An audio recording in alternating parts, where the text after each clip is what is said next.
Come in. Welcome. I'm E.G. Marshall. Once upon a time, and not so long ago, the family was the backbone, the continuity of life, mainly the continuity. And with woman only recently elevated from Mrs. to Ms., the family began with a sire and ended with a scion. Unfair, unreasonable, ridiculous, of course, right out of the Middle Ages. But the habit persisted through the Victorians. This tale falls midway between. A story of a man's fall to the consuming fires of eternal hell. And it begins appropriately enough with a roaring, crackling fire. Our mystery drama, The Dice of Doom, was written especially for the Mystery Theater by Ian Martin and stars Michael Wager. It is sponsored in part by Anheuser-Busch Incorporated, Brewers of Budweiser, and Buick Motor Division. I'll be back shortly with Act One.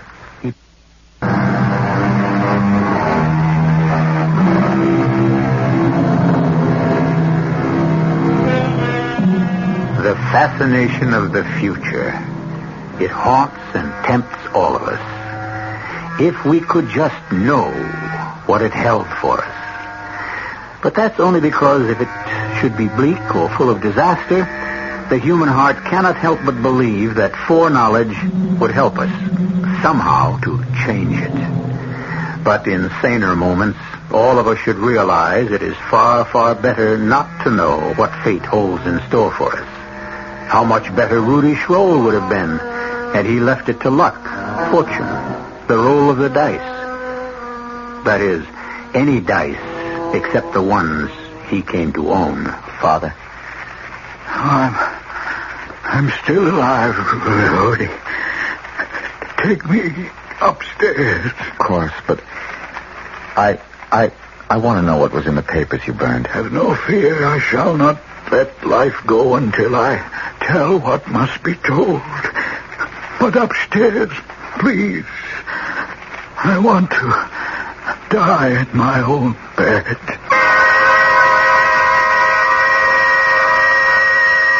I picked him up in my arms. So frail and wasted, he seemed lighter than a child. Carrying him up the stairs, my mind was racing backward through all our life together. Fondly, happily. Sadly, now that he was to die. But as strong as any feeling possessing me at the moment was curiosity. Curiosity aroused because coming home unexpectedly a few nights before, I had found my father hurriedly stuffing a sheaf of yellow manuscripts into a safe I never knew existed. Behind the portrait of the reputed black sheep of the family, my great-great-great-grandfather Helga Schroll. As I laid my father on his great bed beneath the pleated tester, he answered my question. The manuscripts you saw me putting away the other night, the ones I burned this evening, were written by your ancestor Helgar. They were a history of this. Oh, Father, let me go for the doctor. No, son. I'm beyond any mortal help now. I was going to say the history of our predestination. And it has all turned out just as Helga wrote in those pages so long ago.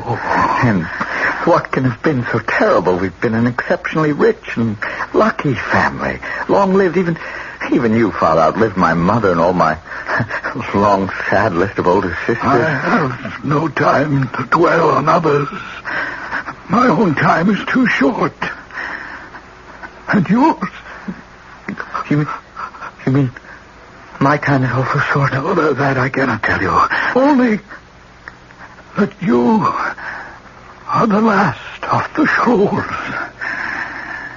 The family ends with me? Yes, but in return, you are promised two things which will bring you every worldly advantage you desire. What? They were not named. I've only wanted to protect you. Protect me from what? The one to whom your great great-great-grandfather sold all of us to. Oh, who else but the... No, I will not come, Father. I didn't ask to.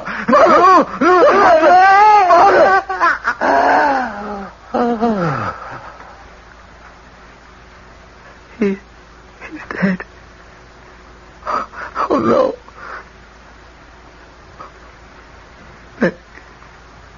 May God receive you into heaven as you deserve.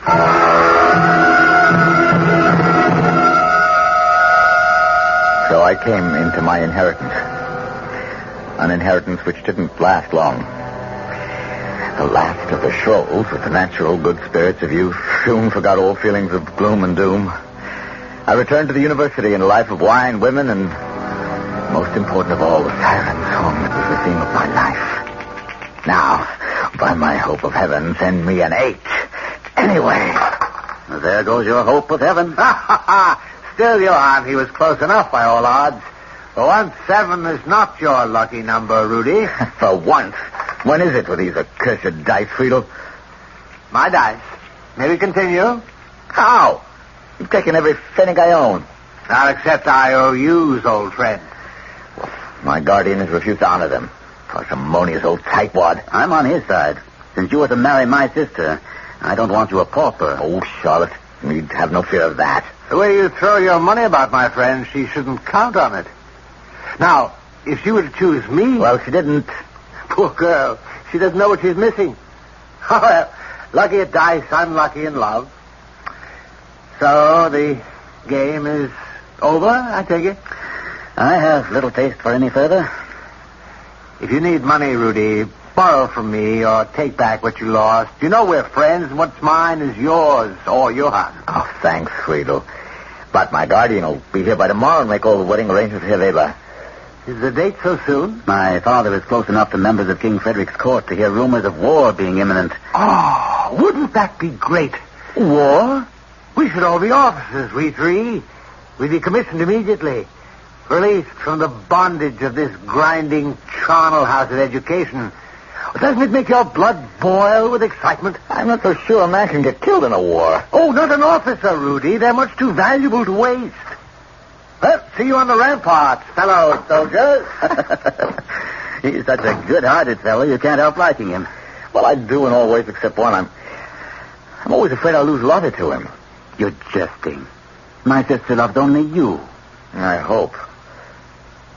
I don't like his love for the battlefield. Oh, he loves war no more than you or I. He's a romanticist. It's the trappings, the uniforms that attract Friedel. At all events, I'm glad of the rumors myself. You? Yes, because it will speed up your marriage to Lotte.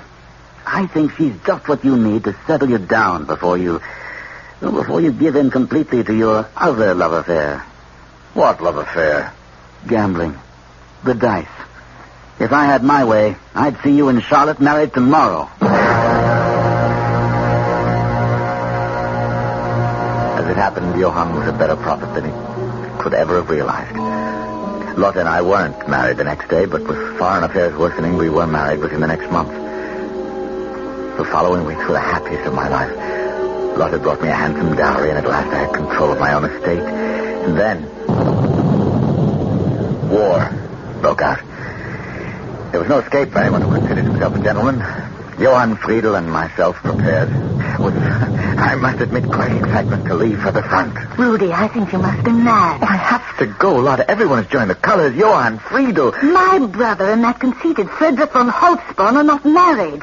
They are not leaving a wife behind. Do you want to be ashamed of me? I want you to be alive. I'd like to have a father for my child. You're having a child? Mine? Well, I hope you don't think it's anyone else's. Oh, I didn't mean that. I mean, well, it's so wonderful, dear. Except what? I can't explain. Just some family mumbo jumbo. It doesn't mean anything now. Oh, my darling, you can't know how happy I am to know that there's to be another generation of Scrolls. Why shouldn't there be? And since you're going to be a father, you should be excused from fighting. Lotte, you're right. I'm going I'm going to resign my commission today. Unfortunately, I quickly discovered that to leave an army is an infinitely more difficult thing than to join one. Although I would not admit it, I was as disconsolate as my wife. I had no desire for warfare when I reported for duty with Johann and Friedel. Still, the first months in camp were enjoyable enough.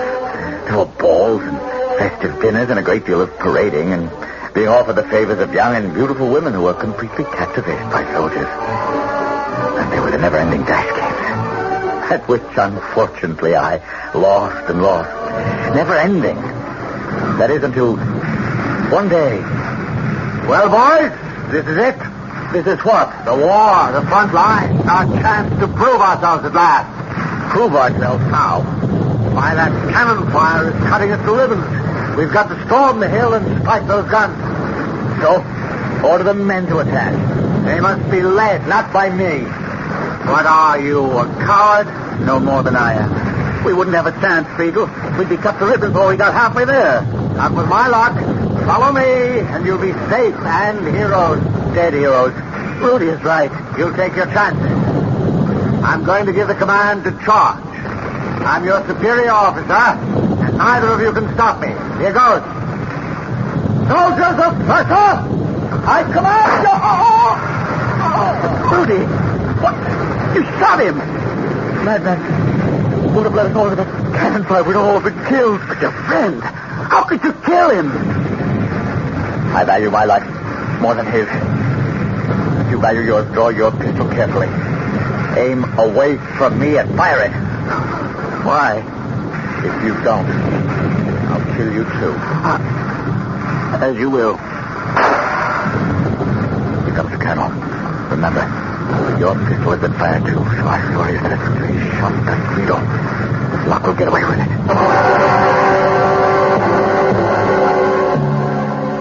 But our luck held only up to a point. Nobody had seen which of us fired the shot, but the bullet was lodged in the back of the head. Johann and I were separated and held for court-martial. It is the decision of this court-martial that murder has been done, and one of you must pay the penalty with your life before a firing squad. I ask once more in the name of God and of your honor as a soldier that the guilty one confess and not have two murders on his conscience. I did not do it. Rudy, how can you... Would you make your sister a widow to save your own life? I did not fire the shot. Very well. This court-martial hereby pronounces the death sentence. The fate of the man that I will be settled by a roll of the dice. The low man will lose. God, take him away. All that night I wrestled with my conscience. What little I had left. By morning I was almost ready to confess. Even the family prophecy was against me. With my child in Lotta's womb, I could not be the last of the Scrolls. So what hope had I for the promise of the two things that were to bring me every worldly advantage I could desire? I will leave you alone with Lieutenant Schroll, Father. Perhaps you will have more luck in inducing him to confess than you had with Lieutenant Brandt. Well, my son, do you wish to confess? Father, Friedel! You're no priest. You're Friedel, the man I killed.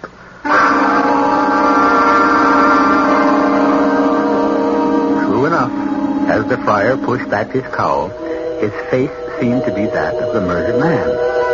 Was this some trick of Rudy's tortured conscience? Had Friedel somehow not died? Was this a genuine priest? Or if he was not, who else could he be? And what control had he over Rudy's future? I'll return shortly with Act 2.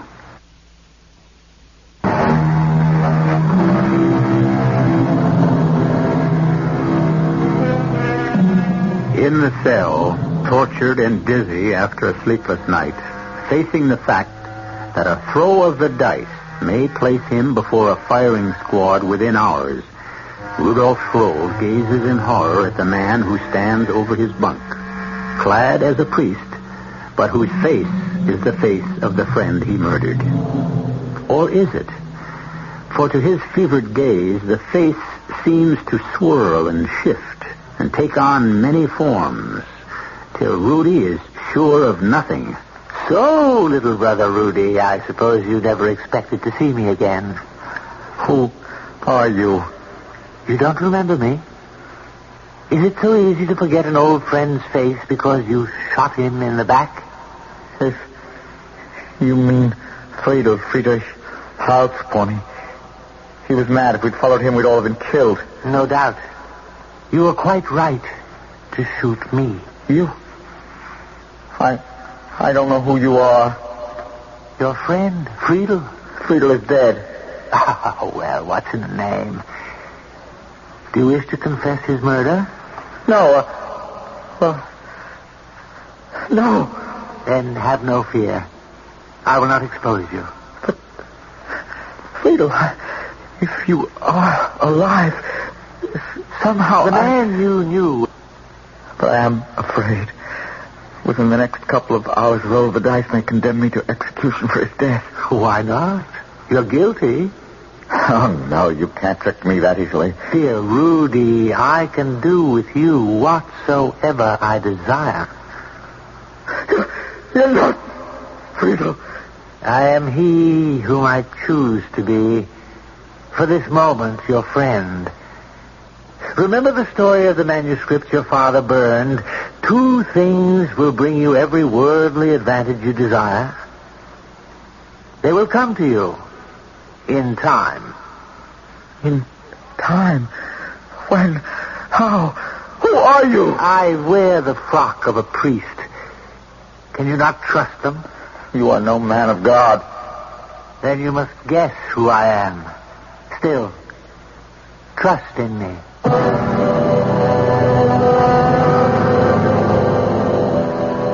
I dared not admit to myself who my strange visitor was. I was numb by fear. And before I knew it, I was led from my cell to the place of execution. A large and expectant crowd lined the route and followed me to where a sandhill had been built for the execution. It was there I met Johann. Rudy, you still will not confess. What about your sister Lotte? Drummer, bring your drum. Lieutenant Brown, yours is the first roll. Here are the dice. Throw them on the drumhead. May God defend me. Double sixes. God heard my prayer. Well, do you wish to roll, Lieutenant? If I match it, what then? We'll roll again. Give me the dice. One of the dice. It broke in 2. Yes, there's no reading the number. Has anyone else a pair of dice? If you please, Your Honor, a poor peddler, but I have dice for sale. The army does not have to buy. I commandeer 1 pair of dice from you. Give them to this man. Now, throw. Yes, my colonel. Double sixes. Then we must throw again. You first, Lieutenant Brown.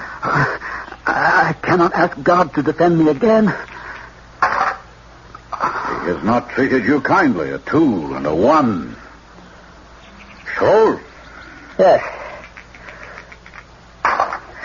Double sixes again. So be it. Take Brownson, bind his eyes. Make ready for the execution. Your dice, peddler. No, my friend. Yours. The 2 things that can bring you every earthly advantage you desire, as they have already. Colonel Peddler, you're... What? Friedel, the priest? Mention no names. I'm your benefactor, so long as my pact with you exists. Listen. Ready? Aim! Fire! But for me and those dice, that might have been you. Keep them. They will roll for you what you wish, win or lose, until your time is up.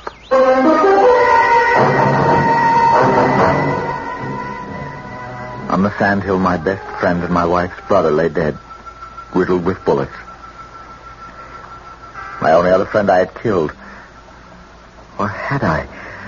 Was it some shade from beyond the grave who had placed the magic dice in my hand? Some magic they proved to be. I could lose or win at will, and in no time I had bought my way up out of the army. My life, even my wife's, became the lure of the gambling table. Come in. Oh, it's you, Rudy. Who else would you expect, Laurie? Oh, the stupid little maid of mine. I'm waiting for her to bring my dress. What's the matter with any of the others? Nothing I have will fit me. This child of yours is ruining my figure. Upon my word, I'm glad in more ways than one you're carrying a child. Now, what does that mean? Even as it is, the men all pay too much attention to you, and sometimes I think you to them. The baby, that's all you care about anymore. Not me, just your precious child. You don't know how important it is to me to have a son. A son. My body is just a machine to manufacture your son and heir. So help me God, if for no other reason than just to spite you, I pray night and day for a daughter. Oh, if I produced a lowly female child, wouldn't there be the devil to pay? In any case, there will be the devil to pay, my friend. Rudy? What? Are you all right? Why do you ask? Well, you suddenly went as white as a sheet and stood there as though you were listening to someone else or something inside you. It was nothing. Well, I didn't mean to tease you about our child. If you're angry about that... I'm not angry. Oh, that'll be Elsa with my dress. Now, are you going to take me gaming tonight? Tonight? All right, but afterwards, I'll meet you downstairs in the library.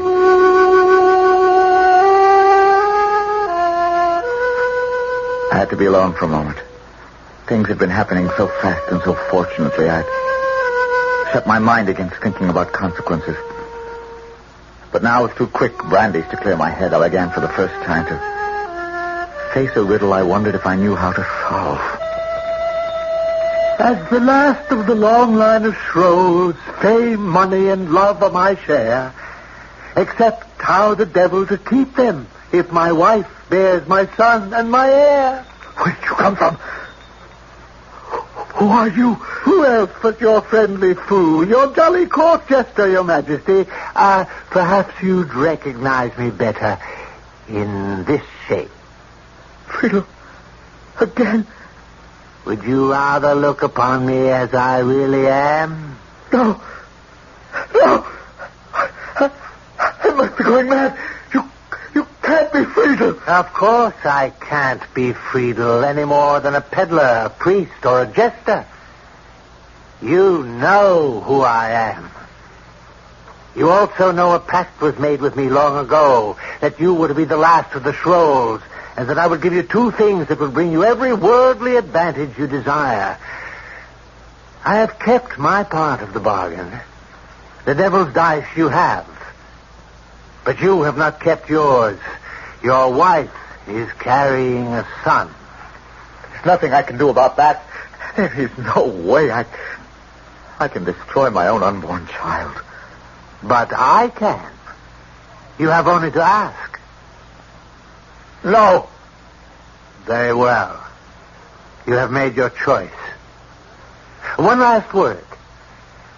If you ever need me, light a fire at the last stroke of midnight, throw in the dice, laugh loudly.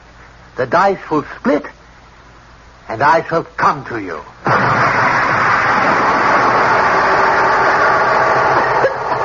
In heaven's name, Rudy, what are you trying to do? Set the house on fire? The smoke is as thick as a blanket. What need have we of a fire if we're going out? And such a fire. It smells as if the devil flew down the chimney. Not down, little wife, I wanted to say. But up. But I had no words left to say in a raging desire to bury my thoughts. Make my mind a blank. Shut out everything with the wonderful fever that brought me every night to the tables. For I could win or lose at will. For I alone was king. Casserole's point is 10. Dice. A 5 and a 2. 7 is the loser. That is 40 to the first better, 20 to Mynheer number 2, 50 to the lady. What's wrong, Rudy? You lost again. That's right. But this is the 10th night running. Now you must go back and win. With what? With your luck, your magic touch. You always end up winners. This time, apparently, I can't go back. Why not?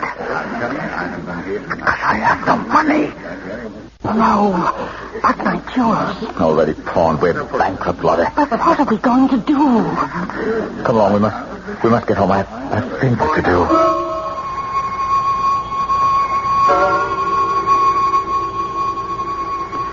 I put a sleeping powder in Lotta's evening draught that night. And I built a fire, striking the first match at the last stroke of 12. Then as the fire caught, I threw in the dice and laughed. A wild, hysterical laugh with a life of its own that shook me from scalp to the soles of my feet.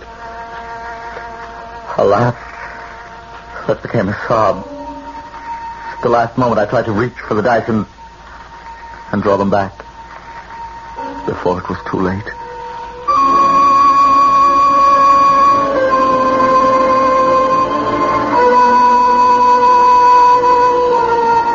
Gambling is a fever as overpowering and as vitiating as drugs or alcohol. All can be cured with the addict's cooperation. But eventually there comes a point of no return. The point Rudy has reached now. Will he pass it? Or is it still not too late? I'll return shortly with Act 3.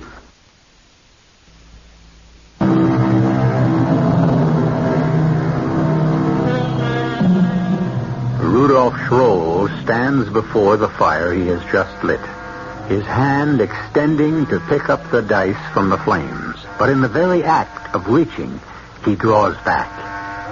Is it fear or greed that forces him to leave the dice there to split in the heat and summon up his nemesis? Is he committed to take another step on the road to eternal hell? It's too late. The dice have cracked.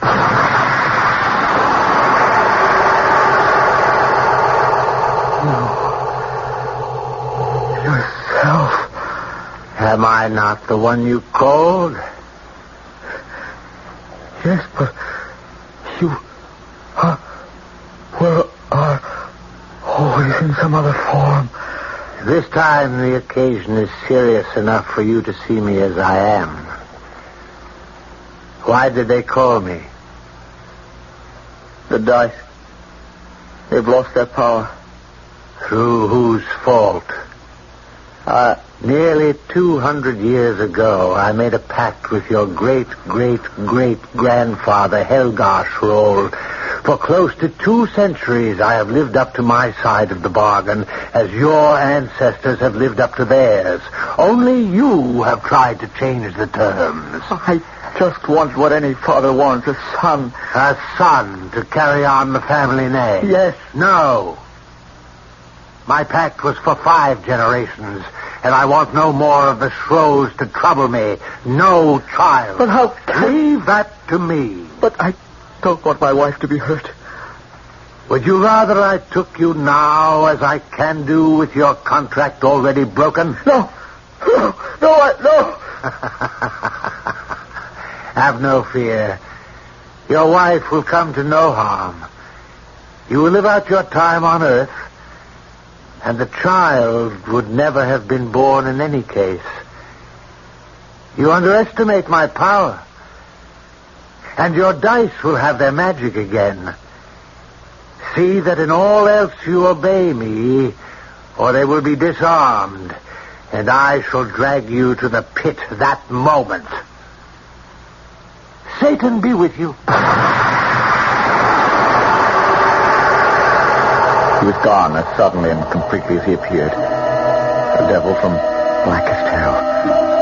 And yet as he spoke, his face had rippled like a reflection in a windy pond, and the form kept changing, ever changing from satyr to Friedel, to the priest, to the peddler, to the croupier, and back to the satyr again. Malevolent, diabolical, menacing. For a moment it seemed a dream, and then I was looking at the dice in my hand. Whole again. And hearing the final proof. Rudy, help me. I'm losing the baby. It took a little while to raise enough to get started again. But once I had a stake, I was merciless. When I cleaned out everyone's pocket in one town, I'd move on to the next. We lived up to every magnificent penny I made. Our parties were legendary, haunted by every profligate in Europe, stained by every sin in the lexicon. Lotte failed to recover her figure. Wine and brandy the culprits now. The Baron von Schrollhausen, as I called myself, was much too rich to be unattractive. No matter what my excesses. And so at last we came to the Riviera in France to run up against my most formidable rival in the game of chance. Who is that perfectly gorgeous man at the baccarat table? That, my pet, is the Comte de Mauvrais, the second most important gamester in Europe. Oh, some say the first. Not the matter we'll settle someday. Is that the Comtesse by his side? It is. And she is beautiful. The painted hussy, that's all. Oh, he's getting up. Perhaps he'll come our way. Lotte, here's 100,000 francs. The wheel is waiting for you. Oh, but I prefer to meet the Comte alone. Go. Yes, Rudy. If you insist. Very few things would tempt me away from the baccarat table, but I believe I recognize the great Baron von Schrollhausen. At your service. And I'm flattered at the recognition. The Comte de Mauvrais is, of course, known worldwide. Oh, I am flattered in return. May I present my Comtesse Margot, the Baron? A pleasure long deferred, Monsieur le Baron. But that is your wife who just left? Yes, Lotte, she is not at her best these days. Oh? Well, I'm being unfair only because I am blinded by your beauty. The fluttering little hand lay in mine like a bird's as I kissed the back of it. But from her palm to mine was passed a tiny ball of paper. Well, Baron, it was fated we should meet eventually. Why do we cross swords? At what game? Chemin de fer is my favorite. Unfortunately, I do not play cards. Only the dice. Then, since I am challenger, choice of weapons. When do we begin? Since you select my game, the time should be named by you. Tonight I'm committed to chemin de fer. Tomorrow I must leave for business in Marseille. Shall we say 1 week from tonight? Accepted. In the meanwhile, bonne chance at our tables, but save your best for me, eh?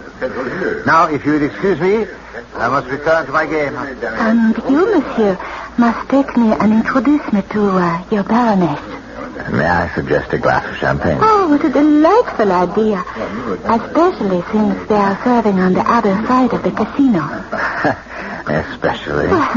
It will give you a chance to glance at the billet doux past you, unobserved by either of our spouses. I must admit it has been burning a hole in my hand. So I shall read it as we stroll. Unobserved. Except by you. That is nothing to be afraid of, since I wrote it. You. The pavilion. My own Petit Trianon, a private little retreat of mine at the other end of our chateau garden. And your husband will be Away all next week. May I expect you? Most woman in France. Why, me? Regardez vous-même, Baron. I'm no beauty, Madame la Comtesse. You are something far better and more exciting. A man among men. A gambler who wins and wins. A man like you gets in my very blood. But your husband My husband and I are one thing. You and I, another. Besides, you will be away. I shall expect you tomorrow at, say, 4.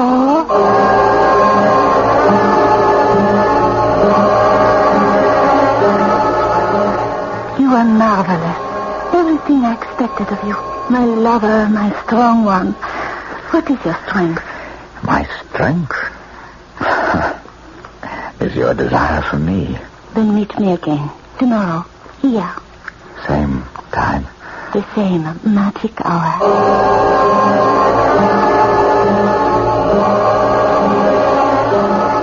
What makes a man a gambler, Rudy? I don't know what makes a man a doctor. Study, dedication, desire. Well, for a gambler, the first two, but the third, that's a fever, Margot. Must we waste our short hours together talking? Not when you mention fever. That's what you've become for me. But you've already won me. Not enough, not yet. Not for me, with you.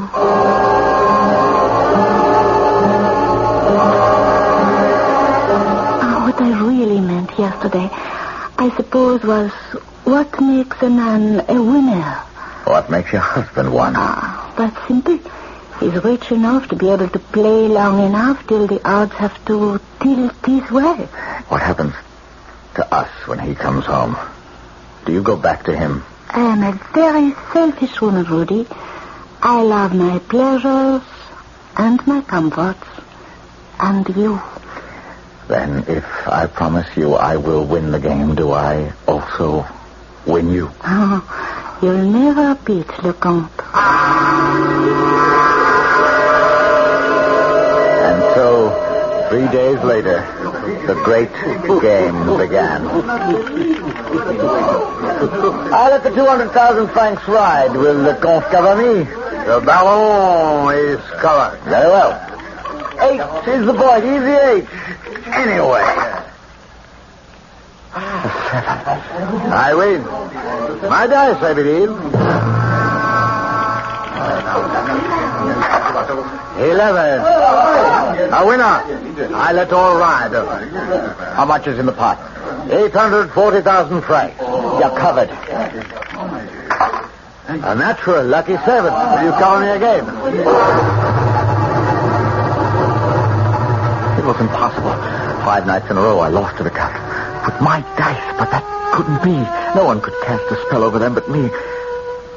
Unless I drew them from my pocket, examined them, twisted them this way and that under the light. But that was part of their secret. How could they be told from an ordinary pair? And this was no ordinary pair because I never let them out of my possession. Margot, they're gone. I'd been taken in by one of the oldest tricks in the world. Where are they, Margot? Rudy, where? My dice! You stole them from me to give your husband. Rudy, don't be silly and put down those pistols. I suggest the same thing. So you're here, Monsieur le Comte. Very well, my dice. Oh, I swear I'll shoot that witch that charmed them away from me. I don't have your dice. I warn you. I'll shoot her if you don't give them up. Shoot and be damned. Dieu. No. Mon Dieu. You've killed her. Just as I'll kill you to get my dice back. They are not yours, Rudy. They're mine. And I decided it was time to take them back. Poor Margot. Still, her death will serve a purpose. You will be guillotined, my friend. But don't worry. When you join me, I'll rejoin you. Damn you, my dice! You can't damn me. You think that? That was enough to kill me when I was Friedel, old friend. But you need more firepower than that to stop the devil.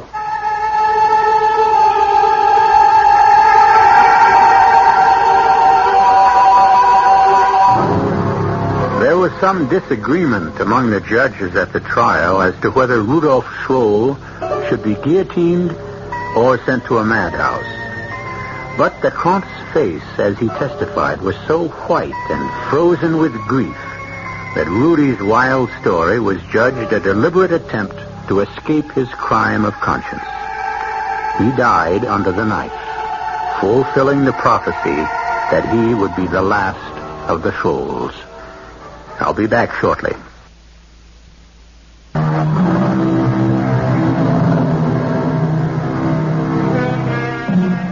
As for the dice themselves, no one knows what happened to them. There have been stories since of winning pairs that make fortunes for their owners. It's doubtful, with so many professional mechanics in the field these days, the devil would bother with dice. He has so many more fruitful opportunities as the world turns today. Our cast included Michael Wager, Carol Teitel, Ian Martin, Gordon Gould, and Robert Dryden. The entire production was under the direction of Himan Brown. Radio Mystery Theater was sponsored in part by Sign-Off, the sinus medicines. This is E.G. Marshall inviting you to return to our Mystery Theater for another adventure in the macabre. Until next time, pleasant dreams.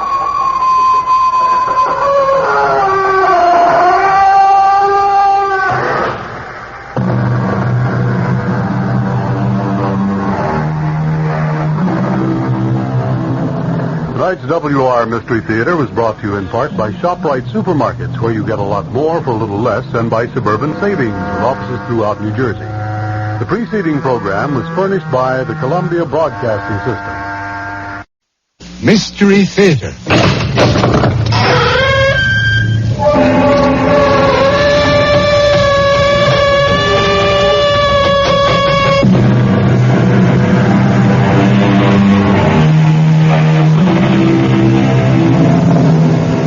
Come in. Welcome. I'm E.G. Marshall, practitioner of the seventh oldest profession, storyteller, spinner of tales, weaver of dreams, especially those that are dark and foreboding. An ancient poet wrote, "Forgetfulness, sweet and blessed forgetfulness, is the most precious gift of the immortal gods. For the innocent to forget, and for the guilty to be forgotten, is to receive, finally, the benediction of amnesia, the sweetest spirit of all. For amnesia sits patiently beside the never-ending stream of time, bestowing her largesse on the innocent and the guilty alike." Jerry? Eric, what's wrong? I'm in trouble. What kind of trouble? I'm scared. Scared stiff. Now, whatever it is, kid, I'll stand by you. Now, what did you do? I killed a man. All right, kid. Now, who was it? A man named Jamie Parsons. Who? They said his name is Jamie Parsons. Oh, Eric. How could you kill Jamie Parsons? I did. I shot him 10 minutes ago. No, kid, you didn't. Now, how could you? Jamie Parsons has been dead for 50 years.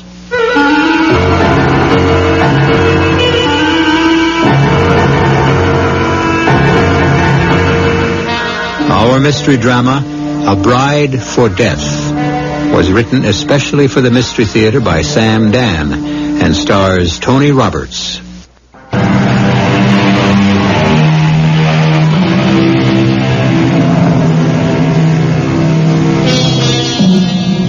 We are still a young and boisterous country, filled with optimism and high spirits. At least we like to think we are. And we endorse positive thinking. we're convinced that the pot of gold lies at the end of the rainbow, and that sterling silver lines every cloud. And so our language has no word to match one that is so familiar to the Germans, Weltschmerz, which means a melancholy weariness with the futility of life. Which is not to say that we don't encounter it here and there, we do. But it's not really what you could consider a mainstream affliction. Well, good morning, Martha. Oh, I'm just taking your pancakes off the griddle. Well, that's life. You know what life is? Timing. Now, you be there at that exact split second. Now, that's enough, Jerry.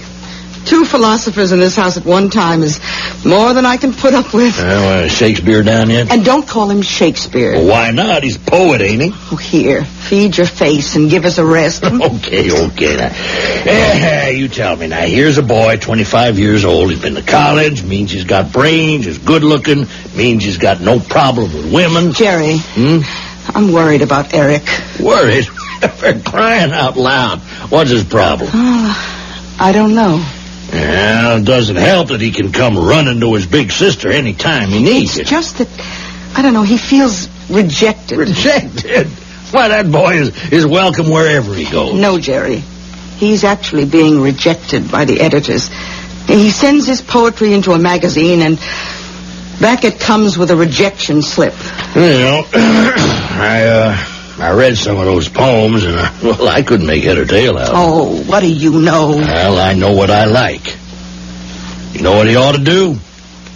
He should get a job. He's trying to find himself. Oh, I pass. Good morning. Oh, Eric, you're just in time for breakfast. I only want some coffee. You can tell that this is a city boy. Eric, you really ought to have a good breakfast. Sugar and fresh cream, Eric? I'll take it black. I've got this headache. Oh, look, you better see a doctor. No, he doesn't need a doctor. He needs to have a good time, raise a little hell. Hey, why don't you come with us, Eric? Get into the dance at the Grange Hall tonight. Put your arm around a pretty girl, the whole world is different. I wish the whole world could be different. Now, Eric, you just can't get serious at this hour in the morning. You're going out for a ride. Saddle up Duke or Admiral, and you just look at that sky, and you just breathe that air and enjoy that sun. And you know how you feel? I remember that poem you once recited when you were a kid. And you'll say it again. God's in his heaven, and all's right with the world.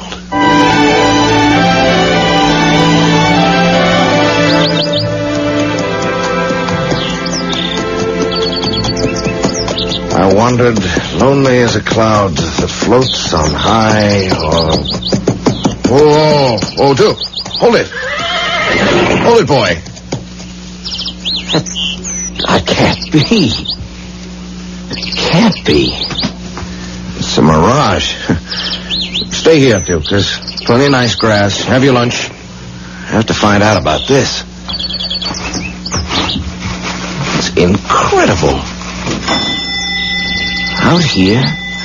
This type of architecture? Out here? Jamie, darling, I knew you'd come. Oh.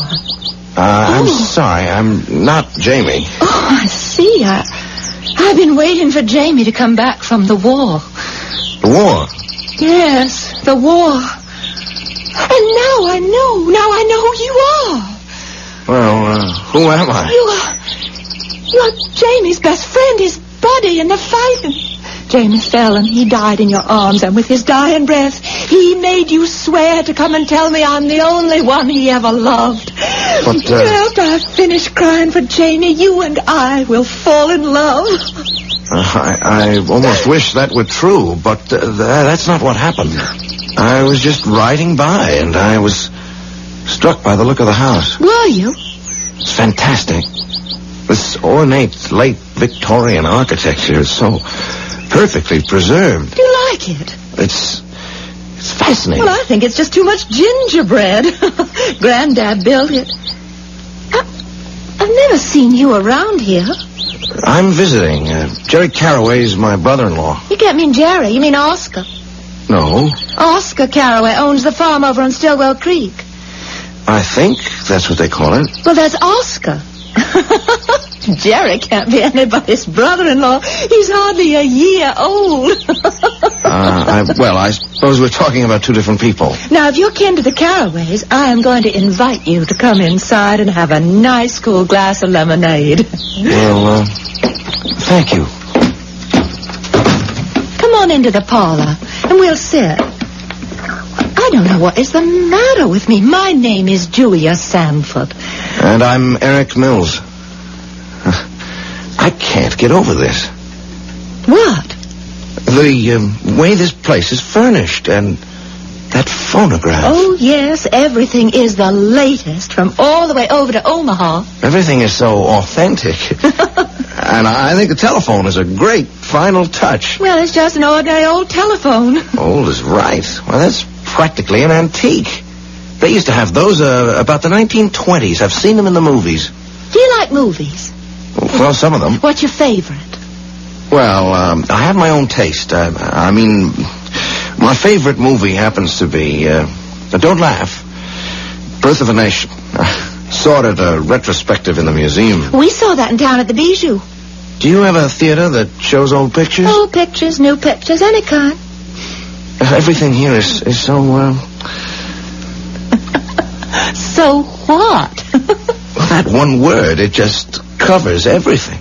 Authentic. Even your dress. Old is just a silly old... Well, you know, nowadays there's no style. There's no set style. The girls dress any which way, but yours is definitely 1920-ish. Well, I should hope so. Dad's taking me shopping to Omaha as soon as I get back from Washington. Oh, do you like politics? No, definitely not. Oh, don't you ever say that in front of Dad. I told you Dad's in Washington visiting with President Wilson. And he... But Wilson isn't the president. Oh, that's right, he isn't. I can't get used to the idea of that new one, Mr. Hardin. Mr. Warren Gamaliel Hardin. There's a mouthful for you. But, Dad was against him at the convention. The way you talk, I almost believe you. Why, you can read it in the newspapers. Dad is an important man. He's going to run for governor. You just ask Mr. Carraway if that's not so. No. What I mean is... Oh, I hope it didn't sound like bragging on my part. Everything is so... You don't believe a word I say. All right, now here. Now just read it for yourself in yesterday's paper. Now what does that headline say? This is the Rocky Mountain Advocate and Messenger, July 18th, 1921. Even the newspaper? It's so carefully preserved. Preserved? Why would anyone want to preserve a copy of the silly old ad mess? You can always get a fresh one the next day. Oh, if only this period had never passed away. You know, I don't understand half the things you say, but I love to listen. Do you suppose that I could call on you again? Oh, well, I understand. There's a dance at the Grange Hall. How would you like to go? I'd love it. Great. I'll pick you up. No. Oh, no, I better not. Why? Jamie. We're engaged, and it wouldn't be right for me to go to a dance with another man. But Jamie's been missing in action, you say, and... Yes, and everybody says he's dead. I'm sorry. And if I went to a dance with someone else, it would be my way of saying to the world that I thought he was dead, too, and I don't want to say that. I just don't want to say that. Julie, I don't think people would say that... You better not stay here any longer. Julia, if I said anything... Please go. I must ask you to leave. But, Julia... Please.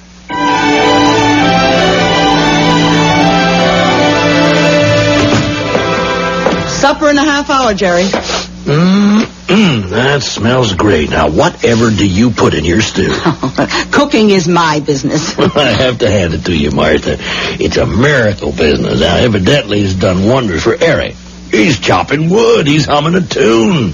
Eric? Yeah, happy as a jaybird. Oh, what's got into him? You're cooking. Now, what else? Hello, folks. How's our happy little homestead? Eric, darling, are you all right? No, I'm not all right. I'm magnificent, spectacular. What's gotten into you? The French say, cherchez la femme. Oh, you be quiet. Oh, he's right. Oh? Well, who is she? Well, there may be one or two little complications there, but nothing I can't handle. Why didn't you tell me? Tell you what? Tell me you had a museum here. Museum? Oh, there ain't no museum. It's a wild place, and it's a gem. It's authentic to the tiniest detail. Eric, please tell us what you're talking about. Dedicated to the 1920s. What is? This museum. Oh, but there isn't any museum. Yes, there is. Where? Oh, come on now. Quit pretending. She works there. I suppose she's the curator. Who? Her name is Julia. Julia? Oh, you'd know who she is, Jerry, because she has to be the prettiest girl in town. Eric, this museum, just tell us where it is. But it's down the road from here. It can't be more than 2 miles. It has the most beautiful garden and lawn. And the house is a perfect example of late Victorian. I think it's called the Sanford House. It's the most beautifully kept... What are you looking at me like that for? Eric, the Sanford House is an old ruin. It's falling apart. Oh, but I was... And it's so overgrown that if you didn't know it was there, you couldn't even see it from the road. No, I was just inside, and it was... Eric, are you sure that you... I was inside the most beautiful... Now, you think you'd better see a doctor, Eric, huh? But I was. Eric, do you want us to ride back there with you and prove it? Are you saying that the girl, the house, that was all a dream? But I wasn't dreaming. I know I wasn't dreaming. And he wasn't, because we were there too. Unless it's possible that we were dreaming also. Well, every young man should have a wonderful girl of his dreams, and it's just fine if that's where she stays. It's when she materializes that you can run into a problem. I shall materialize again shortly with Act 2.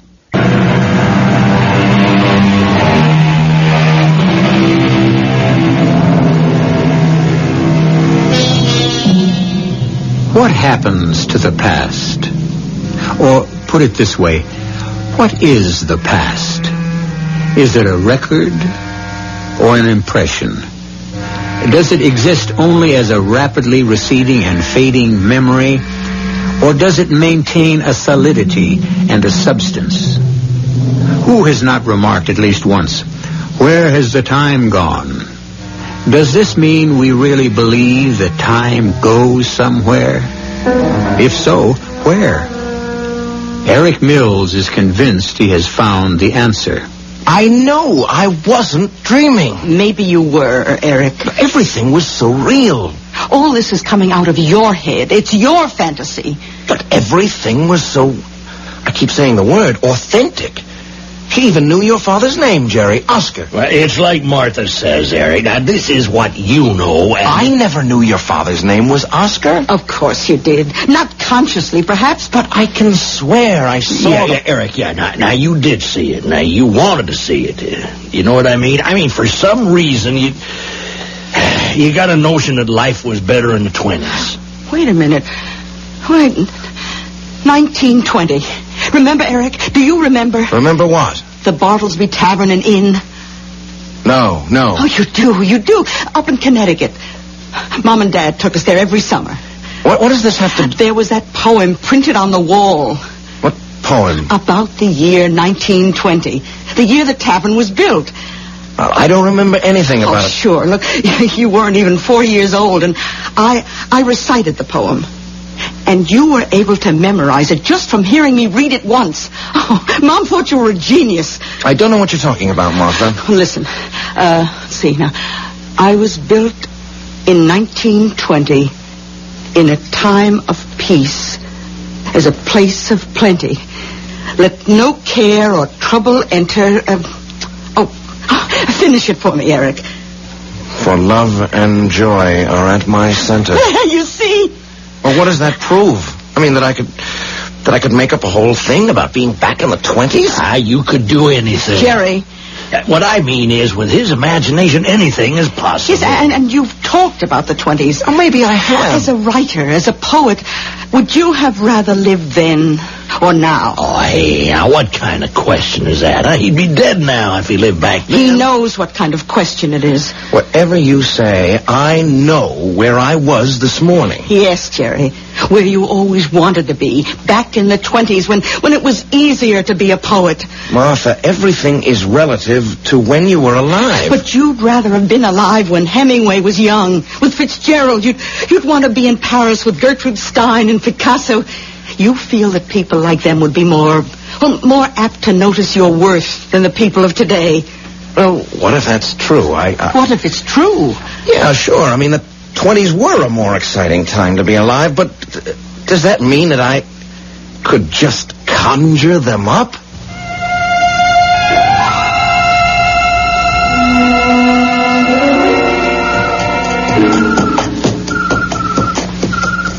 It's real. It's real. I knew it was real.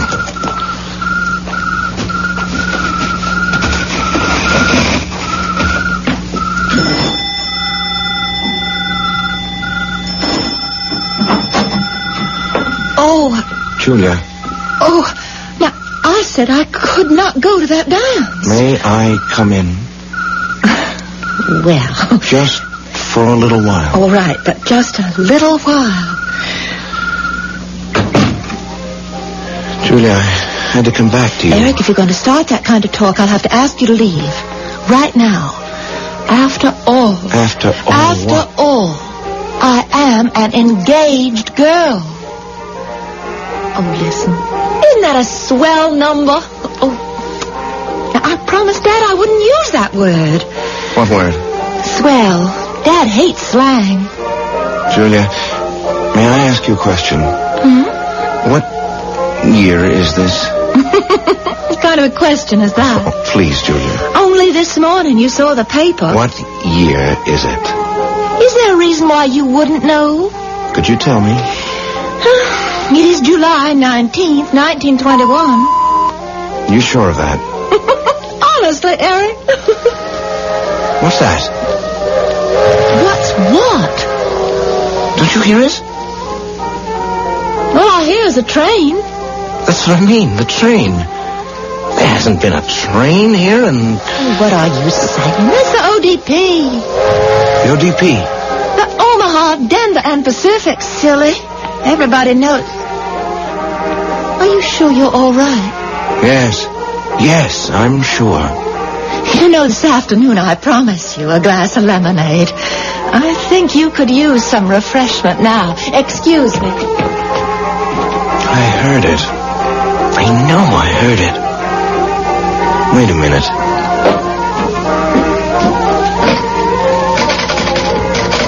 Hello? Hello? Information, please. I can give you any information you want. Do you have a number for Mr. Jerry Carraway? Jerry Carraway?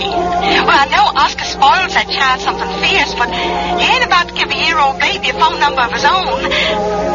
Do you want Oscar's number?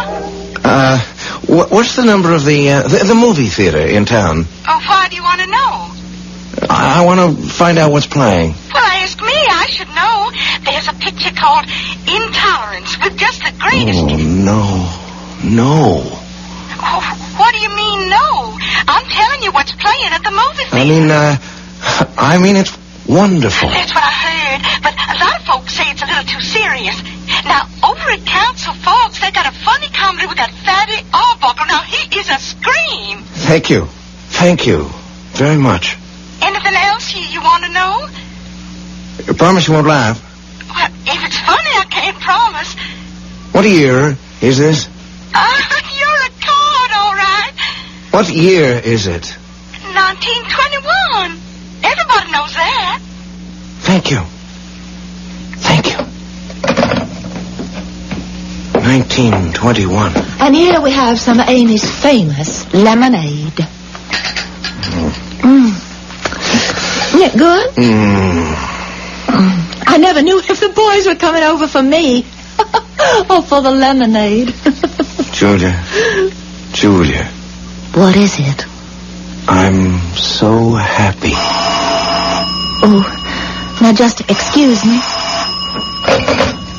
Hello? Julia? Oh, what is it, Jean? Julia, are you all right? Sure.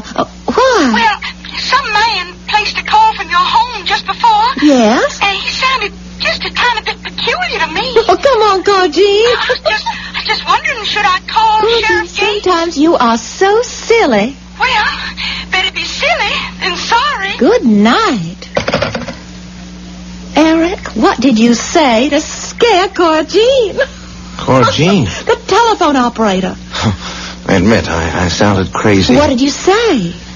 I asked her what year it was. Well, why do you have to keep asking? Don't you know? Julia, I could never explain it.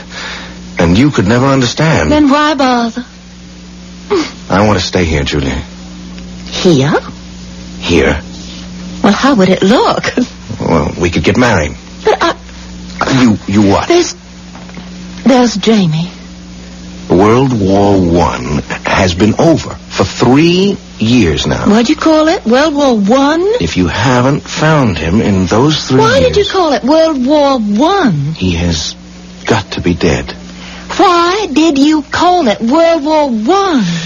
Because in 20 years there's going to be World War II. What? You're joking. Listen, there can't be any more wars. After all we went through, people aren't that stupid. Do you believe that? So what else can you believe? Julia, you have got to tell me. Do you love Jamie?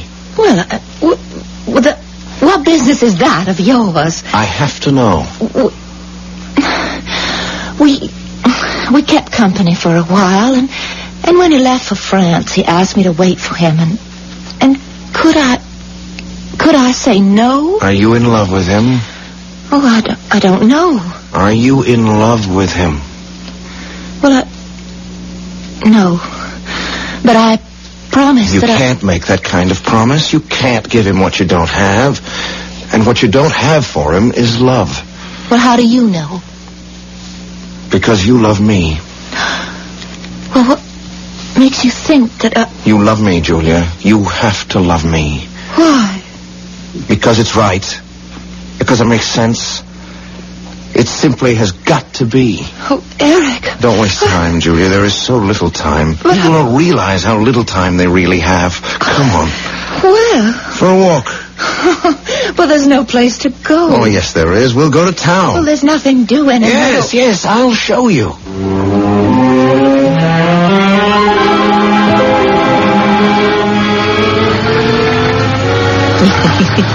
You are having so much trouble with Dad's old car. I can't get used to the way these gears shift. Well, here we are. It's beautiful. Well, nothing ever happens here. There's the drugstore, and the hay and feed store, and the moving picture house. And they just took the sidewalks in for the night. That's a local joke, Eric. Oh, and the train. Well, let's stop at the station. Well, if somebody flags it down. Uh-oh. What's the matter? Oh, it's old Lady Haskins. I don't want her to see me out with a fella. It'll be all over town. Take me home, Eric.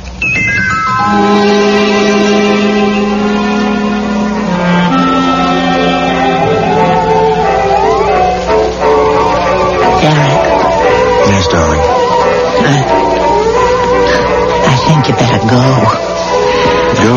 It's late. No, just sit by me for a while. Why am I thinking of a certain poem? I don't know. Why do I see the words? From too much love of living, from fear and hope set free, we thank with brief thanksgiving, whatever gods there be, that no life lives forever, that dead men rise up never, that even the weariest river winds somewhere safe to sea. Oh, I like that. I believe it. That no life lives forever. That dead men rise up never.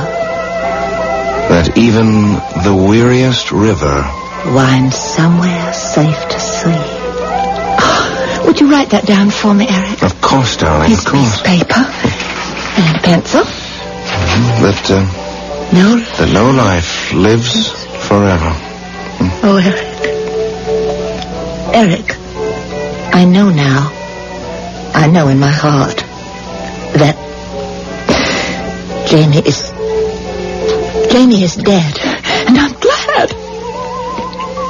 I shouldn't have said that. But you see, now I know that our love, which is so sweet to us, will cause no one else pain.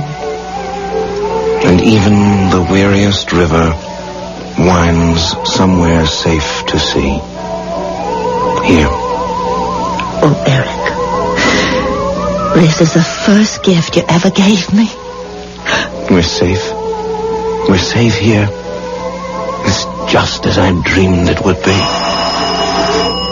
Oh, that must be Dad calling from Washington, D.C. He's probably going to tell me about his meeting with the president. Well, I'll have more important news for him. And I want you to say hello to Dad. Hello, Daddy? Daddy? Julia. Oh, who is this? Julia. Jamie! Yes, Julia. It's Jamie.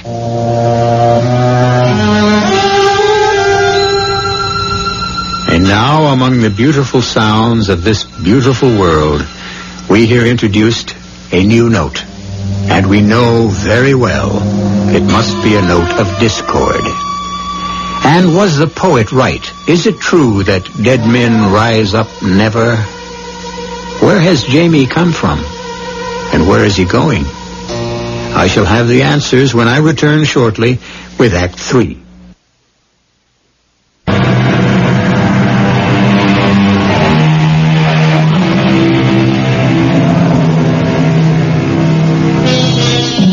And suddenly, it's 1921 for Eric Mills, who wasn't even born then.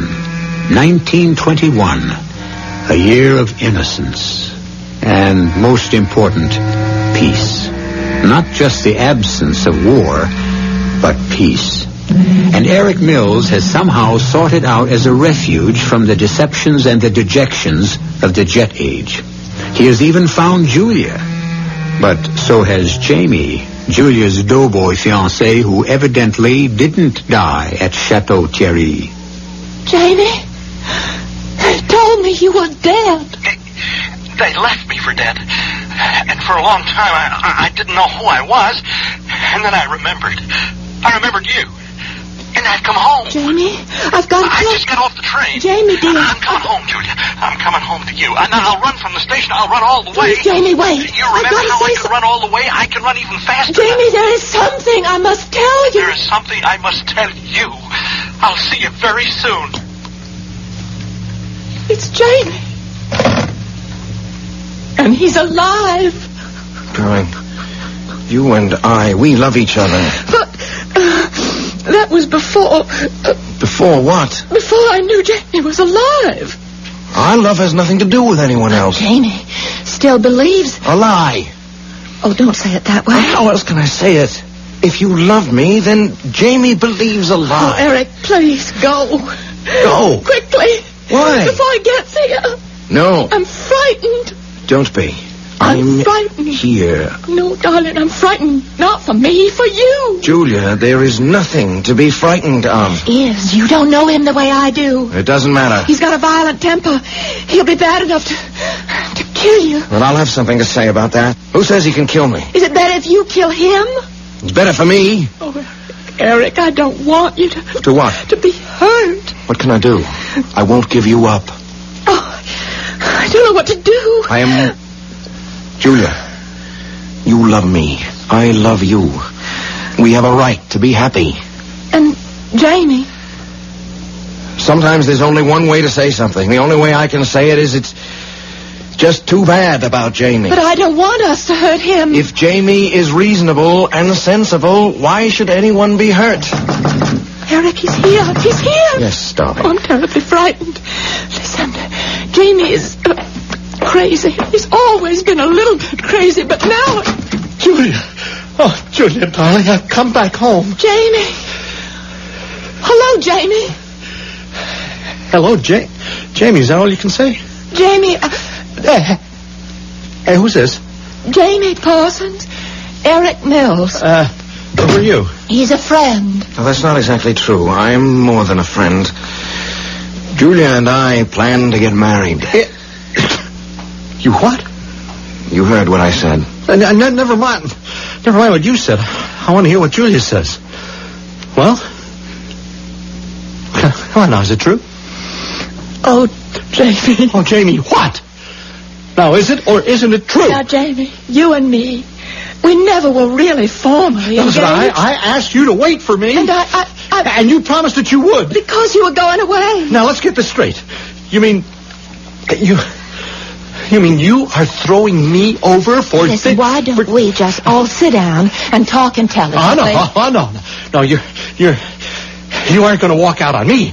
Now, never. Just a minute. Now, listen, I know you.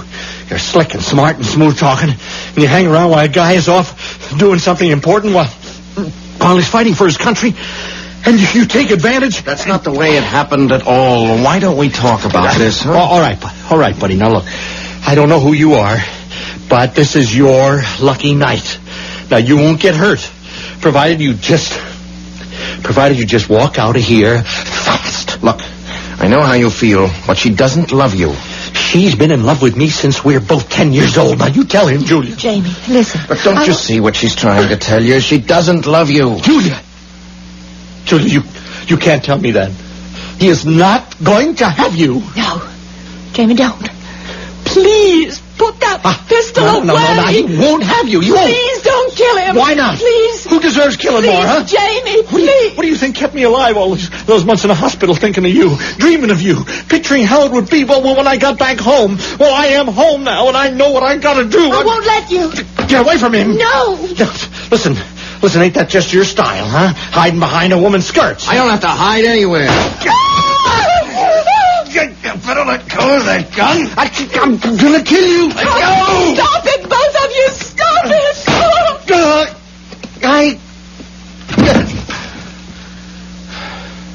Jamie?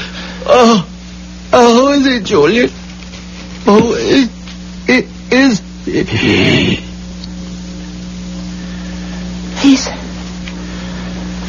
He's dead. I didn't mean to. You saw that. I didn't want... Who are you? Eric. I'm Eric. Who are you? Eric. The man who loves you. Oh, yeah. I need someone to love me. I need someone to love me now. Oh, now that Jamie's gone. What can we do about Jamie? There's only one thing I can do. Give myself up. No, they put you in prison. I have to pay for Jamie. I'll turn myself in. No, Eric. Don't leave me. Don't leave me. I have to do it. Don't leave me. Wait for me, Julia. Will you wait for me?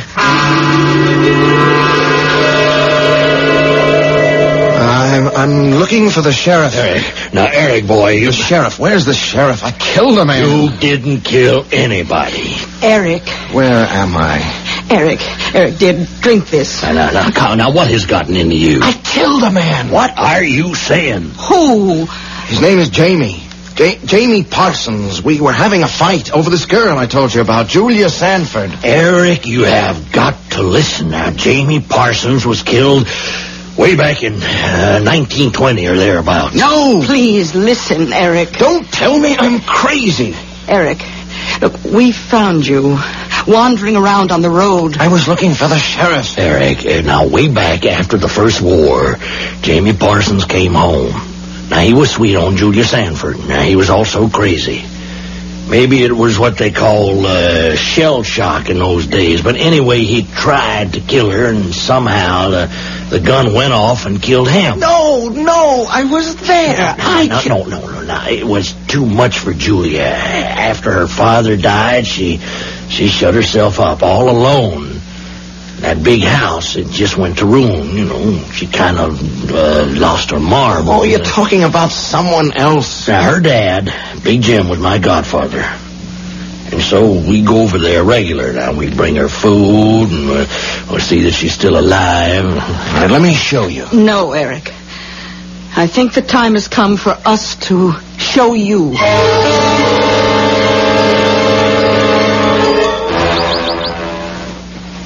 No, this can't be the place. The lawns, the gardens, flowers, it was like a park. Eric, this is the Sanford place. But the house, it's falling apart. Now, you can see that... But it was so beautiful just yesterday. Oh, Eric, not yesterday. 50 years ago. But I tell you... Eric, dear, when we meet her, smile. She gets very upset if people don't smile. Yeah, the bell. The doorbell. It's the same. Who is it? Morning, Miss Julie. Who are you? It's Jerry. You remember me, Miss Julie? I'm Jerry. Oscar Carraway's boy. Oh, Jerry. How's your dad? Why, just fine, Miss Julie, just fine. My dad is still in Washington. I expect him home any time. But the president keeps him there. Oh, come in. Come in. The phonograph. Martha's here, too. Well, I am so glad. How are you, Martha? Just fine, Miss Julia. And we brought a guest. Oh, you know I don't like to meet strangers unless I have a chance to dress up first. Martha, you should have told me. But he's not a stranger. Now, he's kin. That's Martha's baby brother. Oh, well, that's different. His name is Eric. How do you do, Eric? How do you do, Miss Julia? Amy, please bring a pitch of lemonade and 4 glasses. Eric, Amy's been dead 50 years. Eric. Now, I knew when Eric, once a sweet boy, was home from the war. You mean Jamie? No. His name was Eric. We were in love. So much in love. He didn't stay long. You all right, Miss Julia? I mean, is there anything you need? He wrote down a poem for me. I look at it every day. Every day. Read it, Eric. It is so beautiful. Oh, be careful. That paper's old and falling apart.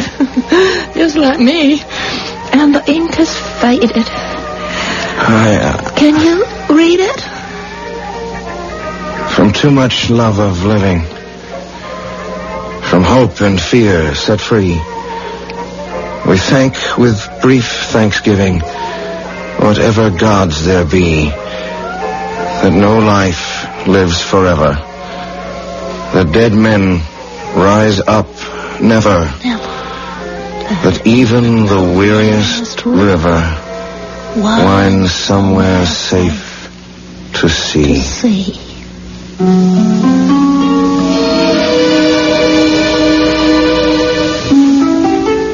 La vida es sueño. Life is a dream, as the Spanish poet said. And even dreams are dreams. In that case, when are we dreaming? When are we awake? If we can't tell for sure who we are, how can we possibly know who we were? But whether here or in a dream, I, at least, shall be back shortly.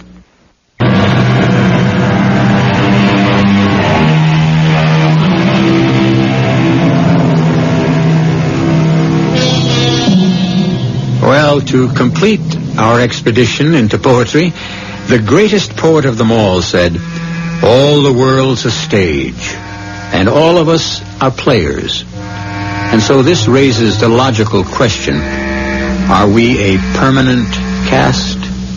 Do we keep coming back to play the roles for which we are best suited? Have we led these lives before? Well, you just listen to us again, and for an hour anyhow, you'll be able to lead a brand new life. Our cast included Tony Roberts, Bryna Rayburn, Marion Seldes, and Earl Hammond. The entire production was under the direction of Himan Brown. This is E.G. Marshall inviting you to return to our Mystery Theater for another adventure in the macabre. Until next time, pleasant dreams.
I'm E.G. Marshall.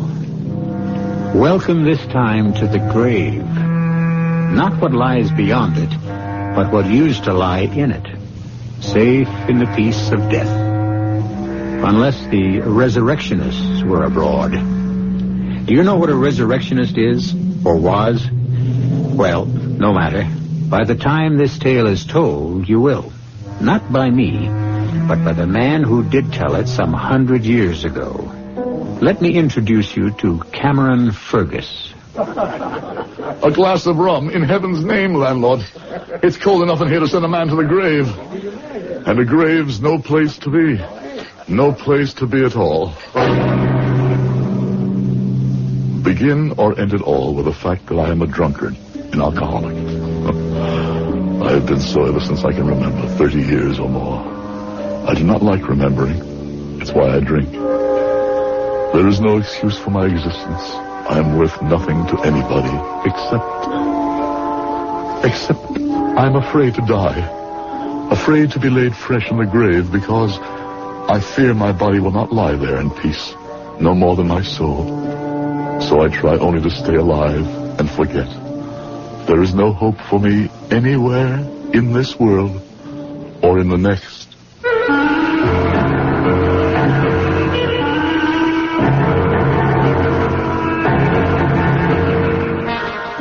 Our mystery drama, The Body Snatchers, was adapted from the Robert Louis Stevenson classic especially for the Mystery Theater by Ian Martin and stars Howard Da Silva.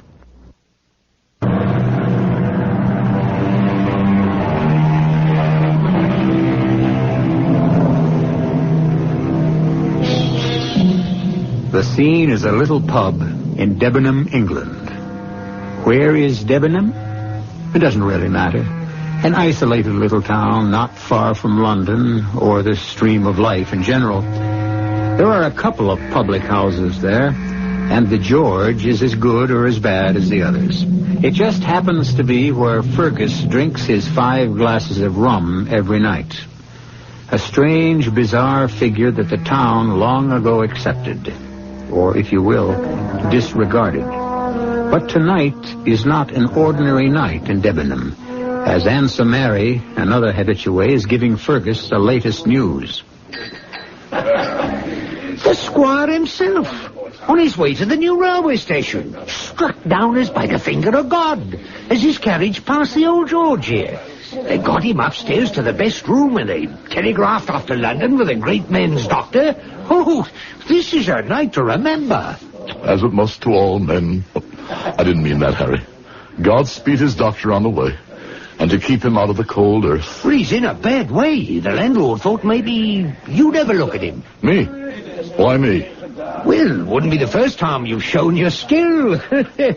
I remember the time old Maud Brinkle dislocated her elbow and Alfie Price's boy, Richard, broke his leg. You fixed him up real nice, you did. A simple fracture, an even simpler reduction. Any farmer could have taken care of either. Well, not like you did. Not by a long shot. Wasn't you set out to be a doctor once? Or maybe even got to be one? Why don't you learn to mind your own business, Harry?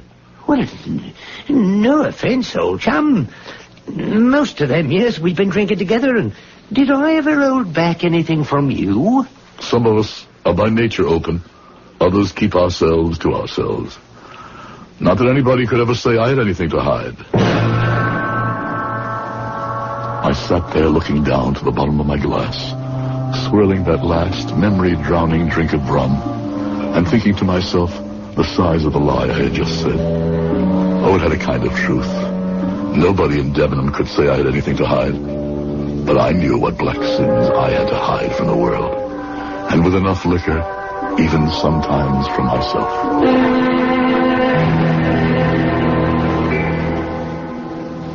Well, listen to that, Fergus, will you? 11's. And our innkeeper isn't here to chase us out at closing time.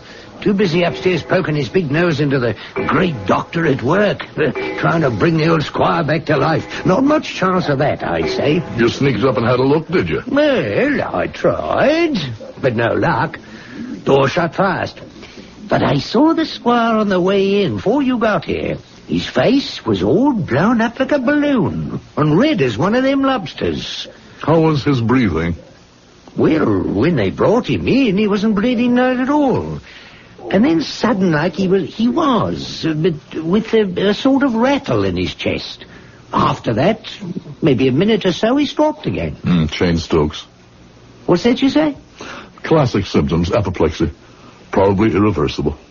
The breathing pattern formalized as a syndrome by Dr. John Chain, a countryman of mine, and Dr. William Stokes, an Irishman by birth. A sure forerunner of cardiac failure. Hey, all them big words, you lost me. Did I? No matter. Your prognosis is probably as accurate as his physician's will be. If indeed the squire is not a corpse already. Hey, gloomy one you are. I wonder now where they'd bury him. Who, the squire? Oh, we'd go right in the family crypt. In a crypt? Above ground, then he should be safe enough. I wonder that I didn't see the doctor arrive. Did he come by train? Lord, no. You missed it, all right. Whipped right off the train into old George's cab. I wonder how I missed the arrival. What did this great medico look like? Oh, he was, tall, white-haired, but he moved as brisk as a colt, dressed in the finest broadcloth and white linen, great gold watch and studs and spectacles of the same precious metal. Yes, there before the grace of God go. And what was the name of this paragon? This what? This man of undoubted success. Oh, McFarlane. Say that again. What, the name? Yes. McFarlane. No other name? Dr. Wolfe McFarlane. What's the matter with you, Fergus? You've broken the glass, wasted the rum. Oh, and you've cut yourself. Never mind that. Wolfe McFarlane. You sure of that? Well, it's how he introduced himself. Why, do you know him? Know him? There's nobody knows him better than me. More's the pity. More is the pity and the shame. So the past I had shut out with some success and a great deal more rum came flooding back. Pictures flashed across my mind in a kaleidoscope. Stop-action photographs of disembodied arms and heads. The grisly jokes bandied about over the poor defenseless corpses that passed beneath our hands and were stripped barren by our razor-sharp knives. But it all might have been a bright dedication and a proud way of life, except for Wolfe McFarlane and his kind. For every one of us, the end was the triumph. But the means, heaven help the few of us who has to face it. And then, suddenly, there were footsteps on the stairs, coming down, closer and closer to me, And I was about to face the man who attempted me to sell my future. The man who could live with his vileness because he had no conscience and had left me to eke out my life dirty and despairing, afraid to do the only thing I really wanted to die. You're as white as a sheet, Fergus. Don't take on so. There might be two men with the same name. My sincere condolences, but the squire was virtually a dead man from the moment the stroke hit him. Nothing could have saved him. That's him. That's his voice. Forgive me for my abrupt leave-taking, but my coach is waiting and I cannot miss the train. Well, here he goes for the door. If you want to make sure you do know him, you better move fast. I must see him face to face. McFarlane. Yes? Toddy. Toddy McFarlane. I'm afraid, sir, you have the better of me. I don't believe we are acquainted. Oh, we are acquainted, all right. Look close. I want you to recognize me. I've told you... Good Lord. Cameron Fergus. Yes. Did you think I was dead, too? That we are all so easy shut of old acquaintance? Oh, hush, man. For the love of God. Let the dead past bury itself. Not ours. Nothing stayed buried decently then, did it, Wolf? Oh, now, come, Cameron. We are both a little shaken at this chance encounter. I hardly knew you, I confess at first, but I am overjoyed. Overjoyed to have this opportunity. Unfortunately, I must not fail the train, so if you'll forgive me... Forgive you? Well, I meant for running, but, well, let me see. Oh, yes, of course, yes. You shall give me your address, and you can count on early news from me. Put away your gold pen and your false friendship. But I want to do something for you, Fergus. I can see, forgive me, that you are somewhat out at elbows. We must take care of that. Money? Well... Money from you?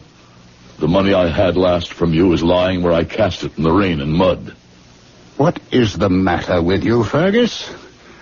Now, what is it you want? I wish I knew.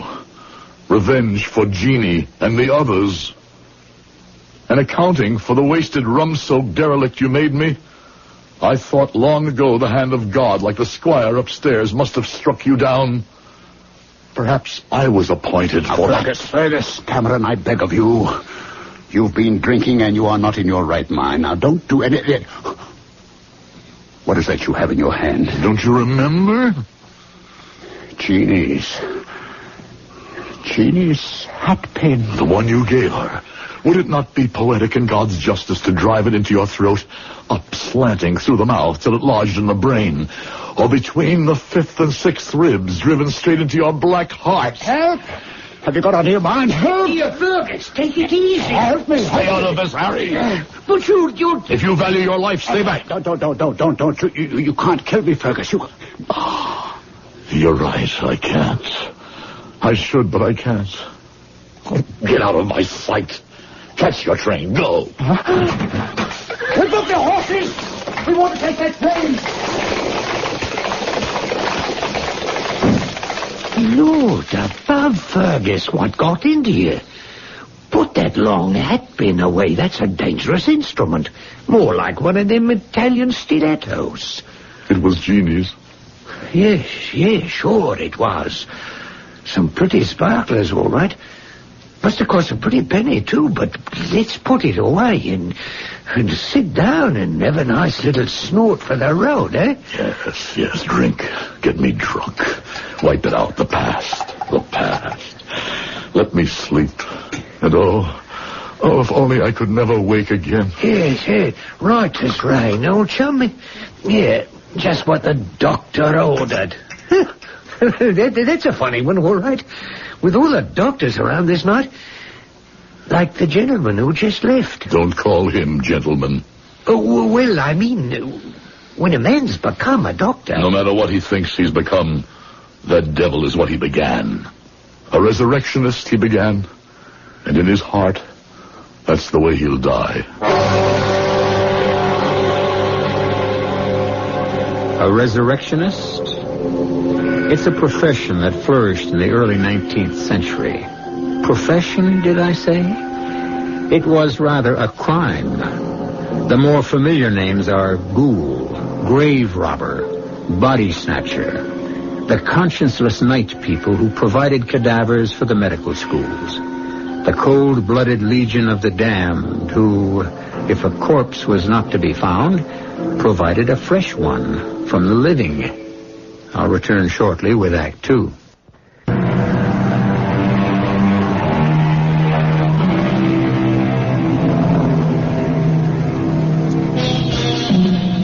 In one of the greatest speeches in the English-speaking theater, Hamlet, the tortured prince of Denmark, wrestled with the problem, to be or not to be, and came to the conclusion that conscience doth make cowards of us all. Cameron Fergus, though far less innocent than the tragic Dane, as a young man found himself caught in the same wedge. But when he made his decision, he found not death, but a life of remorse and dishonor. I was the only child of two elderly parents. By my early 20s, they were both gone, leaving me a small but comfortable income. Even in those days, I already considered myself a man about town. But my vices were minor, and inside I had a craving for something more fulfilling in life. Both those lacks were satisfied when I fell under the spell of Wolfe McFarlane. We met first at the house of Jeannie McRoberts, a young woman who epitomized everything pure and sweet to me, and whom I secretly hoped to marry one day. Oh, Jeannie, this music's too slow. It's romantic. Well, maybe that's what I meant.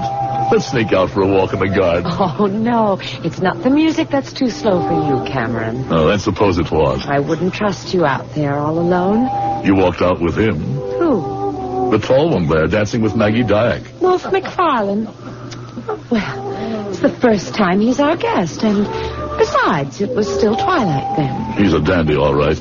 And he has all of you girls making eyes at him. Where's he from? Oh, Glasgow, I think. He's here in his second or third year as a medical student, working under Dr. Knight. I suppose he's turned your head, too, huh? He did when we danced. Oh. What could be more exciting than being a doctor anyway? Someone who can make you well if you're ill. Well, maybe I'd better consider taking up the profession myself, so I won't lose you.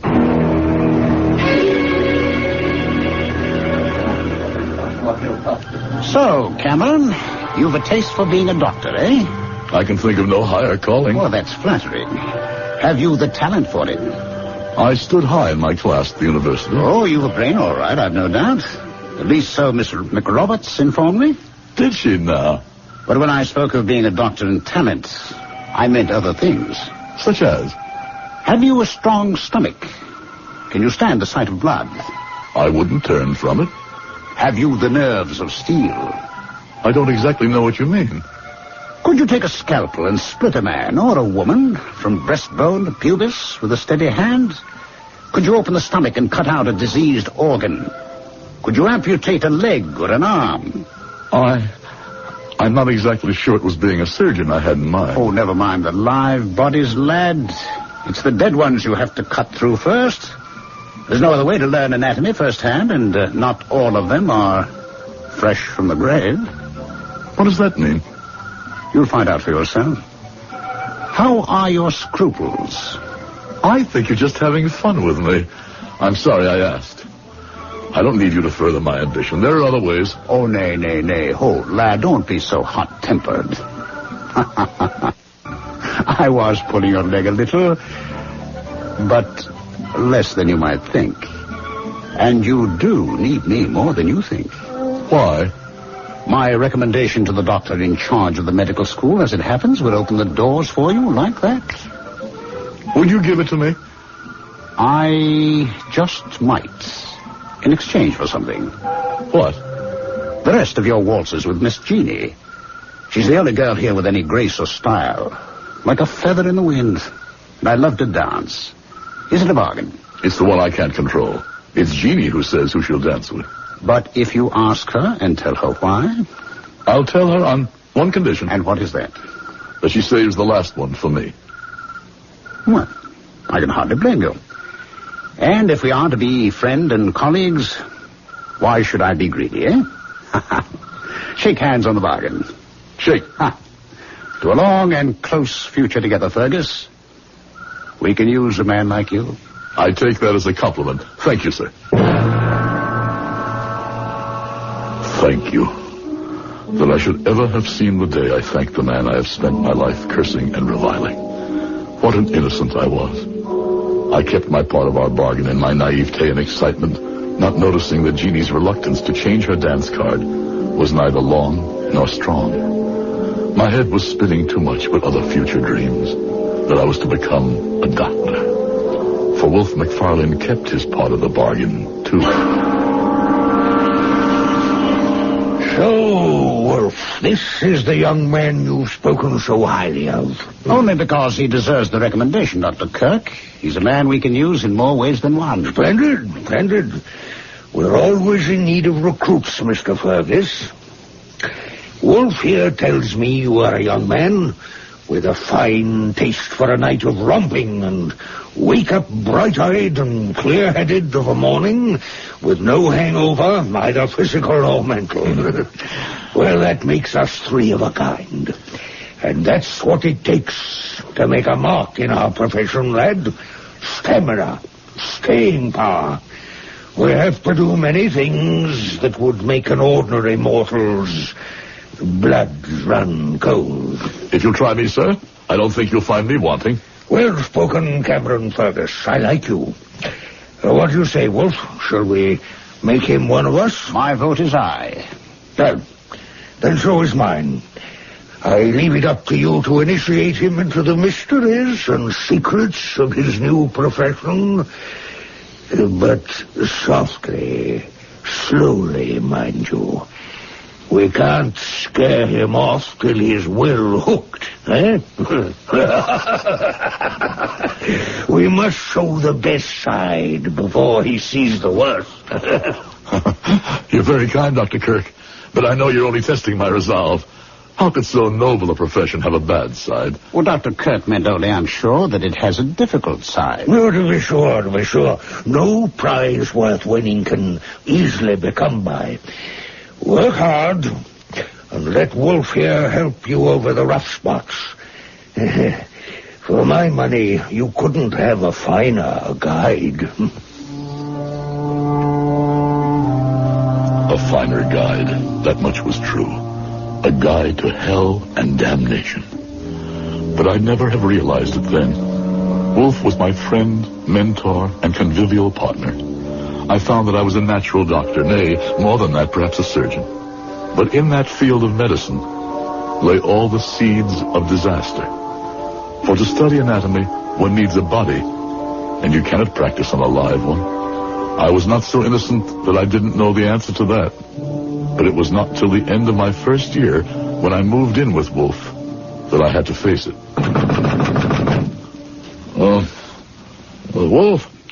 Wolf, wake up. What? Name of a dog, what hour is it? It wants 10 to 3. And you wake me? Damn it, Fergus. Someone at the door. Oh, of course. Reason I bid you move in tonight. Get dressed while I answer that. But what is? Don't ask questions. Do as I say. Governor, I was off to... I'm sorry for the delay. Just give me a moment or two, eh? We are real loud tonight. We'll need help. Oh, don't worry. We have it. Meet us at the usual place, eh? Check me my trousers there, Cameron. What is it? Do I have to spell it out? The Resurrectionists. And tonight they have a cart full. Tonight is your baptism. You going to let me down? Well, enough in hindsight to know what I should have answered to that. But I was young, and I thought he was my friend. And so, half-dressed, half-sober, half-anesthetized, we went to the building that housed the dissecting lab and began the night's, or I should say, the early morning's work. All right. Put it there. There we are. Is that the last? Not tonight. One more. Fine. Before you bring it up, let me introduce you to Dr. Cameron Fergus. Well, how do you do? The gentleman prefers to leave his name out of these transactions. Just call him Digger. That's me, by nature and profession. When you bring the last one up, Dr. Fergus will pay you. The usual tariff. Now, Fergus, I'm going to have to leave you in charge. Why did you call me doctor when I'm not even... You've got a lot to learn. We need the title to keep these fellows in hand. What do you mean? I'll explain it to you soon. Now, first off, here is a key. It unlocks the safe there. Now, there's money, cash in there, and I'll tell you just how much to disperse. But be sure the safe is securely locked before these ruffians return. Now, I have to get to Dr. Kirk right away and tell him what luck we've had tonight. He'll want to make arrangements for dissecting and anatomy classes tomorrow. It seems strange. Potter's field death rate was so high this one night. In this part of our business, it is well to question as little as possible. I followed the easy path to do as I was told. To suspend thinking, pay off the grave robbers, and twine myself irrevocably in a practice which, no matter how we as doctors might believe its morality, in those days, could involve death by hanging. But if I thought of it much, after the Body Snatchers were come and gone and paid, it was all forgotten when Dr. Kirk joined us. A magnificent day in our lives, gentlemen. I congratulate you both for your part in this, while at the same time I need not enjoin you to the secrecy we must maintain. My congratulations for tonight, and carry on the good work, gentlemen. I bid you good morning. High words, Dr. Kirk. And we are left with all the dirty work. What do you mean? The time has really come for you to stop asking the very answerable question. In the name of medicine and research, we gather bodies, right? But that is no crime. Using already dead flesh, which can render up to us secrets of how to handle living flesh, is not a valid crime. On that basis, you have an argument. If the flesh is already moribund. But body snatching is a rewarding crime. And if there is no dead body to snatch, with the kind of man who plies this trade, do you think he would hesitate to wait for the flesh to die if his source of supply ran low? Good Lord, what are you saying? Oh, don't pretend innocence. If your conscious brain will not admit the truth, your subconscious one knows it. And you signed for the bodies tonight. Willy-nilly, you are with us from here on in. With us from here on in. For the first time, I realized I was trapped. For a moment, I even thought my friends had made use of me. But then I thrust that thought aside. They were pioneers, like myself, taking the only means to great ends. And if indeed it were true that an occasional body had not met a natural death, why, by all reason, it could only be someone who was a criminal, who had sought it himself. So I reasoned. And with another drink of fiery scotch to soothe my addled brains, soothed my burning conscience.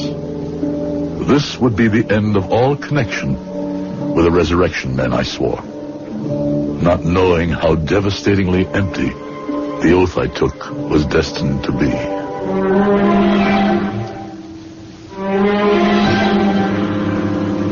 Poor Cameron Fergus, lulled into the crime of accessory after the fact, controlled by men wiser in the ways of vice than he, who would soon involve him as accessory before the fact.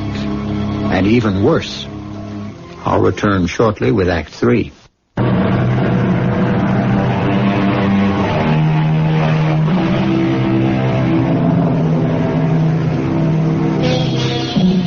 Most doctors of those days were not about to be troubled by the material they dissected.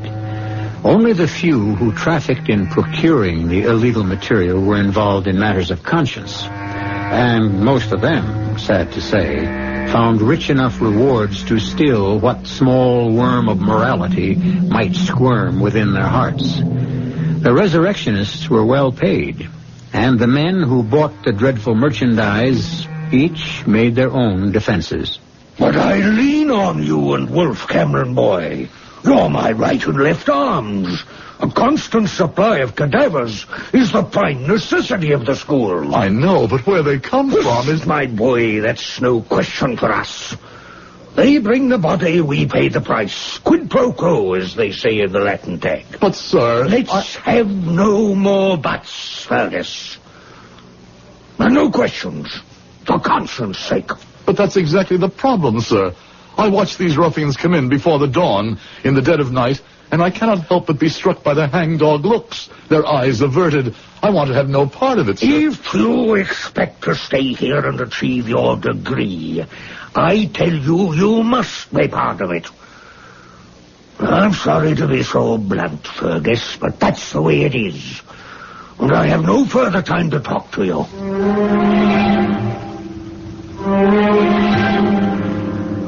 Wolf, help me.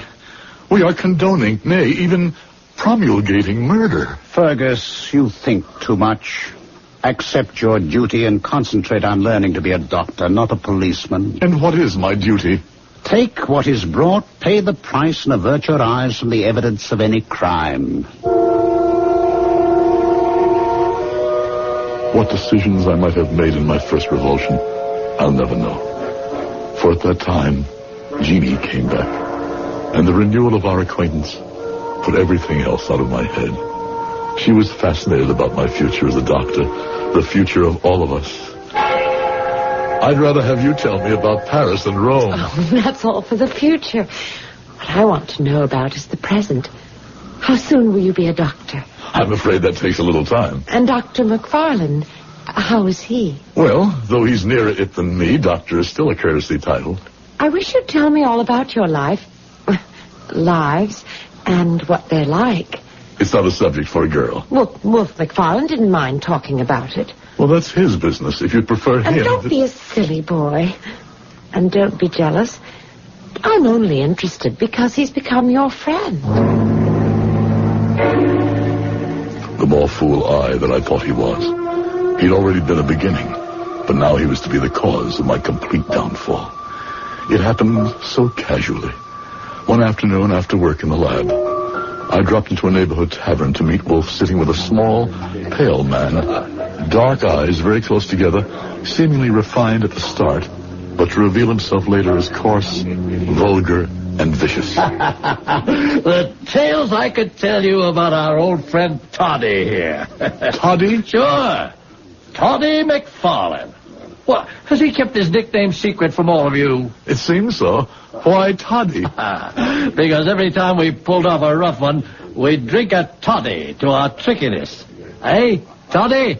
I wish you wouldn't call me that. Drink up and enjoy the good living it brings all of us. Oh, for God's sakes, watch your mouth. Well, now, will you listen to our preacher? Pay no attention to him, Cameron. Is that your given name? Yes, but... I may be a pretty bad fella myself, but Toddy here, Toddy McFarland, could put us all to shame. Here, look, have a look at him. If looks could kill. Toddy hates me because I know too much about him. I told you don't call me that confounded... I'll call you as I please, and what can you do to keep my mouth shut, Toddy? Just look at him, Cameron Fergus. Did you ever see the lads play knife? He'd like to do that. All over my body. We medicals have a better way than that. When we dislike a dead friend of ours, we dissect him. Why I made that stupid, ugly joke, I'll never know. I longed to snatch the words back the moment they were said. Would to God I could have. I was to regret them the rest of my life. I should have admitted before this that I was well paid for my work of receiving nocturnal corpses. No questions asked. It was 3 nights after I had met Gray, and I was on duty at the empty dissecting rooms when...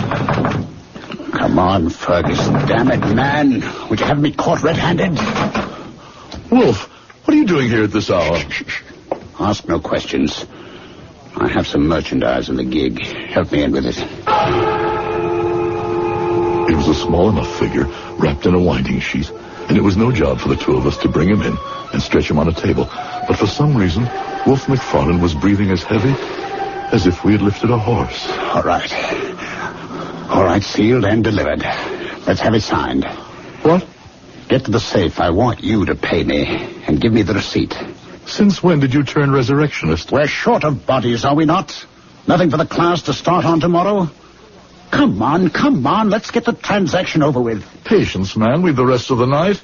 And your friend is in no hurry anymore. Sign the paper and give it to me. Well, don't you want the money first? The paper. All right. My signature for posterity. And from me, this is all I need.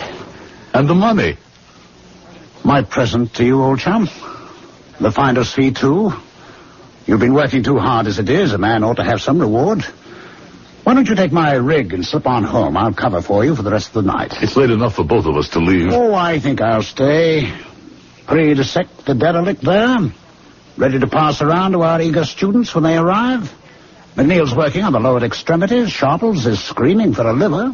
What's the matter with you? You seem unnerved. Who in... No, don't take that key away, don't. Very well. You had to know. Now you know why I had to have your signature of acceptance. It's Gray. The man who... A man who could have ruined all of us. We're in this boat, sink or swim. Would you want your neck on the gallows like Burke? This man is dead and is valuable to the advancement of medicine. Accept the fact of his death. Never question the how. You're one of us still, young Fergus. Forever. So I was already trapped. I began a long lifetime of drinking in earnest. I was neither surprised nor that much affected when Jeannie turned from me. Even the fact that I heard by the grapevine, certainly not from his lips, that Wolf was squiring her about, failed to rouse me. I felt myself damned forever. I wasn't good enough for her. But youth is resilient, and once I had digested my involvement, I learned to live with it. Even thought to go back to Jeannie again. As it happened, I chose, accidentally, the day that Wolf was to receive his sheepskin as a doctor. I never realized what real love was until I met Wolf. Puppy love, real love. Would you like me to tell you about this man you worship so? What he's really like? Don't be so silly and jealous. I'm not thinking of myself, Jeannie. It's you. I want to protect you from... I'm quite old enough to handle my own affairs. Oh, I doubt that. You couldn't understand a man like Wolf. Get your hands off me. Damn it, if I have to shake some sense into that lovely head, I'll do it with my hands. If I can't with words... Fergus, you desperate...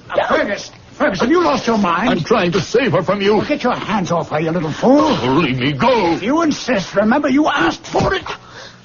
Oh, you didn't hurt him, Wolf. I imagine I did. He'll have a sore jaw tomorrow. As sore as my head. But what else could I do? Well, nothing else. I don't ever want to see Fergus anymore. I wasn't unconscious. I could hear all of this.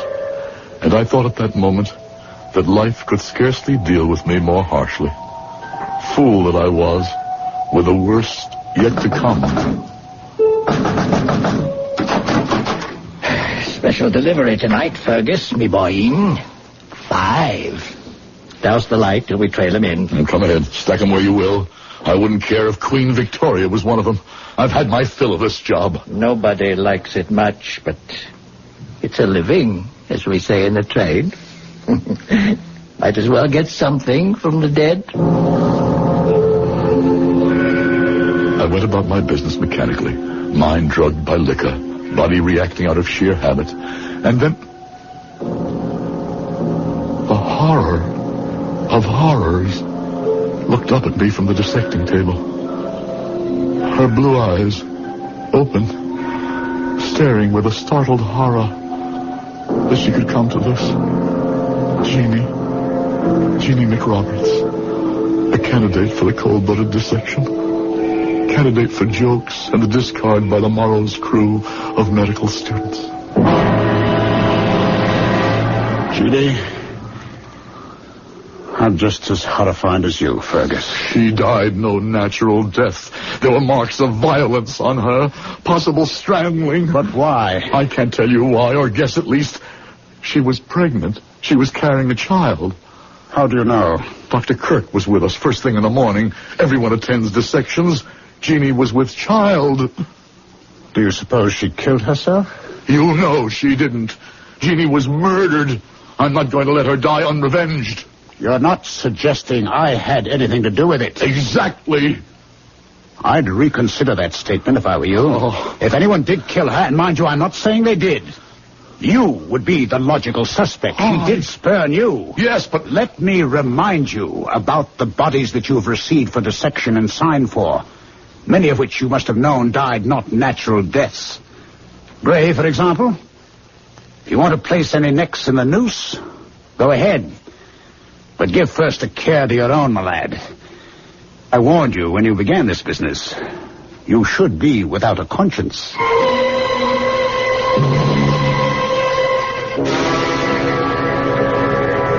He knew me too well, Harry. Conscience I had, but no courage.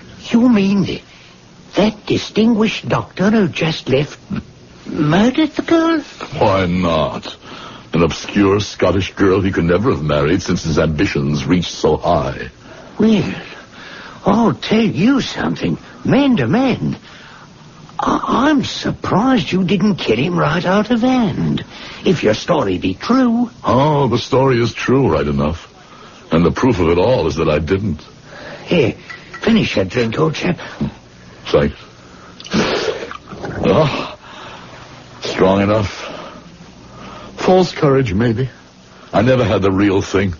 Else none of all of this would have happened. Well, at least you had some conscience. Which finally has caught up with me.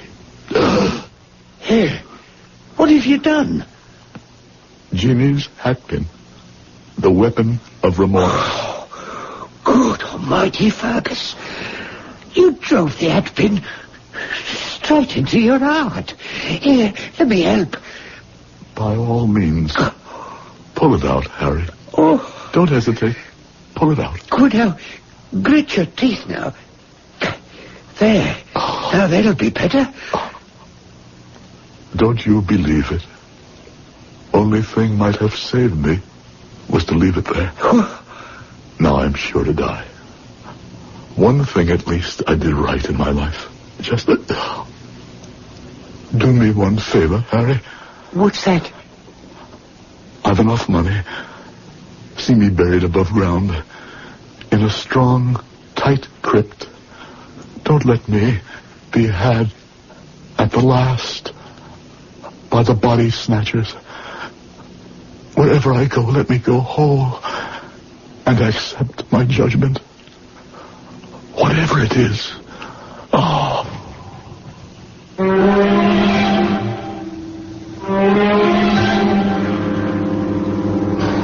A curious and chilling story, with no moral that I or any man can quite offer. The raw material for the study of medicine that today has prolonged life by almost twice as much as could be expected in the last century is no longer needed so much. Thank heaven the ghoul, the body snatcher, and the resurrectionist man have passed from our lives, or deaths, since that was their concern. I'll be back shortly. This is E.G. Marshall inviting you to return to our Mystery Theater for another adventure in the macabre.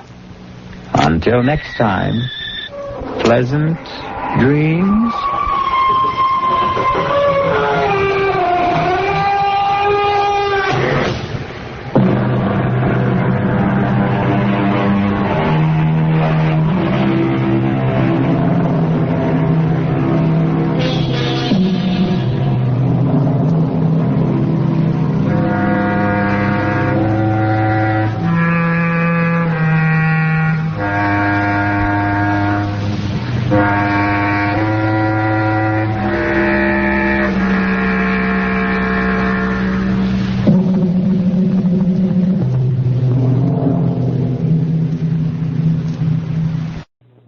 Drastically altered, and two people become lost in, well, you'll hear. It'll all come out as we go along. Norma and Hal, he's Harold Glenford III, have inherited an ancient brownstone on New York's East 58th Street. Hal hasn't seen the house or the uncle who left it to him since he was a little boy.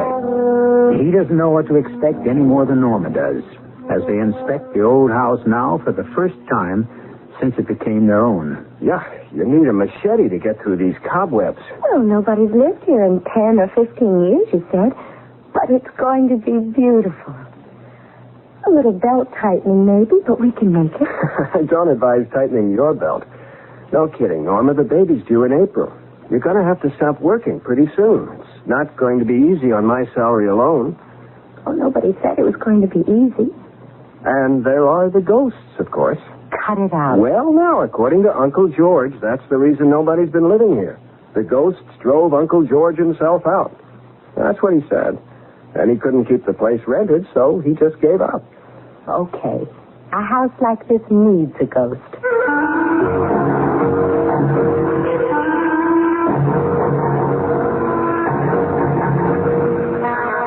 Our mystery drama, The Fatal Connection, was written especially for the Mystery Theater by Fielden Farrington and stars Jennifer Harmon and Nick Pryor. It is sponsored in part by True Value Hardware Stores. I'll be back shortly with Act One.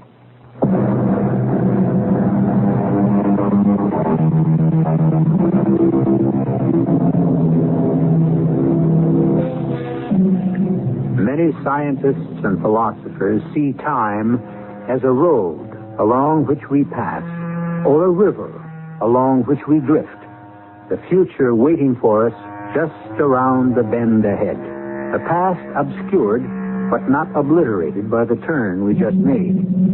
The rest of us, ordinary mortals that we are, find the moment in which we are currently trapped just about all we can handle.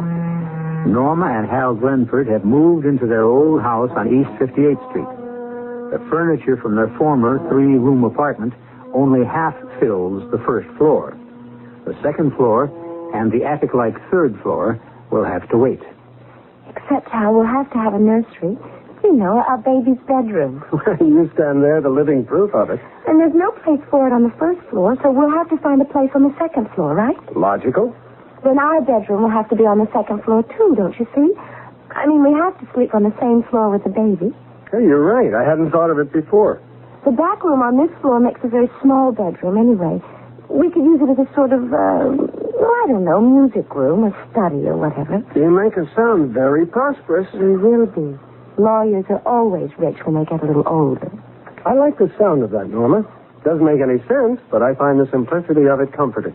So shall we go upstairs and see what's there for a bedroom and a nursery? Okay. I'll go first and clear away the cobwebs. Oh, we'll carpet the stairway. Later, of course. When we're rich. That's an old bedroom, as I recall. One of the doors is a linen closet. There are 5 doors, so that leaves just 3 rooms. One more than we need. Well, this would be all right for our bedroom. It's much nicer than the little room downstairs, don't you think? Okay. Bedroom here. That takes care of us. Now about Junior. Hey, this door's locked.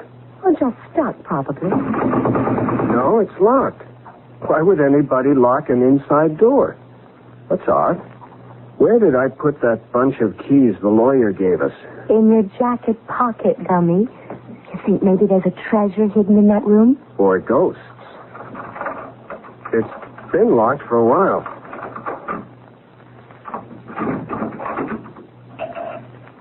It's all furnished. Son of a gun. Right out of the 19th century. It looks like what used to be an upstairs sitting room or something of the kind. Oh, Hal, just look at that secretary. It must be 100 years old, and it looks just as solid as... Oh, my gosh, a telephone. One of those old wall phones. I've seen pictures of them. Shouldn't it have a crank? Oh, I'd like to furnish the whole house just like this. It's 10:38. I'm Becky Studer. Let's continue with that Leonard Duran running fight. In round 10, Duran scored with 4 left jabs in the 10th. and also scored well to the body. Leonard had the best of a toe-to-toe exchange late in the round, but did not do too much punching earlier.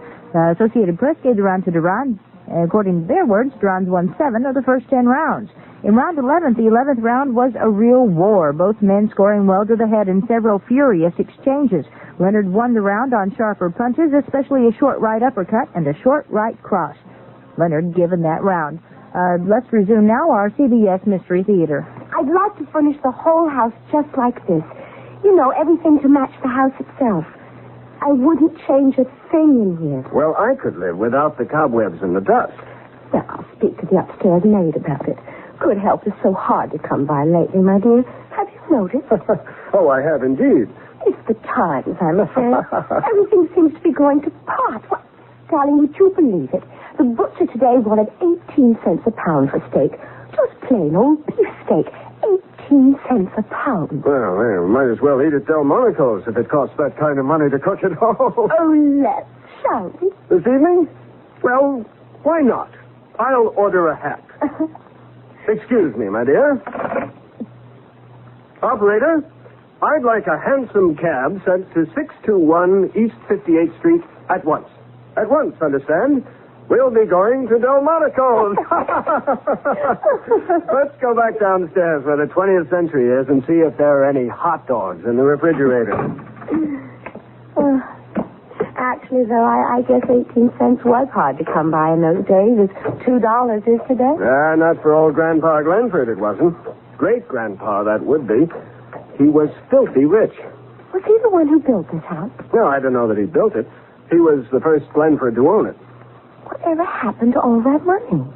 Gave it away. Gave it away? That's what my father told me. Maybe it was just a figure of speech. You know what we ought to have? We ought to have a bottle of champagne to break over the bow of the house, or the stern, or whatever they break it. His houses had them. Well, now, if you look in the refrigerator, just to the right of the meat drawer, you'll find a quart of excellent domestic champagne cooling.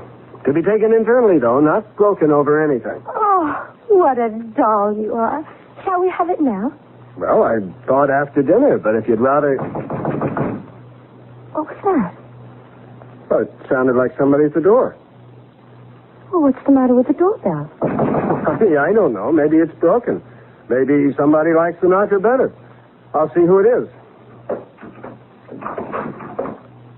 Yes? What can I do for you? Your hansom cab, sir?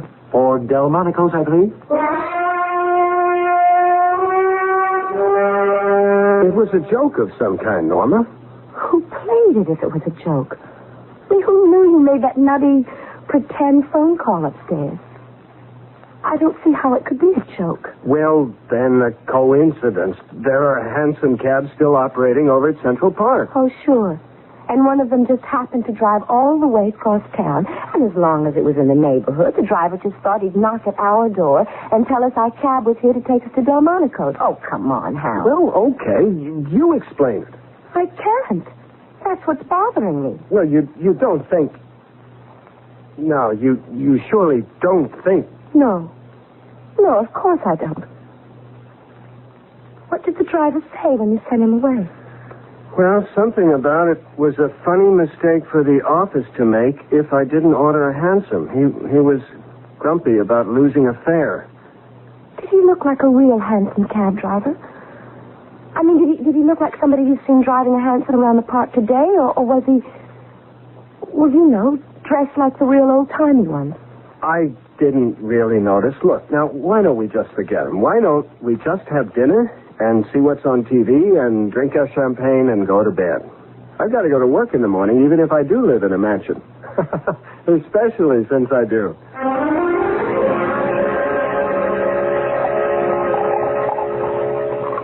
Here's to great-grandfather Glenford. Look, take it easy with that stuff, will you? The bottle's half gone already. You're a novice at this, remember? And here's to hansom cab drivers everywhere. Hey, you know what we ought to do? There isn't any more champagne, if that's what you mean. I only bought one bottle. No. What we ought to do is something about that phone upstairs. Yeah, like have it taken out. No, I want to order something. A new dress. Something like that. I mean, If they send over cabs when you order them, why not? You'd better let me finish this bottle. Bring it upstairs. Come on.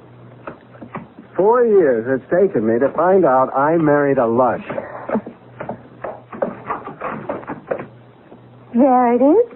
Our fairy godmother compliments of the telephone company. You want to go first? No, you go ahead. I'm just along for the ride. What shall I ask for? No, look, don't fool around with one dress. Ask for a whole new wardrobe. As long as you're going to be a kook, you might as well be kooky in the grand manner.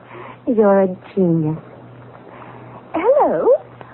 I want a whole new wardrobe. Oh, no, 2 wardrobes. One for myself and one for my husband. Everything in the latest style and everything must fit perfectly. Oh, and have everything finished and delivered by the time I get home from work tomorrow afternoon. That's, I guess, it for now. You want to order something, Hal? Well, sure. Why not? Here, give me that. Hello. I want the house completely redecorated. Completely. Restored, I should say, exactly as it was when the place was new. And I don't mean just when you get around to it. I want that finished by tomorrow afternoon also. By the end of the working day. Thank you.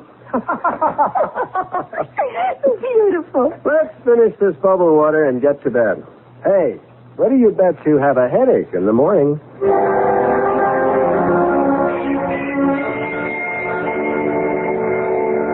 You'd have lost that bet. No headache.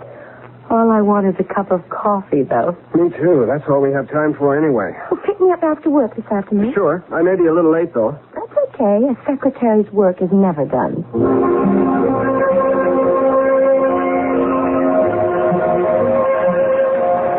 So, after I spend the better part of 3 weeks working on this brief, and it's brilliant if I do say so myself, who do you think is going to take it into court? Mr. Fuller? Old J.C. himself. Who else? How was your day? Oh, you know. Once you've typed one letter, you type them all. You know something? We ought to walk home from my office every evening. Hold my briefcase while I unlock the door, will you? I wonder if they finished. Who finished what? The decorators, you know. You told them it had to be finished by the end of the working day. How? Now, this is too much. I mean, what kind of a joke? It is, Hal. It's all been redecorated, restored. Just like you ordered. Oh, Hal. Hey, where's our new television set? Now, that is going too far. That set cost color TV. That was a 21-inch screen. But how did they do it? Who did it? I mean, I can't figure. Hal. What? The refrigerator's gone.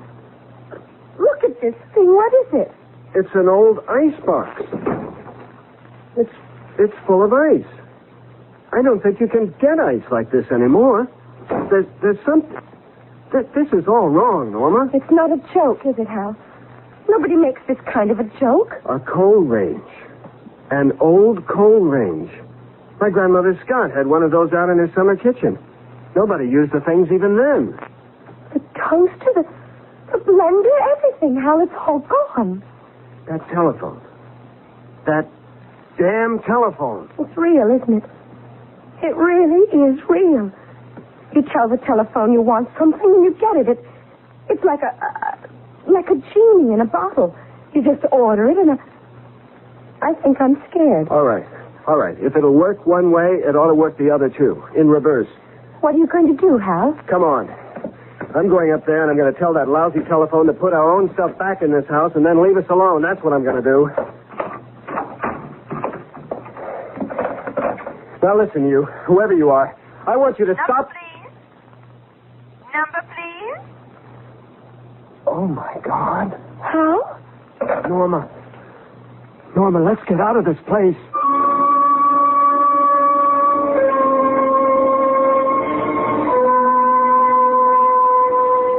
A telephone? Redecorate and completely restore a 19th century house? And all in the course of an 8-hour day? It seems impossible, doesn't it? And yet there it is. And somebody did it. Or something. We'll look into it further when I return shortly with Act 2. Time. One of the many things we still don't understand about our universe. Now here, in an old house on New York's East Side, Hal and Norma Glenford have found an antiquated telephone that seems to constitute some kind of flaw in what we consider the natural passage of time. At least in the incredibly short objective space of 8 hours, the house has somehow become its original 19th century self. The past, if Hal and Norma can believe what they see and hear, has been trapped within its walls. The eeriness of it has sent the two of them frightened out onto 58th Street. It's so quiet out here. And so dark. I don't remember it being this dark before. Well, we haven't been around this neighborhood much at night. I guess east of First Avenue, the city just doesn't waste money on bright lights. Let's walk up that way, Hal. Right now, I don't want to go back into the house. Okay. Up toward 3rd Avenue or Lex? You know, I don't think I ever heard New York this quiet before. East side, west side, day or night. It's like a tune.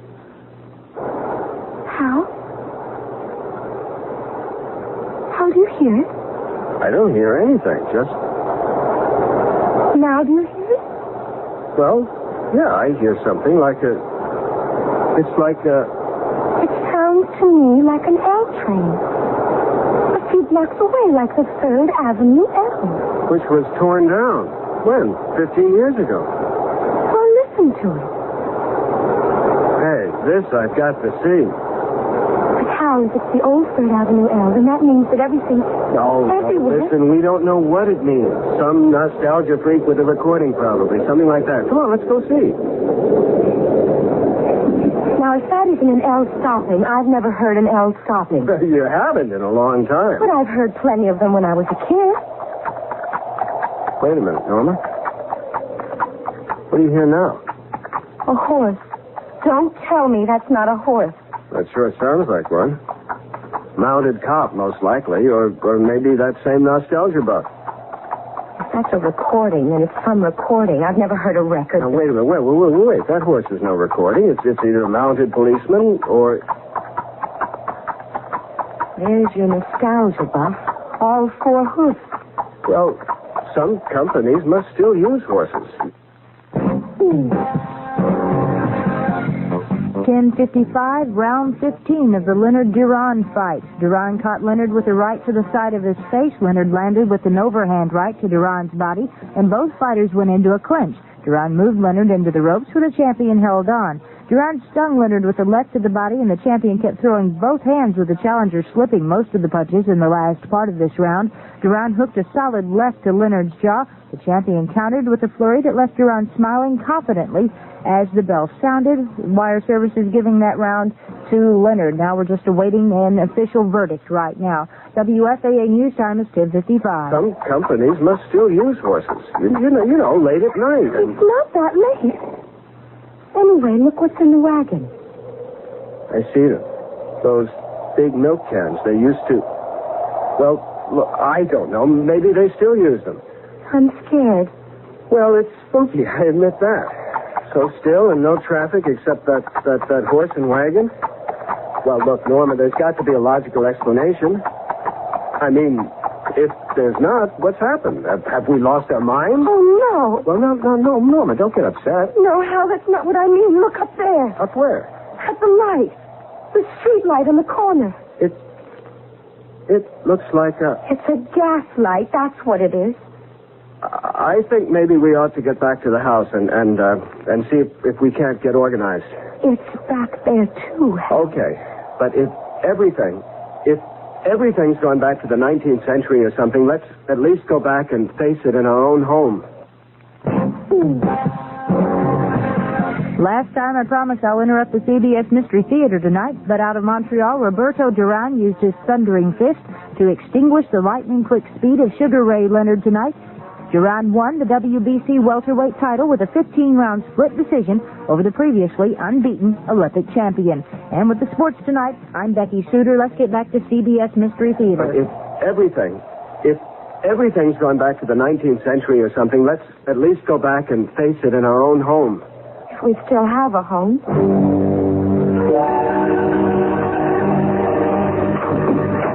The key seems to turn easier.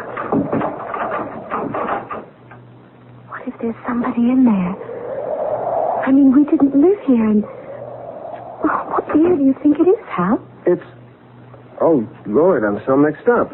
How can it be anything but 1974? That's what it is. Or was, or will be. Now, we've got to stop this foolishness. The first thing we need is some dinner. Maybe with some good, solid food inside us, we can take a more reasonable view of this mess. I don't know how to cook on a coal range. I don't even know how to make it burn, do you? Well, we were lucky there was some stuff in the icebox already cooked. I wonder who cooked it. Maybe my grandmother. What do you suppose happened to them? Your great-grandmother and grandfather. Are they supposed to be living here? Are they going to come walking in and... Listen, what's that? It's that phone upstairs, Hal. You mean the one that... Oh, Lord. Let it ring, Hal. Just let it ring. I can't. If it's somebody from whatever year this is, I've got to talk to him, Norma. I've got to. All right, but I'm going with you. I put carpet on the stairway. Or had it on the stairway, whichever. Hurry up, will you? I don't want whoever it is to hang up before we get there. It's actually a new house now, isn't it? You don't see the signs of age anymore. It doesn't look like 1,000 coats of paint on everything. Hello? This is Bill, Harold. Where have you been all day? Well, I practically camped outside your office all afternoon, and you never did show up. Who did you say this is? Are you all right, Harold? It's Bill Voigt, your partner. Oh, yes. Yes, of course. I was wool gathering. I guess you were. Listen, I've got to talk to you bright and early tomorrow morning. You're in a jam, Harold. A jam? Well, can't you tell me about it now? You'd better get in here tomorrow for your own good. It's nothing to do with me, but for your own good. Oh, well, if it's that important... It is. It's to you, Harold, not to me. To you. All right. Thanks for calling, Bill. What was that about a jam? He didn't say. But you want to know something weird? He thought he was talking to my great-grandfather. That man called me Harold, and that was his name. I can't remember anybody ever calling me Harold my whole life. He thought he was talking to my great-grandfather. I can't see. How did they read by these silly gas lights anyway? There's an oil lamp right there on the desk. I think they used oil lamps to read by at night. The gas fixtures are all up on the wall. Well, do you know how to light one of these things? I mean, the lamps? Well, just take the chimney off, or the glass thing. Then you hold a match to the wick like a candle. Because if this is my great-grandfather's desk, I mean, the way he left it only yesterday, I want to know what's in it. Is this what you mean by the wick? Yes. Do you think we'll ever get back, Hal? I don't know if I could stand it stuck here forever. There's no way of knowing, Norma. Everything's written in longhand. This looks like a deed of some kind. Most likely for the house. No. My gosh. What? This is a deed to an office building on 5th Avenue. Way downtown, but that's where the action was in those days. These days. Your great-grandfather owned an office building? I told you, he was loaded. There goes that lousy telephone again. Don't answer it, Hal. Look, you can come with me. It's no good just letting it ring. It's got to be somebody important. There weren't many phones in those days. These days, damn it, only rich people could afford telephones. It'll just mix things up all the more, though, answering it. Look, it's our only contact the way things are. I wish. Oh, it's no good wishing. Hello. Hello. Mr. Glenford? Yes? This is Maud Spencer, Mr. Glenford. Is Norma in? Just a minute, I'll see. Norma, do you know a Maud Spencer? don't know anybody here. She asked for Norma. Norma. Now, maybe it's a link of some kind. You'd better talk to her. Oh, Hal, I don't want to talk on that thing. Look, this could be the breakthrough. Here, talk to her. Hello? Norma, my dear. We were all expecting you at Sarah Aldrich's tea this afternoon. I do hope you're not sick. Sarah who? Aldrich. Sarah Aldrich. Well, you were invited, weren't you? Sarah said you were. Oh, well, yes, I guess I was. I mean, yes, of course I was. I've been having these spells, you know, headaches and that kind of thing. Oh, dear. No trouble about your delicate condition, I hope. Well, it's related, I guess. Nothing to be concerned about. I'm just supposed to get a lot of rest, you know, stay at home and take it easy. Oh, dear. Is there anything I can do? I'll come and see you tomorrow afternoon. No, don't do that. What? I mean, I'm sorry. I didn't mean it the way it sounded. All I meant was I'm perfectly all right. I really don't need a fuss made over me or anything like that. It just isn't necessary. That's all I meant. Well, I'm sure I have no wish to intrude where I'm not necessary. I wish you wouldn't. Hello? She hung up. It wasn't anyone you know? No, I was supposed to have gone to Sarah somebody's tea this afternoon and didn't show up. Well, it could have been the breakthrough. One thing, whoever was supposed to have answered this phone is called Norma, and she's pregnant. I'll tell you this. My great-grandfather was not a very popular man. How do you mean? Well, if he had any friends, they sure didn't write to him. These letters are all from people who hated his guts. Claim he stole them blind. Stole? Do you think it's true? I'm beginning to believe that old Harold Glenford Esquire was mixed up in some pretty shady enterprises. What kind of shady? Kickbacks, near extortion, character assassination, embezzlement, or something very like it. If a third of these letters are right, you name it, and old great-granddaddy Glenford was into it. Oh, that's shocking. Listen, you want to hear one? I'm not sure I do. Glenford. This guy signs himself James Blakely.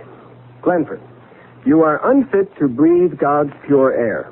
The ways of God are beyond understanding, but justice is inevitable either in this world, which you befoul, or in the next where, never fear, the punishment you deserve has been prepared for you. To hasten you into that world would be an act of the highest nobility. If I do not do the deed myself, rest assured that another will in good time. Wow. A sample. Only a sample. How? Well, what is it? Look at this. It's This is a picture of you and me. That sure is what it looks like. But in those clothes? Well, where did you get this? In this desk drawer. Look on the back. Mr. and Mrs. Harold W. Glenford on the occasion of their wedding, June 1894. And look at those signatures. Except for a couple of curlicues, they're yours and mine. I can't help it, Hal. I'm scared. I don't see how it's possible, but it must be. I have somehow become my own great-grandfather. Not only that, but you're my great-grandmother, and that child you're carrying, due to be born next April, is my grandfather. Paradoxical? Well, yes, of course. You presuppose paradox the moment you start moving about in time. How do you know you aren't your own great-grandfather or grandmother? If tomorrow you found an old telephone in your attic, well, how do you know? I'll return shortly with Act 3.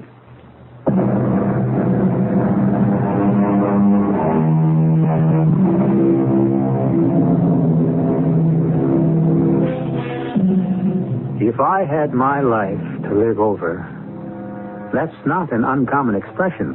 We've all heard it. But have you ever heard anyone say, if I had my great-grandfather's life to live over? That's exactly what has happened to Hal Glenford, if his conclusions are correct. He has not only gone back in time to his great-grandfather's day, but he has also taken on his great-grandfather's identity, and the wife he loves is now, as he must believe, his own great-grandmother. A situation of many complexities. Hal has broken open the strongbox he found in old Harold Glenford's desk and has gone quickly through its contents. Well, there's one comfort. If we actually are my great-grandfather and grandmother, we're very rich people. Well, what difference does that make? A lot. If we're stuck in this time. I want out, rich or not. Well, honey, so do I, of course. But there are securities and deeds in this strongbox representing well over $1 million in assets. And $1 million was really worth something in 1897. Is that when it is now? Mid-November of 1897, according to the dates on those letters I read. How can't you do something about it? What? Invent a time machine? Look, I don't know. Maybe it'll just happen. Like the other time, only in reverse. Norma, I'm sorry. That's the best I have to offer. Meantime, I think we ought to get some sleep. Sleep? In the middle of a thing like this, sleep? Try to, anyway.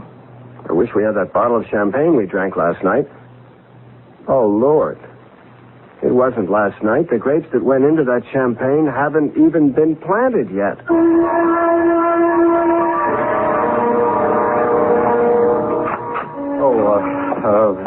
Hello there. I'm sorry. I didn't realize you had someone in your office with you. Never mind. I was just leaving. Sit down, Harold. You were wise to shave off your beard. Yes. Well, my wife never really liked it, and I thought... Well, it served you well. Blakely didn't recognize you. Was that James Blakely? What are you talking about? You know perfectly well it was James Blakely. No, I mean, I had a letter from him yesterday. I could have... Did you know I could have him in court for some of the things he said? Yeah, that's rather funny, you know. You having James Blakely in court instead of the other way around? That's really very funny. I don't think I know what you mean. Well, that's neither here nor there. I want to dissolve our partnership, Harold, as of this moment. Oh? Do you mind telling me why? Do you really think that's necessary? I wish you'd tell me... All right. I've had my fill of being a thief's associate. Now, wait. I know. I took my share in the beginning. You're not the only fool in the room, but I'm through with it now. And thank God I have no part in the Blakely thing. All right. I was checking things over last night. Thinking things over. Some of my business tactics have been, all right, shameful. I admit that. But I decided last night to change things. I mean, no shady dealings of any kind from now on. I see. Change things. And make restitution? Well, where it's reasonable, where it's possible. Without costing you money, you mean? I don't believe you, Harold. Not for a minute I don't. How are you going to make restitution to Jim Blakely? I don't... Would you mind refreshing my memory on the Blakely thing? Oh, now, really, No, Harold? I've been Lately, I've been reassessing. I've been reevaluating, and there are just so many details. I'd just like to hear the Blakely affair clearly stated. Objectively, you know. Oh, nonsense. Well, all right, if you want to hear it all over again. If you really want to wallow in that miserable can of worms a second time. Bill, it would help me.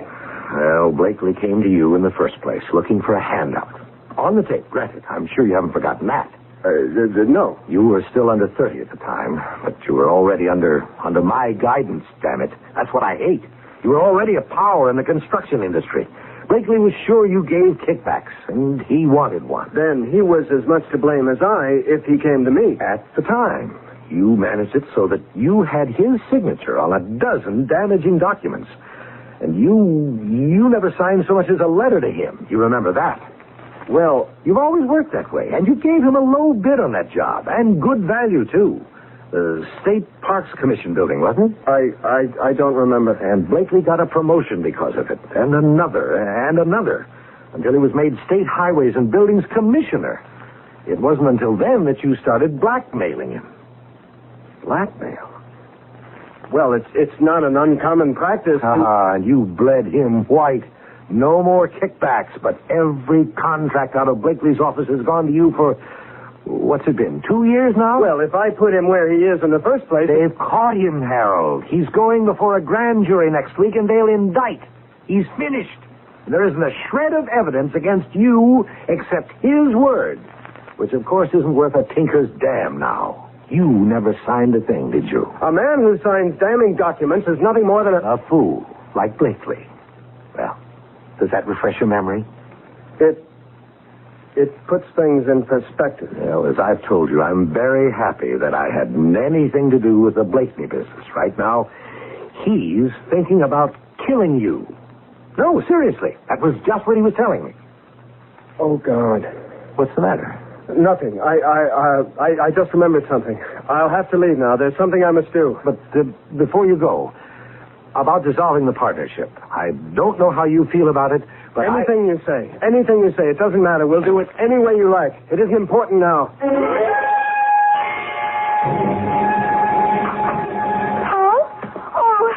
I'm so glad you're home. Yes, listen, we have to get out of here. It's so awful, Hal, being in a place you're so terrified of and being even more terrified of leaving it. I've never in my life... Norma, we have got to get out of here. Out of here? Where to? I mean, altogether out of this time. We've got to get back to the 20th century. Hal, something's happened, hasn't it? No. Yes. Norma, there's no time now. Let's try the telephone again. I want to know. Tell me, Hal. Tell me.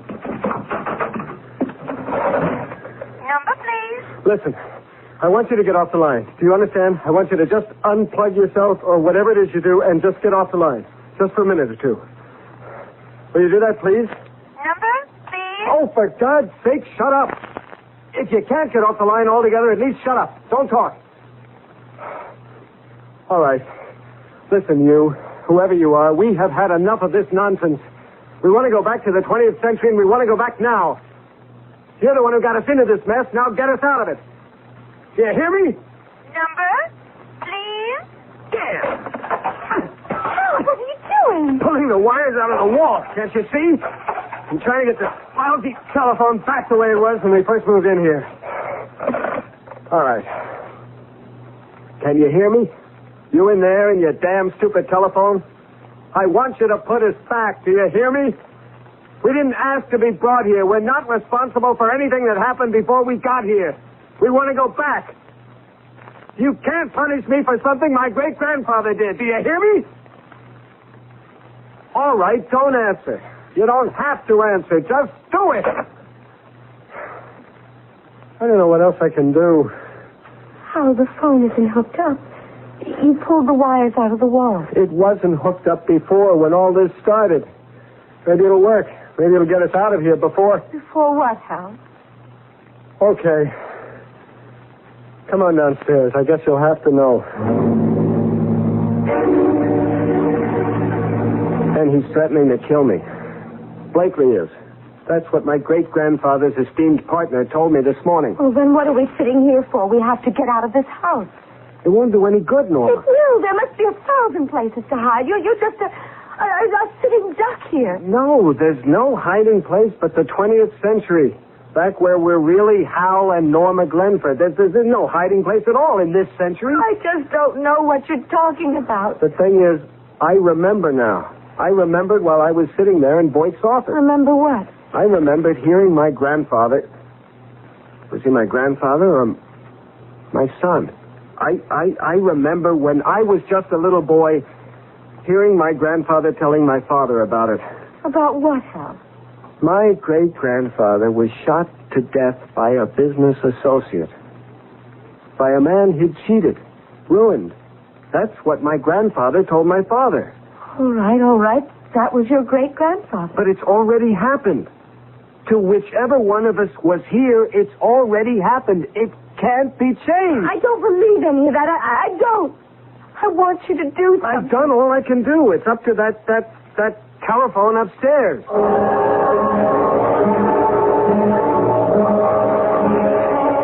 Maybe if we just sit here and think 20th century, it'll work. close our eyes and just know we're in the 20th century. Listen for auto horns. Think about the Pan Am building. Try to decide what we'll watch on TV later. Breathe the polluted air. Mightn't it work, Hal? It couldn't hurt. Close your eyes. That'll be Blakely. Don't answer it. Do you think I'm crazy? Now listen to me. If he's got a gun, he can get at us through the front window. I want you to head for the coat closet as fast as you can and get in there and stay in there until I tell you to come out. Have you got that? Yes. Norma, get in the closet. No. Not as long as you... Get down, Norma. Get down on the... How? Don't move, Norma. He may still be out there. How? You're bleeding. I am. I don't feel anything, but I can't seem to... All over your shirt. I'm going to call an ambulance. Now, don't move. I'll be right back. Don't move. Can't call an ambulance. I pulled the wires out. Remember? I'll go out, Hal. There must be a cop or something. I'll go, Norma. Please. It wouldn't do any good. It's already happened. But I can't just... I might not be here when you get back. Oh, Hal. I want to tell you something important. All right. The kid. Next April. I'll name him Harold and I'll call him Hal. No. Anything but that. Oh. Anyway, his name was Edward. My grandfather. Hal, don't you think I ought... No, tell Edward. Tell him when he's old enough. Understand? Tell him get rid of the money. All of it. Dirty, filthy, dirty money.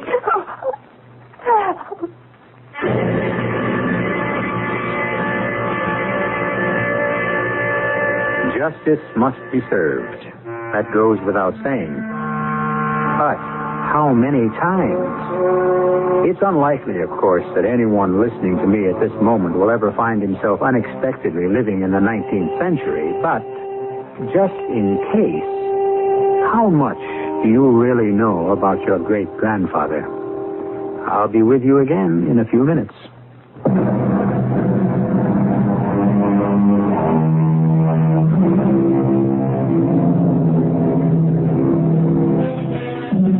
Young Edward Glenford, Norma's baby, was born in April 1898 and lived a long and, in some respects, fruitful life.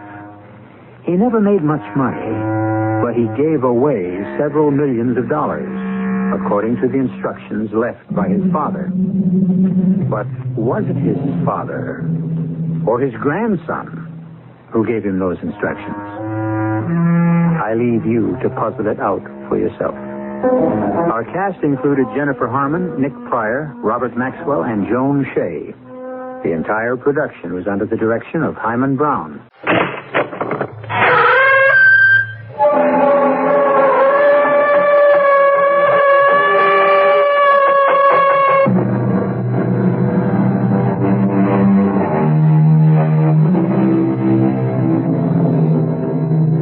Come in. Welcome. I'm E.G. Marshall. Welcome to a world where fears and suspense are the order. In cities and towns of North Africa, it's a common sight to see an old man sitting in the public square, surrounded by an admiring crowd who squat on their haunches as they listen to an age-old tale of courage, of romance, but above all, of mystery. Like that old man, the public teller of tales, I have a story for you. A story that takes place in our own country, which deals in matters that defy explanation. Matters which can be explained only from the tomb. What are you doing, Hugh? What are you shooting at? Don't ask questions. Just fire while I reload. Fire? At what? Straight ahead of you, where the grave is moving. Hugh, what are we doing? What is it? You saw it this time, didn't you? You saw the movement? The blurry outline of a shape? I saw movement, but nothing else. Well, where are your eyes, Bill? It was there. You just had a look and you'd have seen it. I think.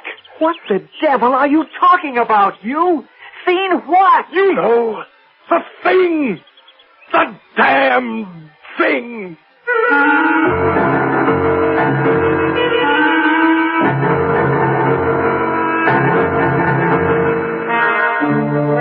Our mystery drama, The Damned Thing, was inspired by the celebrated American writer Ambrose Bierce.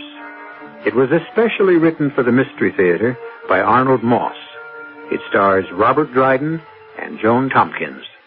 It is sponsored in part by Buick Motor Division and Sign-Off, the sinus medicines. I'll be back shortly with Act One.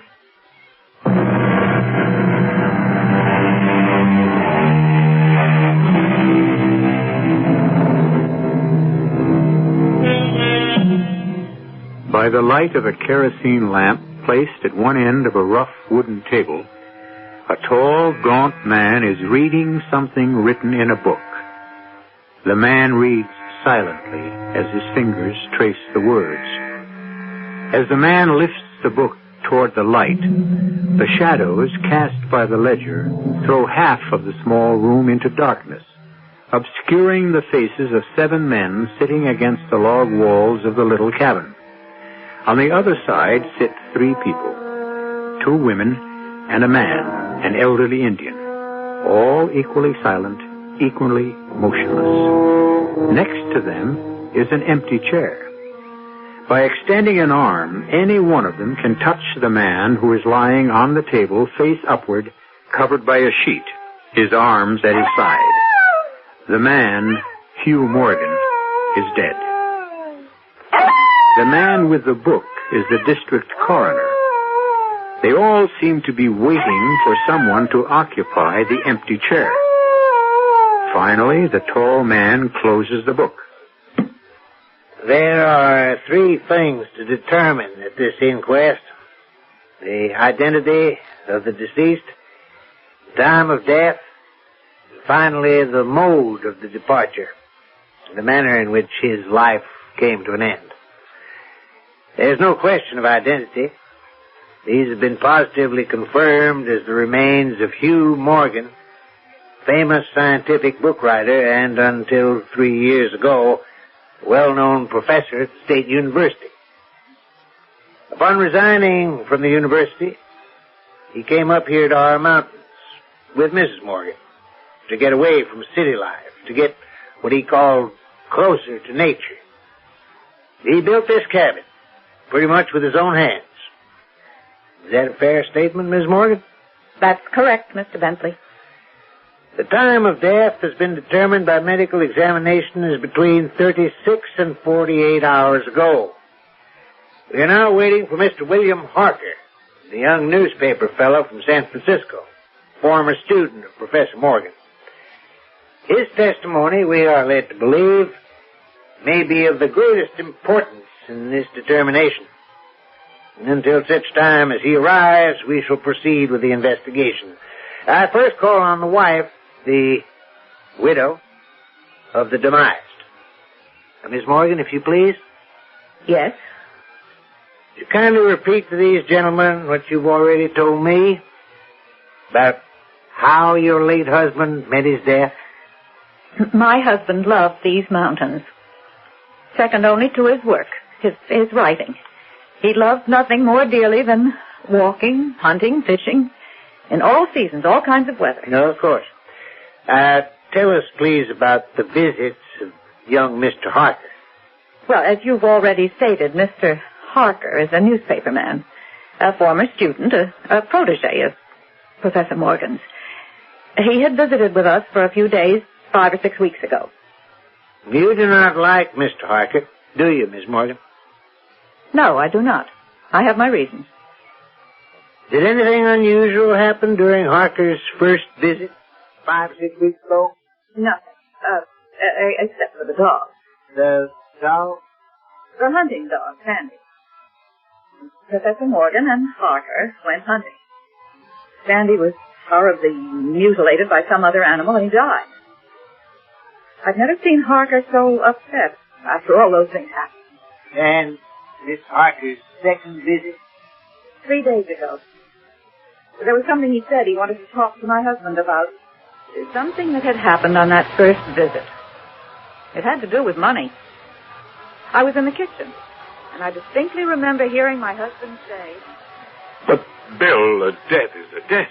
And $5,000 is a lot of money. I know that, Hugh. And if I can nail this story down, write it so it makes sense, so people will believe it, I'll get that $5,000 as a bonus.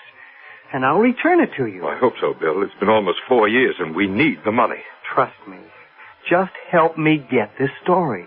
I don't know what you expect me to do. All we have to do is go back to where Sandy got hurt. It's one thing for a dog. Now, suppose, just suppose... Stop worrying. What makes you think you can write it so that the paper will take it? With your help, I can do it. Get your gun. I've got it. Is it loaded? Of course. All right, let's go.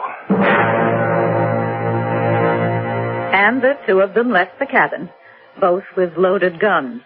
What time of the day was it, Miss Morgan? It wasn't day. It was night. Night before last. Clear, bitterly cold. It was a sharp night. I remember looking out the window after them. They had been gone no more than 5 minutes when I heard the strangest sound. It's hard to describe to you. And then almost immediately there was a scream. And then 2 shots, one right after the other. And then, Miss Morgan? A few minutes later, young Harker burst into the cabin looking as if he'd seen a ghost. He could hardly speak. When he was able to catch his breath, he said, Mrs. Morgan, he was dead. Killed.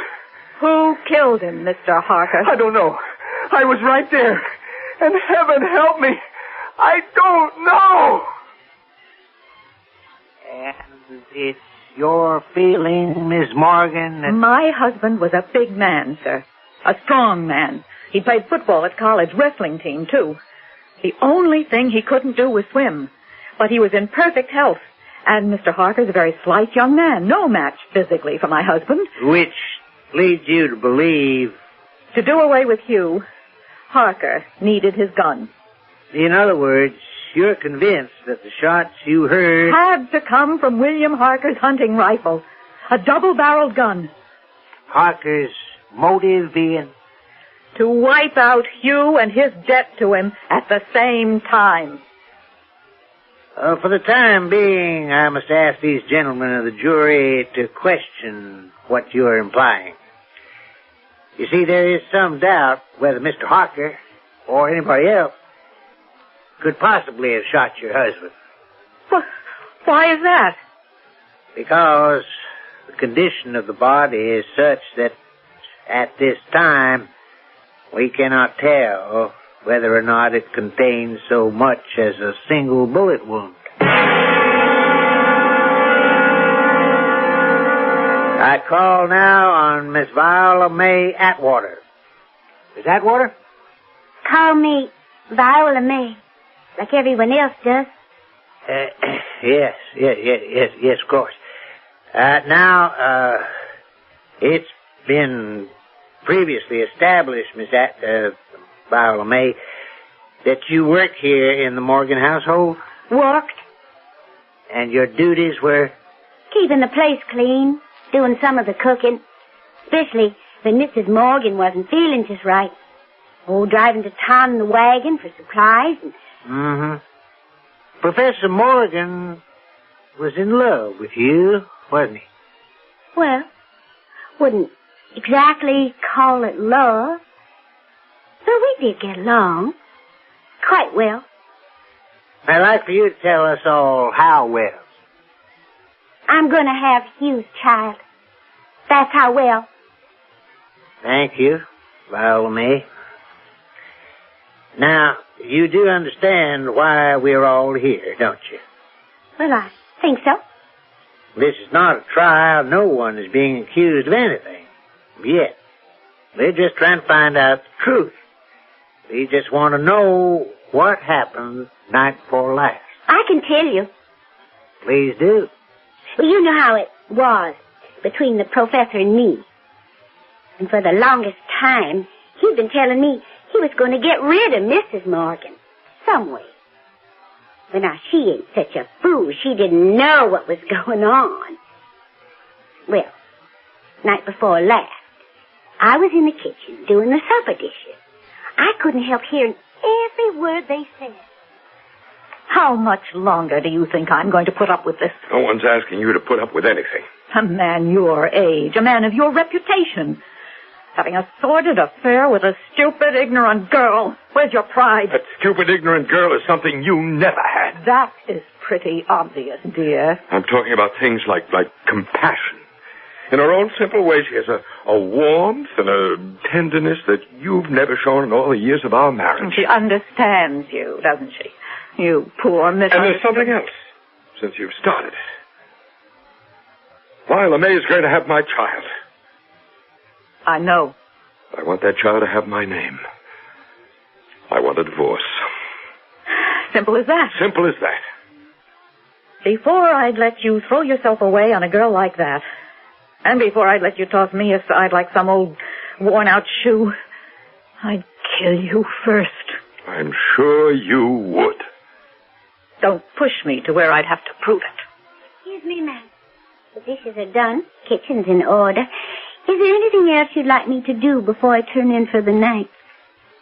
That'll be all. Thank you. Well, then I'll just say good night. Hugh, I'm going for a walk around the lake. I'll go with you. If you like. After we get back, you can pay a visit to your little friend. And they both went out together. Now, what time of the night would you say it was when they left? Oh, 9:30 maybe. 10 at the latest. What'd you do after they left? Straighten things up a little more. And then? But they wasn't gone very long. Maybe 5 minutes. Not more. When I heard a most peculiar sound, like nothing I'd ever heard before. I can't exactly describe what it was like, and then almost on top of it, there was a scream that went right through me. Go ahead, follow me. A minute or two later, Mrs. Morgan bust right into the cabin. She couldn't hardly talk. And finally she said, Lila May, Mr. Morgan is dead. Drowned in the lake.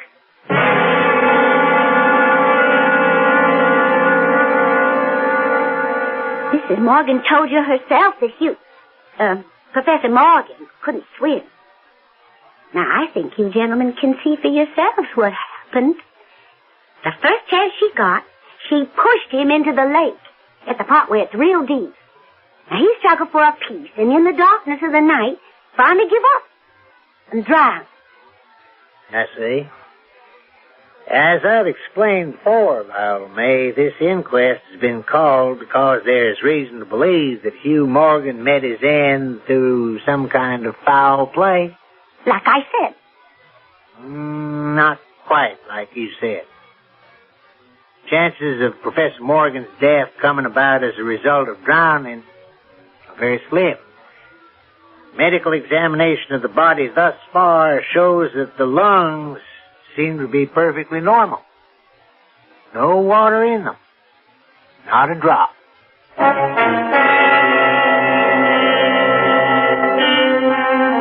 Absolute truth is a very strange thing. What seems real to one person is very often a lie to another. The fact, as one person sees it, becomes a fiction in the eye of his neighbor. What then is real? And at what point does imagination, for example, color reality? I'll return shortly with Act 2.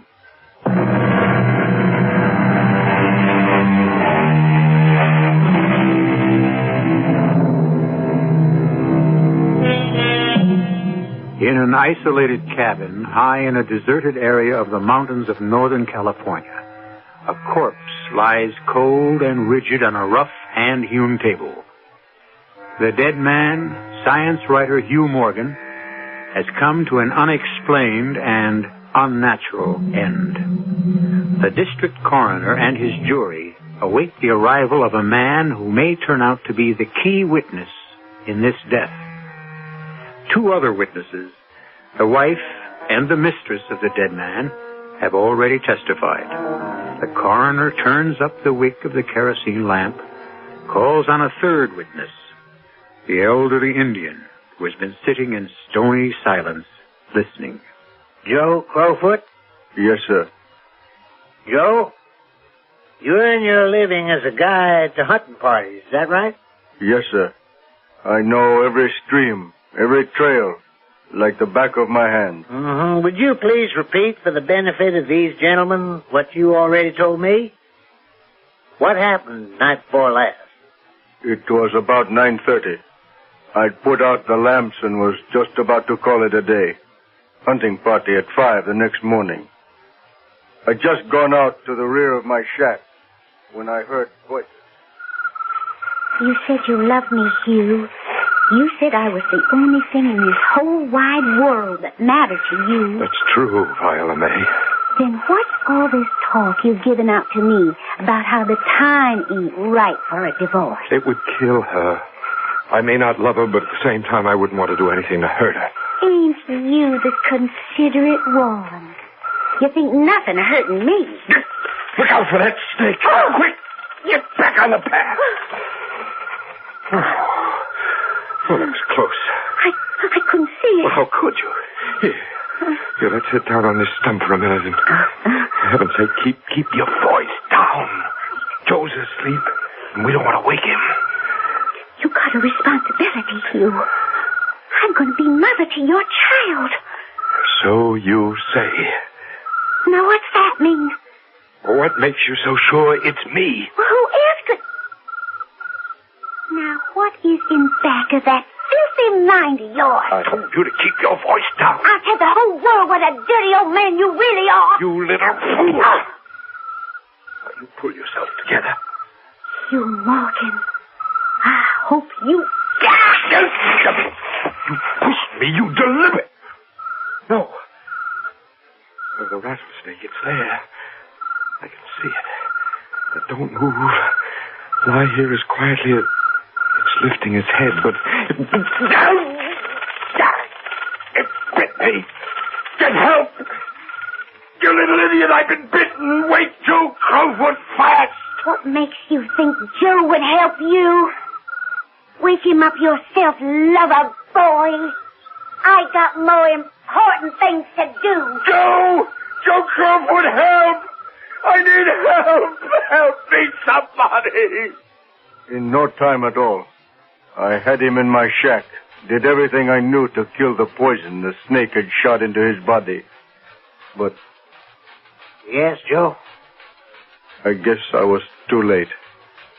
Within a very short time, Professor Morgan was dead. And it is your testimony that he was pushed by the young lady, Viola May, into the spot, the area where she knew there was a rattlesnake. Yes, sir. That's very interesting, Mr. Crowfoot. Why do you say that? The medical examination. As far as we can determine, not a trace of the snake's poison is in the bloodstream. Not a trace.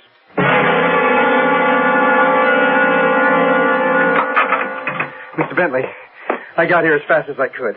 You, young man, are... I'm William Parker of the San Francisco Press. Forgive me if I've held things up. Oh, delighted to see you, Mr. Harker. I left the minute I got your call. This is not the easiest place to get to. I won't finish this business tonight.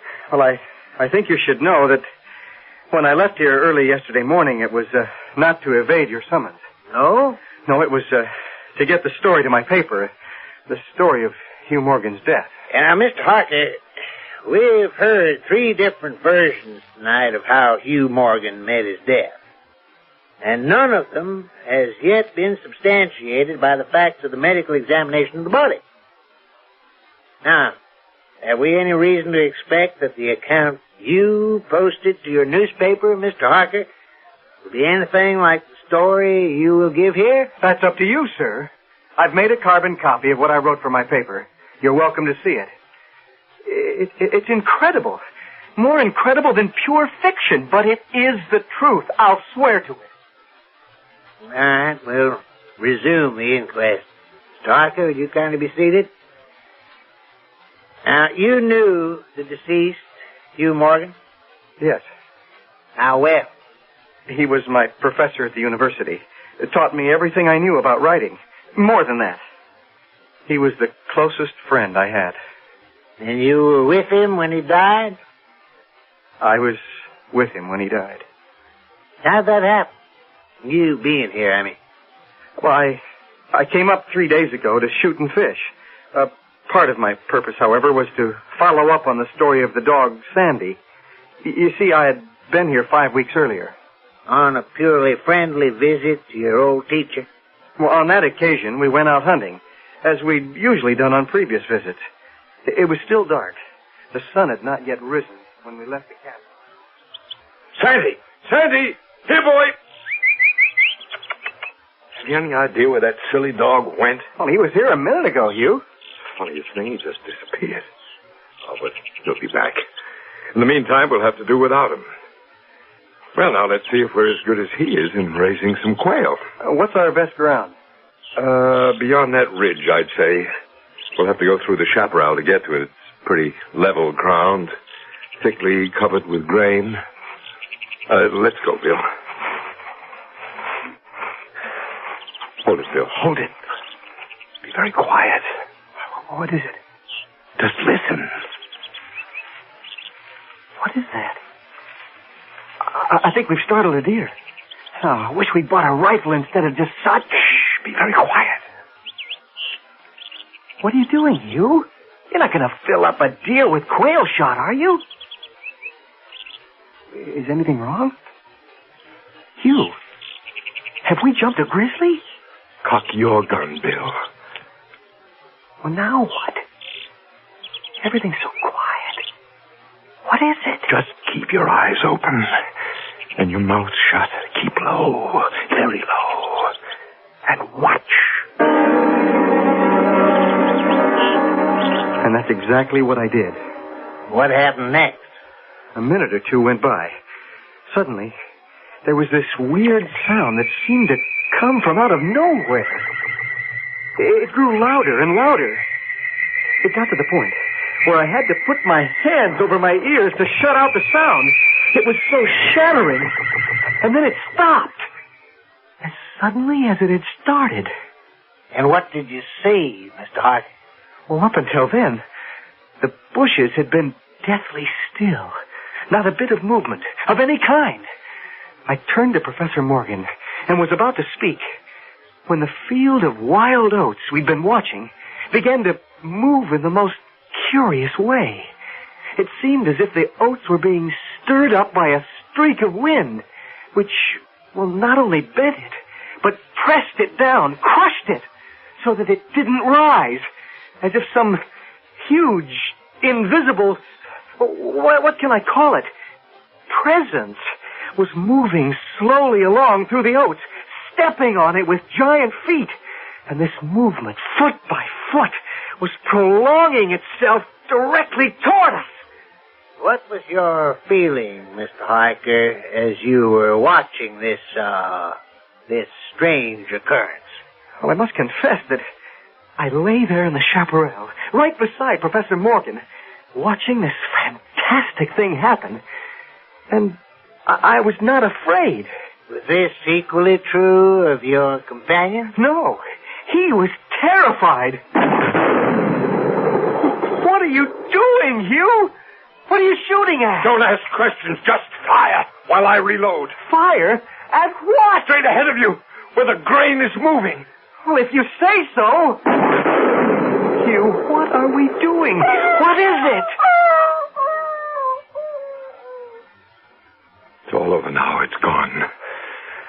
Let's see what happens. Yeah. Oh, no. That poor Sandy. Just look at him. Ripped to pieces. As if he'd run into the blades of a threshing machine. But what did it? I didn't see anything. Well, you saw the movement, didn't you? And a sort of blurry outline of a shape? I saw the movement. Nothing else. Well, where are your eyes, Bill? It was there to see. You just had a look and you'd have seen it. I think. What the devil are you talking about, you? Seen what? The thing! The damned thing! Oh, what? That's what I call it. The damned thing. First, it did away with my chickens, and then the pigs and the cattle. And now poor Sandy, slashed to pieces. And that's not the end. Only the good Lord knows what the damned thing will destroy next. Or who?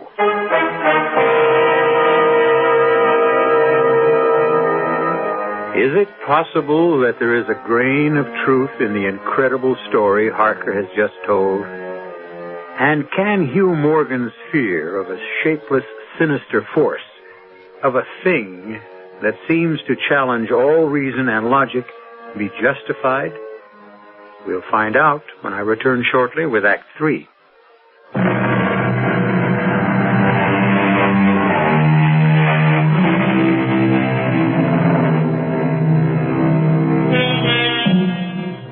From the blank darkness outside the cabin come the familiar noises of night in the wilderness, the long, nameless note of a distant coyote, and all that mysterious chorus of small sounds that seem always to have been but half heard when they suddenly cease. But none of the company present seems to be aware of anything other than the corpse on the table before them. Please continue, Mr. Hart. Well, that's about it. We buried the dog and went back to the cabin. And never said another word to each other about what had happened that morning. You stayed on for a while? No, sir. I returned to San Francisco the next day. Then, 5 or 6 weeks later, 3 days ago, you came back again. Why? To fill in some of the blanks. There were too many unexplained things. Tell us what happened night before last. I think Hugh had a pretty good idea of why I had come back so soon after the episode with the dog. It was he himself who suggested that we go out to hunt whatever might be around. I think our best chances are this way, over this ridge. But Hugh, isn't that the same ridge where Sandy... Of course it is, of course. Now just see that your gun is loaded. It's loaded. Good. Keep your eyes and ears open. We've got a full moon and visibility is real good. Now, if anything... Be very quiet, Bill. Do you hear anything? No. Nothing. But just be careful. Be very careful. It comes up on you out of nowhere. It gives you no warning. Right. Let it have it, Bill, both barrels. And here's mine. I missed it, Bill. I missed it. Run. Run for your life. You, I don't see anything. What's happened? I was thrown violently to the ground by the impact of something unseen in the haze. Something soft and heavy hurled itself against me with great force. Before I could get back to my feet, I heard Morgan crying out in mortal agony. Mingling with his cries were hoarse, savage sounds, like from the throats of mad dogs fighting each other to the death, snarling and growling. This time I was terrified. I struggled to my feet. I looked for Professor Morgan and may heaven in mercy spare me from another sight like that. Now, easy, Mr. Hart. Not 20 yards away, my friend was down on one knee, his head thrown back at a terrifying angle. His hat was gone. His long hair was in disorder. His whole body was convulsed with violent movements from one side to the other, backward and forward. His right arm... Yes? It was lifted, and it didn't seem to have a hand.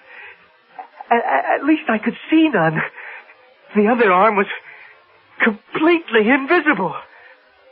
Morgan seemed like a wrestler of some kind, determined and yet overcome, beaten by a force of superior weight, greater strength. And all this time, all you saw was Morgan? Yes. Nothing else? Nobody else? No, just him. And then, not always distinctly. And throughout the whole thing, such sounds of rage and fury as I have never heard in my life, from man or beast. Now, what, if anything, did you do to help your friend? Well, I ran toward him. I had a funny kind of feeling that he was suffering from a fit or from some kind of convulsion. I looked up, and by the light of the moon, I could see, as I had weeks before, the same mysterious movement of the wild oats, retreating, rolling itself back from the place where Hugh lay, toward the edge of the woods. When I got there, I looked down at my friend.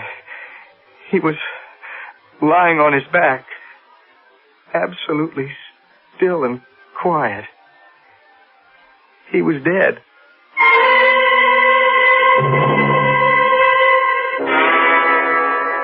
Gentlemen, you've now heard 4 different accounts from 4 different witnesses.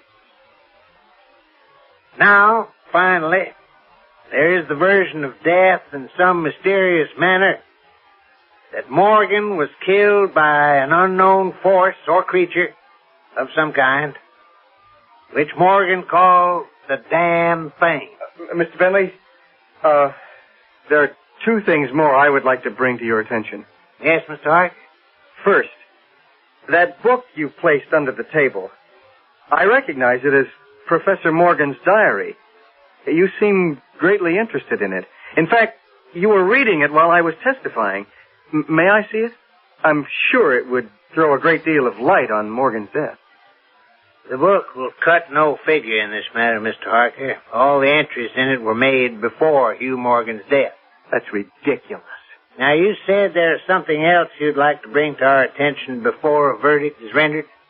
Well, there's one substantial bit of evidence which has not yet been revealed. Yes, Mr. Harker? The body of Morgan. I demand that you uncover the body right now so that we can all see whether or not I was telling the truth. I will be happy to meet with your request, Mr. Harker. Thank you, sir. Gentlemen of the jury, the body of Hugh Morgan.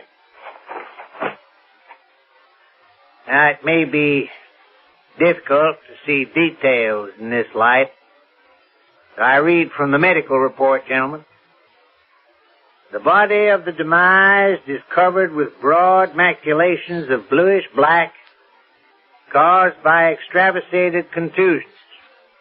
That's those big black and blue marks here, and here, and over here. The chest and sides appear to have been beaten with some heavy weapon such as a bludgeon. I call your attention to these huge tears in the flesh, where the skin has been ripped into shreds and little strips. Might we know why there's that silk handkerchief passing under the chin and knotted on top of the head? You may indeed. I'll remove it, and I think you'll see why it's there. If it weren't there, the head would almost be separate, detached from the rest of the body. What was once the neck and throat have, as you can see, been chewed away. That satisfy you, Mr. Harker? Thank you very much. Now I will ask the jury to adjourn for its verdict.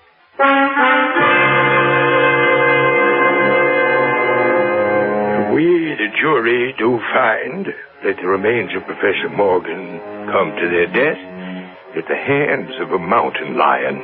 You can't mean that! Just the same, there is some of us thinks that the remains was subject to a simple case of fits.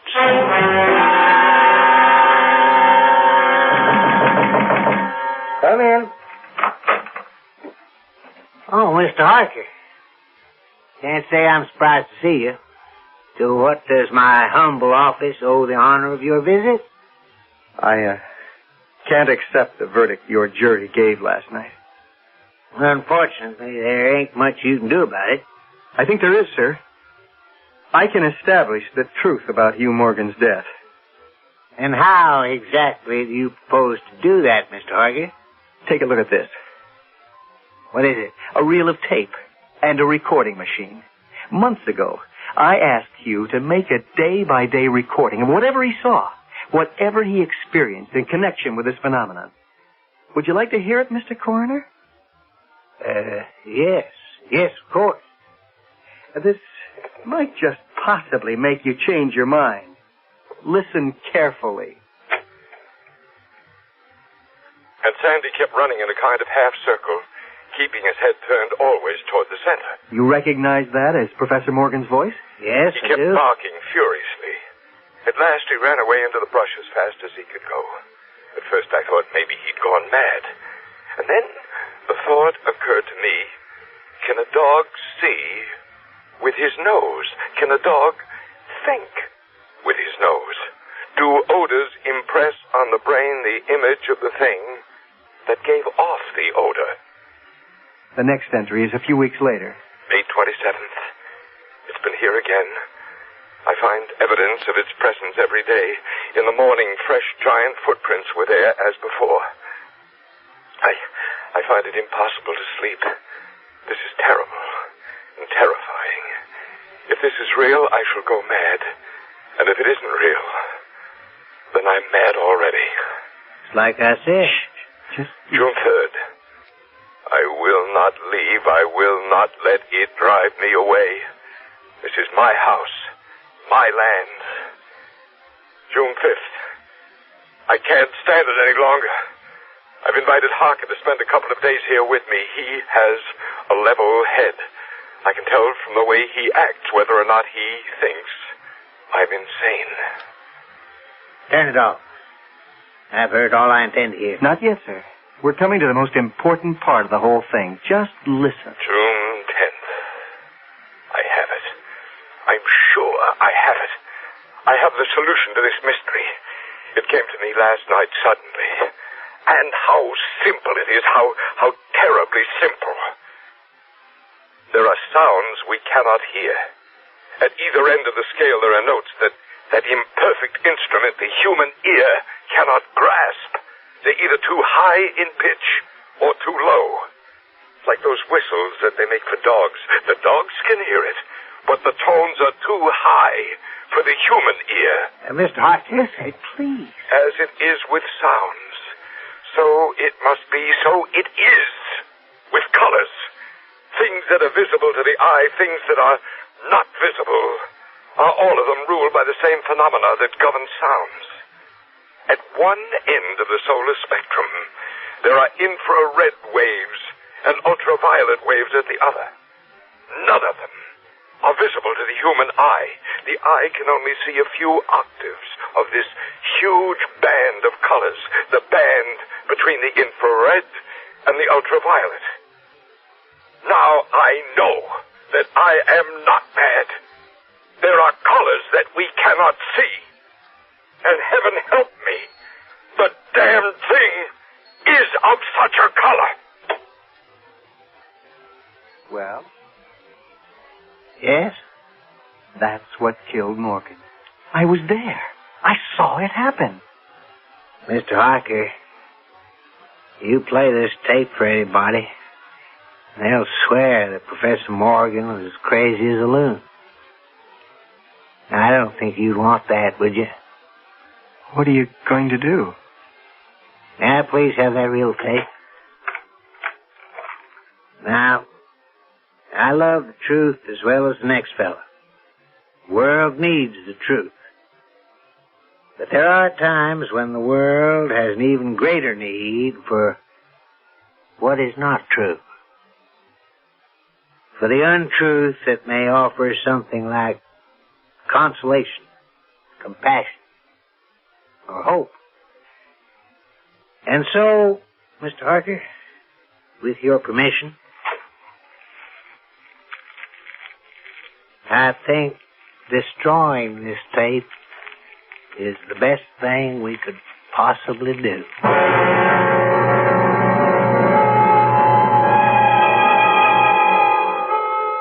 As the last foot of tape turned into ashes, the skies opened up and it began to rain.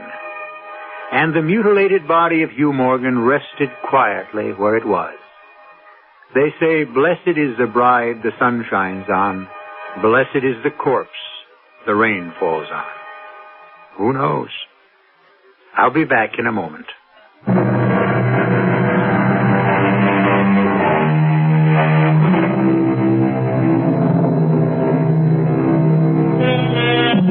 An interesting footnote on Ambrose Bierce, the American writer on whose story, The Damned Thing, our tale was based. In 1913, he left his work, disappeared into Mexico, and every trace of him was lost forever. Never heard from again. Is it just possible that he, like Hugh Morgan, met his end at the hands of some damned thing? Who knows? Our cast included Arnold Moss, Robert Dryden, Joan Tompkins, Evie Juster, and Bob Caliban. The entire production was under the direction of Himan Brown. And now, a preview of our next tale. Even tricks go wrong sometimes, don't they? Yeah, they do. Did anything like that ever happen to your husband? Well, yeah, once. He couldn't open the lock on his handcuffs. See, he had a key hidden in the cuff of his trousers, but it slipped out of his hand and fell between the cracks of the floorboard. He wasn't hurt or anything. It was just a wicker basket escape on stage. I see. But if anything like that happened now, I mean, at the bottom of a lake. But that would be terrible. It'd be awful. Yeah. It would be really tragic. I don't want to think about any such thing. I just don't want to think about it. No, of course not, Wanda. At least we won't think about it tonight. Radio Mystery Theater was sponsored in part by Anheuser-Busch Incorporated, brewers of Budweiser. This is E.G. Marshall inviting you to return to our Mystery Theater for another adventure in the macabre.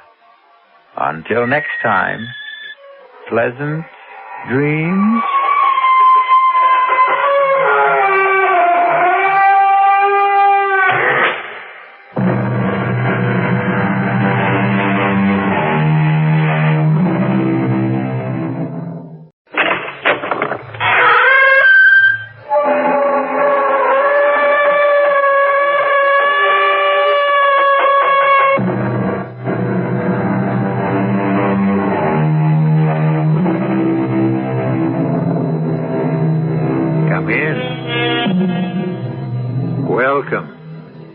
I'm E.G. Marshall, keeper of the establishment where we offer you a full line of spine-tingling items, the shivery best in murder, suspense, terror.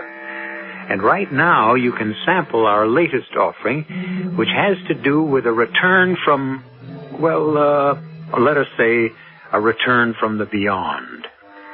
They say that successful people are those who refuse to take no for an answer. They cannot be swayed by reason. They cannot be convinced by the facts. They cannot be moved by logic.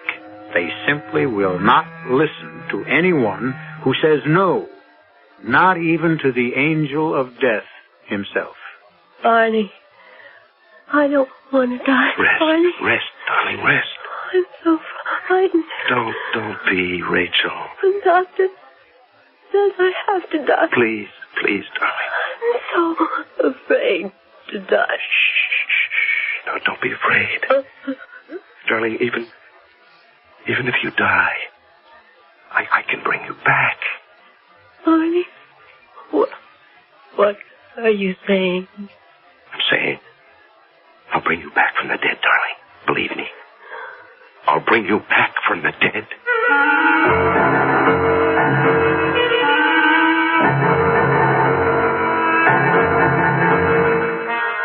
Our mystery drama, Is the Lady Dead?, was written especially for the Mystery Theater by Sam Dan and stars Larry Haynes and Joan Loring.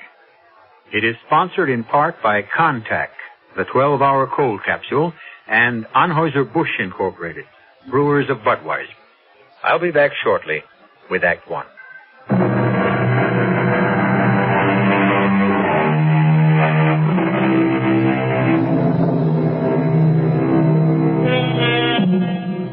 I have absolutely no scientific proof, but it does seem to me that, in a general way, a great many people have names that appear to harmonize with their personalities. Do we, therefore, unconsciously strive to maintain the image that our names evoke? I presented this thought merely to introduce you to a gentleman named Barney Kruger.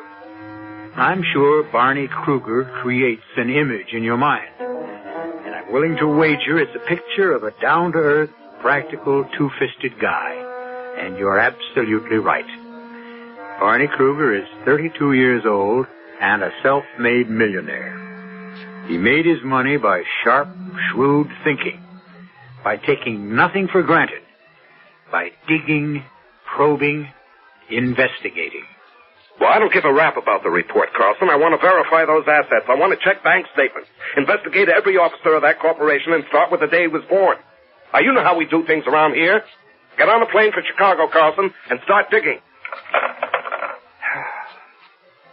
Want to get some things done around here, you got to do it yourself. There's no other way. Mr. Kruger. Oh, yes, Winters. Your mother's here. My mother. Oh, yes, my mother. Well, I guess the time has come. Show her in. Yes, sir. Thank you, Winters. Hi, Mom. Hello. Get your drink? No, thank you. Well, this is a happy surprise. Surprise? Well, I thought you'd be in Europe at least another week, and so when you just called me just before. Oh, yes. I did come back ahead of schedule, didn't I? Barney? Yes, Mom. Well, something seems different. Different? What do you mean different? Oh, I don't know. The apartment just seems different. Did you have anything done? There's a definite air of difference about the place. Oh, good or bad? Well, I'm not sure, but I rather like it. I don't know what it is, but I like it. Now tell me, dear, how was Europe? Oh, you know, Europe. Oh, honestly, Barney, I'm sure you've lost count of the number of times you've been to Europe in the past 10 years. Oh, no, I haven't, Mom. I've gone exactly 85 times. You can check my secretary. She has all the records. Well, what's the difference? All you know about Europe covers some airports, hotels, restaurants, offices, a few mines, a few mills. Mom. You never get to do anything in Europe. I mean, you don't get to do anything European. Now, look, next time, try something different. Mom, I did do something different this time. Don't tell me. I'll bet you bought a department store instead of a steel factory. Well, not exactly. Now, it does... I got married. Married? Yes, that's right. Oh, well, congratulations, dear. Now, where is she? Well, she's right here, Mom. Well, can I see her? Well, of course you can see her. It's just that I wanted to break the news to you first. Barney, I'm so happy. I can't believe it. Well, I can hardly believe it myself. Well, now, how long have you known her? Let's see. What's today? Thursday, huh? Well, it's exactly a week. A week? Yes, and what a week, Mother. And who is she? Rachel. Rachel? Mm-hmm. Well, that's a lovely name. Rachel who? Rachel, I don't know. You don't know her last name? Well, I did. But I don't seem to remember, Mother. Well, what's the difference? She's Rachel. She's Rachel Kruger now. Well, how did you meet her? Well, it's like a dream, Mom. It's just like a dream. I know, but you had to meet somewhere. Yes, well, I ran her down. You what? Well, you know, Mother, in England, they drive on the wrong side of the road. You mean you drove on the wrong side of the road? Well, I don't have any trouble with it while I'm driving straight ahead, Mother. It's when you come to a turn and you have a tendency to swing over to the right. And so we had a little collision. Barney! Yeah, well, no one was hurt or even scratched, Mother. Well, that was how we met. And so I took her to a garage to get her car fixed and then to dinner while we were waiting. And it just happened, Mother. We just fell in love. You don't believe it? Oh, I believe it, Barney. Yes, we both knew it.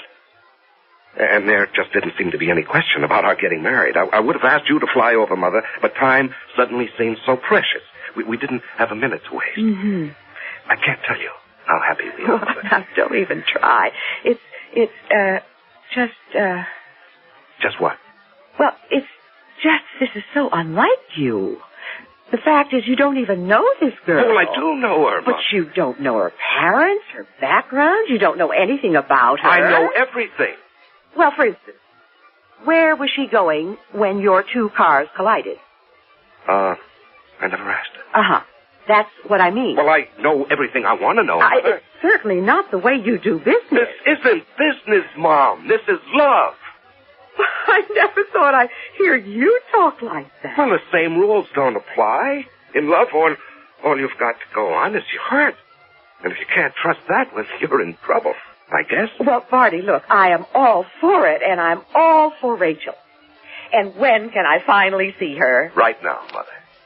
You're having dinner with us.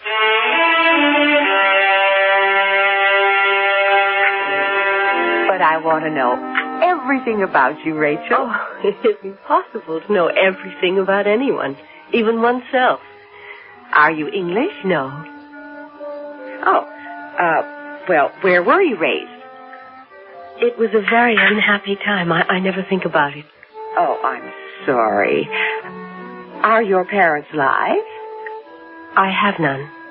Oh. Well, what happened? They were killed. Oh. Was it an accident? No. Oh, please forgive me. I'm not trying to pry. I'm just curious, and it's a natural curiosity. Of course. Oh.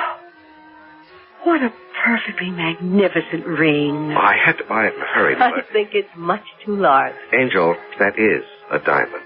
I wear it because it makes Barney happy. Well, I don't think I have ever seen him so happy in his life. It's so easy to make Barney happy. A pity he had to wait so long. Well, my dear, I think you're worth the wait. Now, time I was homeward bound. Oh, well, Mother, must you go? It's so early. Oh, but when you're a guest of a newlywed couple, that's when your welcome wears out. Early. Rachel, dear, I'm so happy for you. Thank you. Call me Mother. Mother. Listen, why don't you two girls get together, go shopping, have lunch and things? Oh, don't worry, Barney. We'll arrange for all that. I'll call you tomorrow, Rachel. Goodbye, Mother. Well, I'll see you to the door, Mother. Well, Mom, what do you think? Oh, Barney, Barney. She is just wonderful.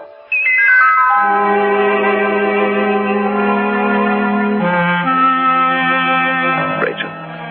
Yes? Aren't you asleep? What is it, honey? It's nothing. Oh, no, it is something. Oh, Barney. I didn't know people could be so happy. There's nothing to it. Just fall in love. Barney, now that I know what love is, I want to live. Rachel, what are you saying? I want to live. Of course you're going to live. I mean, why shouldn't you? You're so strong. You're so sure of yourself. You fear nothing and no one. Oh, darling, don't let anything happen to me. What are you saying? Just hold me. Hold me as if it's the very last time. Darling, what are you saying? Life is so beautiful. I just want to live. Well, you will. Believe me. Yes, my darling. I believe you. Rachel. Won't you tell me what you're talking about? I don't know what I'm talking about. I'm just frightened. Of what? Of what? When you want something so badly, you become scared. But you don't have to be scared of anything. I never really wanted to live until I met you. Well, why? How could anybody not want to live? Oh, there are times when life can be a terrible thing, and death is only... No. Now, we're not going to have any more of that kind of talk. Promise. Yes. Oh, Barney, I promise.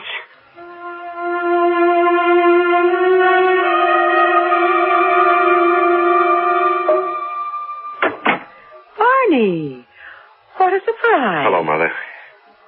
Would you like something to eat or drink? No, I didn't come here for that. Well, of course not, but every mother has to ask that question. It's part of the franchise. Mom, I'm worried. Why? Well, it has to do with, Rachel. How did you know? I'm worried, too. Oh, why are you worried? It's something in her eyes. What? I don't know. Yes, I see something in her eyes, too, Mother. Something that scares me, and I don't know what it is, either. I think it's a look of fear. Well, what can she be afraid of? We don't know. Actually, we don't know anything about Rachel. We love her, but we know nothing about her. Mom, Rachel is afraid of dying. Is she ill? Oh, the best doctors in the country can find nothing wrong with her. But I think I know what it is. What are you saying, Barney? You've heard of people who died of grief.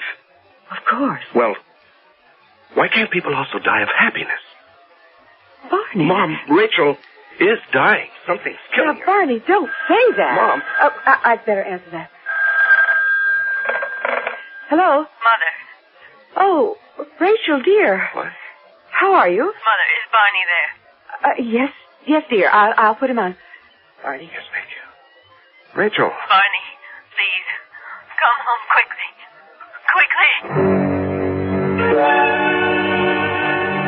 Barney. Darling, why didn't you call the doctor? Because... Well, I'll phone him this minute. No, please. Just hold me. But, Rachel... Don't leave me. Don't leave me for anything. Rachel, you need to be... No, I have everything I need, everything I want. Right here, right now. Oh, darling, I want to live so badly. Well, you will. Don't let me go. Don't let me go there, Barney. To that place. Please, Rachel, don't talk like that. If I let go, bring me back. Oh, Rachel. You're so strong, you can do anything. You can do anything. Rachel. Promise. You'll bring me back. But, Rachel. Promise. Well, I... You're different from other people. Barney, you're wonderful. I know there are things you can do. Oh, Barney, promise. I promise. And I'll help. I'll try as hard as I can to help. And the two together, we can do it. We can bring me back.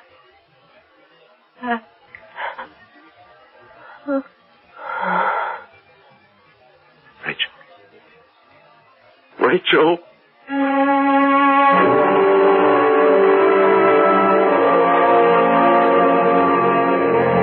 Your mother is here, sir. Tell her I'll see her later. Dr. Mallory. Send Dr. Mallory away. He offered to make the arrangements, sir. Arrangements? For the funeral. I'll make the arrangements myself. That's all, Winters. Yes, sir. Oh, Winters. Yes, sir. What are we having for dinner? Oh, I didn't think. I can prepare some sandwiches, sir. Oh, no. Mrs. Kruger doesn't like sandwiches. Do we have any lamb chops? Yes, sir. Well, I'll have mine rare, as usual, and Mrs. Kruger likes hers medium. Oh, no, sir. Your mother likes hers well done. I'm not talking about my mother. I'm talking about my wife. Your wife? As you know, Winters, there's an exact science to making chops medium. She likes them exactly between rare and well done. But Mrs. Kruger is, Yes, Winters. Mrs. Kruger is what? Nothing, sir. Nothing at all.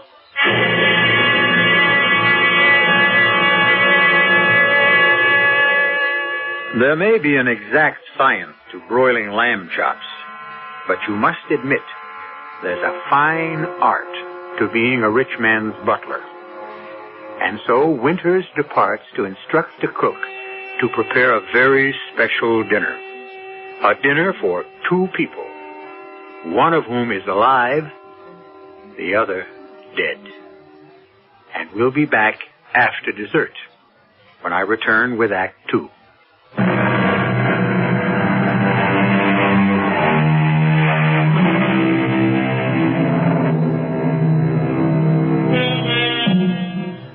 Death is always the final answer, and death always has the last word. But not for Barney Kruger. Rachel is dead. There's absolutely no question about that. But evidently Barney Kruger will not accept it. Before you dismiss Barney Kruger as a psychotic or a kook, remember, this is the same Barney Kruger whose reputation for hard-headed practicality is respected throughout the business community. Mrs. Kruger. Yes, Winters.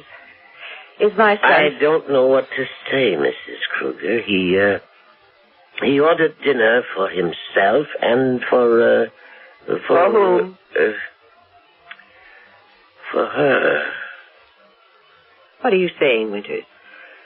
Mrs. Kruger, I'm very much aware of what I'm saying. But surely he knows. Yes, ma'am, he knows. But still, he ordered... I see. Oh, I'm not sure of what to do. I was wondering if you had a suggestion. Yes, Winters. Serve the dinner.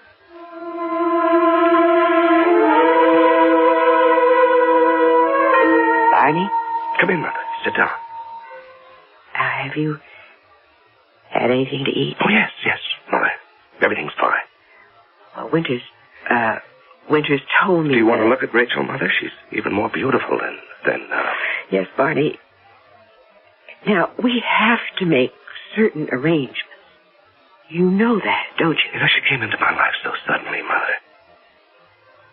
And so, suddenly, she left it. Barney. I can't believe that. I won't believe it. Barney. The ring. No, I won't believe it. You really don't intend to bury her with the ring. Bury her? Oh, yes, Barney. We have to make arrangements. We won't do any such thing. We'll bury her ourselves. Barney. No one must ever touch her, Mother, except the people who love her. Will you help me? Well, just the 2 of us. We'll see Rachel to her grave. Barney, now you really shouldn't bury her with a ring. Why not? Because the ring is worth that diamond is worth Yes, I know. Rachel said it herself. It's worth the Queen's ransom. Well, it may sound rather hard and unfeeling, but what can that ring mean to her now? Oh, everything, Mother. But I don't think... It means that I believe she's still my wife. Yes, of course. And it means I haven't given up hope. Hope? Of what? Well, so long as she wears that ring, we can... Can what? We can bring her back. Bring her back? Yes, Mother, bring her back. Barney, the age of miracles is past. Oh, no, it hasn't. It's still here. Barney. You want to see a miracle? You want to see one? Come here. Barney. No, Mom, I mean that. Come here. Where? Just look. Look in that mirror. Well, why do you want me to look in the mirror? So you can see a miracle. I don't think... You are the miracle, Mother. What are you... What did it say about you in the Sunday paper, Mom? I don't remember. Well, I remember. I memorized it. I was so proud of it. Mrs. Elwood Kruger, the acknowledged social leader of the city, stunningly attractive, impeccably groomed, was hostess at the reception for the senator. Barney, darling, look, I don't... You don't what, Mother? You don't remember? You don't remember how it was when I was a little kid? You don't remember that my father was a hopeless drunk? Look, Barney... And how you washed dishes in an all-night hash joint so you could support the 3 of us? And when he died in a charity ward, you were thankful because it meant one less mouth to feed. Barney, why I looked at you, Ma, every day. You were ready to drop dead from exhaustion, and I said, I'm going to make a great lady out of my mother. And when I was 5 years old, I started selling paper. Barney, this is not what we're... It is, Mom. It is what we're talking about. Who were you, Ma? What were you? You were just a poor girl with no education, no training. Look at what I made possible. I realize, Barney, I know. Just look in the mirror. Look at you now. Stunning, socially prominent Mrs. Elwood Kruger. You eat lunch with senators. You've had dinner at the White House. Now look in the mirror and tell me what you see. A miracle. Withers. Yes, sir? It's very cold in here. But, Mr. Kruger, the thermostat is way up. Well, Mrs. Kruger is feeling chilled. Mrs. Kruger? Yes, and, bring her some of that brandy I brought back from Paris. Sir, may I say something? What? Well, there's no other way to say it than to say it. Sir, Mrs. Kruger isn't here. I'm aware of that, Winters. You buried... Her funeral was this afternoon. Yes. Then you have to admit... What? What do I have to admit? You have to admit... You have to admit she's dead. Yes, Winters. She's dead. For now. For now? Yes, for now. Winters, I'd like to ask you something. Yes, sir. I need a man to work for me without asking a lot of questions, who believes in what I tell him. A man who's with me. Do you follow this? Yes, sir. Till now, that man has been you, Winters. Yes, sir. So, my question. Is that man still you? Yes, sir. That man is still me. Well, you have to believe with me, Winters. Understand? I think so, sir. Fine. Bring Mrs. Kruger her brandy. Yes, sir. Thank you. Will Mrs. Kruger want anything else? I don't think so. Yes, sir. Thanks again.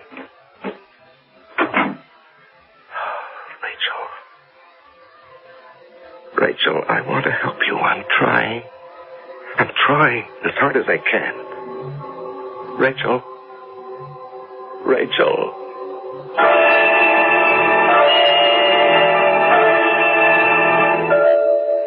I'm very much concerned, Mr. Kruger. Mr. Kruger? About what, Carson? Well, the amount of our investment, we're dipping very deeply into reserve capital. Well, that's what reserve capital's for, isn't it? That's why we're getting on a plane for Chicago to see if we, Yes, go on. We're going to Chicago to see if... Don't talk. No, I guess I'm hearing things. Well, now I have all the information you need about Henley. Henley? What do you mean, Henley? How did you know about Henley? How do I know? Mr. Kruger. That's why we're going to Chicago to acquire Jason Henley and Company. Oh, yes, Henley. That... Rachel? Rachel? Where are you? Mr. Kruger, who are you looking for? I'll see you later. But our plane leaves for Chicago She was just here. She can't have gone far. Mr. Kruger, we have to get on that plane. You get on the plane. You go. But you're the one that has to examine the assets. Well, you do it, Carlton. But you have to make a decision by tonight. You make the decision. You go there, and you make it. Mr. Kruger, where are you going?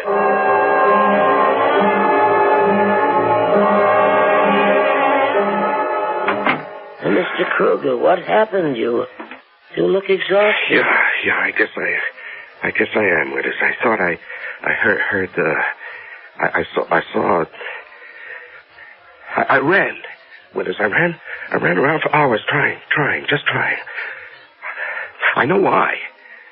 It's because this would have been our anniversary, our first anniversary. Yes, sir, I know that, sir. I took the liberty of opening this bottle of champagne, and I brought 2 glasses. Oh, thank you, Winters, thank you. Good night, sir. Yes.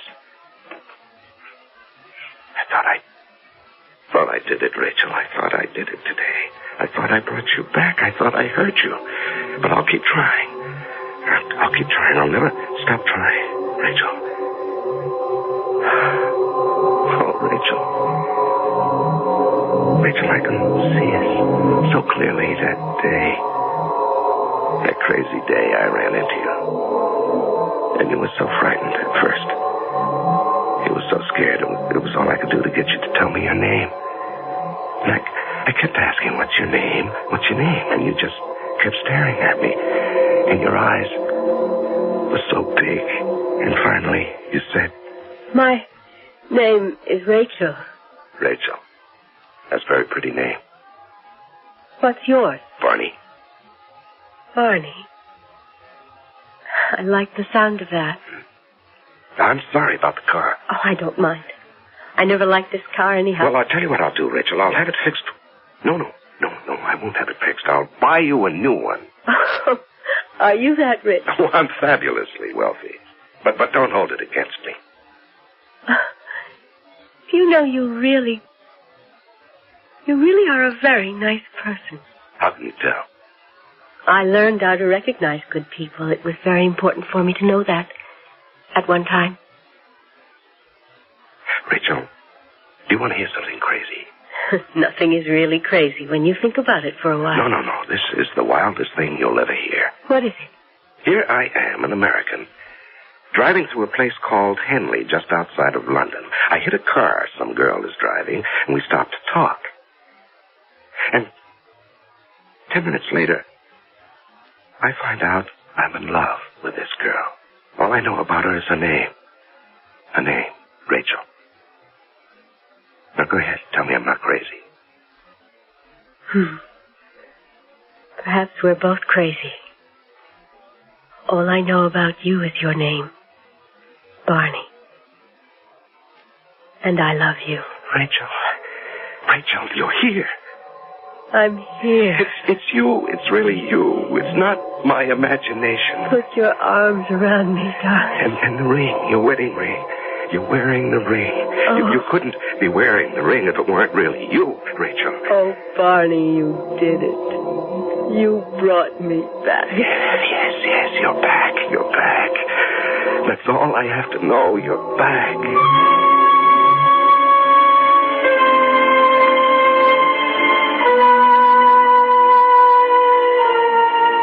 It all shows what can happen when you're in the habit of saying no. But is she back? Is it possible? You remember the story of Orpheus? He went to the land of the dead to reclaim his lost bride. He almost succeeded, too. However, there was a little detail he forgot about. I won't forget to return shortly with Act 3.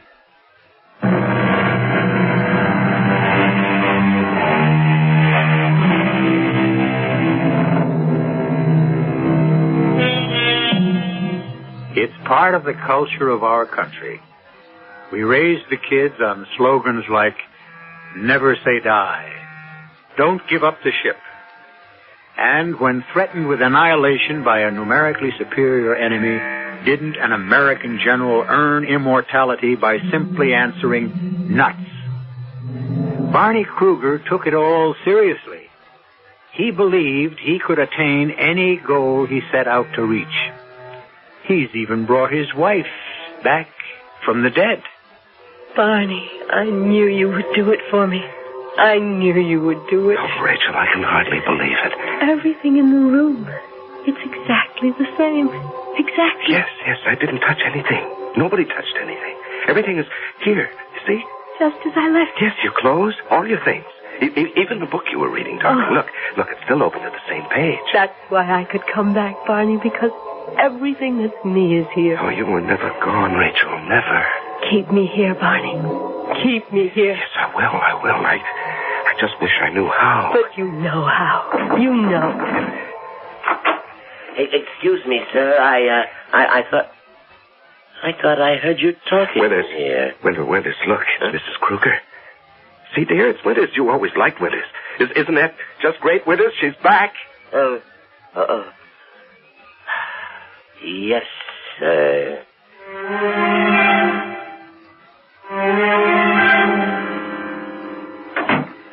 Barney. Mom.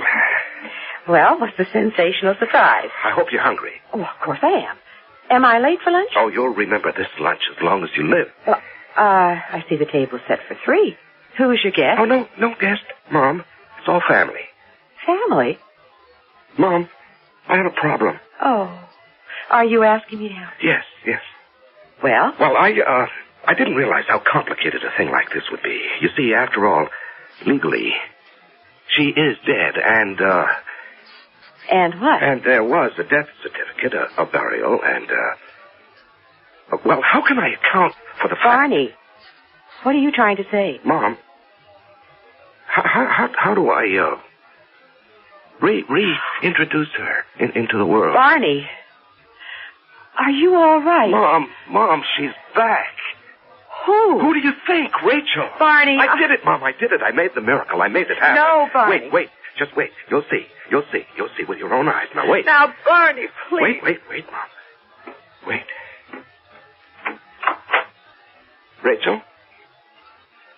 Rachel, Mother's here. It's time for lunch. Well, Mother? Mom, come on now. I know it's a shock, but here she is. Here? Who is? Rachel. Well, can't you say anything? Barney. You mean you can just stand there and not do anything, Mother? Barney, I don't know what. Well, a normal person would put her arms around... Barney. Please, Mother. You claim you don't see Rachel? Oh, Barney, my son. Now, just a minute. Winters, come in here. Barney, let me call. Wait, Mother. Winters. Yes, sir. Winters, how many people are here in this room? How many people, sir? Yes, you heard me. There's you, my mother, myself, and my wife. Ah. Yes, sir. Yes, Winters. That'll be all, Winters. Yes, sir. Well? That man worships you, Barney. He'd lay down his life for you. He'd swear on Mother, the Bible. What do you say now? I say that Winters is wrong to help you perpetuate this fantasy. Oh, is that what it is? Barney, please let me call... A doctor, huh? Naturally. But what else? You say you don't see Rachel. Rachel I didn't ask you that. I asked you if you see Rachel. No, Barney, I don't see Rachel. I believe you. Well, then... You don't see any woman as a part of my life, oh, Mother. Barney. You know, it's a funny thing, Ma, now that I look back on it.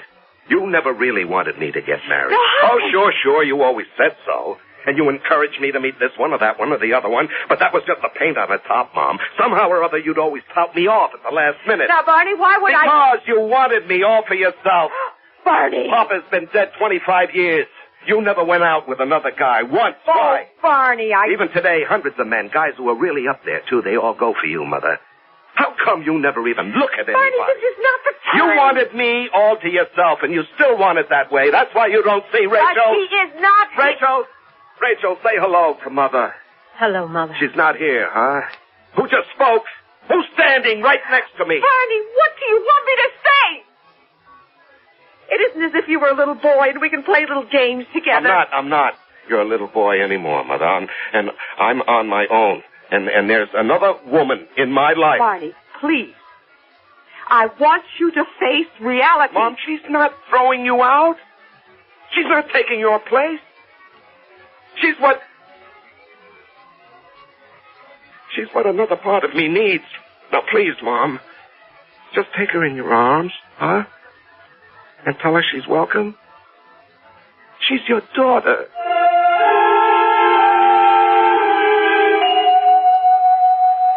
What do you want, Carlson? This is the first time you've been to the office, and That's all. I've had to make a lot of judgments. Well, that's what you get paid for. But if I'm wrong, we can go broke. Oh, come on now. Lay everything on the table, and I'll straighten it out.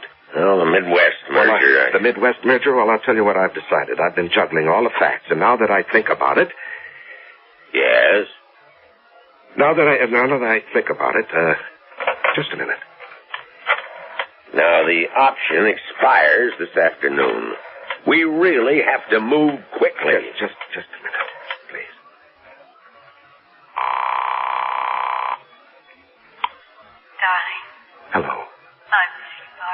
I miss you, too. I need you to keep me here. Don't stay away from me, Barney. No, I won't. I need all of your faith, all of your strength, all of your will. Darling, you've got it. I need you to hold me, Barney. Hold me. Yes. Hurry back to me, darling. Hurry, before I slip away again. No. Don't do that. I'll be right there. Hurry, Barney. Hurry. I'll see you, Carson. Where are you going? I have an important date. Mr. Kruger, we are going broke. Can't you understand? I need $500,000 to cover an option this afternoon. We don't have... Well, don't bother me with details. And unless you raise another $500,000 by Wednesday morning... All right, I'll raise it. But I don't see where you can raise... Just leave it to me, please. Now, I'm going home, and I don't want anybody to disturb me. Barney, do you ever get tired of me? After the life you led before? Now, what kind of life did I lead before? Well, you went everywhere. Well, we go everywhere, the two of us. Even if we never leave the house, we sit here together and... Oh, Barney, I hope I'm enough for you. No. We don't need that kind of talk. Because I'll have to be enough for you. I'll need you with me all the time.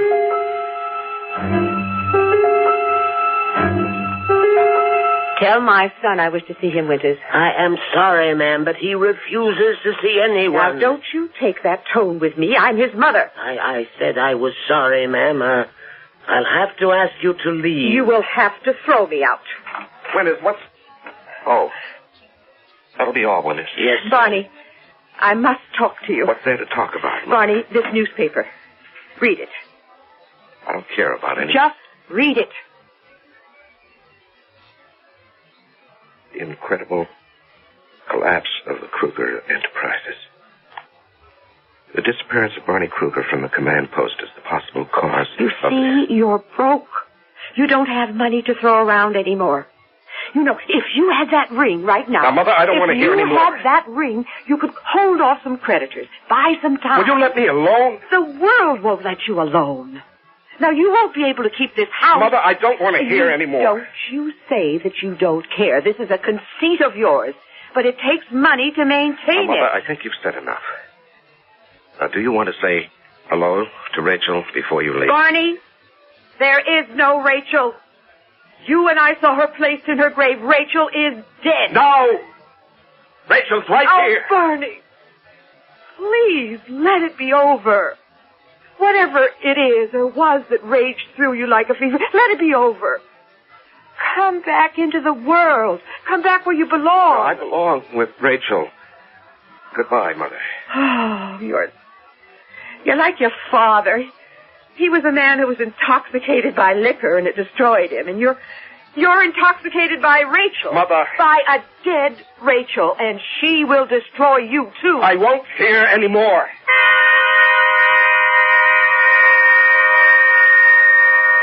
Barney, hold me. I can't be broke. I can't be. Hold me, Barney. You know, I'm crazy. I must be going crazy. Hold me, Barney. Kiss me. What? Hold you? Hold me. But, Rachel... But what, Barney? Hold me.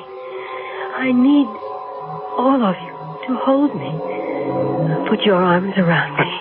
But Rachel, you're I'm what, Barney? You're dead. What did you say? You're dead. Oh, yes. Now I'm dead. But if you're dead, why do I see you so clearly? Because all of your strength hasn't left me yet. It's going, and soon I won't. Rachel. Rachel, are you here? No, Barney, you couldn't keep me here. You weren't strong enough. You don't want me badly enough. Rachel, you're becoming dim, Rachel. I'm no longer your wife. Here, your ring. No. Take your ring. No. I don't want that. I don't want it. You didn't believe the miracle. Rachel, don't go. I don't go. I believe, Rachel. I do believe. Goodbye, Barney. Goodbye. Rachel? Rachel? Barney. Mother, she was here. She was here. She's been here Barney, in this room Barney, all the time. Barney, sit down. Now, have Winters get you something. No, she was here, Mother. You know she was here. It's time that we face certain facts. Now, you know that Rachel has... Barney! Look! What's that lying on the floor? Well, Mother. It's the ring.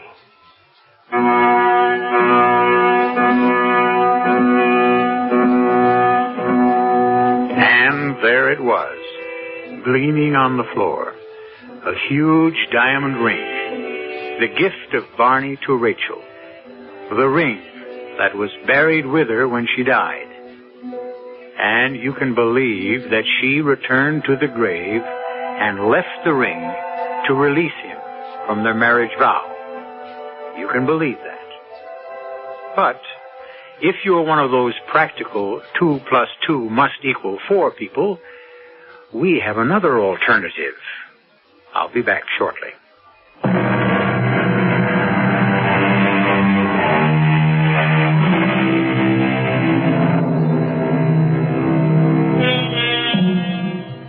Did Rachel come back from the dead and leave the ring?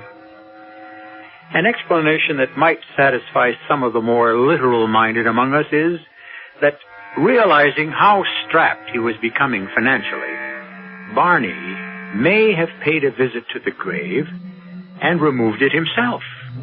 After all, it was his ring. It goes to prove that we have a denouement to satisfy every taste. Our cast included Larry Haynes, Joan Loring, Ann Petoniak, and Leon Janney. The entire production was under the direction of Himan Brown. And now, a preview of our next tale.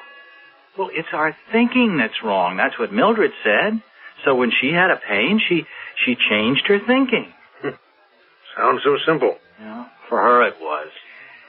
Matthew, I want your permission to do an autopsy on your dead wife.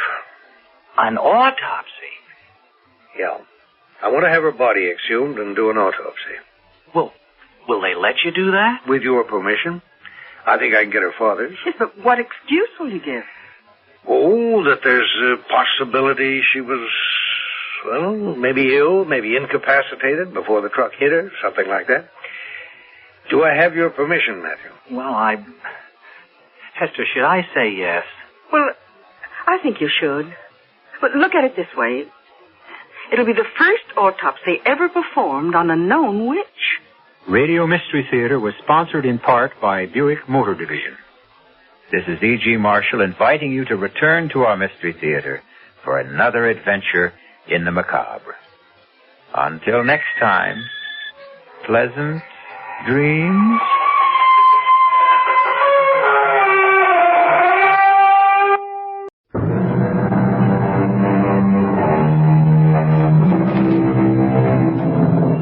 Come in.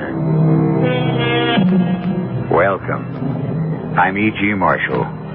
Come in through the mysterious door which hides the secrets and sometimes horrors we dare not even think about, but which are nevertheless brought to the forefront of our imagination by the tale you're about to hear.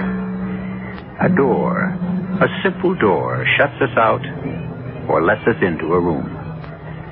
But such a room as we are to visit now is one perhaps we'd be better off avoiding. At least Stephanie Miller would have been better off if she'd never set foot in it again. Or would she? Maybe that was her destiny. And who can question what the fates have decreed? Mrs. Lanning, would you mind awfully if I just sat here in the room a moment? Alone? Of course not. I'll go down and make some tea. Oh, please don't bother. No bother at all. Oh, you're very kind. Sit here and take your time. Come down when you're ready. My dear, dear room. You look so different. I really don't like your yellow wallpaper. And there's no rug. Your floor must be cold. Oh, it's just like old times, talking in my old room. Talking. I don't understand why Mrs. Lanning doesn't like you.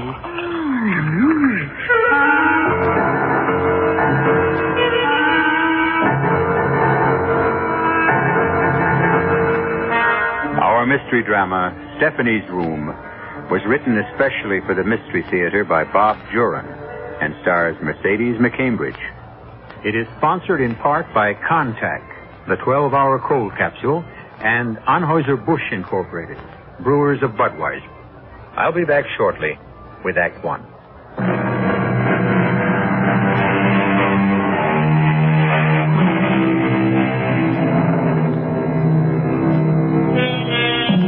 Our story begins in a modern tract home in a Los Angeles suburb.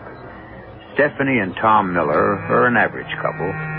Tom's on his way up in his advertising career, and for both of them, it means some sacrifices. I may be a little late tonight, Steph. I have some things to clear up on the Rogers account. Well, that's okay. Now look, honey, before you get upset, I got to tell you sometime. Oh, Tom, does this mean another move? Steph, it's my best chance yet. It's New York City, the home office. I'll go in as ad director, a vice presidency in 2 years, no more than 3. Look, it's the start of a whole new life. Tom, we came to Los Angeles chasing rainbows and vice presidencies. Well, and before that, it was Chicago. Honestly, we've had 3 different homes in 5 years. Well, this will be the last, I promise. Well, your career is important, but I'm so tired of living out of a barrel. I know. Look, we'll live anywhere you want. Maybe even your old hometown if you like. Wasn't it in the suburbs? In Crestwood, yes. All right. Now, Steph, I swear to you, if anything does go sour on this deal, I won't move again. I'll take my chances in New York and we'll stay. All right, Tom. It would be nice to see the old house again.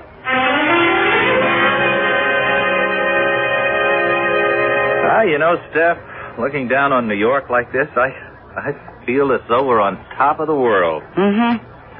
But let's get settled soon, Tom. Oh, sure. We'll house hunt every weekend. I don't like this hotel room any more than you do. Listen, I thought I might take a run up to Crestwood tomorrow. It's only 35 minutes by train. Sure, why don't you? Well, I mean, I'd like to see it, you know. See what's changed since I was a child. And see the old house. I wonder who's living there now. Well, maybe they'll let you in, show you around. Oh, I couldn't ask that. I'll just stroll around. Well, you can at least ask. After all, you did live there.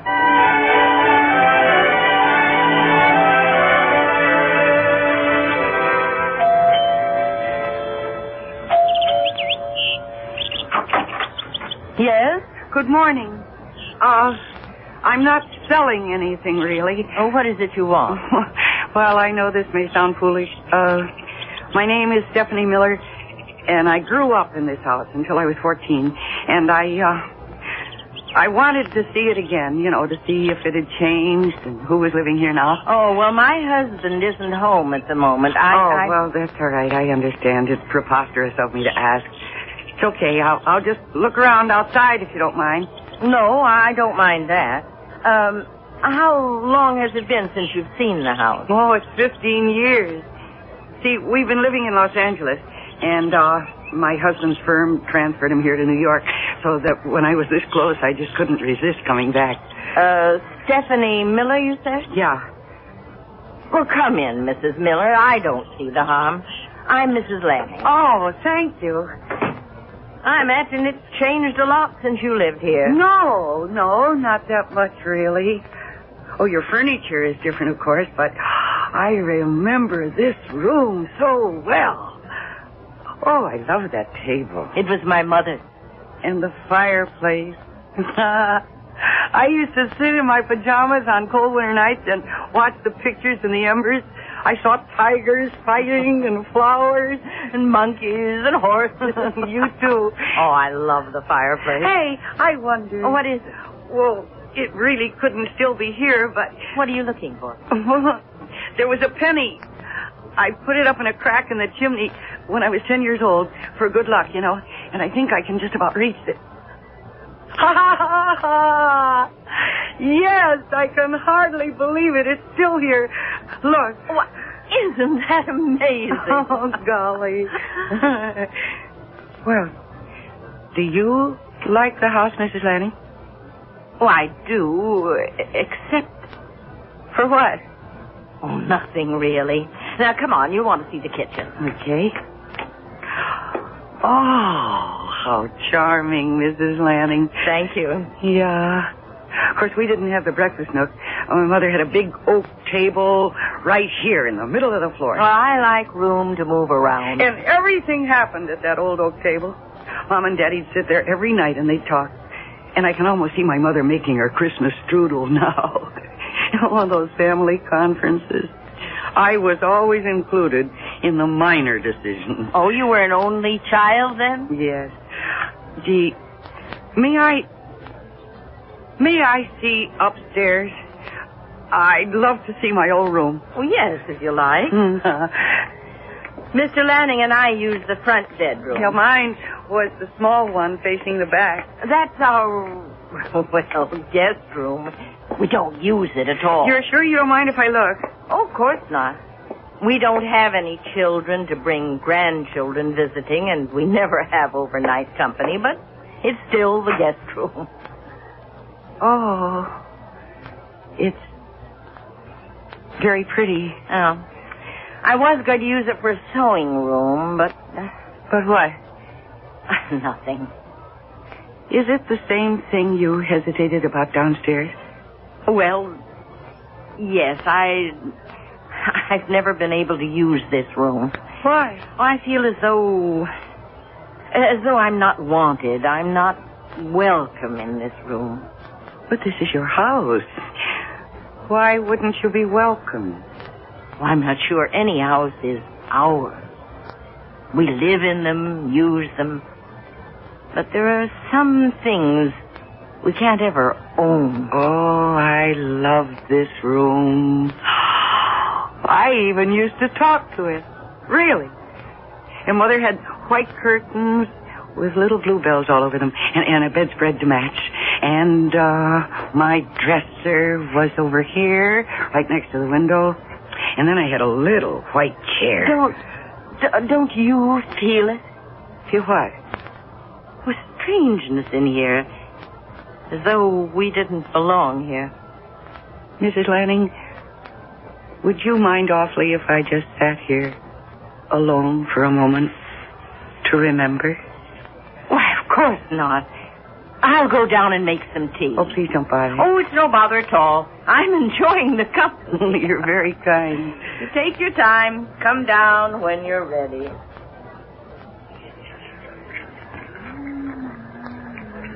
You do look different.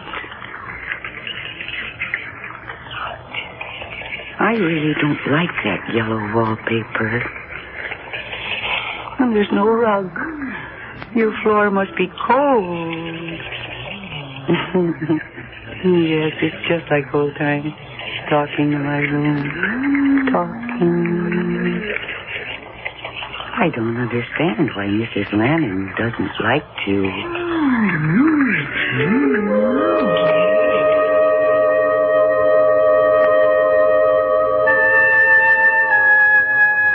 Why so quiet, Helen? I wasn't going to tell you about what happened today, but I must. A woman who used to live here as a girl came to the house today, and she wanted to see it again. And you let her in? Now, Will, she was a sweet, young... No, wait a minute. She asked to see the house with a story about having lived here? Yes. But don't you know what she was? A con artist. Oh, she used that story to get into the house. She looks around and makes note of anything valuable, and next time we're away, poof, she and her accomplice rip us off. Oh, now, Will, she wasn't anything like that. Oh, you're so naive, Helen. No, she remembered a penny she'd put in the fireplace chimney, and she reached in and pulled it right out. Oh, sure. She had it in her hand all the time. It was a trick. Well, she knew her room, the one I can't stand. Oh? That was her room, was it? Yes, and she described just how it looked when she was a child. I'm calling the police. No, wait, Will. Now listen to me. After she left, I went up to that room. Something strange happened there. Oh, Helen. I mean it. There's a totally different feel to that room. I don't know what it is. But it's as though the room were alive.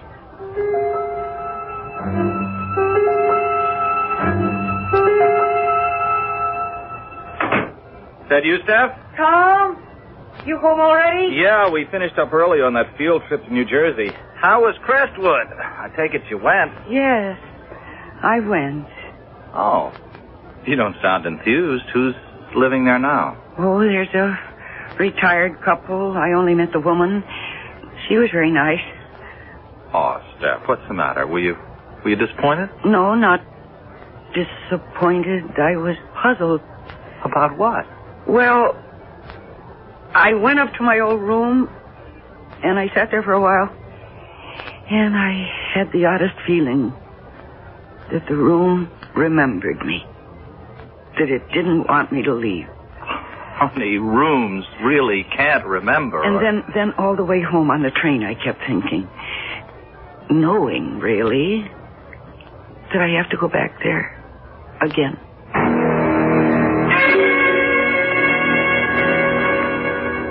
I'll be back tomorrow night. All right, Will. I'll be here. Well, don't look so down in the dumps. This isn't the first fishing trip I've been on. Now, Will, I didn't say anything. Lord knows, retirement's boring enough. You don't expect me to sit in a rocking chair for the rest of my life. No, I don't. If only we'd had... no, I promised I'd never say that again. But you think it. And I feel it. But we've stuck together, Will, even without children. There must be something for us. I'll be back tomorrow around 6. Uh-huh. I'll have dinner ready. And listen, Helen, if that woman comes around here again, don't let her in. Call the police. All right, whatever you say. Oh, good luck. Bring home a trout dinner. If only we'd had... Our whole lives have been nothing but if only. Only I could make Will believe me about the room. I know there's something different there. Something happened when that girl came back here.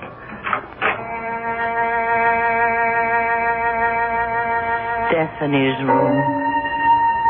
How many happy hours did she have here? How many tears? How many hopes? Sing a song of sixpence, pocket for her eyes, 420 blackbirds baked in a pie. When the pie was open, the birds began to sing. Now wasn't that a dainty dish to set before the king?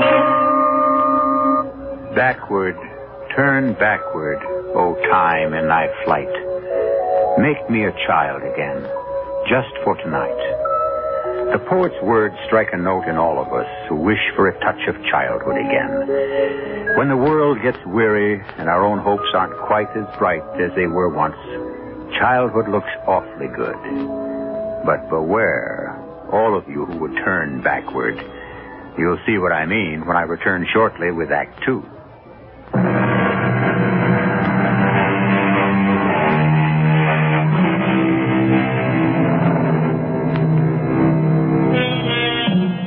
Another poet and novelist, Thomas Wolfe, told us, you can't go home again. Nothing stays the same. And the old familiar things just aren't as we remembered them. And how often they prove to be so disappointing. But for Stephanie Miller, going home again, rather to the house in which she had once lived, was proving to be a compelling experience.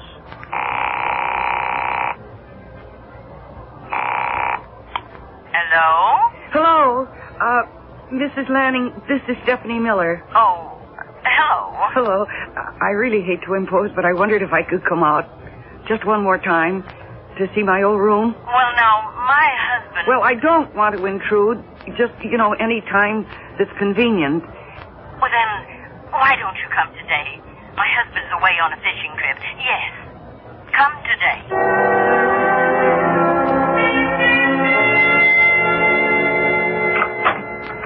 Come in, Mrs. Miller. I'm really glad to see you. Thank you. And please, call me Stephanie. All right. Come on in the kitchen. I have coffee and strudel. It's only from the supermarket, but you told me how your mother used to make it. Yeah, at Christmas time. Always at Christmas time. Oh, how very thoughtful of you, Mrs. Lanning. Now, slide into the nook there and we'll have our coffee. Okay. You can stay as long as you like. I didn't think I was going to see you again. My husband did, though. He thought you were a con artist. Oh, what? Oh, he thought you made up the story about living in the house just to get in, to see if we had anything valuable to steal. Oh, he didn't. Really? But I know differently. I know you lived here, in that room. Mm-hmm. Could we go up now? Well, of course. Bring your coffee along.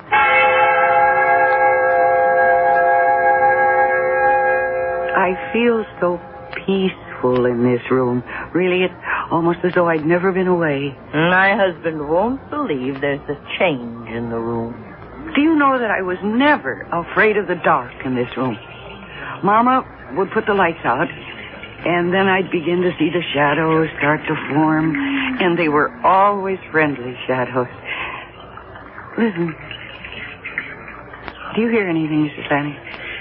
Hear anything? Yeah. A sort of sound. I don't know, it comes and goes. No. I heard it the other day when I was here. Stephanie, you were happy here, weren't you? Oh, yes. And then this room was a happy room. I think that the room is glad to see you. Well, I suppose if we love a house or a room, it just naturally has love in it. Responds, Stephanie. It responds. That's why I want you to come and visit any time you want. Mm-hmm. You love this room. And your presence, it changes things. Well, that's kind of you, Mrs. Lanning. But I guess this will be the last time, for a while at least. Tom and I have so much to do, finding our own place and getting settled. But I tell you what, after I'm settled, I'll drop out maybe once a month or so to visit. Oh, I hope it's sooner.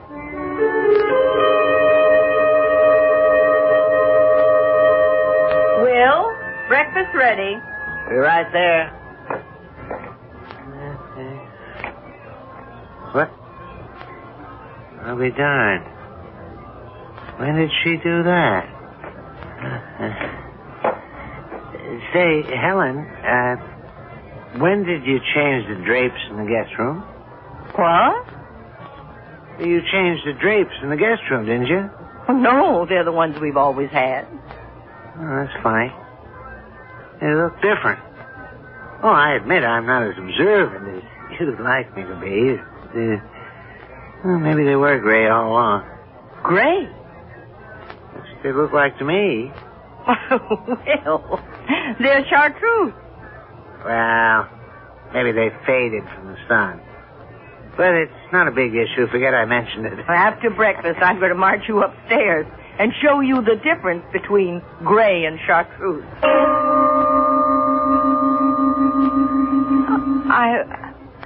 I don't understand. Well, they look faded to me. Well, maybe they were chartreuse. Come to think of it, wallpaper looks different, too. Wasn't it more of a gold color? Yes, but that could fade, too. I know. You never liked this room. Well, what's the difference? We never use it anyway.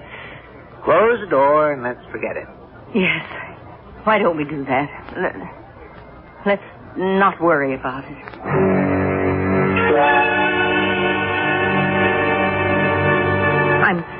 glad you came, Stephanie. Do you remember what color the drapes and walls were in the guest room when you were here last? Yes, I'm afraid I do. And I'm afraid that I didn't...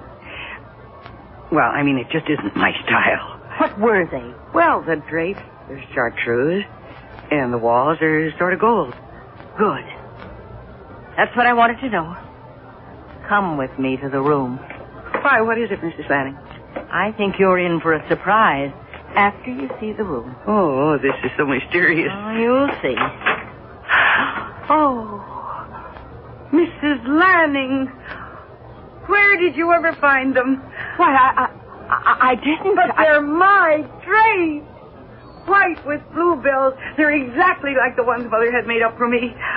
But they weren't like that. Oh, yes, you must have searched for days to get them so exact. Oh, but I didn't. I don't know what to say. You did get these drapes for me.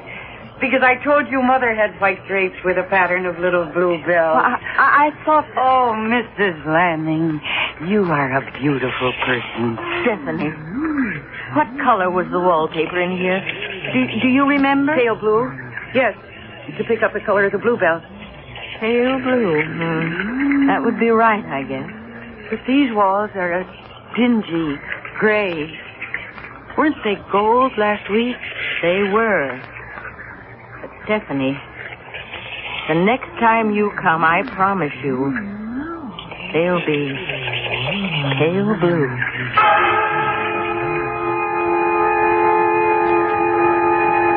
Are you ready to turn in, honey? No, Tom, no. I just want to read a little bit longer. Tev, things are okay, aren't they? Okay?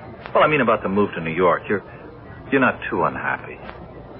Oh, Tom, I'm not unhappy at all. I feel as though I've come home. I know we've had trouble finding the right house, but I have a feeling this weekend... I know we'll find it. Yeah. I've been thinking about those visits you've made out to Crestwood. Would you want to live there? In my old house? Oh, no, never. But you seem so drawn to it. Well, I mean, it's a nice place to visit, but I wouldn't want to live there. No. Oh, Mrs. Lanning was sweet to put up the drapes like I had as a child, and now she even wants to change the wallpaper, but I don't want that, Tom. I want our own place, brand new, for us alone. Mm-hmm. And the kids. And the kids, I can hardly wait. Well, neither can I. Okay, I'll see you for breakfast. Yeah, I wouldn't miss it. Good night, honey. Good night. Oh, where was I? Here we are. Roger leaned across the table. Lois, please come with me, he said. I can't. Oh, I don't want to read anymore. I'm going to go to bed. What? What's that? Yes. I'll come back. I'll come. Of course. Don't worry, I'll be there. You know I'll be there. Stephanie. Huh? What are you talking about? Talking? I wasn't talking. I was reading. Well, Steph, I heard you talking in here. No, I wasn't. I mean, maybe I was reading out loud and you didn't know it. But why don't you come to bed? Well, I will in a minute or two. Okay, but I think maybe you've read enough. You're starting to dream out loud. Well, I'll be there in a minute.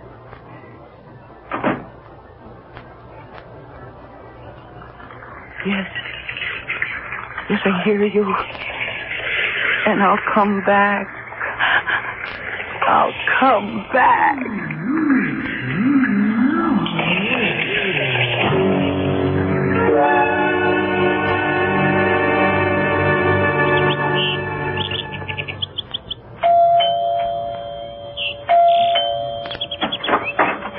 Hello, Mrs. Lanning. Stephanie. You said that I could come to visit whenever I wanted. Oh, of course. Come in. I hope I'm not bothering you. I mean, coming all the time like I do. Oh, no, I like your visit. I brought something with me today. Look. Why, what a beautiful doll. I was unpacking one of the barrels and I found her. I always loved Miranda. That's her name. Miranda. I've known her for such a long time. And she's so beautiful. Why don't we put Miranda in your room? That's where she belongs, isn't Yes, it? of course, up in my room. And she'll look so nice in there. Just the way she always did.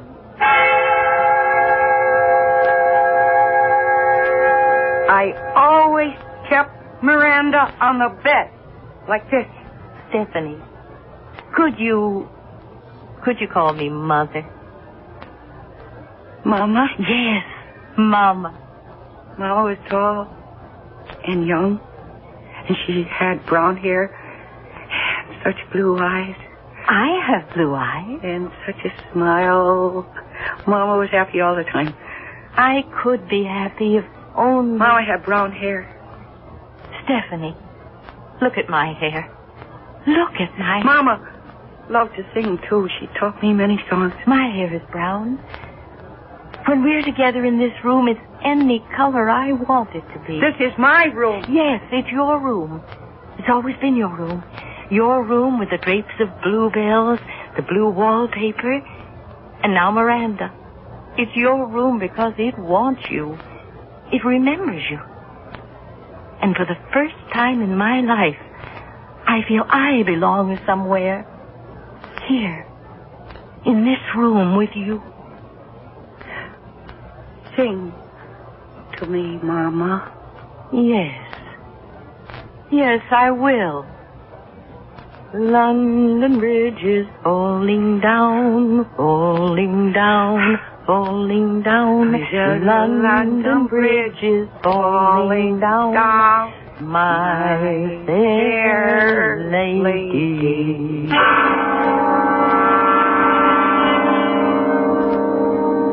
Two women caught in the spell of a room, or the spell of love. A woman who never had a daughter, a girl whose mother was taken from her at an early age. They both found something in this room. But the relationship goes far beyond their mortal feelings, and far beyond anything you might imagine. You'll see what I mean when I return shortly with Act 3.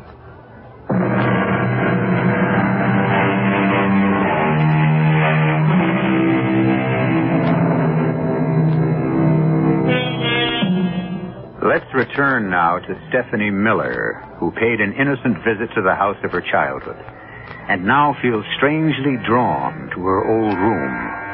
Right now, however, she's in the New York hotel where she and her husband Tom are staying until they can find a house of their own. And at the moment, they're not seeing eye to eye on the forthcoming obligation. Steph, we have to go. Why? Well, it's company politics. Mr. Ames expects it. Oh, Mr. Ames, Mr. Ames. It's always what Mr. Ames thinks. Well, look, he's my boss. Well, I'm fed up with company parties and... But it's part of the sacrifice, and there'll be lots more when I get to be vice president. All right, Tom. It's important to your career, I know that. Steph, look, you always enjoyed parties and entertaining. I just dread a big dinner party. Having to talk to all those people. Well, it never bothered you before. All right, Tom, I said I'd go to the party. I'm just saying I'm not going to enjoy it. Now, look, go out and buy yourself the best dress you can find. Maybe that'll make you feel different.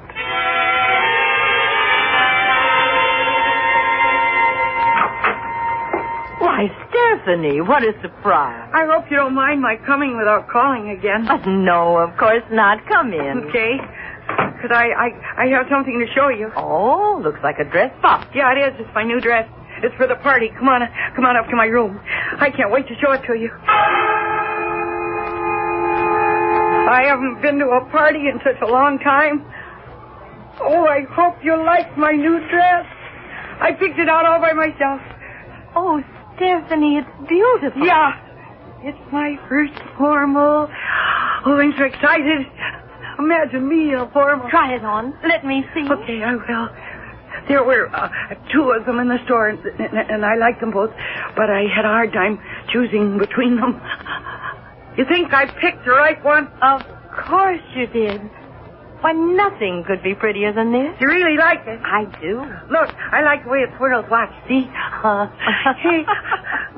Yeah, I hope my date likes it. His name is Tom, and is he groovy? He'll be the proudest boy there. Yeah, I'll bet Virginia will be so jealous, because her mother is making her dress, and her old date doesn't even have a car. Now, you shouldn't act that way with a friend, Oh, you're always Stephanie. saying things like that. No, really. I like Virginia, okay, but I'm glad that I've got a new store-bought dress and a date with a car. Hey, I got to get out of this thing and run. Where are you off to now? Well, see, there's this new record I got to get, and I promised Virginia I'd bring it over. So, will you be an angel and hang this up for me? Yes, of course. Oh, no, wait a minute. Put it back in the box. I got to take it with me. Well, whatever you say. Oh, I'm so glad you like the dress. It's lovely, Stephanie. And I appreciate your coming so far to show it to me. Well, it's fun to share things with people we like. I really dread going to that party, though. Well, in that dress, you'll be the hit of the evening. And that'll make you feel different.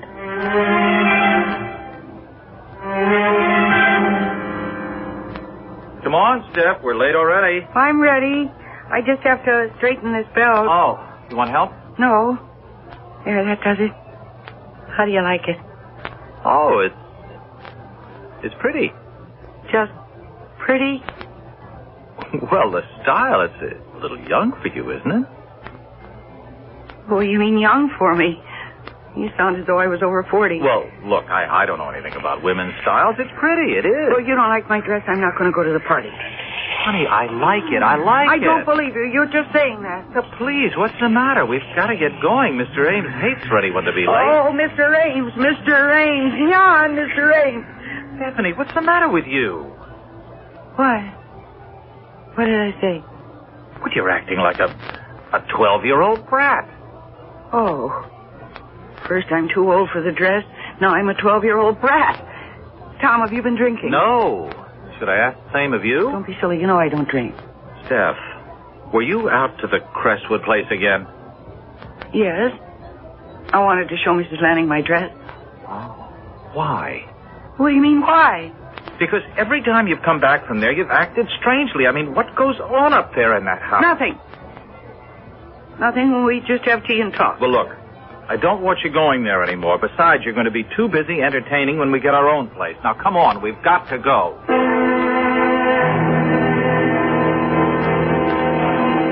Mrs. Miller, a pleasure to meet you at last. How do you do, Mr. Ames? We're very fond of Tom at Connecticut paper. With us only a month, and already I can tell he's executive material. Well, that's nice of you to say, Mr. Ames. Oh, it's nonsense. You're on your way up. And I can tell after meeting Mrs. Miller, you have the last and most important asset. A charming wife and hostess. Oh, I wouldn't be where I am without her. Oh, come on now, gentlemen. You're going to turn my little old head. Well, go on. Enjoy yourselves. Dance. I'll chat with you later. Go ahead. Well. Dance, Steph? All right. So, what do you think of Mr. Ames? Well, he's very nice. He's forceful. I can see that. Oh, yes. He knows what he wants. Uh-huh. And he seems to want you. Look, I'm grateful. It's my big break. Tom, maybe New York was the right thing. I know it was.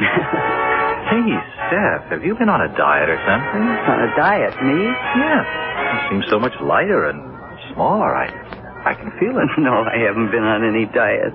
And I'm not losing any weight. You just haven't danced with me lately. How would you know?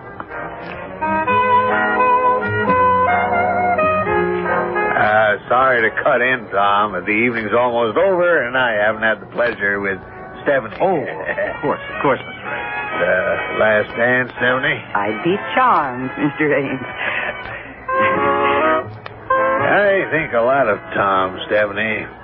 I'm delighted to have him with the firm. Well, I know he's happy there, Mr. Ames. Really, he's finally found, well, fulfillment in his career with you. That's nice to know. I've had my eye on him, and I know he's going places, to coin a cliche. And with you by his side, you can't miss. You see, Stephanie, a man in Tom's position has to have a wife who can meet people, entertain, on the spur of the moment. You might have to have 12 guests for dinner without notice and not bat an eye. Tom will be traveling a lot, out of town for weeks at a time. What are you saying, Mr. Ames? Well, when a man as bright as Tom wants to get ahead, it takes sacrifice. Sacrifice of home and wife, I'm afraid. My Martha put up with it. God rest her soul. And look where I am. At the top. Entertaining lots of people. Being without Tom for weeks, that's what this job means, doesn't it? I'm afraid so, Stephanie. But I know you're up to it. No, I'm not up to it. I don't want to be alone. Oh, Tom. Tom, I don't want to have to leave again. Stephanie, well, what is it? I want to be where I belong. Where I'm warm and safe. I've got to be there. Forever. Stephanie. I'll be there, yeah. I'm coming back. Stephanie, where are you going? I'm going home. I'm going home. I'm going home.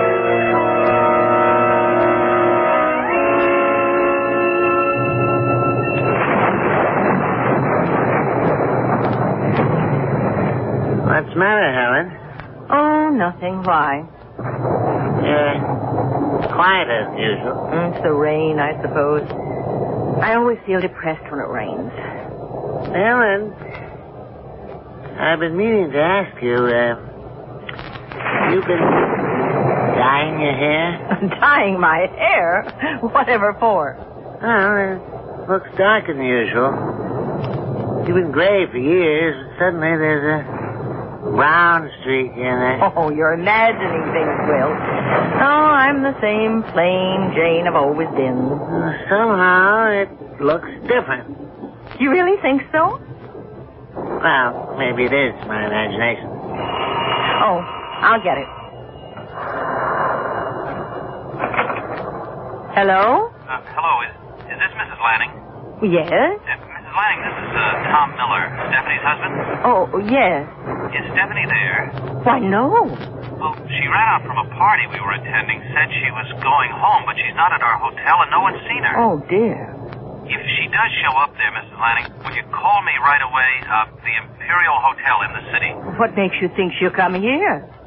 She's very fond of you and that house. I don't know what got into her, but she was apparently upset when she left the party. Oh, but it's such a night. It's pouring rain. I expect she'll turn up at the hotel. I hope so, but please, let me know if she comes to you. Oh, yes, I will. At the Imperial. Good night, Mr. Miller. What the devil was all that about? Stephanie's husband. What? He thought she might be here. He can't find her. You've been letting that woman in here all along? I've grown fond of her, Will, and it is her room. Was, you mean? Now, I'm putting a stop to the... What? Stephanie! How did you get in here? Through the back door. I always come in the back door. Well, you... I'm going up to my room now. I'm going to my room. I don't feel very well. Good night. What's the matter with her? Will, I'm warning you. Stay right here. You stay here and don't say anything or do anything. And I mean that.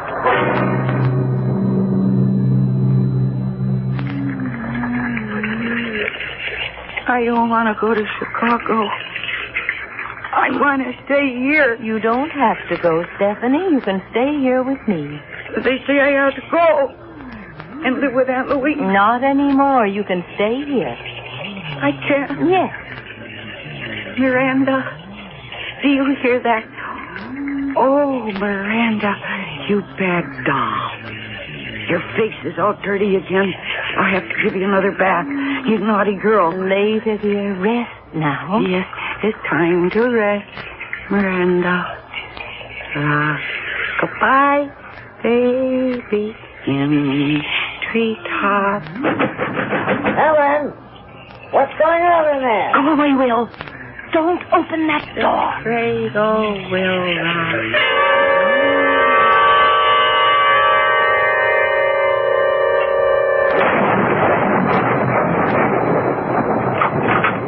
Oh, thank God you're here, Mr. Miller. Mr. Lanning, thanks for calling me. I got a cab up from the city. I've been watching for you. I don't know what's going on. Where's Stephanie? Well, come on, follow me.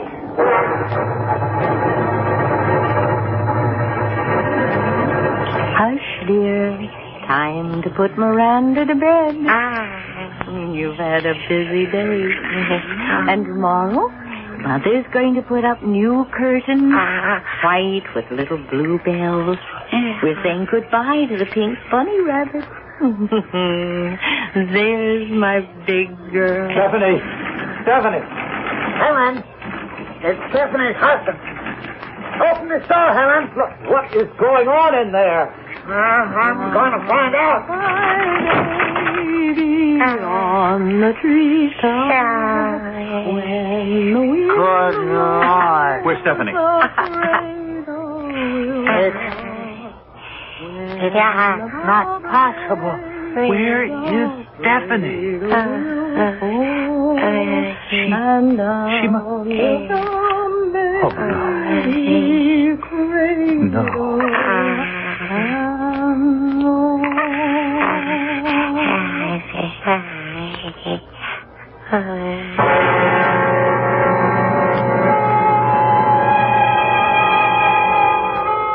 I'll admit that Stephanie's room was a bit unusual. But think about your old room, in the old house you grew up in. Maybe it's waiting for you to return someday. Maybe even hoping. So if you should get the chance, why not go back and say hello, if you dare. In any case, I'll be back shortly.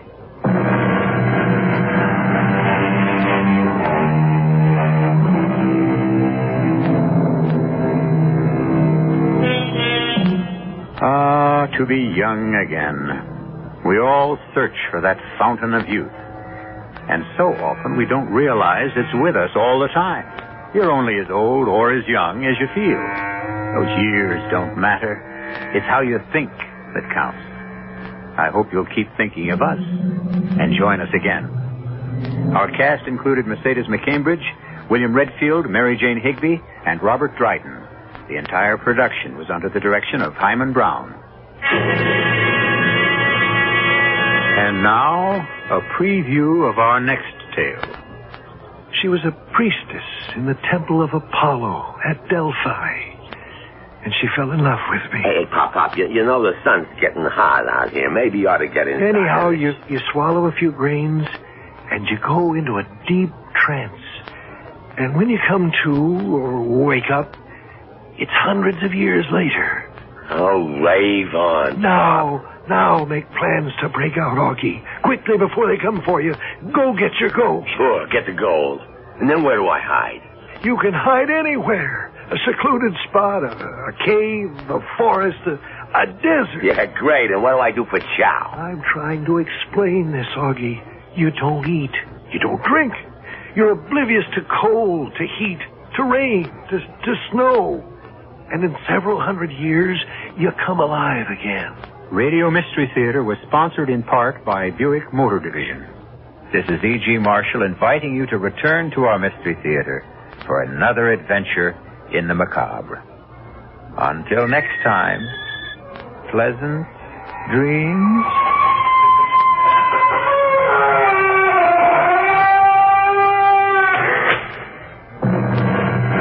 The CBS Radio Mystery Theater presents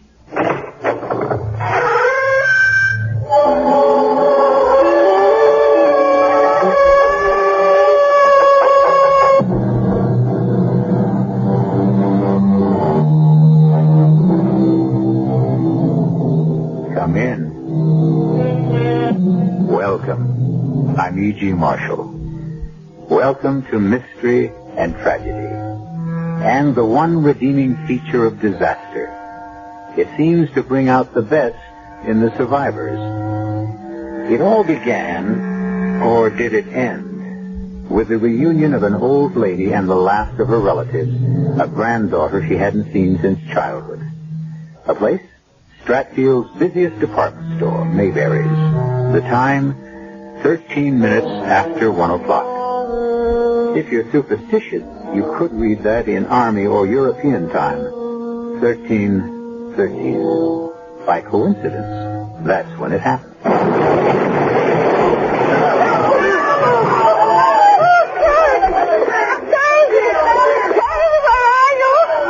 Please help me. My eyes are burning. I can't see.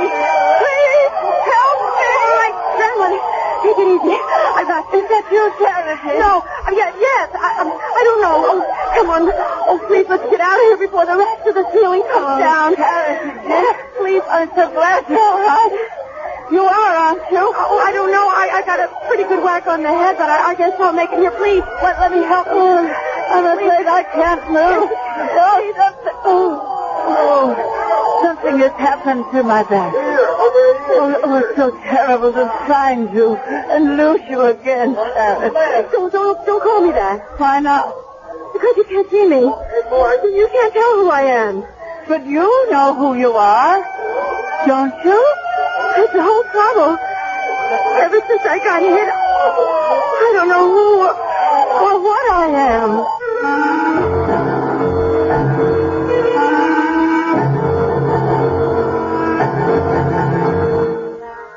Our mystery drama, Charity is Never Dead, was written especially for the Mystery Theater by Ian Martin and stars Virginia Payne and Rosemary Rice.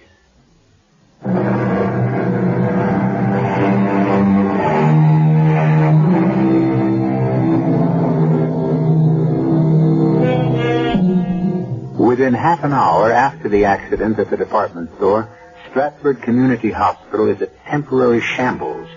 The constant arrival of ambulances, the whoop-whoop of police sirens, the hysteria of the less badly hurt, the moan of the burned, the hustle and bustle of doctors and nurses competently handling the emergency are a background to a quick meeting between Dr. Mark Banning, Chief of Staff, and the hospital chaplain, Dan Walters. Any injured, Doctor? Enough. Too many killed. Till phone service is restored, we won't know how many. Excuse me, Dan, nurse? Expect upwards of 100 casualties. Refer all ambulance to Dr. Fleming. Free out to go to staff lounge. The ready room in the corridors are jammed already. That's all for now. Yes, Doctor. Hope we won't need you, Dan, but I'm afraid we're going to. The minister not only offers solace to the dying, but prayer and comfort to the living. Oh, of course. I'm sorry. I didn't mean... Oh, thank heaven, communication again. You want to get it, Dan? Yeah. Carrying in someone who looks like emergency. Can do. Dan! I'm glad to see you. Are you all right? Don't worry about me. But you were going shopping at Mayberry's this morning. Well, I couldn't find the right thing there for Mother's birthday, so luckily I was a few stores away when the explosion went off. I know what caused it? A new boiler. Improper installation. Pressure backed up somehow and blew Mayberry's ground floor to ribbons. Thank heaven you weren't there. Well, thank heaven I was near enough to be of help. But I appreciate your concern, Mark. I ought to be concentrating more on patients. What have you got there? Mrs. Chandler. Flash burn, both eyes. I don't know how serious. Also, she was hit by a heavy beam falling. Back. Broken? Possibly. But it's more complicated than that. Possible renal failure. I'm sure both kidneys are crushed. Charity, I got to go back to the store. Find my granddaughter. That's all I have. Please. We'll find her. She was there. I talked to her. Where is she? You rest here. Who is that? Who are you? Dr. Logan. Dr. Ann Logan. Oh. Now you rest and we'll take it. Charity, please. I need charity.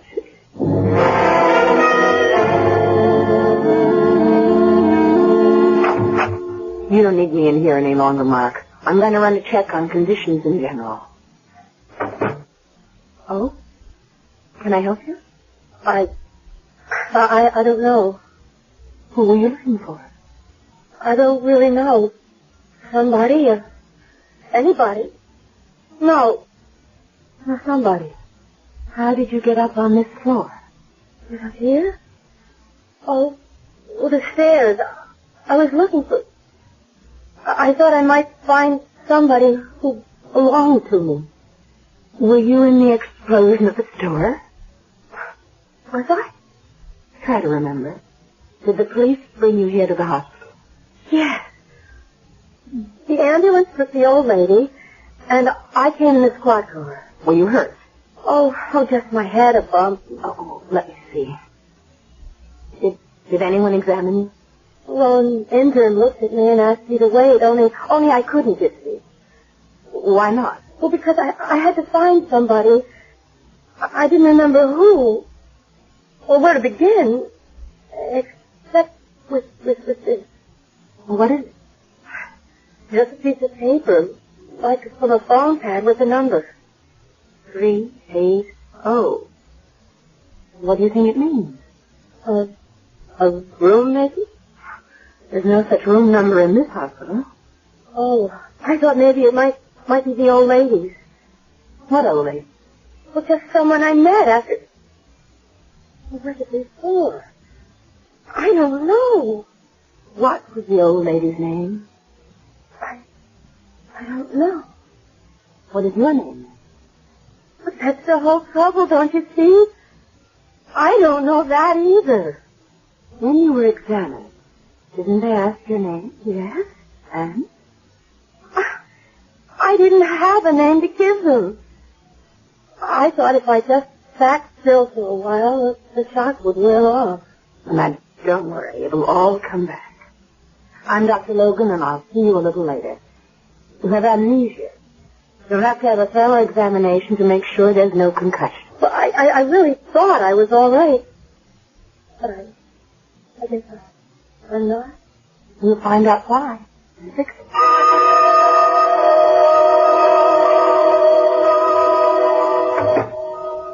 How is your patient, Mark? Not too good.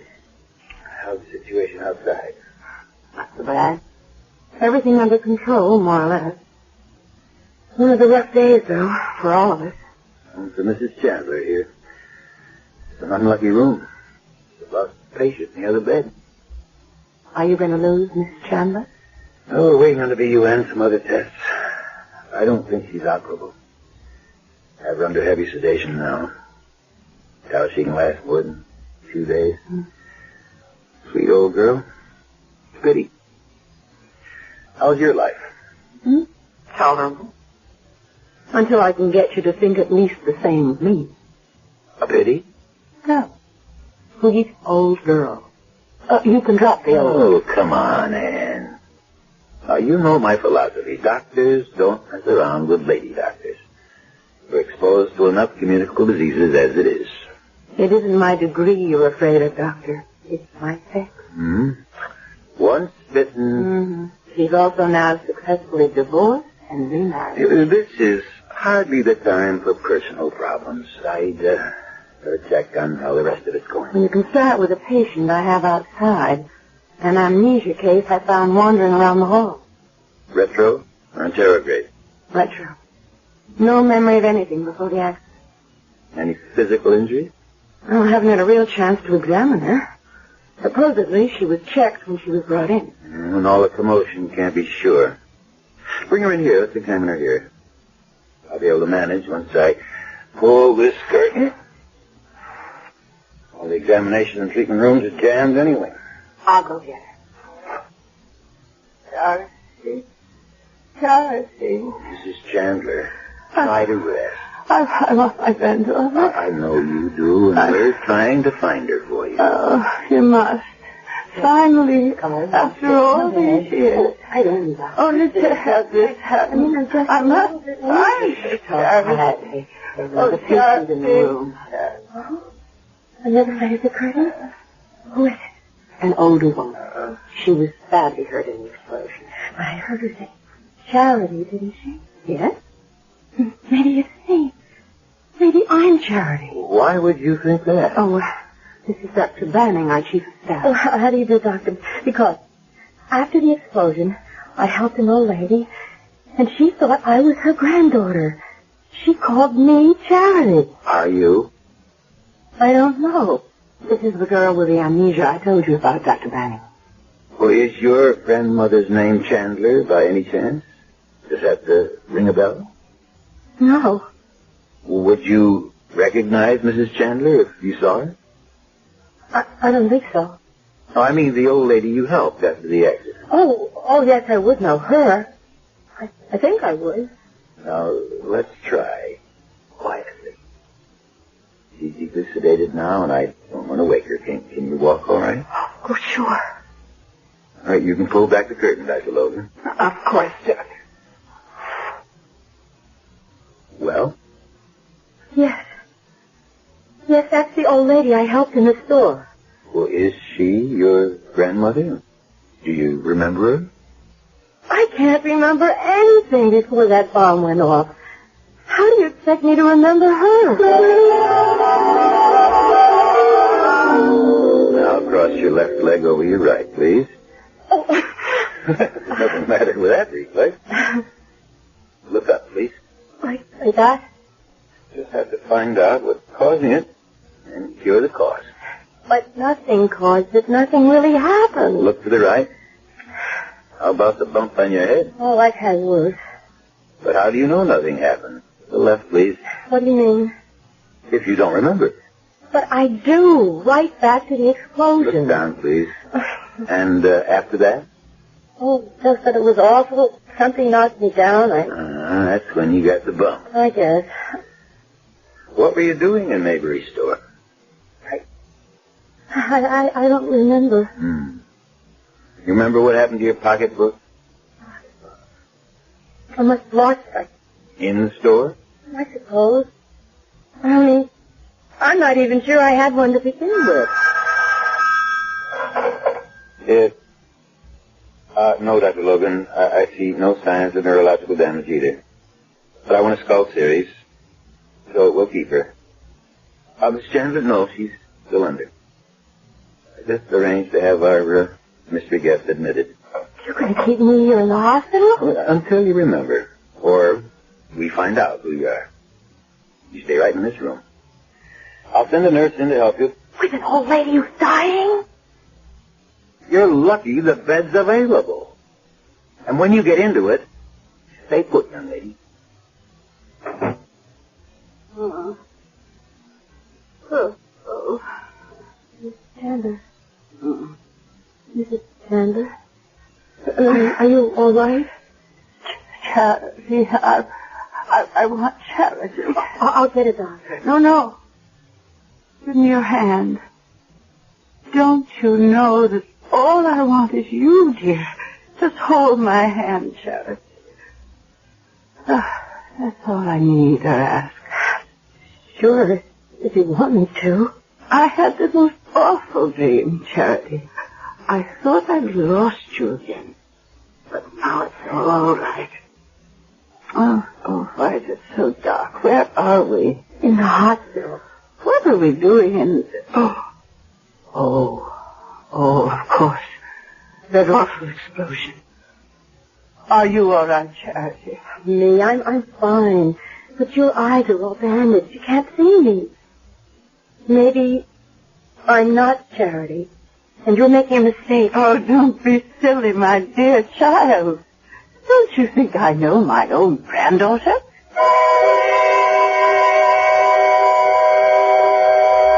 In the bed, the old lady, her eyes bandaged, lies breathing quietly, holding the girl's hand. Debbie's face, watching her, is a kaleidoscope of emotions, hard to read. Hope, fear, disbelief, or just simple prayer for a way out of a maze of bewilderment. We certainly won't even begin to know the answer to any of these questions, at least until I return shortly with Act 2.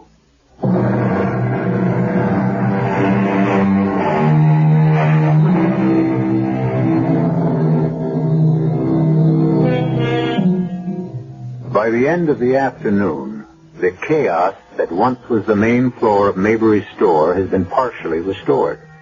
The police and fire departments have made their reports, and an army of workmen are busy boarding up windows and beginning repairs.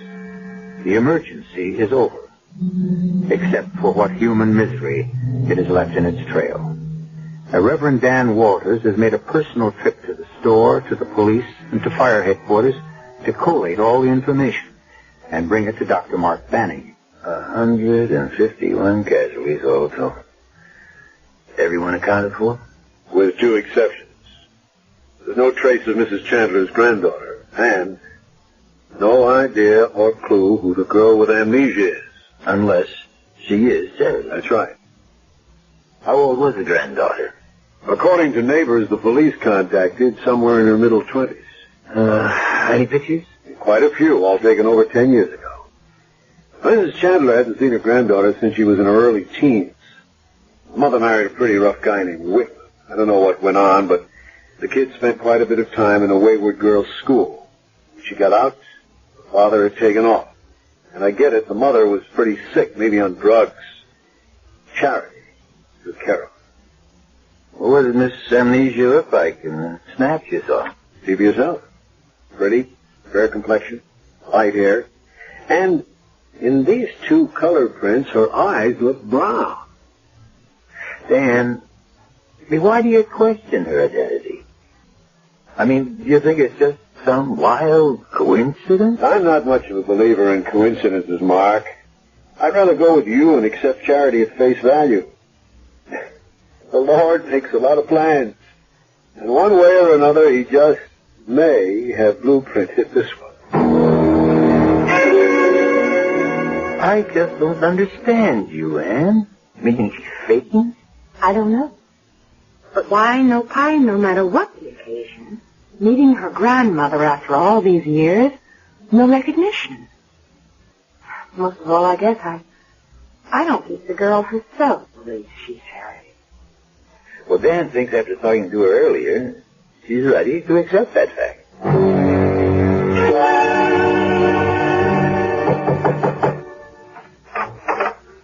Chaplain Walters, Charity. May I come in?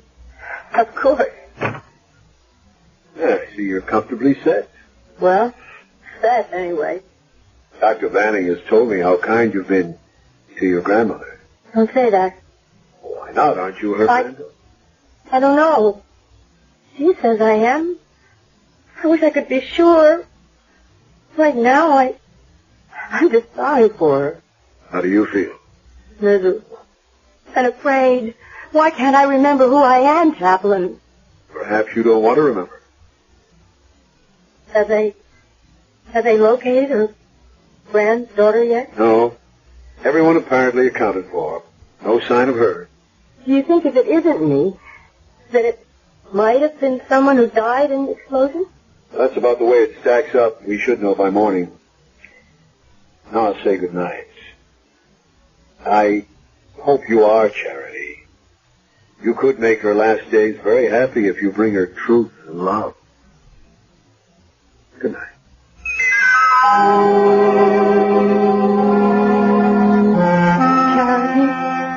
Charity, are you there? Yes, I'm here. Oh, are we alone? Yes. I thought I heard you talking to one of the doctors. No, just the chaplain. Were you talking about me? Sort of. Have you talked to the doctors about me? Well, not really. About whether I would ever see again? Well, too soon for them to say. No, Charity, dear. They know. Just as I know. I won't ever see again. How can you be sure? Because I won't live long enough. They know that, too. But I'm not afraid of death. Not anymore, Charity, with you beside me, safe and sound. Well, here I am. Promise you'll stay with me. It won't be for too long. And I promise, in return, you'll never be sorry.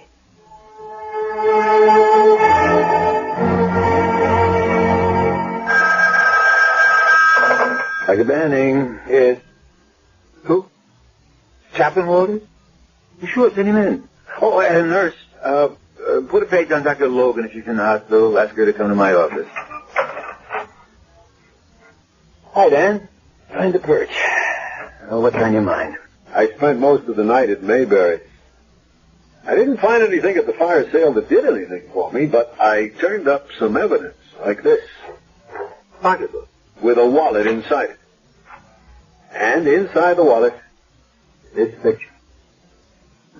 Well, that's Mrs. Chandler. So this must belong to her granddaughter.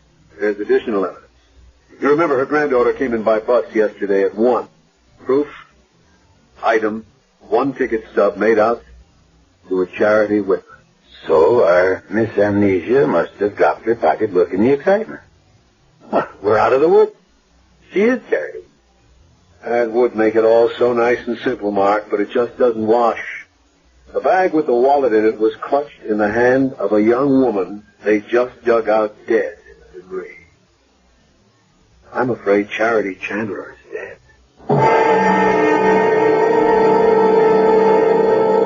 What rotten luck. I mean, Mark, Dan, I just came down from the room. Mrs. Chandler has no more chance of living than she had when she was brought in. We have her on hemodialysis now, but that's only supportive. But in spite of it all, she's so happy to be reunited with her granddaughter that it means so much to her. What about the girl? She calls her grandpa now. Are you sure that there isn't some possibility? I doubt it, Dr. Logan. The girl and the purse were one. So we still don't know who our amnesia victim is. And worse than that, we have to break the news to Mrs. Chandler that her granddaughter is dead. Well, what choice do we have? It'll kill that old woman.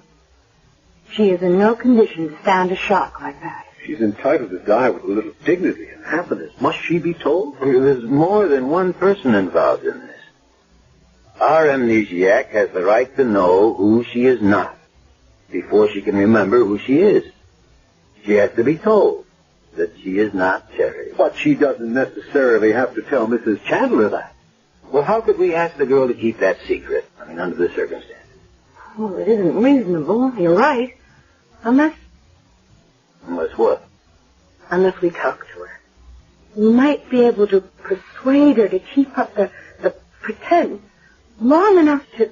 To what? To allow a very sweet old lady to die in peace. Well?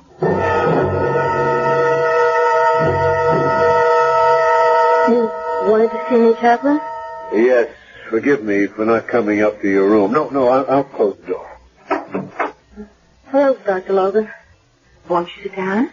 I hope I won't be away too long. I don't like leaving Grandma alone.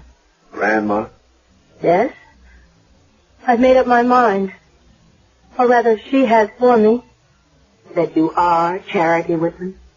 If I'm not, then you tell me who else I am. I'm sorry.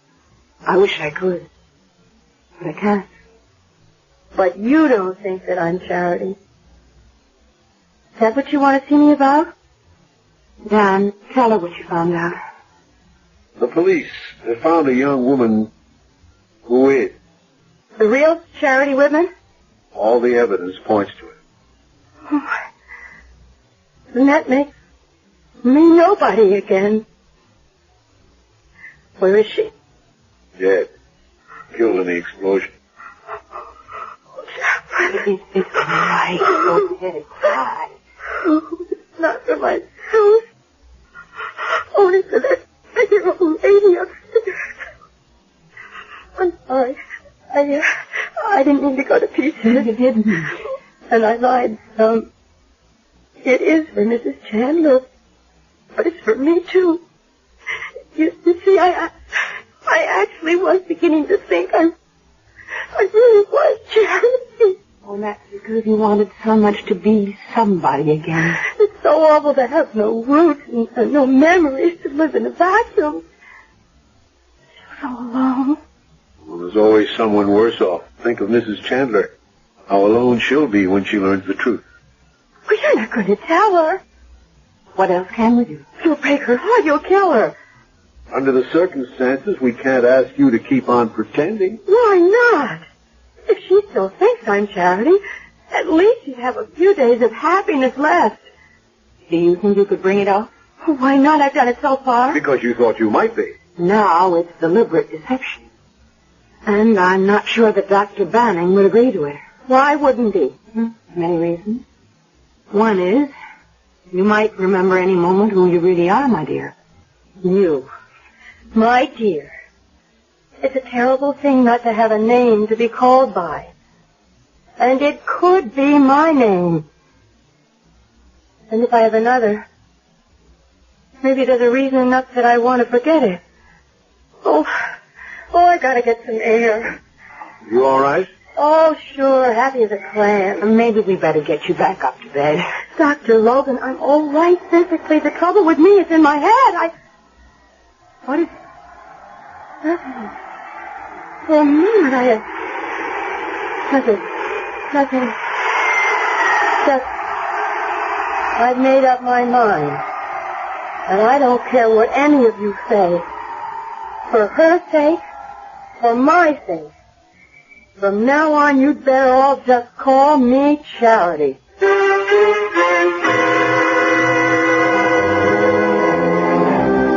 And again, we are left tantalizingly on the horns of a dilemma. Was there something about that plane that jogged a girl's memory? Is her decision to become Charity Whitman an altruistic one? Or has she some deeper motives than kindness and compassion? Who is this girl who doesn't know herself?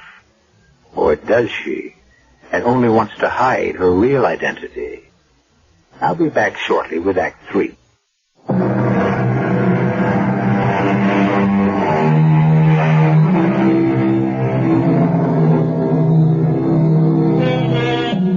It's another day, scrubbed bright with clean sunlight. A day for surfing, or sailing, or climbing a gentle mountain, or just lying lazily in a field and watching the sky. For most people, that is. For the 5 people in our story, and in Stratfield Community Hospital, it's to be a very different day. A day of sadness, suspicion, and dilemma. Mrs. Chandler is mercifully asleep.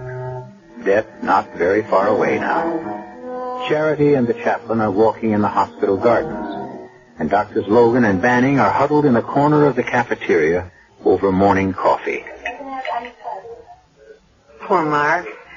You look so tired this morning. I'm not tired, Ann. I'm worried. About what? Well, about this deception I've agreed to. Our business is healing, not playing with human emotions. You make it sound as though I've been party to something cruel. Well, no, I'm not questioning your motives. Just whether any of us have any right to contribute to deceiving a dying woman.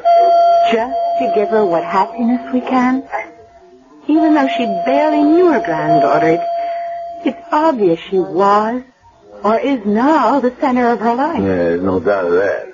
Then, since she's convinced the girl is Charity, whatever doubts we have, who are we to question that? But damn it, I am chief of staff of this hospital. I'm sticking my neck out. There could be legalities involved. What? Well, for one thing, Mrs. Chandler may have a will. If it names Charity as beneficiary, and the girl died in the explosion, she might want to change it. She should have that right. I never thought of that. But wouldn't it just go to the next of kin? According to the hospital record, there is no next of kin. Which may be why our so-called Charity is so willing to decide that's really her name. It is possible to fake amnesia, you know. And if there's enough money involved? Oh, I don't believe that girl could do anything like that. What is it? I was just thinking. Yesterday, while Dan and I were talking to her, she was by the window and she stopped suddenly as if... As if she'd remembered who she really was? Yes. I thought she was coming out of it, and then she turned on us and told us that from now on, as far as she was concerned, we could take her for Charity Whitman. Oh, Mark, I want to believe in her. Don't let this turn out wrong.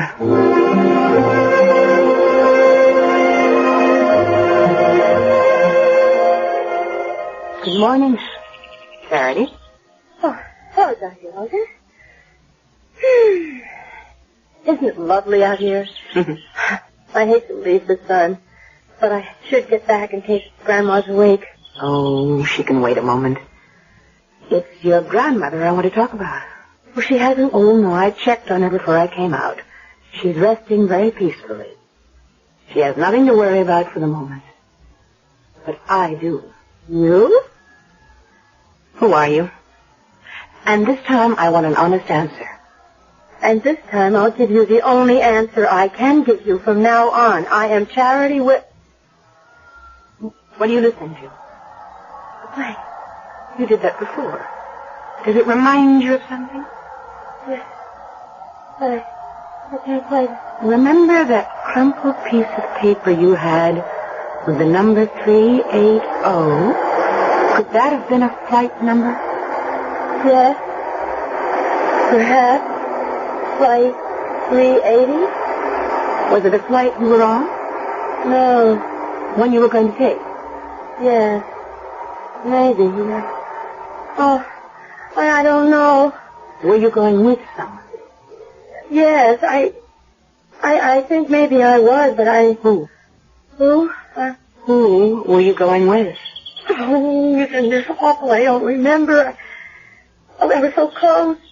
Now I'm so tired. That's enough for now. Just one more question. All right. What's your name? Debbie Scott.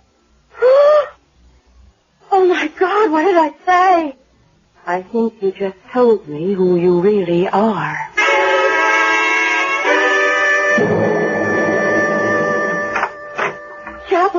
Chaplain, excuse me for bursting in like this, but I need your help. Any I can offer? What? It's all come back. I know who I am. Yes, Dr. Logan informed me. You're Deborah Scott.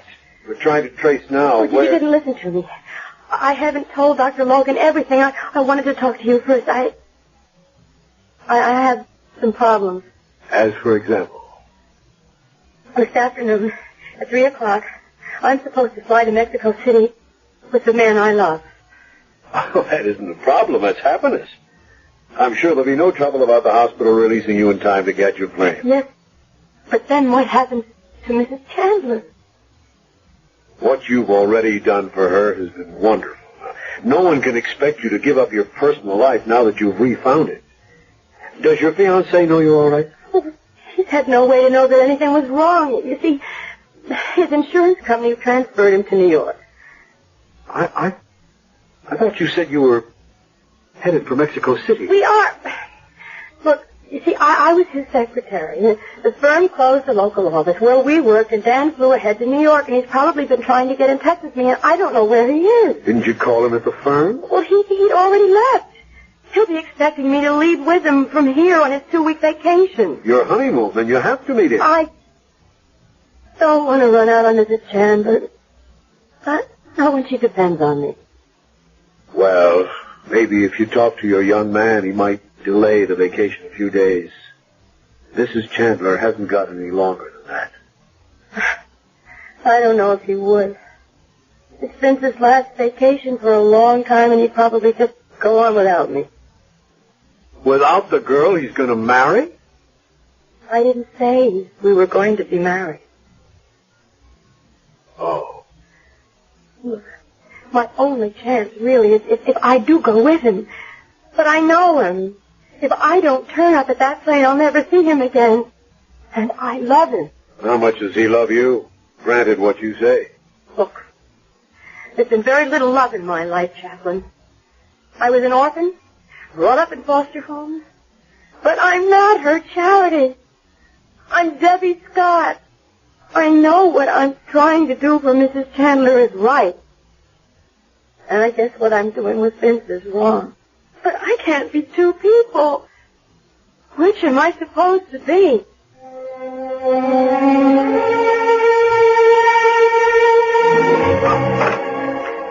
That you, Charity? Yes, Grandma. Where have you been? Oh, well, they were just giving me a checkup. They're going to send you home. Yes, they need the bed. I'm all right now. Oh, that's wonderful, dear. I'm so happy for you. No more clouds or doubt, No. You know who you are again. Oh. Well, I'll miss not having you right here in the room with me. And I'll miss not being here with you. Darling. Yes. Come to me. Closer, just for a moment, please. I'm here. Just do one thing for me. Anything you want. Just give me a long hug and say, Grandma. Grandma. That's all. Just Grandma. That's all I really wanted to hear. Grandma. Oh, my dear little girl that I know so little about. All the years of not knowing you, and such a little time to catch up. Funny, isn't it?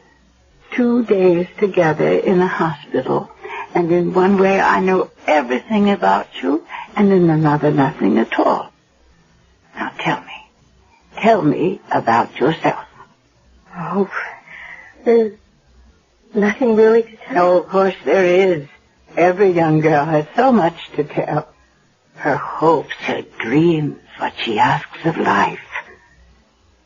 And you remember, I'll be watching you from somewhere. And just maybe I can repay you and make it all come true. Oh, how I wish you could. Well, then you tell me, and I'll try. Let's begin with what every girl wants in her life. A man. Isn't there one in yours?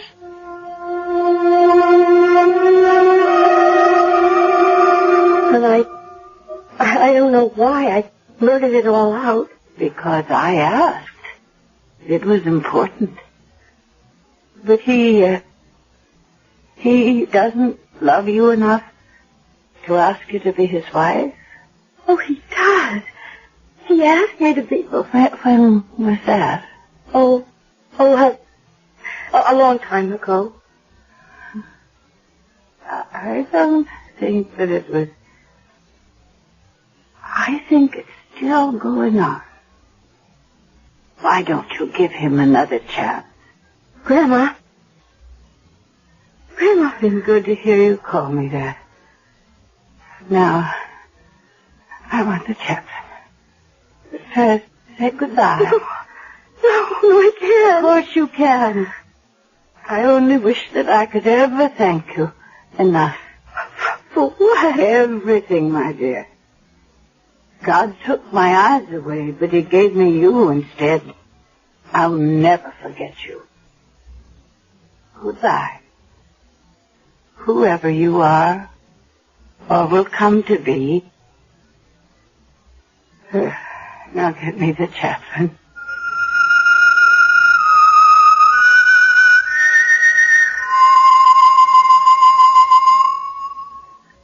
So your young man decided to wait for you?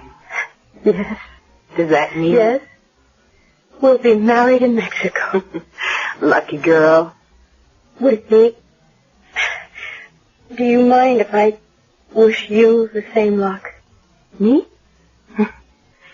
Why should I try to fool another woman? I'm afraid I won't be so lucky. Mark? She's gone. Very quietly. And without any pain. Oh, no. Grandma. How silly. I've just grown to think of her that way. She's the only real relation I ever had. You may be the closest one she had. What do you mean, Chaplain? I'll read you a letter she dictated to me before she died. It's about you. I have never thought much about death, save that when it came, I would not have to meet it alone. And I didn't, thanks to a beloved girl to whom I owe more than I can ever repay. I have nothing much worth leaving in this world's goods except this ring, the one I was wed with, that Charity's mother was wed with, that now I want to give to the girl who gave me my last days of peace, who shared my final hours. I hope she wears it soon, proudly and happily, with my love and her own. She meant you, Debbie. No. She meant her granddaughter. There's nothing on the paper that says so. That's strange. You know, the last time I talked to her, she never once called me Charity. Do you think she knew? It doesn't matter. This ring was meant for Debbie Scott. When you wear it, remember to wear it with charity. in the biblical sense. Good luck, Debbie. You have every chance. There'll be someone smiling down on you every step of the way.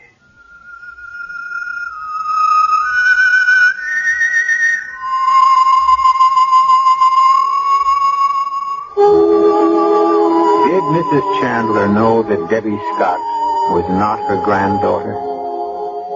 Did she prefer to play out a last sweet charade to make death come softer?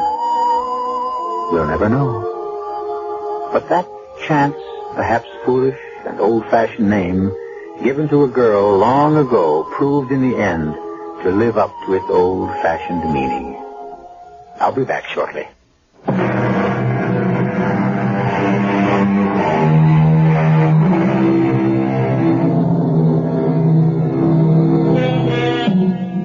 This is the Mystery Theater.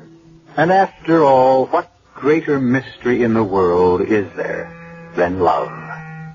So just as a footnote, not long after, Vince and Debbie married in Mexico City. Dr. Mark Banning managed to forget the first unfortunate marriage and married Dr. Ann Logan. And Dr. Logan, since time was running by, decided to have a child. Actually, they both hope for a boy, but if it happens to be a girl, I wonder if they'll be tempted to call her Charity. Our cast included Virginia Payne, Rosemary Rice, William Prince, Patricia Wheel, and George Petrie.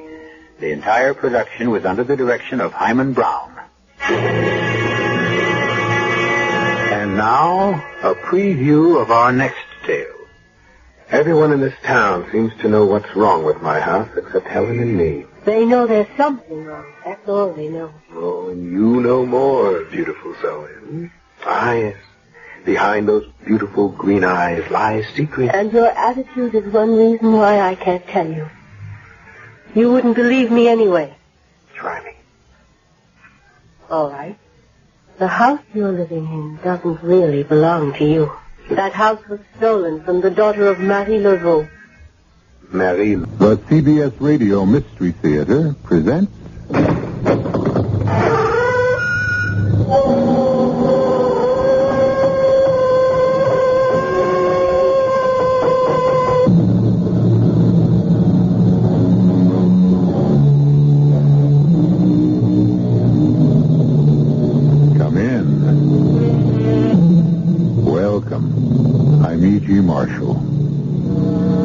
Voodoo is a word to conjure with, and conjure is the right word, because the high priest of voodooism was called a conjure man. It was he to whom the practitioners of voodoo turned when they wanted spells cast or lifted, enemies punished, or love affairs promoted.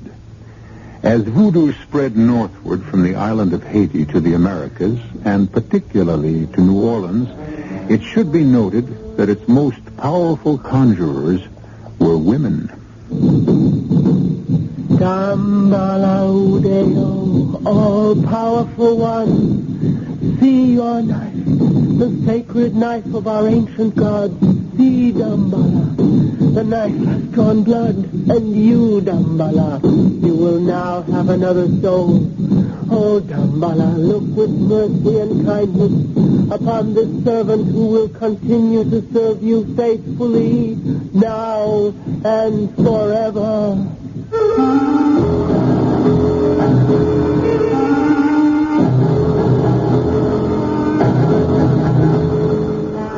Our mystery drama, The House of the Voodoo Queen, was written especially for the Mystery Theater by Murray Burnett and stars Jordan Charney and Joan Loring. It is sponsored in part by Buick Motor Division and Anheuser-Busch Incorporated, Brewers of Budweiser. I'll be back shortly with Act One.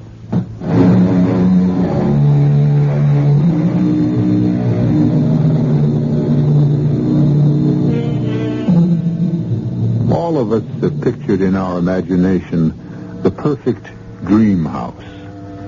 The castle in Spain, with a little cottage on the mountaintop overlooking that blue lake in the green valley. But few of us are ever fortunate enough to have our dream come true. Douglas and Helen Fenton were two young people who had that good fortune. And as we first meet them, they're having the happy experience of being shown through their perfect house in New Orleans, which they've acquired through the death of an uncle Douglas Fenton never knew existed. And this was used as a music room in the old days. Oh, I can just see it. Can't you, Doug? It's a beautiful room, nice and sunny. I think I have given you a thorough tour of your new home. And unless you have any questions, I should be getting back to the office. I promise you'll be our first dinner guest. Won't you, Doug? Oh, you bet. There are still a lot of questions I have about Uncle Timmy that I'll want answered. I am at your service. Good day, and good luck, and good health. Don't bother, Mr. Fenton. I know the way out. Oh, Doug, I'm so happy. I just love this house. Wait till you see what I do with it. What was that? The movers? Don't be silly, darling. They left hours ago. Remember? Probably something fell. It sounded like something falling.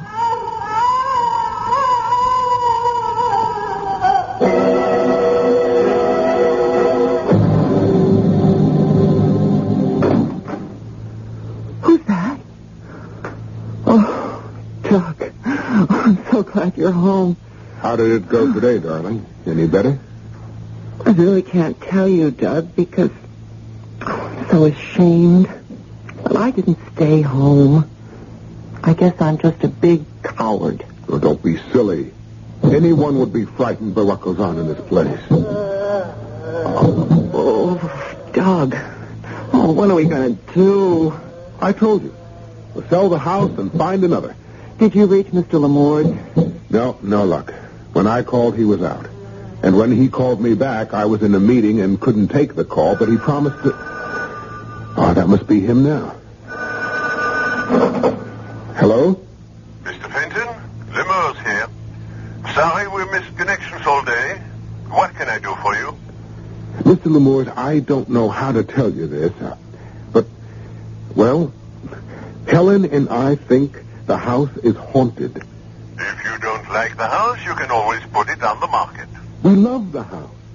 That is, we thought we loved it. Well, you can't live in a house where all night long you hear screams and chain rattlings and during the day thumpings and...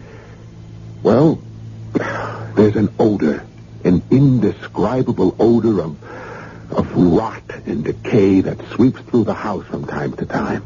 It's here now, as a matter of fact. And we wanted to know if you had any complaints. The house has been empty for years. Well, maybe that's the reason. Have you heard anything about the house being haunted? You're serious? Of course. Then I can only tell you that feeling the way you do, you shouldn't stay in the house.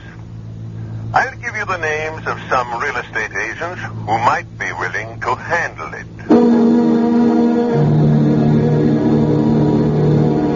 Well, have a seat, Mrs. Fenton. Tell me how I can help you. Well, we have a house we'd like to put on the market. Well, of course. Would you give me the location? It's in an old neighborhood. 66 Delacorte Street. Yes, I know the house. I thought it was vacant. Well, we just moved in. My husband's uncle left in the house, and we decided to move to New Orleans and live here. Miss Fenton, I'll be honest with you. The house has a bad reputation. I don't understand. I think you do. Any honest real estate agent would have to warn a prospective buyer that there are definite problems connected with your house. Of course. I understand that. Well, then you also understand I'd have to offer the house way below the market value. How far below? I don't think I could ask more than $20,000. $20,000? My husband and I wouldn't be interested at that figure. Thank you for your time. Oh, not at all. If you change your mind, you know where to find me.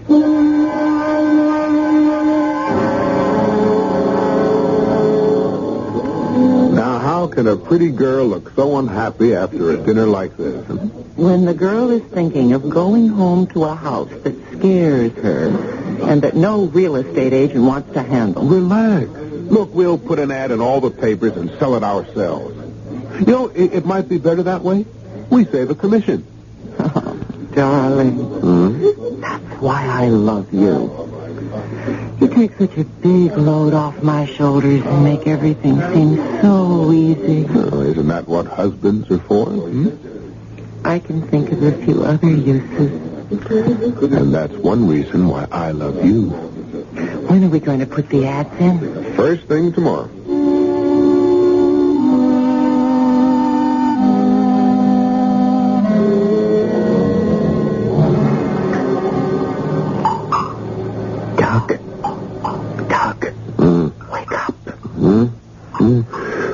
Doug, did you leave our faucet on? What? The water. Don't you hear it? Yes, I hear it. Did you check the bathroom?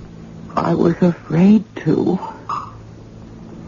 Anyway, it certainly doesn't sound as if it's coming from the bathroom. No, it seems to be right over the bed. I can't stand it, Doug. Can't you do something? I don't know what to... Tell it to go away, whatever it is. Do you think that would work? We should call the police. Oh, I would. I would if I felt they could help. Whatever it is hasn't hurt us, only annoyed us. So I think maybe if we show we're not bothered, the noises and the smells will stop. I don't think I can do that, Doug. I know. That's why we put the ads in the papers. Doug, hold me close. What's that? Look, it's ghosts that come to the front door. But who could come at this time of night? You talk as if it were 3 a.m. It's only 10:30, and this is a late town. Well, I suppose I'd better see who it is. I'll come with you. Be right with you. Oh, I'm so sorry. I never dreamed I'd be waking you. I'll come back some other time. Oh, no. We weren't asleep. Come on in, come in. Well, it was the advertisement in the Picayune. The house is for sale. Oh, yes, it is. I'm Doug Fenton, and this is my wife, Helen. I'm Zoe Lemaitre. You're interested in the house? I am. Are you married? No. I'm quite alone.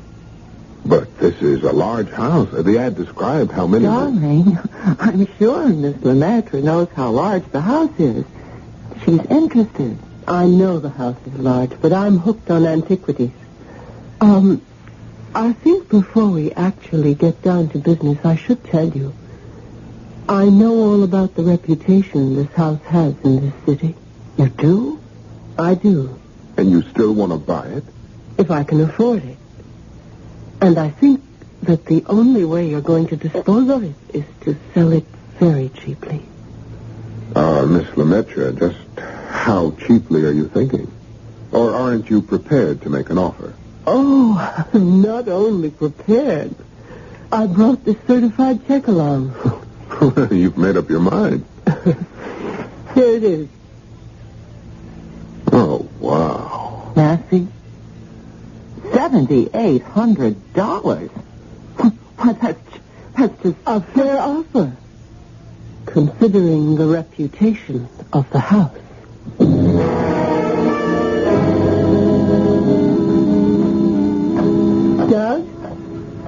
Doug Fenton. Miss Lemaitre? Are you too angry with me to join me in a café suite? It's my wife who's angry. Oh. I never can stay mad at girls as pretty as you. Thank you. Do you find me fascinating, Mr. Fenton?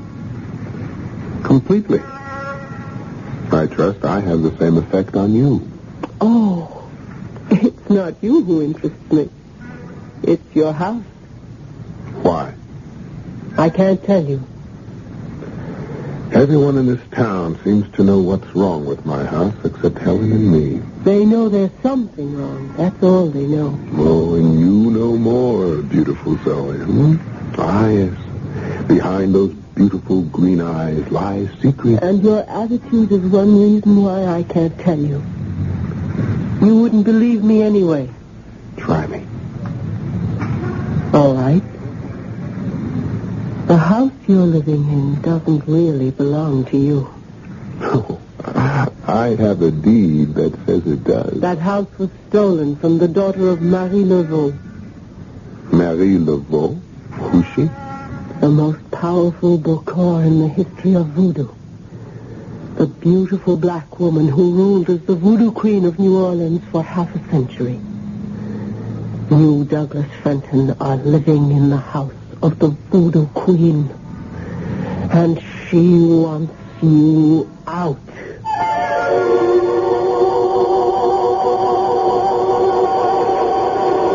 When a landlord wants to evict a tenant, the tenant can always take his case to court. But when the fanciful notion is advanced that the landlord is really a voodoo queen who lived back in the 19th century, that tenant has a problem. I'll be back shortly with a terrifying solution found by Doug Fenton in Act 2. Ever see a beer drinker pour his beer real easy down the side of the glass? Maybe you do it yourself. If so, the Budweiser brewmaster thinks you're missing something, especially if you're a Budweiser drinker. You see, Bud is brewed, so it will kick up a healthy head of foam. Exclusive beechwood aging and natural carbonation make it a lively brew. Well, anyway, pouring Bud plunk down the middle of the glass helps bring out the best in that clean white Budweiser foam and real beer aroma. It also helps you get the full benefit of a taste, smoothness, and drinkability you'll find in no other beer at any price. Remember, brewing beer right does make a difference. Next time, pour that Budweiser right down the middle and see for yourself. Anheuser-Busch, St. Louis. Spencer's just received men's suits from 3 fine Chicago stores. These brands are included: 3G's, Eagle, Petrocelli, Hart Schaffner, Marks, and Worsted Tex. They are ticketed from $69.95 to $120. We are offering them at $17.99, none or higher. The total garments now at Spencer's is over $6,700, and it includes $39.95 to $120 men's suits, sport coats, simulated leather and man-made fur coats, zip-lined and all-weather coats, heavy parkas and overcoats, worth $39.95 to $120, now only $17.99. None higher. No salesman will raise you up. You cannot pay more than $17.99. Often stores advertise certain items, and when you arrive at the store, you are shown a few at the advertised price and are told that you would be better pleased if you spent twice the amount to take a better garment. At Spencer's, every garment is $17.99. No salesman will raise you up. Spencer's, 322 North Michigan Avenue, Chicago. For suburban stores, phone 263-4700. Sunday, 10 a.m. to 6 p.m., 10 a.m. to 9 p.m. all next week.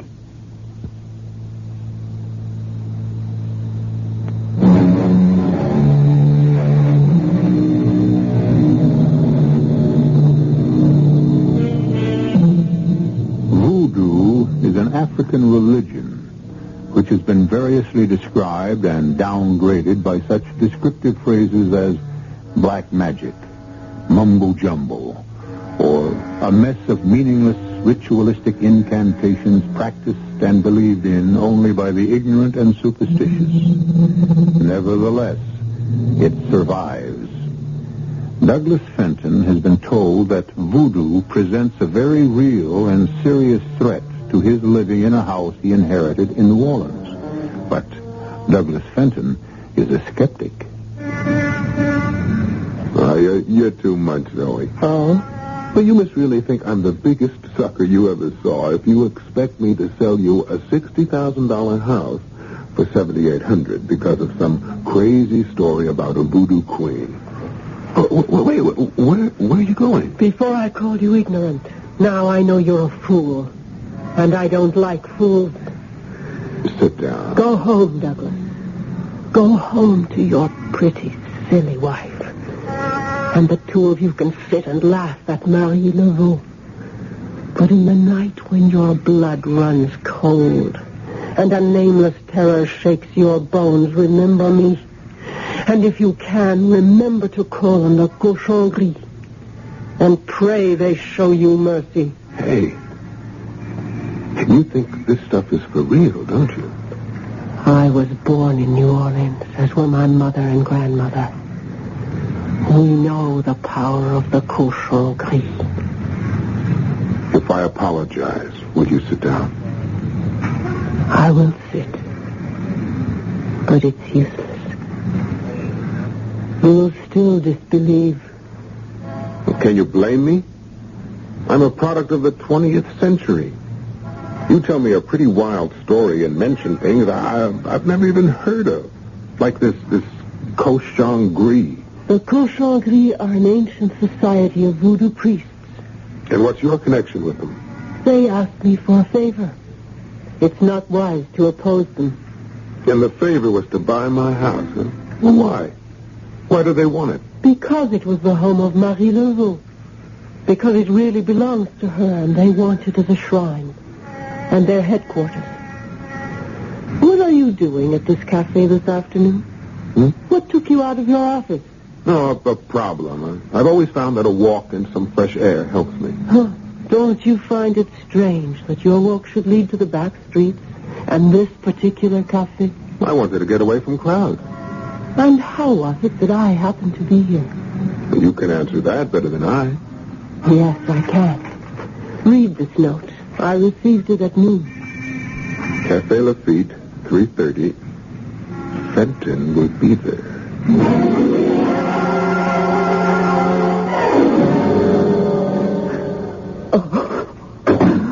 Helen? Helen, darling? Helen, what's the matter? Oh, Doc. Oh, so glad you're home. So glad. Look there on the floor. What the devil is it? What does it look like? Like a chicken that has had its neck wrung. That's what it is. I found it on our doorstep. Along with the chicken, I found this. This looks like a child's drawing of some kind of snake. No, not a child, Doug. Not a child. According to the police, these are voodoo symbols. Have you ever heard of voodoo? Strange that you should mention that. I had a crash course earlier today. What? The girl who came here to buy our house, I ran into her today at a sidewalk cafe. She seemed to know a lot about it. She told me... Yes? No, it's not important. What did the police say? Well, these were voodoo symbols. That they may be the work of a prankster, or it might be a believer. And someone who thinks voodoo magic actually works. Someone with a grudge against us. The cochon gris.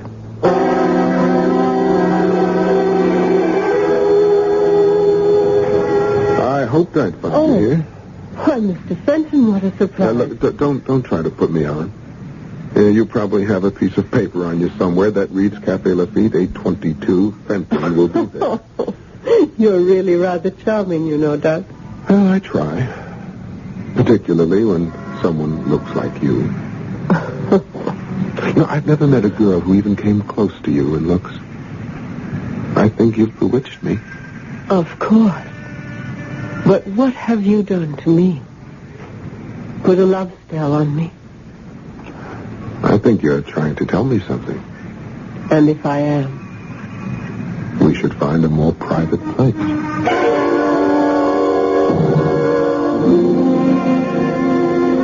I shouldn't tell you this. Oh, Doug. Doug, darling, I never felt like this before in my life. Never with anyone. Oh, you're a beautiful liar. But I love to hear it. I mean it, Doug. Oh, you're an astonishing girl. Really? We've been here for 2 hours, and you've never once mentioned my wife. Oh. Should I have? Well, let's just say it's unusual. Oh. You're an experienced adulterer. Ouch. Now, why did I bring her name up? I don't know. I do. It's because I'm worried about the things she finds on our doorstep. What sort of things? Well, a chicken with its neck wrung. A piece of cardboard with a crudely drawn snake. Oh, yes, that means something to you, doesn't it? Spells. They're put in or near people's houses for a purpose. And they mean something. Of course. I'm almost afraid to ask. You should be. The chicken with its neck wrung means death.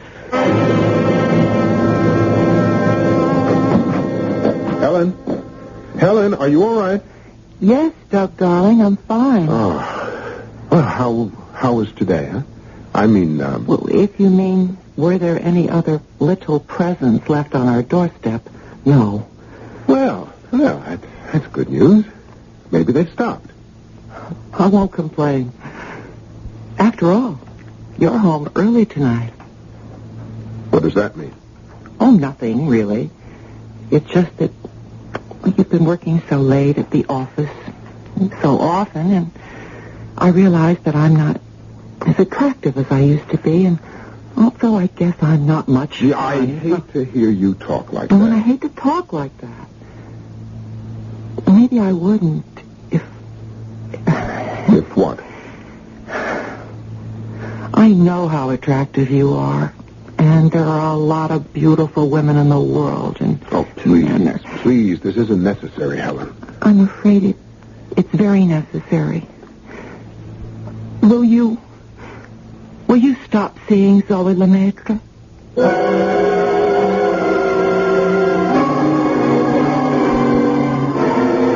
I'm as mad as anyone can get and still not commit murder. It's your associates. Those voodoo priests you tell me are called the cochon gris. They're not my associates. Sometimes they ask me to do favors for them, and I know it's not wise to refuse. Well, they must really be grateful to you. They've rewarded you by telling Helen every time we met. Oh. Now, tell them to lay off. I won't. You won't? What do you want to do, break us up? You know better than that, Doug. It's just that I don't want to make a fool of myself. If I go to the cochon gris with this request, they will simply tell me what I've been telling you all along. If you wanted to stop, sell the house. We would, gladly, if we could get anywhere near what it's worth. What is it worth, really, Doug? You can't find a buyer who'll even make an offer except the cochon gris. And they think they're being very generous. I won't be taken. You inherited the house. Whatever you get is pure profit. You really don't understand, do you? I know that if you won't sell, then Helen will have to suffer. Not if I stop seeing you. That would be your choice. And I'm making it. Right now. If you can let me walk away rather than ask a simple favor of people who owe you, then I'll walk. Goodbye, my love.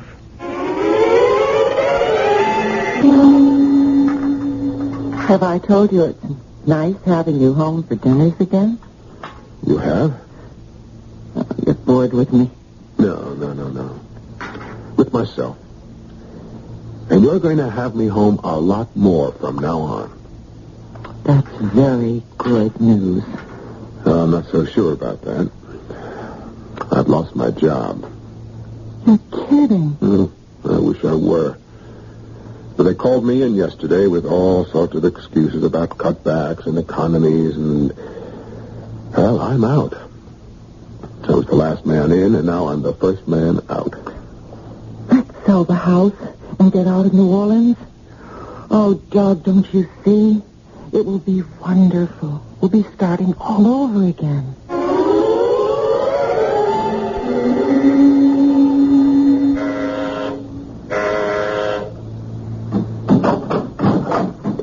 I'm back. So I see. May I come in? What happened to your key? I threw it away so I wouldn't be tempted to use it. But I couldn't stay away. I'm glad. Did you miss me? Oh, Doug. Oh, Zoe, my love, my darling. You don't know how much I missed hearing those words the last 2 weeks. Yeah, well, I'm afraid you're going to miss them a lot more. What? I've lost my job, and Helen's asked me to sell the house and get away from the city. And, incidentally, you. Oh. She no longer cares how little we get for it. She's completely fed up. And you, Doug? It's very tough to put up a decent argument for staying. If you could, would you stay? How can I stay without money? If it's money that separates us, you don't have to say goodbye at all. No, excuse me, love. I didn't know I was talking to a wealthy plantation owner. I only meant I might be able to get you all the money you want. The only friends I know you have are the tightwad cochon gris who only want to pay $7,800 for a $60,000 house. They've been known to put a higher price on other things. Like what? Souls. You know, you're really too much with that voodoo business. If there were anything to it, which you know I don't believe for a minute, I'd have to be crazy to be willing to sell my soul. I didn't mention your soul, did I? I can't sell what I don't own, and as far as I know, I only have one soul. There are others you can pledge. Other souls you can speak for. Would you care to put a name to that soul? Anyone near and dear to you. Like Helen? She would be one. I don't know whether to laugh or just walk out of here. I'd never hurt you. Tell me, just what kind of a man do you think I am? A man I can love. Love? That word sounds very strange on your lips. The same lips that can talk about me selling my wife's soul. Oh, go away.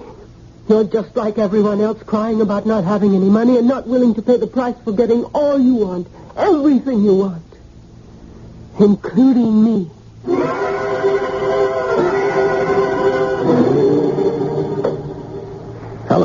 Helen, what are you doing? Packing. You can't seem to make up your mind, so I'm making it up for you. I told Mr. Vincent, the real estate agent, to take whatever he can for the house, and we're getting out. Tonight.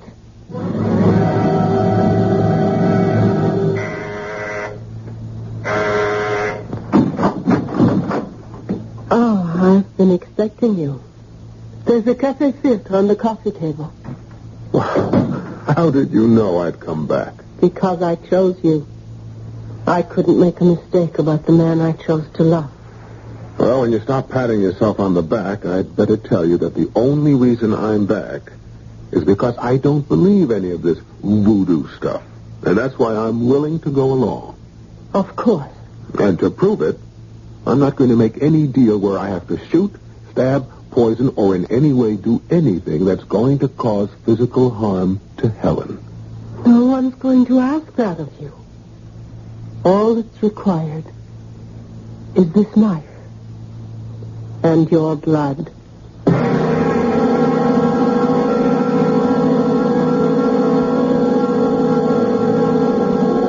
If you're in love with a beautiful girl who practices voodoo and believes that a drop of your blood drawn from you by a sacred knife will bring you luck, why not? And from there, it's just a short step to making deals about souls. Yours, and even others. Because after all, it doesn't really work. Or does it? I'll be back in a moment with Act 3.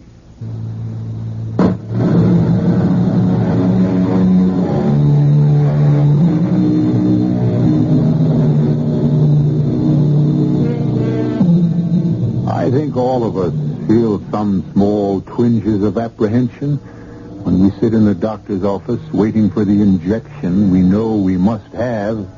But how do you describe the feelings of a young man sitting opposite a girl he adores, who is wielding a ceremonial knife preparatory to drawing some blood? Zoe, my love, you're beautiful and an enchantress. But somehow you look different with that knife in your hand.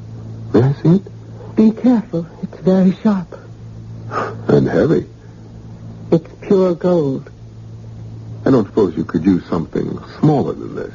It really looks lethal. I could use a lot of different things, but then this paper would be meaningless. Well, it's blank. At the moment. It won't be after you write your wife's name on it. Well, before I do that, what am I supposed to get? As much money as you need. Or want.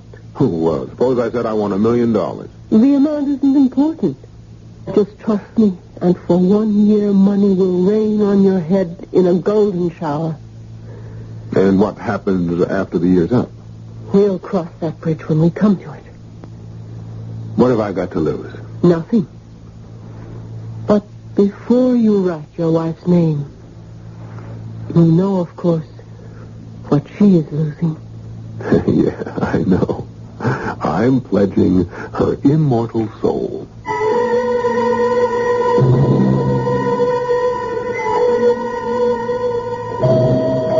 How is she, Doctor? I'm afraid I don't have very good news for you, Mr. Fenton.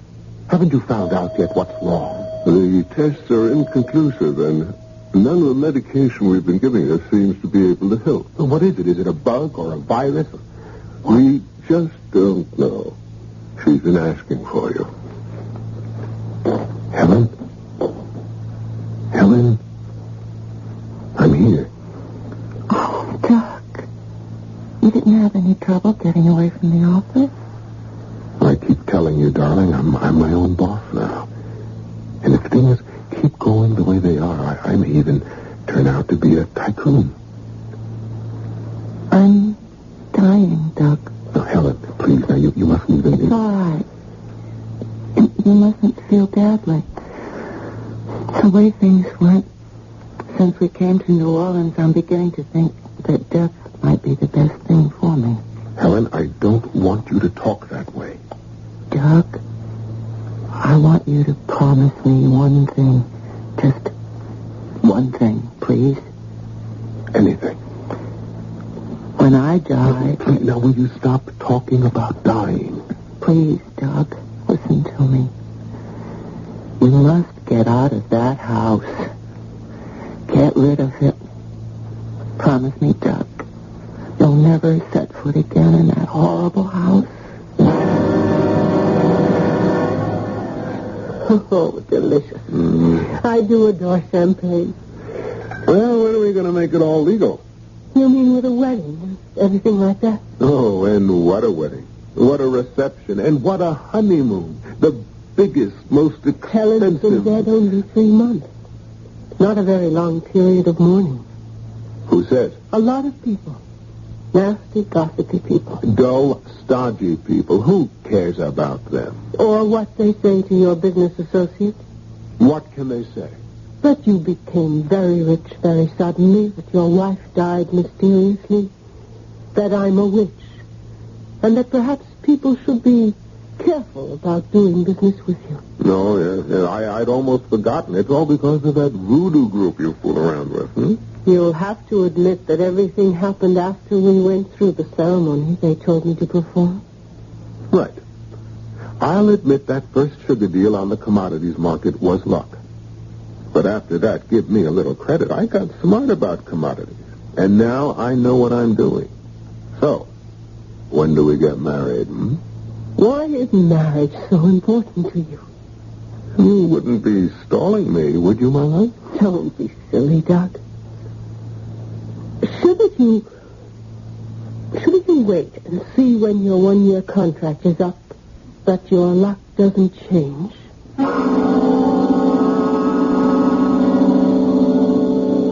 Come in, Lamore. Sit down. Your offices are most impressive, Fenton. Most impressive. You said that you wanted to see me on a matter of utmost urgency. That's right. First, I owe you an apology. For what? For my cowardice. I don't know what you're talking about. The facts about your uncle's house, which I knew and withheld from you deliberately. No. Forget it. I'm out of the house, and you have nothing to reproach yourself for. I had heard you sold the house, and I also know the price. That suggested to me that you still had your reasons for... No, I just didn't want the trouble of looking around for buyers. I grabbed the first offer I got. From Miss Lemaitre? Something wrong with that? I will be brief. I didn't tell you and your wife the history of the house because I was afraid of the cochon gris, afraid of the power of voodoo. Fenton, you're in danger. Me? Yes. How did your wife die? Some unknown virus. Some kind of fluke, the doctor said. Don't you think that's strange? An unknown disease in this day and age? Look, L'Amour, you can believe what you want, but leave me out. I can't. Because of your relationship with Miss Lemaitre. I beg of you one favor. Tonight, come with me and meet Louis Castin. It may be your only chance to save yourself. I don't feel any need for salvation. Now, if You've heard of Louis? Never. Louis Castin is a 90-year-old Cajun who's lived all his life in the bayous. He knows more about voodoo than any other human being. What are you doing? Helping you out of my office since you won't leave when I ask you to. I'll gladly go if you'll tell me you haven't let her talk you into making some kind of silly bargain. Why did you say that? So you have. You've sold your soul. Fenton, for the love of God, come with me to the bayou tonight.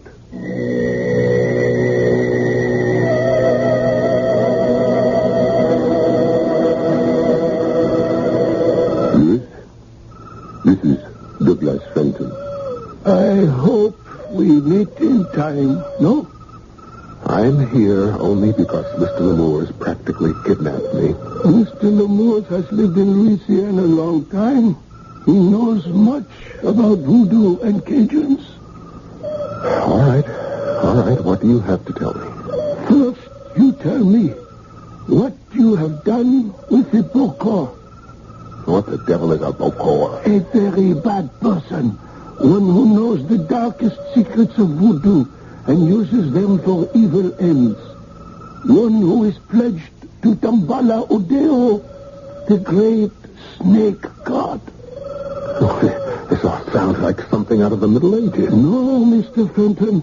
It is much older than that. Have you ever seen a knife like this?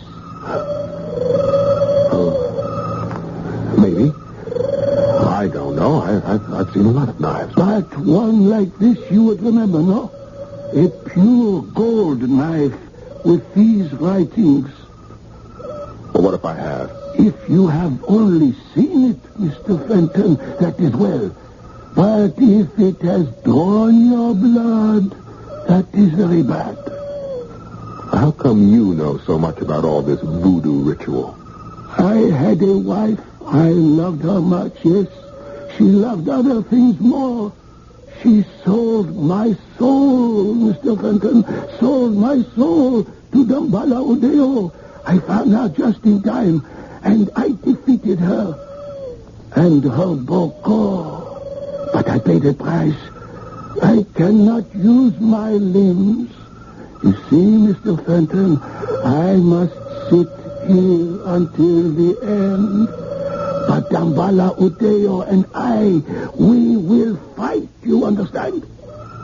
And that's why you brought me here, L'Amour, huh? Because you think I've fallen somehow under the spell of... The Bokor Zoe Lemaitre. We are going to be married. When? We haven't set the date, but she has agreed to marry me. She will not marry you. If, as I believe, she is Bokor, she She will want to destroy you and take your soul. She will never marry. I know you're wrong. But, well, as long as I came here, what must I do if you're right? She must follow the ritual for the sacrifice. She will ask you to perform some ancient marriage rite to strengthen the vows. It will be a powerful voodoo, and she will need a drug. And she will ask you to drink. If you drink, nothing can save you. If she does ask me to go through the ceremony, is there anything I can do? You can use this knife. I give it to you. The gold knife. It is easily concealed in your clothing, as you see. And you will use it. But I thought you said that this knife could only be used by a bokor. Oh, on a bokor. Where were you last night, my love? You're not the only one who's jealous, you know. You never have to worry about me. You should know by now that I'm yours, my love, for life. Zoe, are we going to get married? Of course. When? Whenever you like. You mean that? You really mean that? You set the date. Today? Oh, really, Doc. You've got to give a girl a chance to get ready. All right. Well, how about Saturday? Saturday sounds lovely. There's just one silly favor I'd like to ask. Oh, anything. What? Before the real wedding, with the minister and everything. I know it's superstitious, but you know you're Zoe. I just wouldn't feel that we were truly married unless we went through a little native ceremony that my family has observed in every marriage. A native ceremony? It's nothing, really. Just the two of us before an ancient altar. I know you'll think it's nonsense, but it means so much to me. So much that I don't think I can marry you unless you go through with it.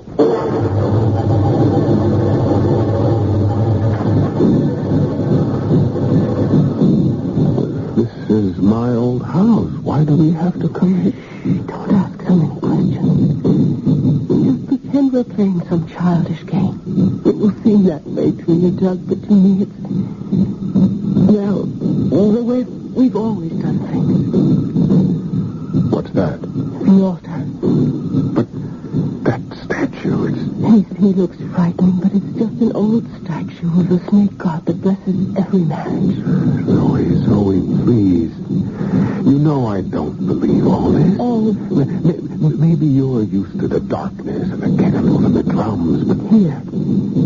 Drink this and you'll feel better. What's that?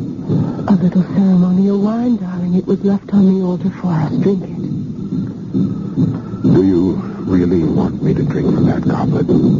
Yes. You insist? Darling, it's the only way. You will drink from me. If you come into my arms and hold the goblet to my lips. Now who's acting childish? It's the only way. All right. Here. Drink. But Doug, you're holding me too tight. Doug, the knife. No. Doug, help me.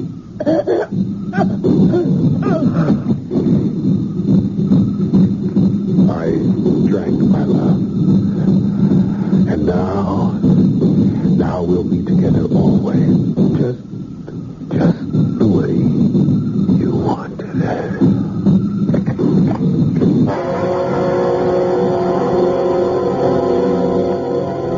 A friend of mine told me the story of an investigative reporter who penetrated some real voodoo ceremonies and photographed the strictly forbidden rites. The pictures somehow were ruined in development, and the journalist developed an unfortunate tic. His right hand, the hand that operates the camera, now moves ceaselessly in the air, completely out of control. The doctors diagnose it as a nervous disorder. But of course, they don't practice voodoo. I'll be back in a moment.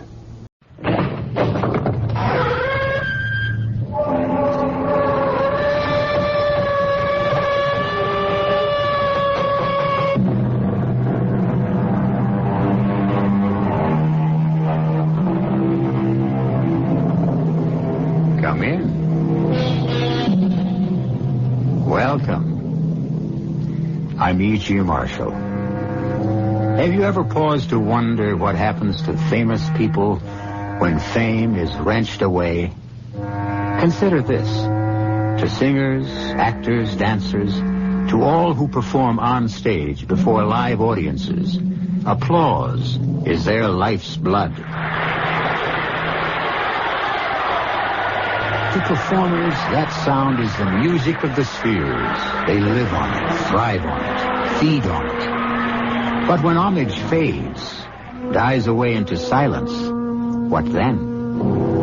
Some accept retirement gracefully, or seem to, as did a world-renowned ballerina until her 50th birthday.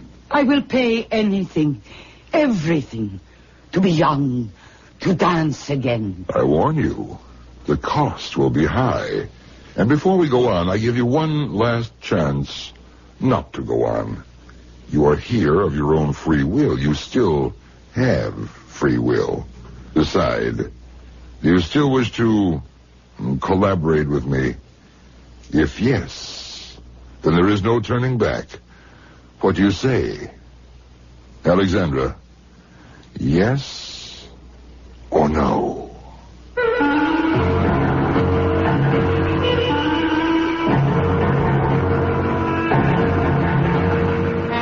Our mystery drama, Give the Devil His Due, was written especially for the Mystery Theater by Nancy Moore and stars Mercedes McCambridge.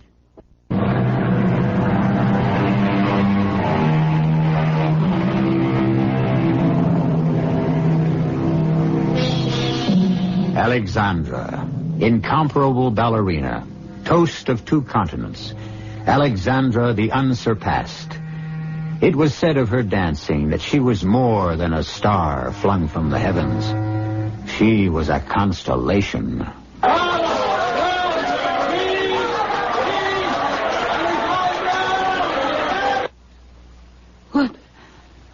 What is wrong? What happened to my applause? Where is it, my applause? The bravos. I can't hear them. Please applaud. Call my name.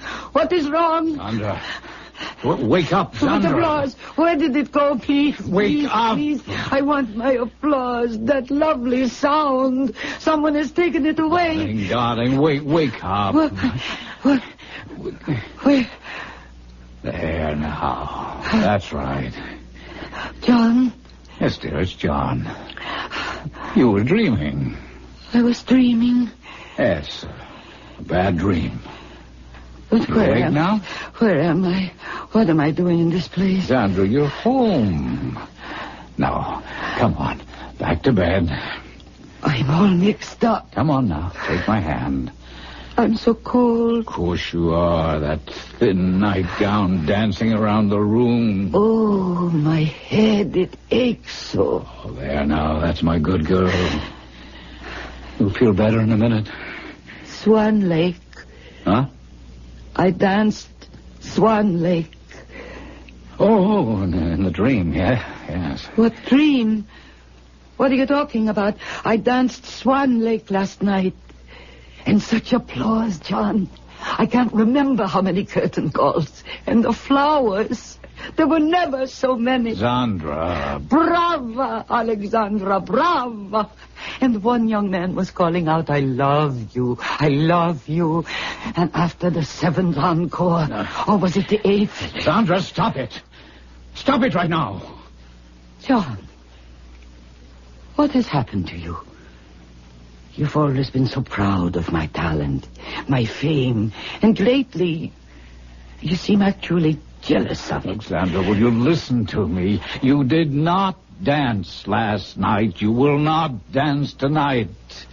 You haven't danced for 13 years since you retired. You're 50 years old. I am not 50 years old. Why do you say such things? Why have you turned on me like this? Sandra, dear Sandra, you're ill. It began a week ago on your 50th birthday. It's not that. I am not 50. I am not. That's exactly what you said on your birthday. You screamed at you. You knocked the cake off. I am not 50. I am not. I am not. Where are you going? Forget your hand mirror. What? You look at yourself. Something you refuse to do all week. No, no. All right, then. If you can, tell me you're not 50 years old. There. Go ahead, look. No. Don't turn away. Look. I won't. Yes, you will. Please don't do that. You're hurting me. There will be marks on my arm. They will show in my costume tonight. All right, open your eyes and I'll let you go. There. Good. Now tell me what you see.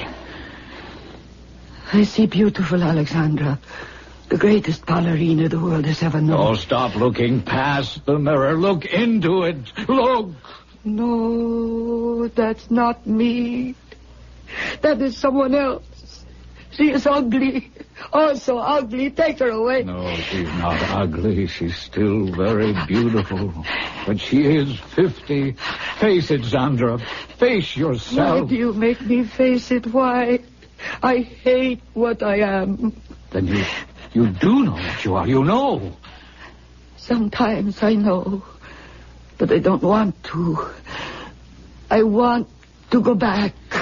To go back. Darling, you can't go back. You can't live in the past. This is now. I hate now. But it exists and you're part of it. Yes, John, you are right. Of course you are. You listened. You heard, understood. I listened, I heard. Now, will you do the same for me? Listen? Oh, well, certainly. I've known what's been going on this past week. Part of my mind has always known. I've tried to blot out the truth, pretend that it is lies, and sometimes I can do it. But you drag me back. How cruel, just now, in the mirror, with the wrinkles. Sandra, I don't want to hurt you, but I can't let you go on like this. You're getting deeper and deeper into this pretense. I don't know where it'll lead. Thank God we've talked about it honestly. And tomorrow, we'll talk more. Now, let's try to get some sleep. No. I haven't finished. There's something I haven't told you. You say I need to know that I am 50, that I can't dance, that I will never dance again. Well, you need to know that I will dance. I will. Oh, Zan. I know it sounds impossible to you, even mad. I know you can't believe it, but it is true. Alexandra, the unsurpassed, will dance again. All right, Sandra. Will you promise me something? All right. I'll stop talking about it. But that does not change what will be. No. I want you to talk about it. What? To a doctor. To a psychiatrist. I see. Please, darling, I beg you. This is madness, what you're saying. You're headed straight for a breakdown. Do you think so, John? Well, there's been plenty of evidence, and now this. But I think it can be prevented. Very well, then I shall see a doctor. Yes, I certainly will. You will? Tomorrow.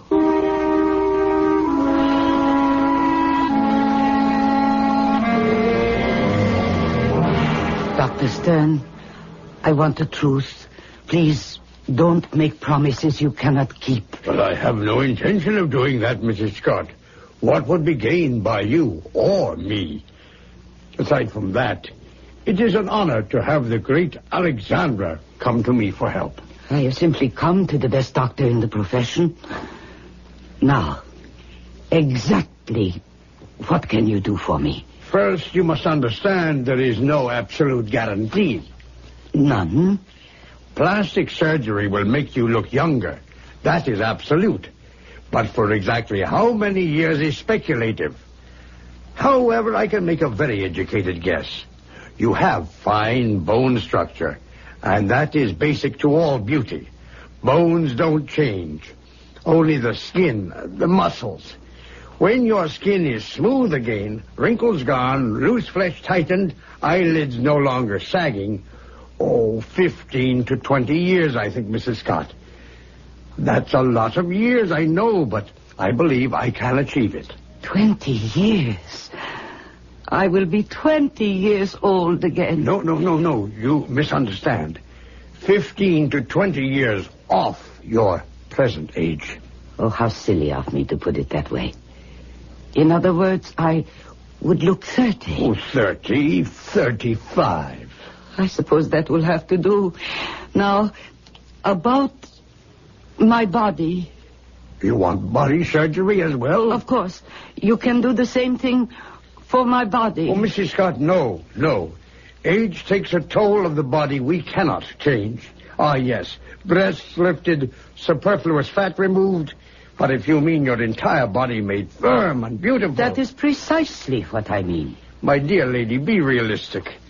Only magic could accomplish such a thing. Magic? Yes. Good morning, Dr. Stern. I am sorry for taking so much of your time. What is the lady's wish? Her fortune in the tarot cards? The palm? Or the crystal ball? I think the crystal ball. The lady has chosen well. And please, I am in a hurry. Something troubles you very deep. We will begin.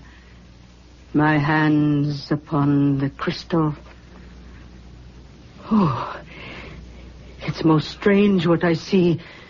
I see you young and beautiful. Tell me if I am dancing. Tell me. The crystal grows cloudy. The mist, I can see no more. Gone, all gone. But I have told you true. You will be young again. Please try again. I must know if I will dance. Carlotta has no power to see what her crystal ball does not wish to reveal. But you have other powers. No ancient magic. Can you make me young? Tell me, does the lady fear a witch? I don't fear anything except age and not dancing again. Send me to her. The witch is a man, a warlock.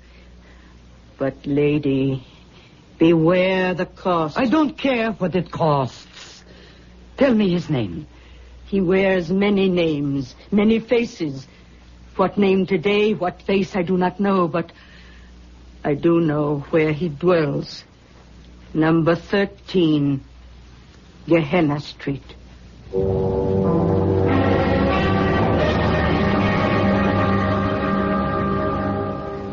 The door knocker. It's hideous. Gargoyle. Never mind that. Just knock. That sound. It's like doom. There is still time to run back down this crooked street. No, I will not. There is still time to run back down the crooked street, Madam Scott. You know my name. Your true name is Alexandra. I've been expecting you. My house is honored. How strange this room is. Don't be alarmed by my treasures. They are ancient symbols of the occult. I am not alarmed. I am only surprised. Since you expected me, sir, and you know my name, you must also know my need. Your quest, your heart's desire. Yes, I know. Can you do it? Oh, not can I, But will I? Then will you? If, and only if you agree to my terms, I warn you they are costly. To be young, to dance again, there is nothing I wouldn't pay. And now, since we are here to do business, I should know your name. You haven't told me. Well, my name, for a while, as long as it amuses me, is Azazel. Azazel? I've never heard that name before. That may prove to be your loss. Well, I have heard it now. So can we get started, please? Not yet. Not yet. Before we go on, I give you one last chance not to go on. You are here of your own free will. You still have free will. Decide. Do you still wish to collaborate with Azazel? If yes, then there is no turning back. What say you, Alexandra? Yes or no? Yes, Mr. Azazel. Yes.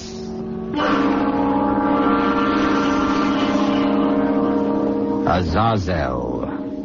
If Zandra Scott, if Alexandra had remembered Milton's Paradise Lost, she would recall that Azazel is the name of a fallen angel who, with Satan, rebelled against heaven. And perhaps she would have run for her life down the crooked street. We will return to that street shortly with Act 2.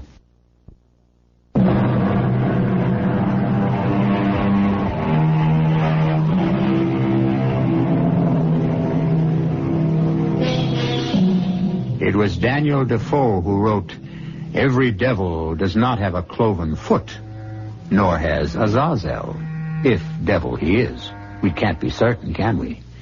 He may very well be only a charlatan, preying on the gullibility of foolish, vain people who wander down his crooked street. However, this I can tell you with certainty. Azazel is devilishly handsome. And wasn't it Shakespeare who wrote, 'The Prince of Darkness is a gentleman'? So seems Azazel, genial, courtly, charming." Madam, will you sit here? Why, it's a kind of throne. And what more appropriate for Alexandra? Oh, how lovely it is to hear you call me that. Nobody does anymore. They call me Sandra. Now, Mr. Azazel... No, please. I dislike Mr. Azazel is enough. Azazel. Such an odd name. But I like it. I'm flattered. Now, you are about to ask what price I demand to make you young. 20. That's the age I want. Now, what if I said I'd take your husband from you? John, I wouldn't care. No? Your fortune? I quote you. Money, it's nothing to me. How charmingly we agree. But I'm saying neither of those things. Merely testing you. All I require of you now is your promise that you will indeed pay anything I should ask. You'll learn the cost only after your transformation. Are you willing to enter a pact so blindly? Yes. Oh, how swiftly you leap. Like a ballerina. But consider, my lady, consider... Azazel may demand more than you care to pay. What have I to lose? I have nothing I care about. Nothing. Very well. Your promise, state it. I promise I will give... I promise I will give anything, everything, to be young, to dance as I danced when I was truly Alexandra. Don't make me wait any longer. Change me. Hurry. Here, this moment? Yes. How greedy, impatient Alexandra. The metamorphosis will be done my way, in my time, not yours. 3 nights must pass. The morning after the 3rd night, you will be Alexandra. You must wait 3 whole nights. Well, 30 years you've waited to be 20 again. You can wait 3 nights more, surely. Now, each night you will drink from this bottle. How much of it? You require a label. as on ordinary medicine bottles. Very well. Shake well before using. 3 tablespoons before bedtime. Prescription not refillable. Now you're laughing at me. Indeed, no. I'm laughing at other people who take only man-made potions. Now, all is understood? Yes. Give it to me. Not so fast. Not quite all is understood. One more promise. On the morning of the 3rd day, you will come here down the crooked street. Go nowhere else first. You will come to Azazel to pay what you will pay. Give me your promise. Yes, I promise. Excellent. And I give you the magic potion.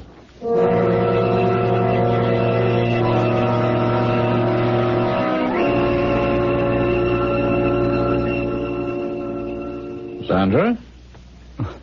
What are you taking? What's in that funny-looking bottle? Oh, it's medicine, John.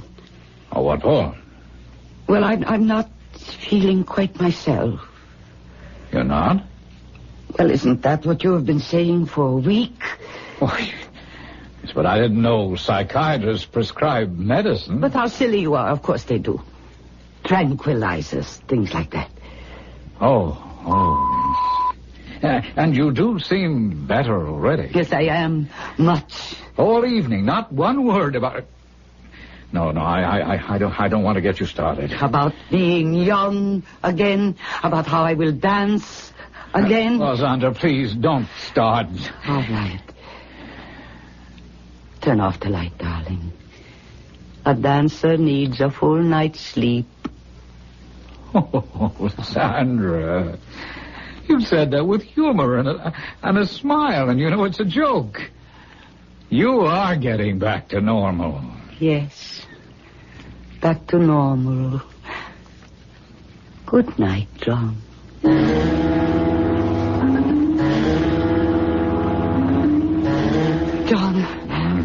John, wake up. Oh, please. John. What time is it? It's 6. 6? What the devil are you waking me up at 6 o'clock for? Because I want to know if I... Well, how do I look this morning? How you look? Yes, that medicine last night. The doctor said... Well, he said take it and you'd feel better, didn't he? Do you? Yes. Yes, of course, but I thought... I just got a notion that I might look better, too. Do I, John? You look rested and very pretty. And there's a light in your eyes you haven't had for a long time. And I think your doctor is a genius. We might even say a magician.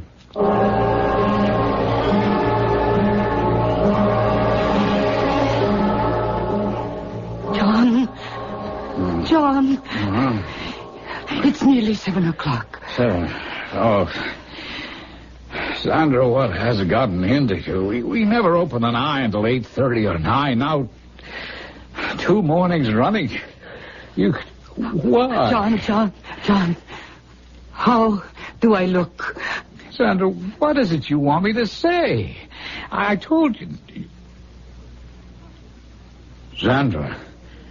What? Sandra, are you taking some kind of youth-restoring quack medicine? Is that what you're up to? I am taking what the doctor told me to take. And yes, I did hope it would make me look better. I mean, all week I've had such worry lines, so tense, so nervous. That's all. I just wanted to look better. That doctor, you never call him by name. Why? Well, it is such an odd name, it's hard to say. Just what is this doctor's name? It is Dr. Azazel. What nationality is that? How do I know? And I certainly didn't ask. Now, Sandra, listen to me. Something's wrong. There's something phony here. What do you know about this doctor's credentials, about his...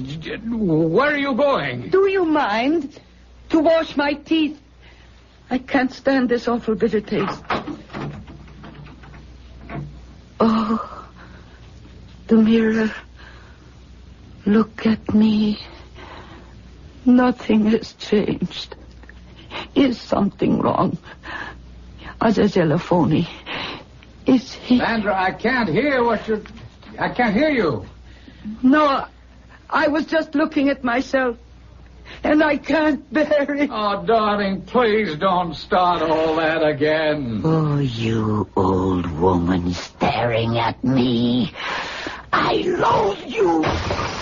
Sandra, what on earth happened in here? It's nothing. It's nothing, John. It doesn't matter. I broke the mirror. By accident.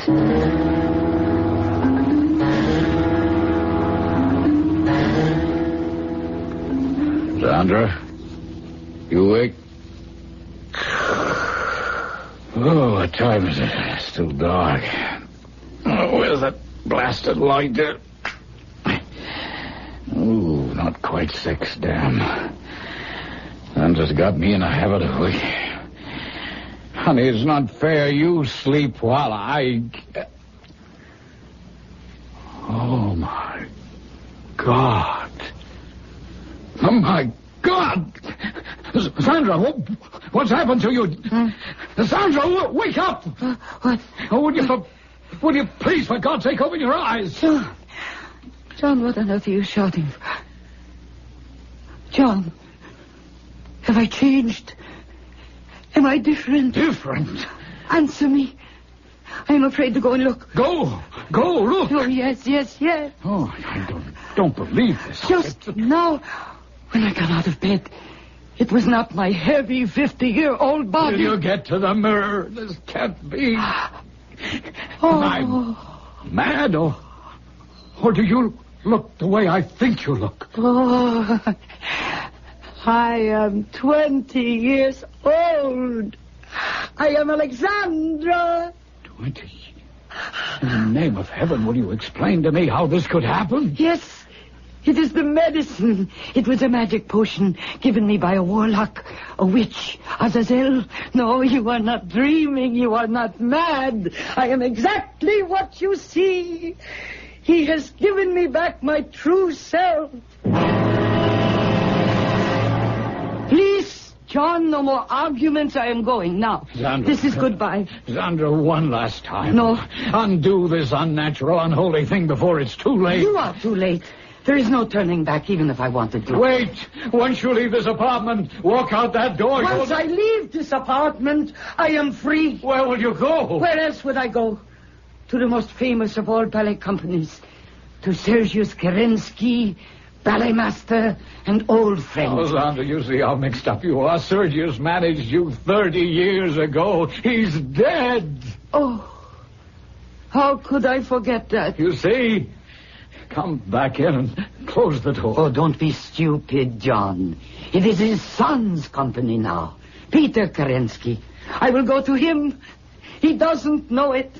But this is the luckiest day of his life. And mine. Goodbye, old man. Sandra! I am free. It is the luckiest day of my life. On the morning of the 3rd day, you will come here, down the crooked street. You will go nowhere else first. You will come to Azazel to pay what you will pay. But I have paid, Azazel. I lost poor old John and his silly old money. Why should I go down your crooked street again? Do not play fast and loose with promises made here. It will be at your peril. But Azazel, Mr. Azazel, Dr. Azazel, all this abracadabra was done so that I could dance. I can't bear to waste another minute. I am terribly sorry, but I have an appointment with Peter Kerensky.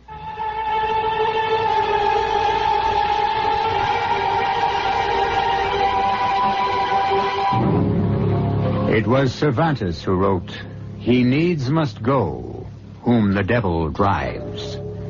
But is that quotation appropriate here? Is it the devil who drives Alexandra? We still do not know who Azazel is. To her, he's only a sorcerer. And with the arrogance of newfound youth, she now dares defy him. It may well be that by not keeping her pact with Azazel, Alexandra is traveling down another crooked street. A dead-end street. We'll follow her when I return shortly with Act 3.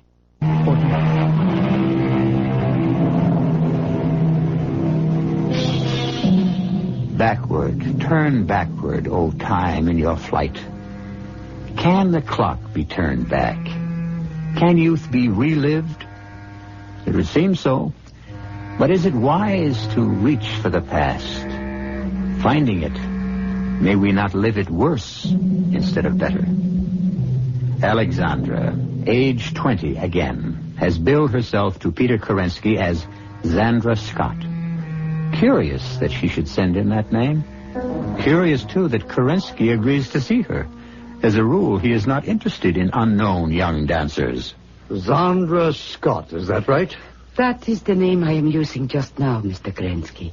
Oh, you have another? A name you would recognize if I told it to you. Well, then why the secrecy? No, it is not secrecy. You will know exactly who I am when you see me dance. Now, see here, I'm not sure I'm amused by such games. And why are you so sure I will give you an audition? I know, that's all.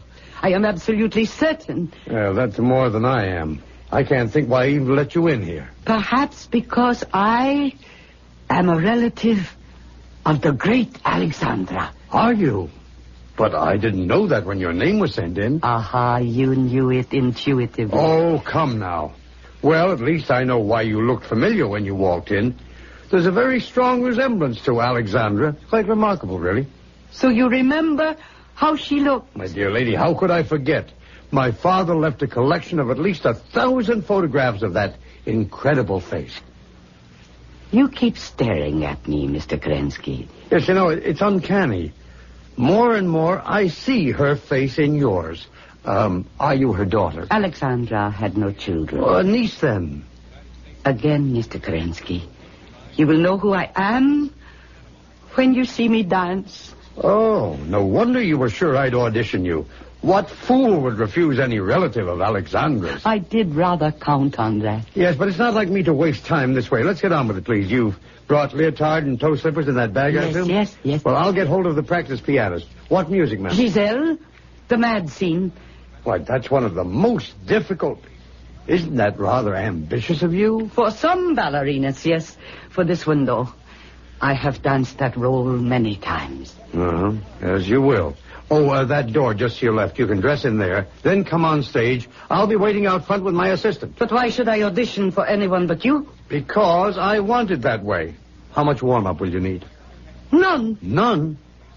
I shall be ready in 5 minutes. Oh, vain as a peacock. But if you're as good as you think you are, then why not?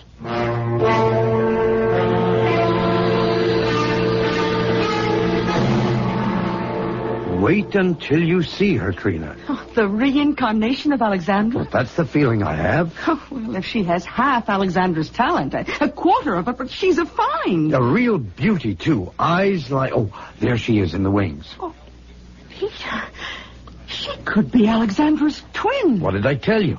You ready, Miss Scott? I have always been ready. Oh, very well. Music, begin.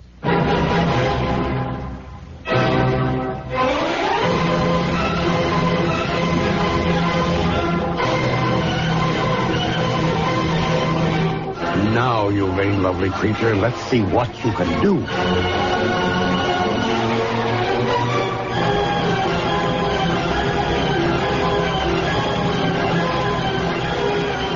Oh, the little fool should have had a warm-up.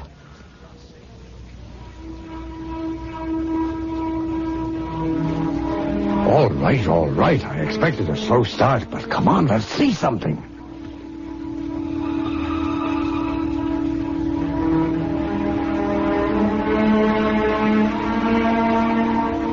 I don't believe this. What's going on up there? Wait, Peter, give her a chance. I am.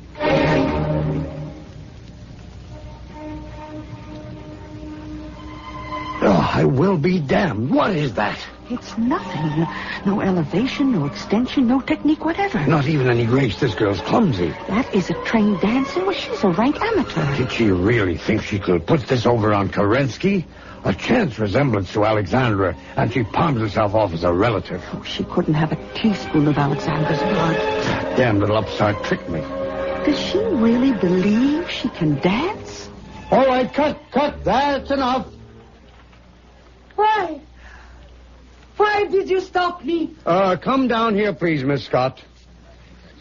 Trina, this girl's out of her mind. I'd better handle this alone. Wait for me in the office, please. Thin ice, Peter.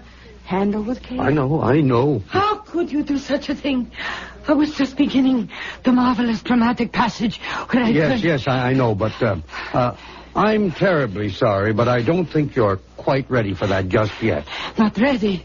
Miss Scott, do you think you're ready? My experience, my talent, how could I not be ready? You actually think you danced well up there? You believe that? I didn't. Indeed, you did not. But I felt so marvelous. And the music and the stage. I was Giselle. It all came back to me as if I were... Mr. Kerensky, what are you saying to me? I'm saying you're not ready for this company, or any company for that matter. No, please. You don't understand. I came here too soon. I should have trained. I thought I didn't need to, but I... Mr. Kerensky, I have not danced for some time. I did not realize I would be so rusty. Any real dancer knows she has to practice every day of her life. But I didn't think that I had to. But I will go, and I will train, and I will be back. Miss Scott, please, I'm a busy man. You've had your audition. It's over. Don't bother to come back. I'd be less than kind to encourage you. Now, I'm sorry to be so blunt, but you simply have no talent. How dare you say that to me? How dare you claim you're related to Alexandra?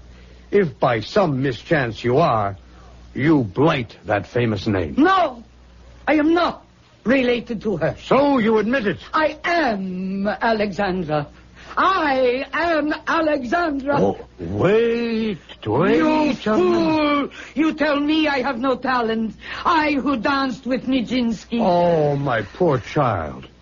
Nijinsky died before you were born.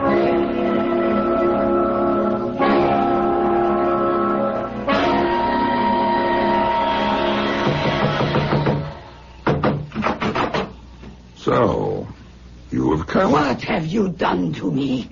Why have you done it? Come in, Alexandra. I am not Alexandra. I am nothing. Why did you do it? Why did you break your promise to come here? There was no need to keep it. I paid what you wanted. You have not paid. You went your own foolish way. That was your gratitude to the one who made you young and fair. I am young again, yes. But my body, it won't obey me. Can you say that you didn't do that? If you had kept your promise, you would have kept your talent. And I must ask you to stop shouting. It offends I want me. to go now. I don't like it. Not here. so fast, Alexandra.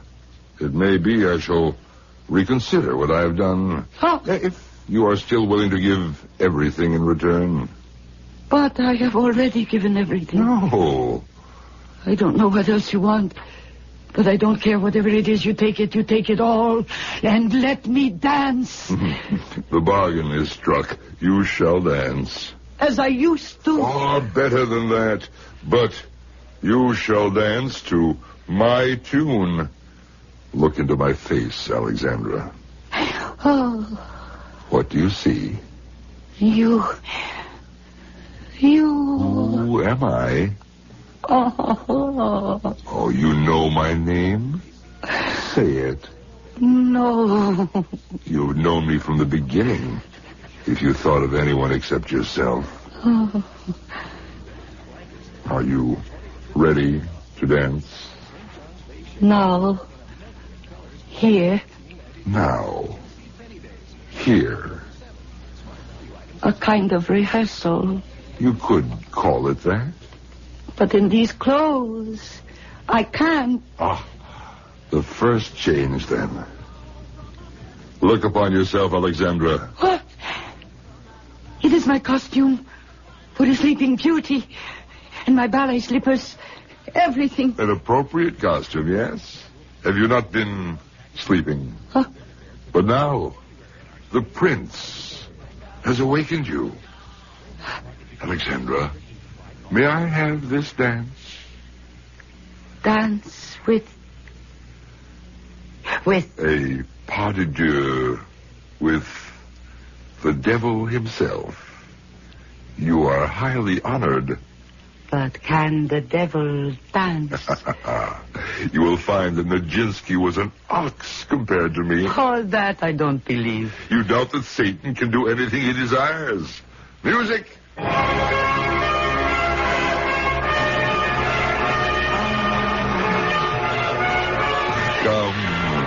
Come, your hand.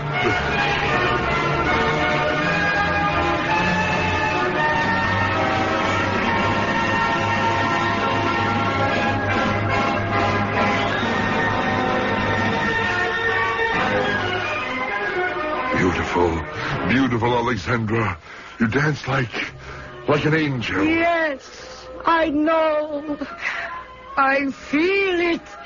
Never before like this. Oh, thank you. Thank you.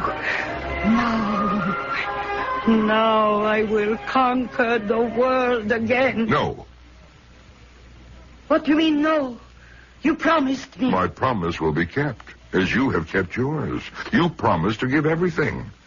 At this precise moment, you have. What have I given? The world. You've lost it. Alexandra will dance forever, but only in limbo with Satan. Warning. The devil will have his due. To those who refuse to heed that warning, let them learn from the fate of Alexandra. Oh, yes, she realized her ambition. We can accurately say her burning ambition. But until the end of time, the flames of hell will lap at her dancing feet. I'll be back shortly.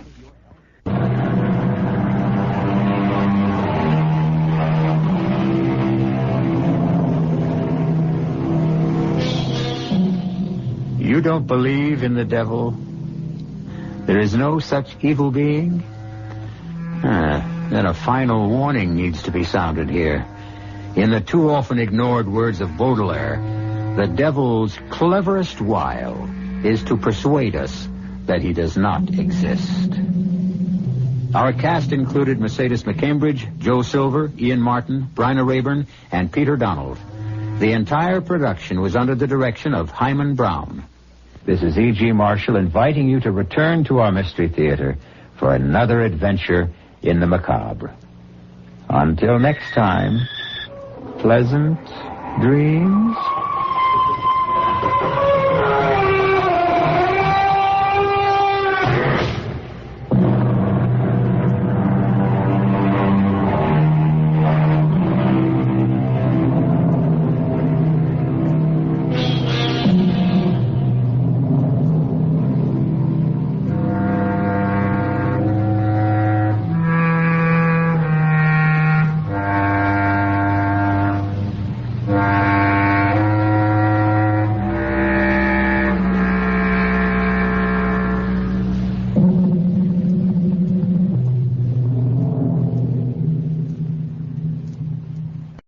The CBS Radio Mystery Theater presents...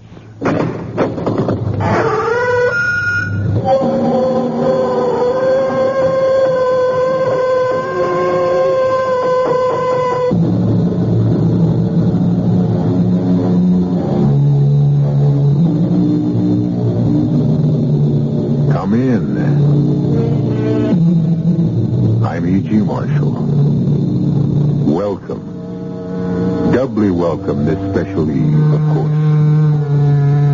If you look in Webster's dictionary under the word miracle, you can read the definition, an event or effect contrary to the established order of things, a wonder or a wonderful thing. This is the story of a miracle that took place at Christmas time. The very best of all possible times for miracles. And it begins with an ad which has appeared for 10 years in the Dawson City Times and the Thomasville Courier. We'll begin the advertisement with, if the owner of the Santa Claus suit rented to Jennifer Swallow will present his copy of the receipt to me, Jasper Crown, he will be Oh, you'd have to include your address and your phone number, etc. Of course, Jenny, we'll include that. He will be remunerated to whatever degree he asks, up to $1 million. Does that seem fair? Oh, it isn't fair. It's silly. The rental was less than $1. Why should it be worth any more than that? Maybe you'll never know, but I will. And everyone else who hears this story will know.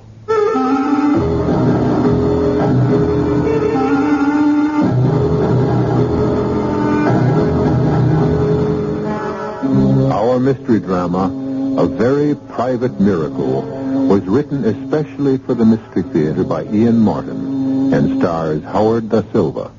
It is sponsored in part by Buick Motor Division and Anheuser-Busch Incorporated, brewers of Budweiser. I'll be back shortly with Act One.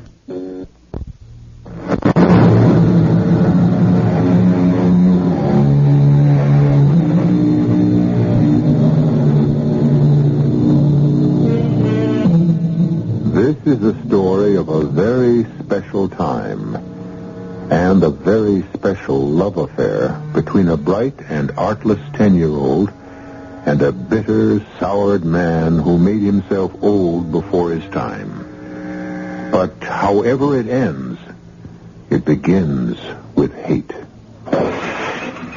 What was that, Arthur? A rock through the window. That's an ugly mob outside.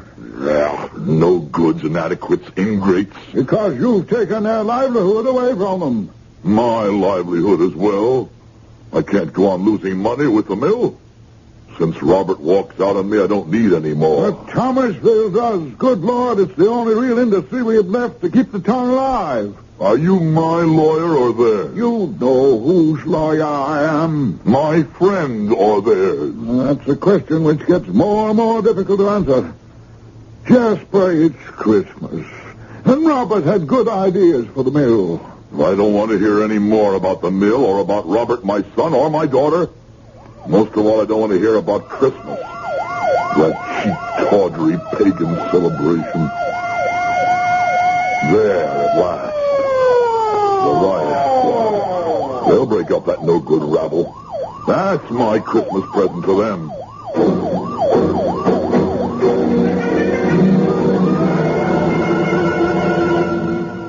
Finally, the police have dispersed them. Cowards all.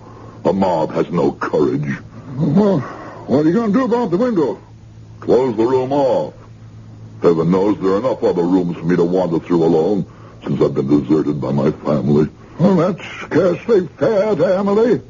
Emily? Did I once really have a wife? Was there some warmth in this house? While my sister lived. Well, she's dead. Too many years ago for me to want to count. There's no one left but my housekeeper and me. At least Mrs. Murchison hasn't deserted me, as you want to. Go then, Arthur, go. It's safe now. The papers are all signed. I won't execute these till after the holiday.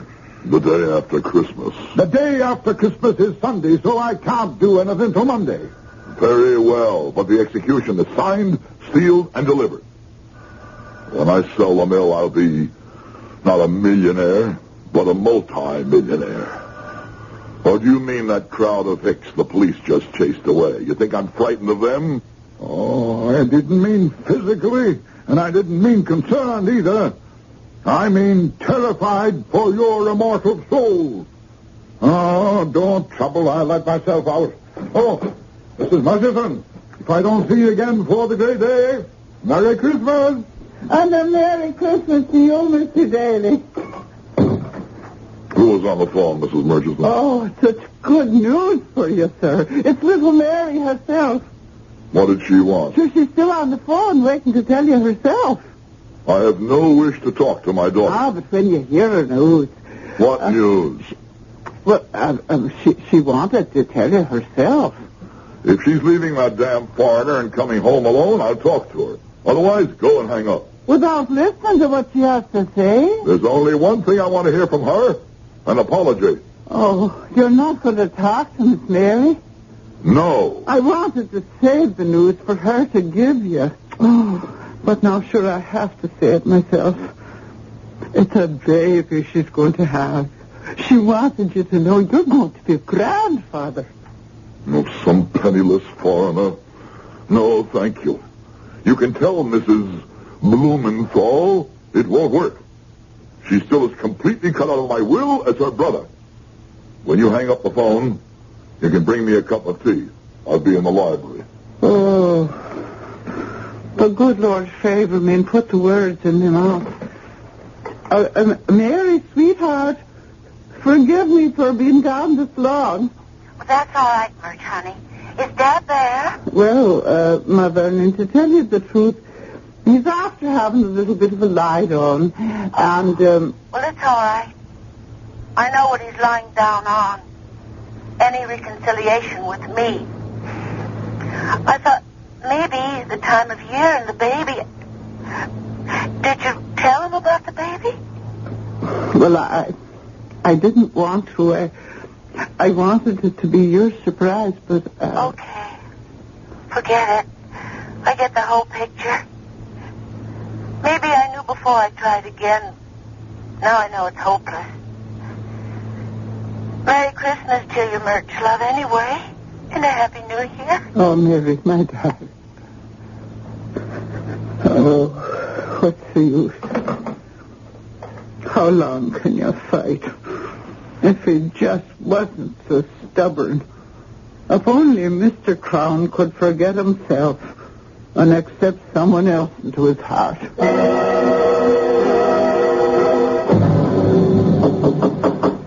Come in. It's your tea, Mr. Crown? No, thanks. Just put it on the table. Yes, sir. Well, was there something else? Yes, Mr. Crown. This next Christmas would be my 25th that I've served your family. Oh, in heaven's name, spare me the Christmas spirit. It's choking me. Well, it's choking some of the rest of us, too, Mr. Crown. Everyone has a limit. You're not alone in that. I've just been talking to Mary, and I've lived through a long, difficult time in your family. I'm giving my notice. Before dinner? I honestly don't care if you ever eat again or live. I just have time to catch the next bus. I'll send someone else to clear out everything that's left of mine in this house. I want no part of it, or you, ever again. A little while later, the front doorbell rang. With Mrs. Murchison gone, Jasper was tempted not to answer it. But when it rang again, some secret urgency drew him down the long corridor. On the walk, he winced. His elbow pained him, and the arthritis in his right leg jumped and sent shivers. Every ache and pain he had ever known seemed to assail him, till the magic moment he opened the door and saw, standing on the stoop, her freckles burning bright in her snow-white face, her pigtails stiff in the icy wind, Jennifer. And even though he didn't realize it, magic was upon him. Yes? Who are you? Jennifer Swallow. What are you doing on my doorstep? If you please, Mr. Crown, I'm freezing to death. Oh, you came here of your own free will? What do you want? I have a business proposition to put to you. Not interested. How do you know if you haven't heard it yet? Don't be rude. You're talking to your elders. Excuse me. I didn't mean to be rude.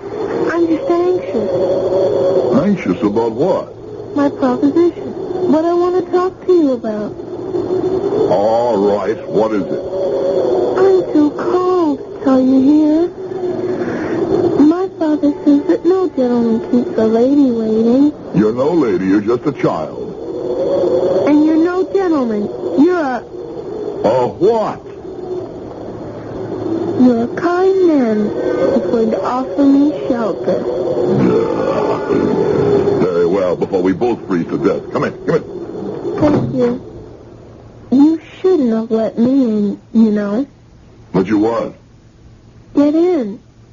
My father says you should never let a salesman get his foot in the door. Are you a salesman? Oh, no. It's just an expression, you see. In a manner of speaking, so to speak. What is it you want, young lady? My name's Jennifer. Jennifer? I'm not interested in names. All I want to know is what your business is here. Shouldn't we go into the parlor? No. You're kind of old. I thought you might want to sit down. Maybe I'd better. It would be much cozier. Very well, then. Follow me. Even though it is quite cold, it's very nice weather for this time of year. What? I'm just making conversation. My father says... I don't believe it. Believe what? I don't believe your father ever gets a word in edgewise with you around. All right. It's warm in here in the library. There's a fire. You can sit over there on the other side of the fireplace. Thank you. So many books. A lot of knowledge in the world if you young folks would take time to pick up some of it. Now, Miss Jennifer, just what is it you want? Well, it's at the church, you see. Nobody is working this year on account of you closed the factory down. You blame me for that? Oh, no. I mean, that's your business, of course. But it meant somebody had to do something special. About Christmas, I mean. I might have known it. Sending a child here to blink her innocent eyes at me. Who put you up to this? Who sent you here to ask for money? No one. I just wanted to... Don't lie. For a moment, you almost fooled me, young lady. But I might have known there was something behind this. There is, isn't there? Well... What is it? Present for the church? Oh, no. I already won those. For Win the Booty. You what? I said I already got those. For Win the Booty. You know. No, I don't know. What is Win the Booty? It's on television. Don't you watch it? I don't have a television set. Oh, it's fun. The man asks you questions, you see, and then you have to answer them. And that's what you did? Of course. Why are you so surprised? I'm just amazed that you didn't ask him most of the questions. So you won some prizes, eh? Oh, scrumptious ones. So you see, we don't need you for that. You don't say. Well, what do you need me for? Well, see, the presents are to be handed out tomorrow night at Christmas Eve. And we have no Santa Claus to do it. I wanted you for that. Of course. Because I'm rich and you thought that I might bring some extra presents. That wasn't it at all. Somebody else had an idea you should come here and ask me? No, sir. This was my own idea. Really? Just what's the matter with the guy who knows all the answers? Who? Your all-wise father. Oh, he isn't here this year. What's keeping him so busy? A first-class son of a gun. A what? His superior officer. My father's in the Navy. Both of them are. Who? My father and the first-class son of a gun. That isn't exactly what he called him, but I promise not to repeat the other. I see. Well, if it can't be I mean as Santa Claus. Oh, too skinny and too serious. He never understands a joke. He's really an old stick. But what on earth would make you think of me, child? You don't just want me to be Santa Claus. You have an ulterior motive. What's an ulterior motive? You want me to do something else, don't you? Oh, that. Of course. You admit it. Oh, sure. We don't have a budget for the Santa Claus suit. So I thought if you'd be him, you could afford to rent it. Where are you going? I'm opening the door for you to leave. Jezebel? My name isn't Jezebel. That's a matter of opinion. Just keep heading for the front door. Then you won't be Santa Claus? I'm afraid I'm not the type. You could be just perfect if you'd let yourself go. I wish I could believe that. Oh, couldn't you? Only one way I could. Well, how's that? You get me the Santa Claus suit, and if you still want me, I'll be your Santa Claus. Honest to Pete? Honest to Pete. Well, I'll try. But it's going to take a miracle if I do. You know, I wouldn't put it past you.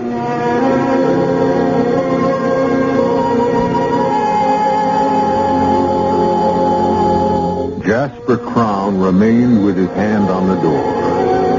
One part of him congratulating himself for having resisted that elfin charm. The child was just trying to use him and his wealth, as people always were, egged on by her elders, no doubt. But another part of him, lonely and forgotten and rusty with disuse, cried out for her return, for a miracle. I'll return shortly with Act 2.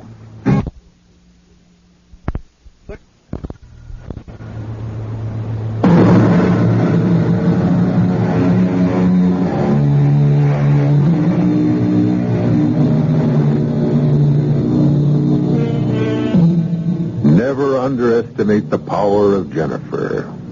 That night, Jennifer broke open her piggy bank and counted her capital. $2.23. The following morning, she bought a return trip ticket on the bus to Dawson City, which cut into her budget to the tune of $1.62. Once she got there, she set her jaw and started to comb the city. It was well after lunch when suddenly the freckles were dancing across her nose and her pigtails vibrating with delight.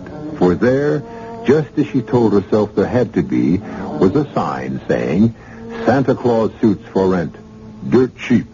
The proprietor was a wonderful man with a jolly round face and bristling white eyebrows and a shock of snowy white hair. As Jenny said afterwards, she almost wished he might be persuaded to come and play Santa Claus. But that's really a silly idea. He lives too far away. I beg your pardon, miss. Did I say something? Well, there are only two of us here, and I didn't say anything, so I think it must have been you. There I go again, thinking out loud. You couldn't. Could you? Or didn't I think that part out loud? What part? About wanting you to come and be Santa Claus in Thomasville at our church tomorrow evening. Oh, I'm afraid I couldn't. Some other people are expecting me. But I can rent you a suit, you know, a Santa Claus suit. Do you see one that you like? Well, there are so many. What's this one made of? Red velvet with ermine trim.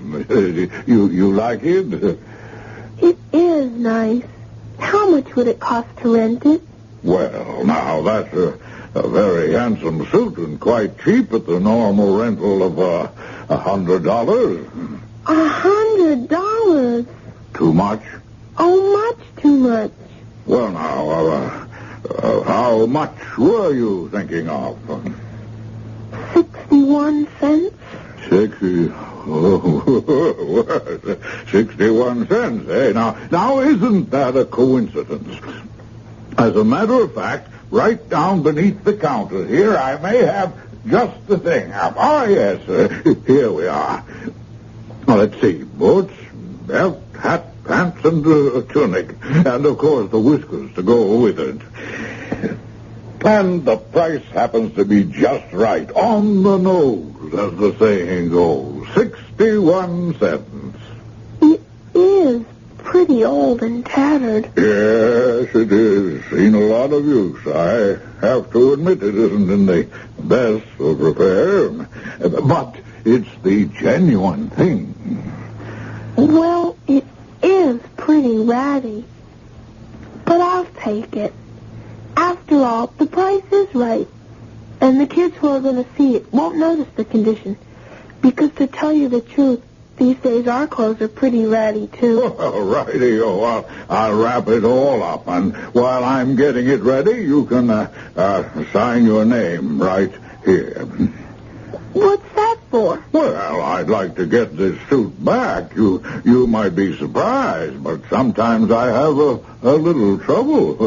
This way, if you shouldn't return it, any time I want to claim it, I'll have proof that it's mine. Oh,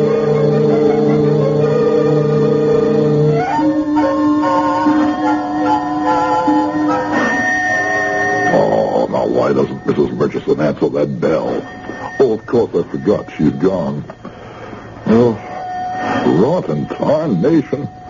I'll answer it myself, I suppose. I'm coming, damn it, I'm coming. Oh. Well, you don't have to pull it out of its socket. Please, it's so cold. I'm freezing. Oh, it's you again, is it? Well, what is it this time? Look, I got it. Got what? The Santa Claus suit.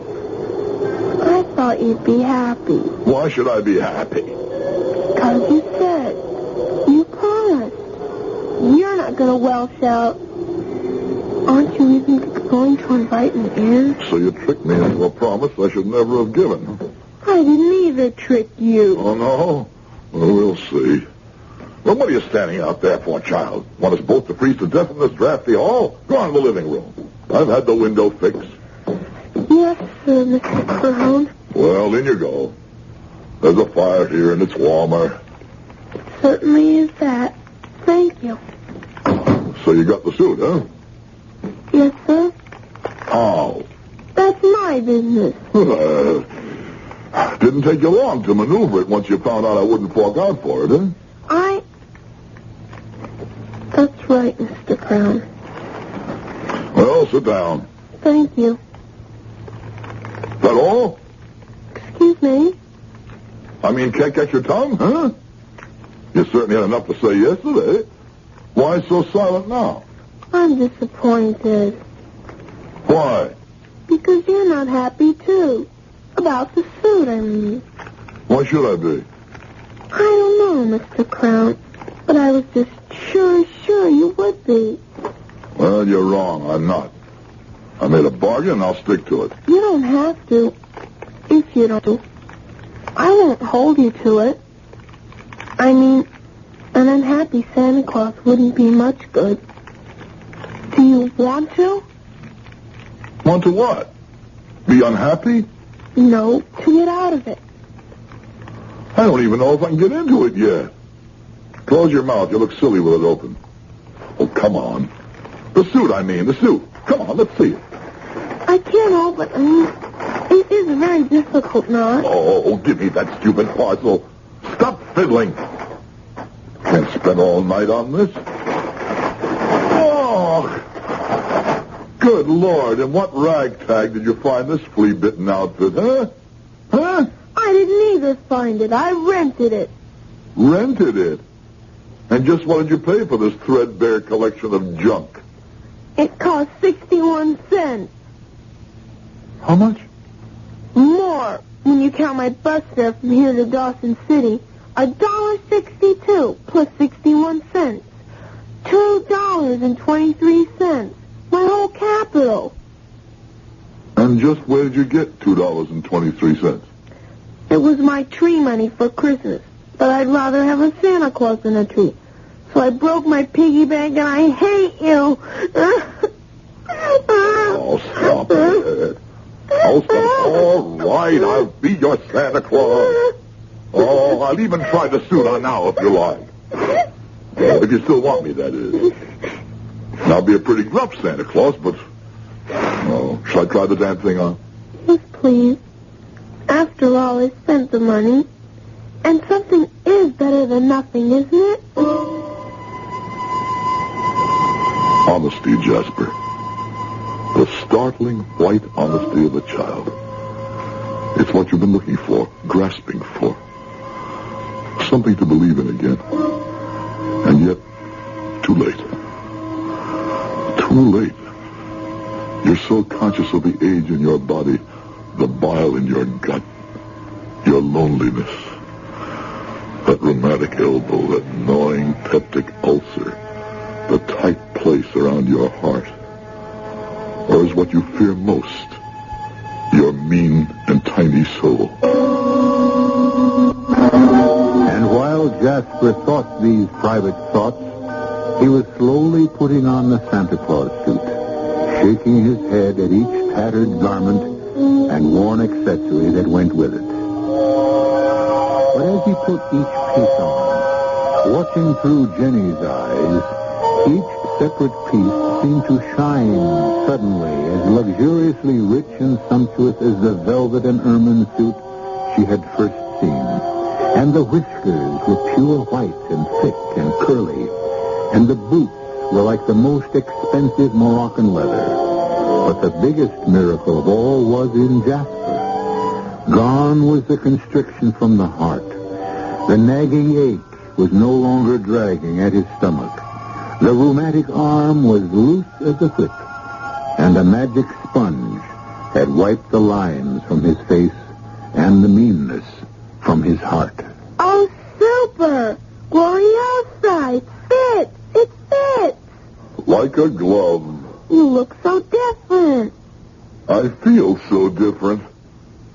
Do I look like Santa Claus? Not look. You are. You are Santa.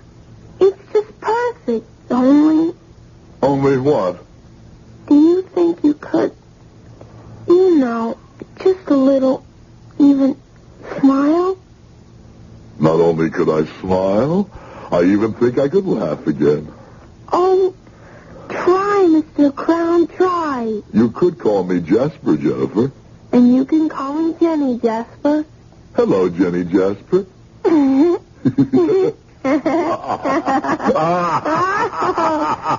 Jasper, this is going to be a good Christmas. Oh, Jenny, this is going to be the best Christmas ever.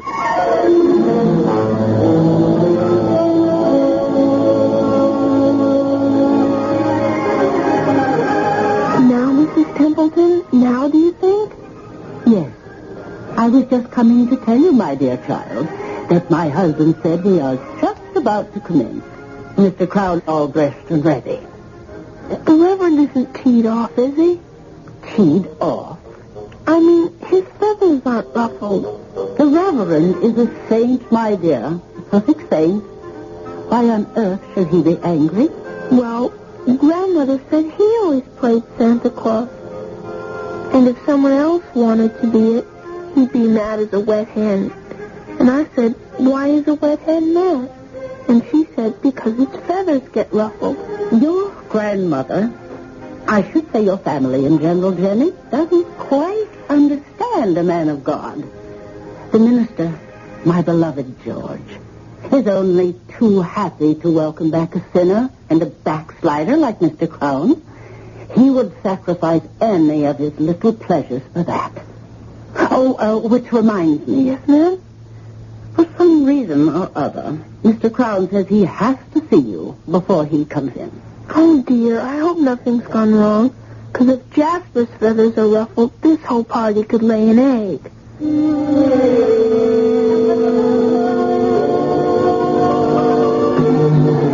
thought we'd never get rid of that old stork. I told you he was an old stick. In the mud.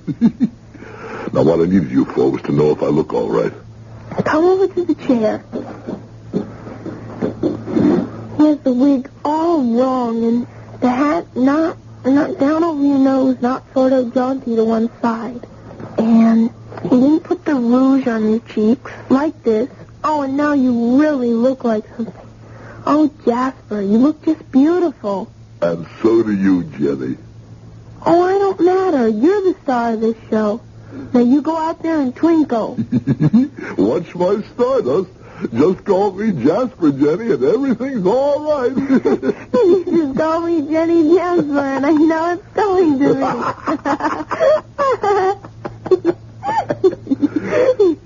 Here he comes, everybody, all the way from North Pole. Merry Christmas, everyone. Merry Christmas.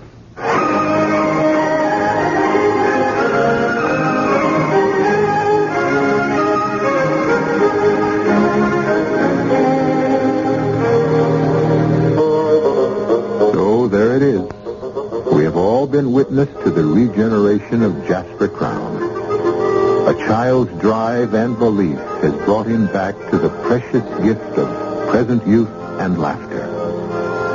But is it a true conversion or only a momentary aberration?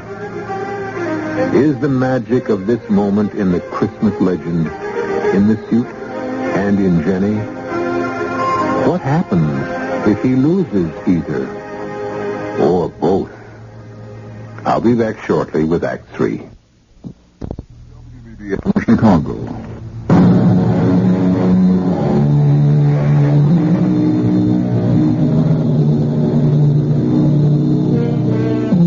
The church party was an exceptionally long one that year. And before it was over, Jasper Crown had indeed become Santa's alter ego. Many other gifts beyond those Jenny collected on Win the Booty were distributed. All of them from Jasper's generous purse. $50,000 to the church itself. Another $50,000 to the community chest. And many smaller but not less welcome gifts. Then, with the party over, Jasper, after a long last hug with Jenny before she went home, returned to his own house. But however cold the empty old mansion might seem, Jasper, in his suit of red, was warm and glowing inside. And his first trip was to the telephone. Christmas greetings, hello? Happy Christmas, my darling daughter. Dad? Daddy? Yes, Mary. You're a miserable, old, wretched, stupid fag. I can't believe it. I mean, you don't... Oh, you never were stupid. And you certainly don't sound miserable, old, or wretched. Well, none of those, but I was stupid. How can I make up for it to you and Leon? Make up? Oh, Daddy, I wish you could be with us for Christmas. It's a little late for that, but I have another idea. I want to buy plane tickets for you and Leon to come visit me and ring in the new year with me. Oh, Daddy. A real good new year. I just called Robert, and he and his wife are coming home with the children. He's going to start up the mill again for me. It could be a real family reunion. Daddy, I don't know what to say. Oh, say yes. Please, just say yes. Of course it's yes. Yes, yes, yes. Daddy, what happened? You sound, not only like yourself again, but I don't know. Like the spirit of Christmas, past and present. And future. You'll see, I hope, when you come home.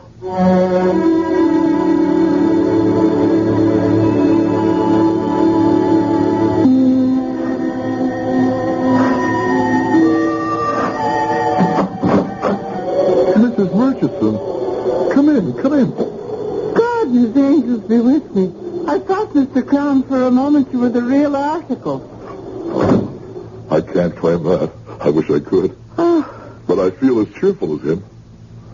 What brings you here Christmas morning? Well, now, sir, I felt real bad, particularly this time of year and all walking out on you. And here's Christmas Day and you eating without a dinner. So I was after bringing a little basket here if you'd accept it. I accept it from the heart, and with my thanks.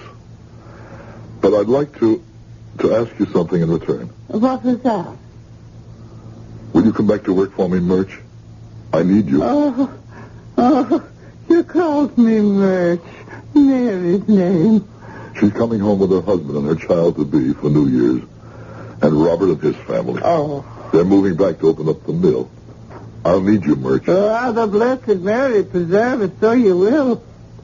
I'm glad I'll be to come home. Good. But what is it that's come over you, Mr. Crown? A child brought me this suit, Murch. And putting it on, I went back to the man I was.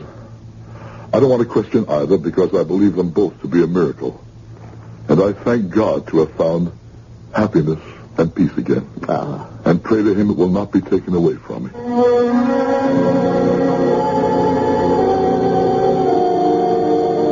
But every silver lining has a cloud.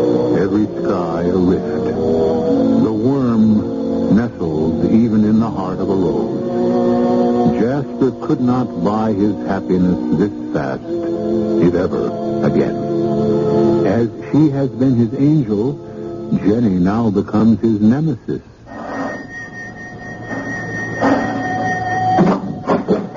Good morning, Jenny. Good morning, Jasper. I didn't expect... Me to answer the door? Well, I saw you coming up the walk. I didn't mean that. I meant I didn't expect to see... I hate to say it, but I've come for the Santa Claus suit. No. What do you want it for? You'll have to take it off now, Jasper. Why? Because I signed the paper. I only rented it, and I'm responsible. I have to take it back.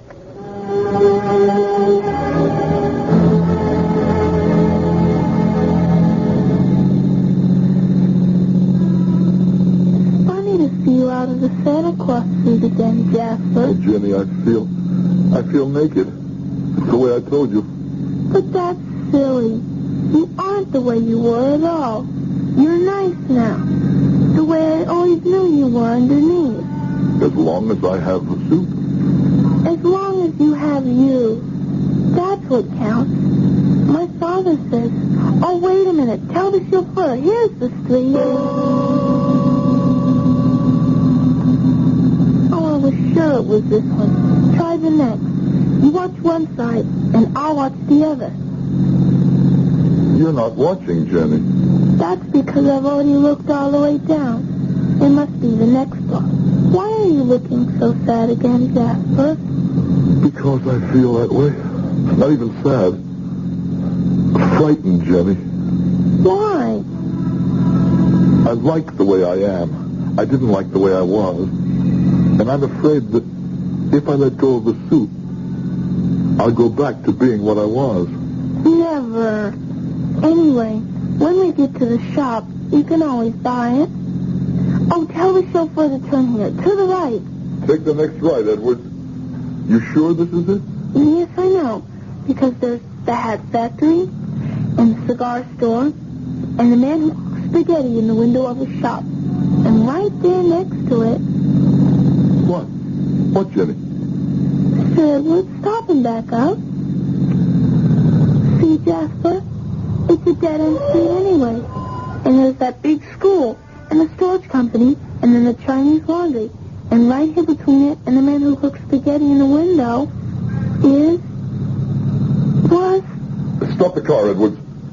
But, Jenny, there's nothing here but an empty lot. But there can't be. Because otherwise, then it would have to be a miracle. Yes. That's what it would have to be. But that's impossible. Why? Because miracles have to be about holy things.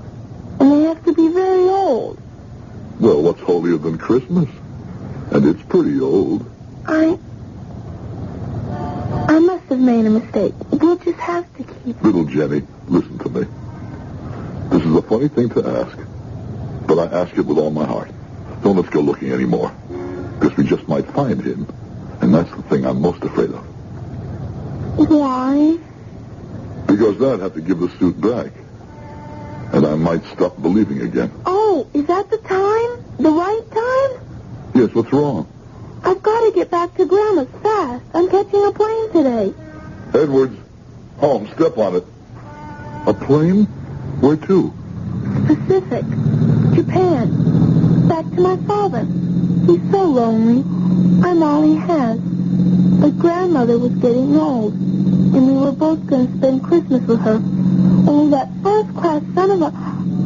I almost said it. Anyway, the Admiral said he couldn't spare my father because of the general situation. Oh, what am I going to do? About your father? No, about the suit. Jenny, why don't you let me handle this? I'm here, and your father and you are going to be on the other side of the world. How could you handle it? Well, let me tell you, and we'll write it down as soon as we get home.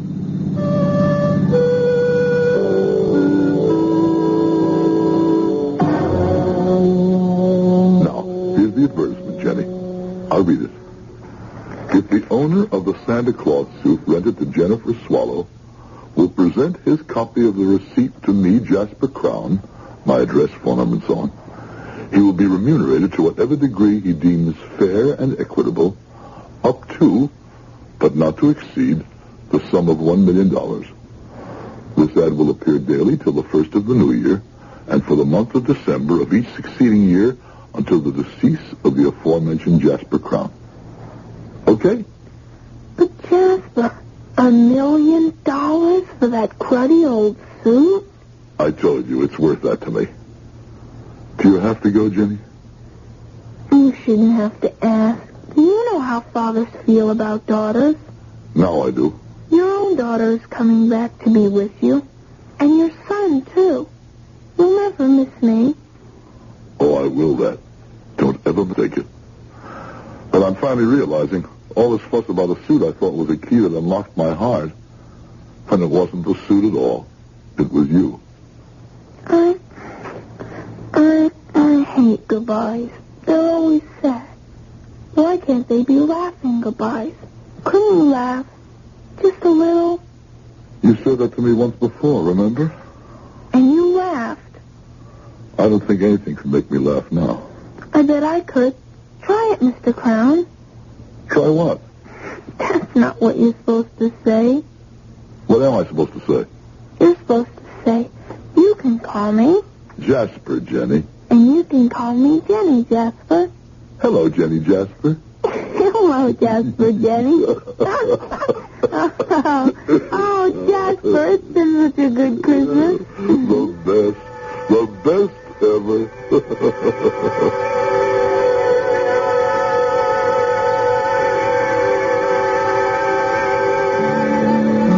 Jenny left, as she had to, and Jasper placed the ad in the paper. For 10 years, it appeared every December as Jasper lived out a full and happy life. His family, grandchildren, and his mill workers filling every Christmas for him. Until early this December, when he died, peacefully and quietly in his sleep, grateful and joyful to go join his beloved wife.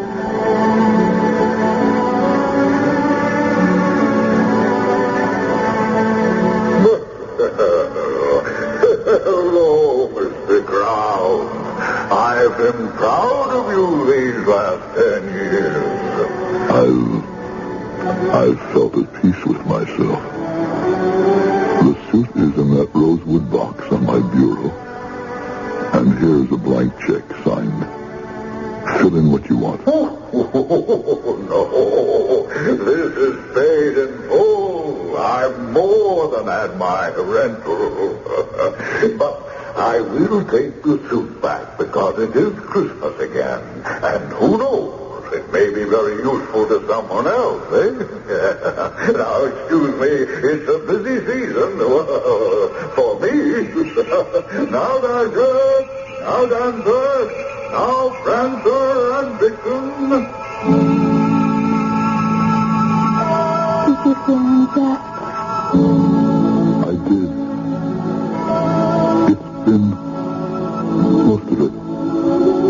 Such a good life. And the best of it, you made. But I'm tired, Jenny. So tired. Say goodnight to me. Good night, Jasper. I wish I could wish you Merry Christmas. No. That's my little gift to you. Have as many and more as you brought me. I love you, Jasper. That's what Christmas is all about. Good night, my extra special Santa.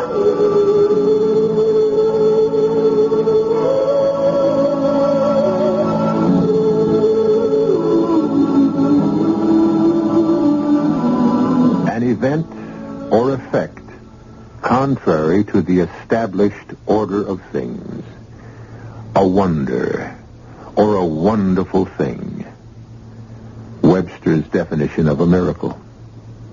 I'll be back shortly.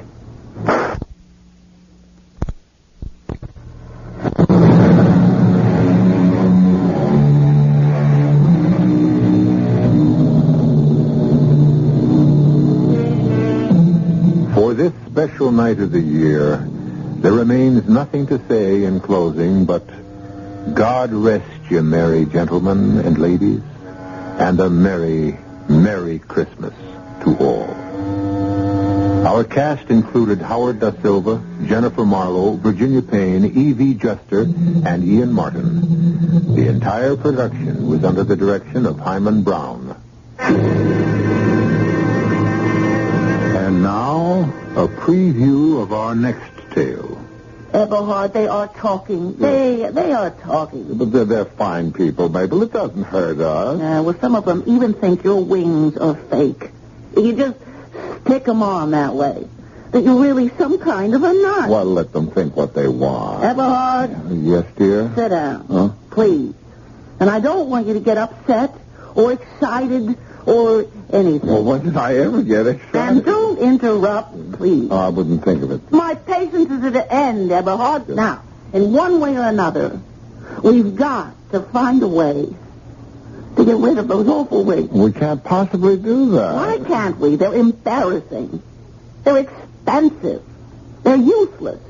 They're making us the butt of unfunny jokes from everyone in the neighborhood, and what's more, they're getting away, Eberhard. Eberhard Edwards, those wings must go. Radio Mystery Theater was sponsored in part by Anheuser-Busch Incorporated, Brewers of Budweiser, and Buick Motor Division. This is E.G. Marshall inviting you to return to our Mystery Theater for another adventure in the macabre. Until next time, pleasant dreams.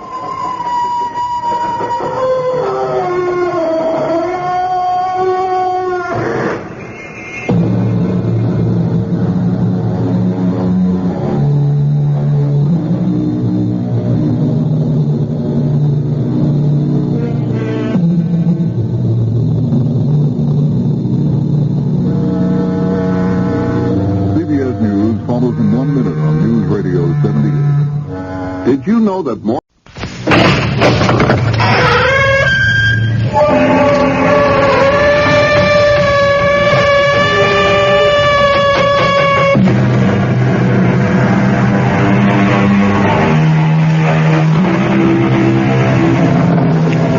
Come in.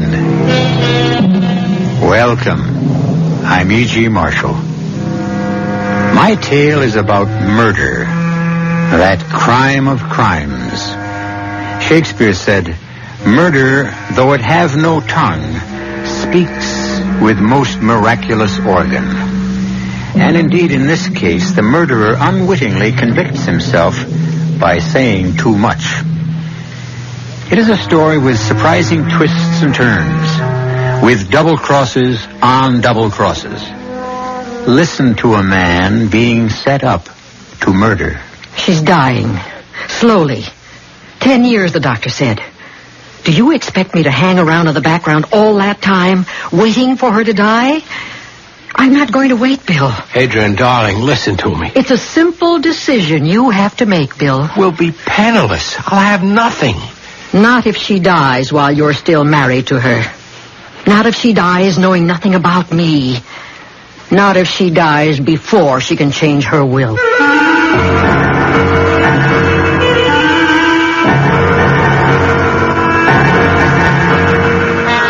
Our mystery drama, Turnabout is Foul Play, was written especially for the Mystery Theater by Sidney Sloan and stars Mason Adams and Vicky Vola.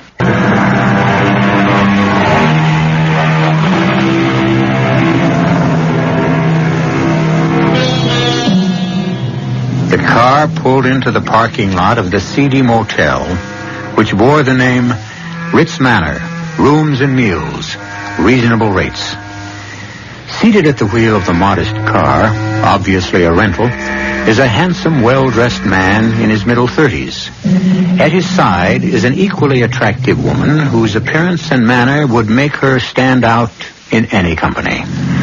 The man parks the car in front of Cabana Numero 4, as it is called on the sign posted over the door. He gets out and opens the car door for the woman. This flea bag again. It's safe. They know me here. They don't ask questions.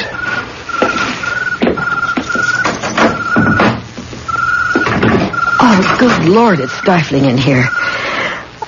Turn on the air conditioning. Okay. It'll be cool in a few minutes. Should be some ice in the fridge. You want a drink? Thanks. I'll take it without adulteration. There you are. Thanks, darling. He's looking at you. Well, that's better. Much better. I hope it improves your mood. You've been in a miserable state from the moment I picked you up. Do you blame me, Bill? Oh, come on, Adrian. Meeting in little out-of-the-way restaurants, going to cheap motels, hiding on side streets, scared stiff we might be seen together. It won't be forever. How long is forever? We've known each other for 2 years. Not now, not again. Are we going to rehash that old business? No rehash, Bill. We're going to decide what we must do. We can't put it off any longer. The divorce is out. Anne wouldn't stand for it. She can't keep you tied to her if you don't want to stay. Oh, yes, she can. It's all her money, all of it. I don't have a dime unless she gives it to me. Well, there's an answer to that, too. What? She's not well. You're her husband. You'll get it all when she dies. Well, if you mean waiting... You told me yourself that the doctor said... Dr. Richardson said she wouldn't recover, but he also said that it was the kind of illness that could go on and on. She could live another 10 years. Why? Why? It's the nature of her illness. I'm not talking about her illness. There are other ways. You're not actually suggesting... I'll give it to you cold and clear. 1, you're married to her. You love me. 2, she's ill, dying. But now hear me out. She's dying, slowly. 10 years, you said. Do you expect me to hang around for 10 years? I won't wait, Bill. Adrian, darling, listen to me. It's a simple decision you have to make. Adrian or Anne? We'll be penniless. I'll have nothing. Not if she dies while you're still married. Not if she dies knowing nothing about me.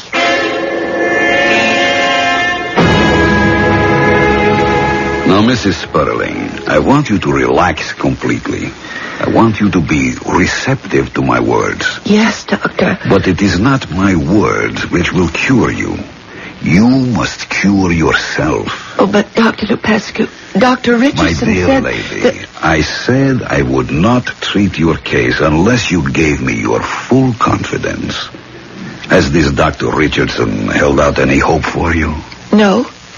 He's been very honest with me. He told me that my time was limited. There, you see? Words like that can be destructive. They are negative and have no place in my work. You must think and feel positive. You are to get well. Yes, Doctor. Have you sent this Dr. Richardson away? Oh, that would be rather difficult. Why? Well, Dr. Richardson's been an old friend for many years. He'd be hurt. My dear lady, it is obvious that I have little influence on you. And if that is the case, I cannot do you any good. So, madam, I bid you goodbye. I shall not return. Oh, no, please. Oh, please don't go. You give me hope. I'll do anything you ask. You will obey me completely? Yes. Very well. I shall continue. If, however, I feel that you have the slightest doubt, I shall terminate our relationship immediately. There will be no second chance. I understand. And I agree. Very well.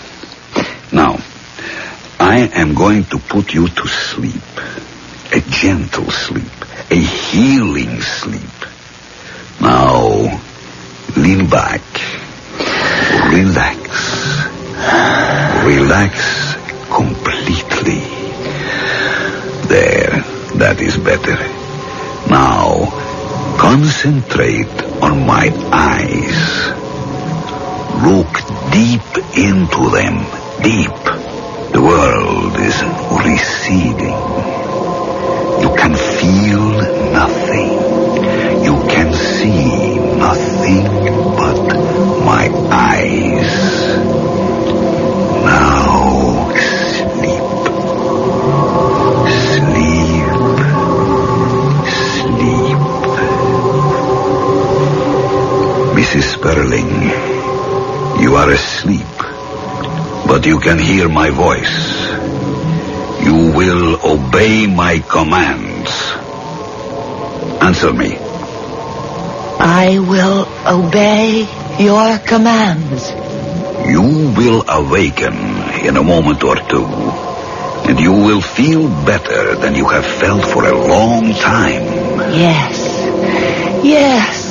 I am going to give you a post-hypnotic suggestion. You will, after I have been gone an hour, ask for the telephone. It will be brought to your bedside. You will call your attorney, Harold Gifford, and you will ask him to come here next Wednesday at 2 o'clock in the afternoon. All you will say to him on the phone is that you wish to change your will. I'll tell you Wednesday morning how you will change your will.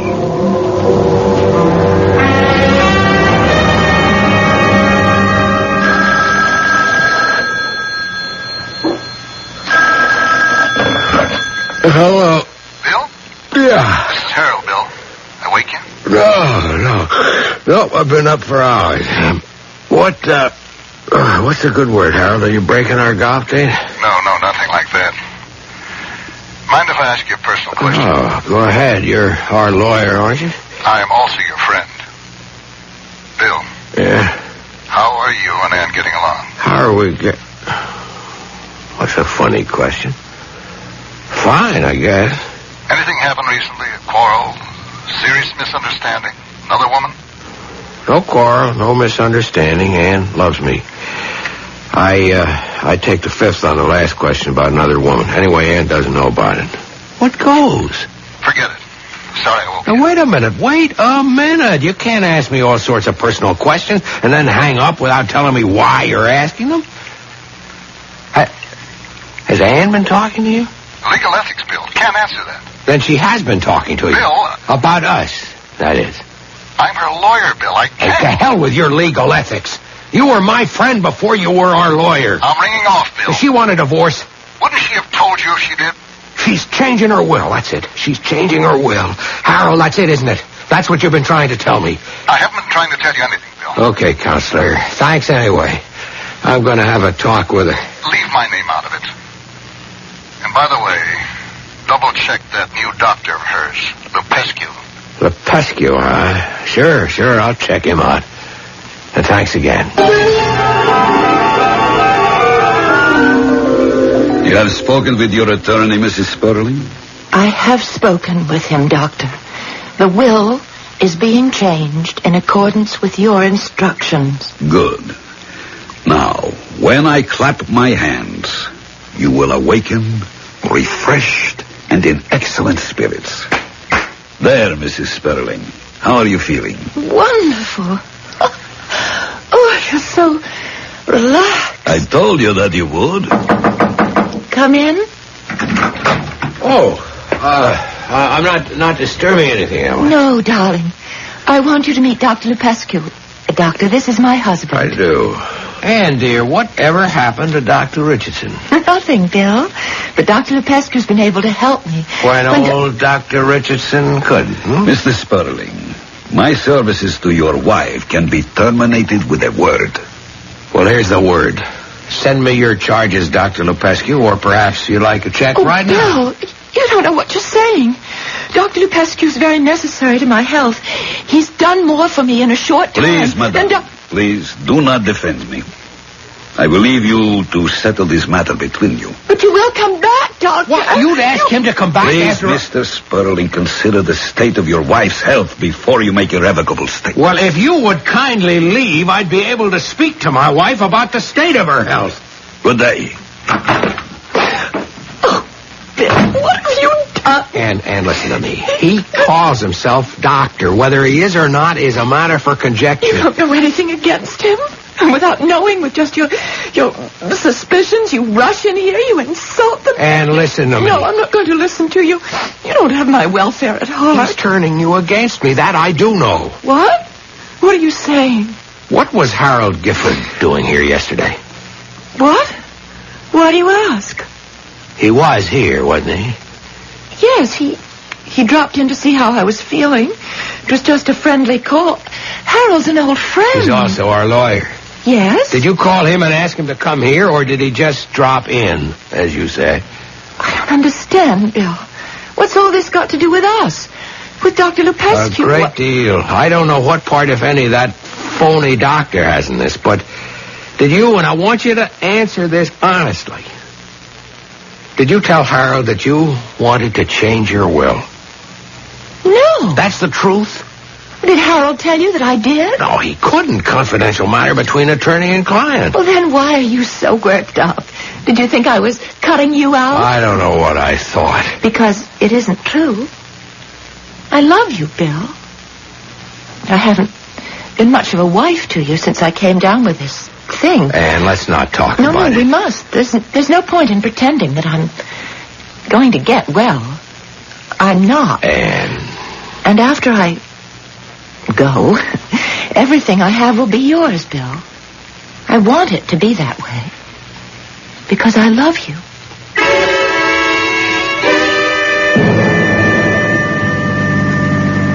Penny for your thoughts, Bill. What? You've been so preoccupied. I'm sorry, Adrian. Something bothering you? Yeah, plenty. Do you want to tell me?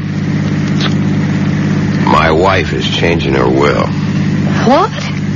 How do you know? I know. Gifford called me. He's our lawyer. I'm being cut out. Completely? Oh. A few crumbs might be left for me. I don't expect it'll be much. Okay. What's the next move? I've spoken to her. She denies everything. Can you believe her? I want to, but there's this new Dr. Lupescu. He seems to exert a very strong, a sinister influence. Listen, Bill, and listen carefully. She hasn't much longer. No, Adrian, you're urging me to kill her, aren't you? You're telling me to commit murder. No, Bill, not murder. What? An act of mercy. She's sick, a lingering illness. Wouldn't it be more humane to shorten her agony, her pain, the wait for death? Adrian, please. Okay. Let's consider it selfishly. I love you, and you love me. She stands between us. She's legally your wife. Divorce is impossible. No, it's not impossible. We just wouldn't have the money. I'd stop being a damn parasite, and I'd get myself a job. A job? Don't make me laugh. At what? You've never done a thing in your life but play tennis, golf, or backgammon. So all you loved about me was the money I would get. No, Bill. But the money was one of the considerations. With the money out of the picture, it doesn't quite balance. Now let's stop fighting each other and start doing something constructive about it. What do you say, darling? Yeah. Let's go over the road again. Anne is dying. To help her is an act of mercy.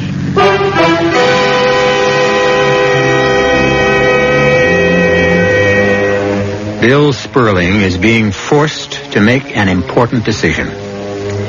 To paraphrase an old expression, some men are born murderers, some achieve murder, and some have murder thrust upon them. I'll be back shortly with Act 2.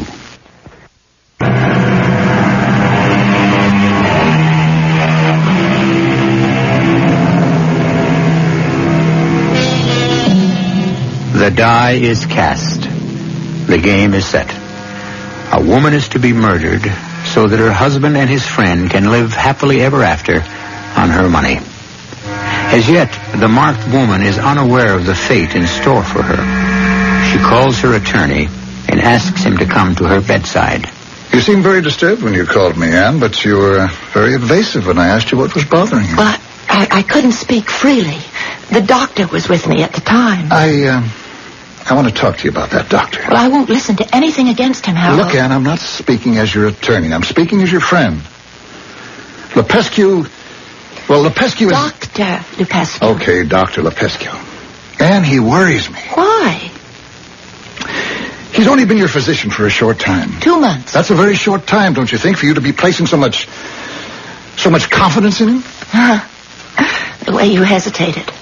I know you were thinking of something else when you said confidence. Well, yes, I was.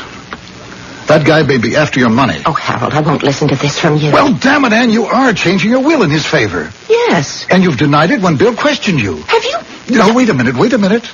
I've told him nothing, but he guessed what you had in mind. Well, I can't control his guessing. Why are you doing this, Ann? Why? Because Dr. Lupescu has great work to accomplish in this world, and my useless money can be the beginning of a great medical research foundation. Bunk. What? Unadulterated bunk. Oh, I'd stop that right now. Look, I've known you, and I've liked you for many years. Okay, I'm sorry. He's a great man. But what about Bill? Why are you cutting him off? I'm going to set up a trust fund that will make... I know. You told me, Ann. You're going to give him a handout, a modest little allowance. Enough to meet his needs. And no more. Harold, I think I must ask you if you intend to carry out my wishes. Sure. But I feel it my duty to... Your duty is to me, your client, to obey my wishes. If you're in your right mind, Ann. I assure you, I know exactly what I'm doing. Do you? Do you really?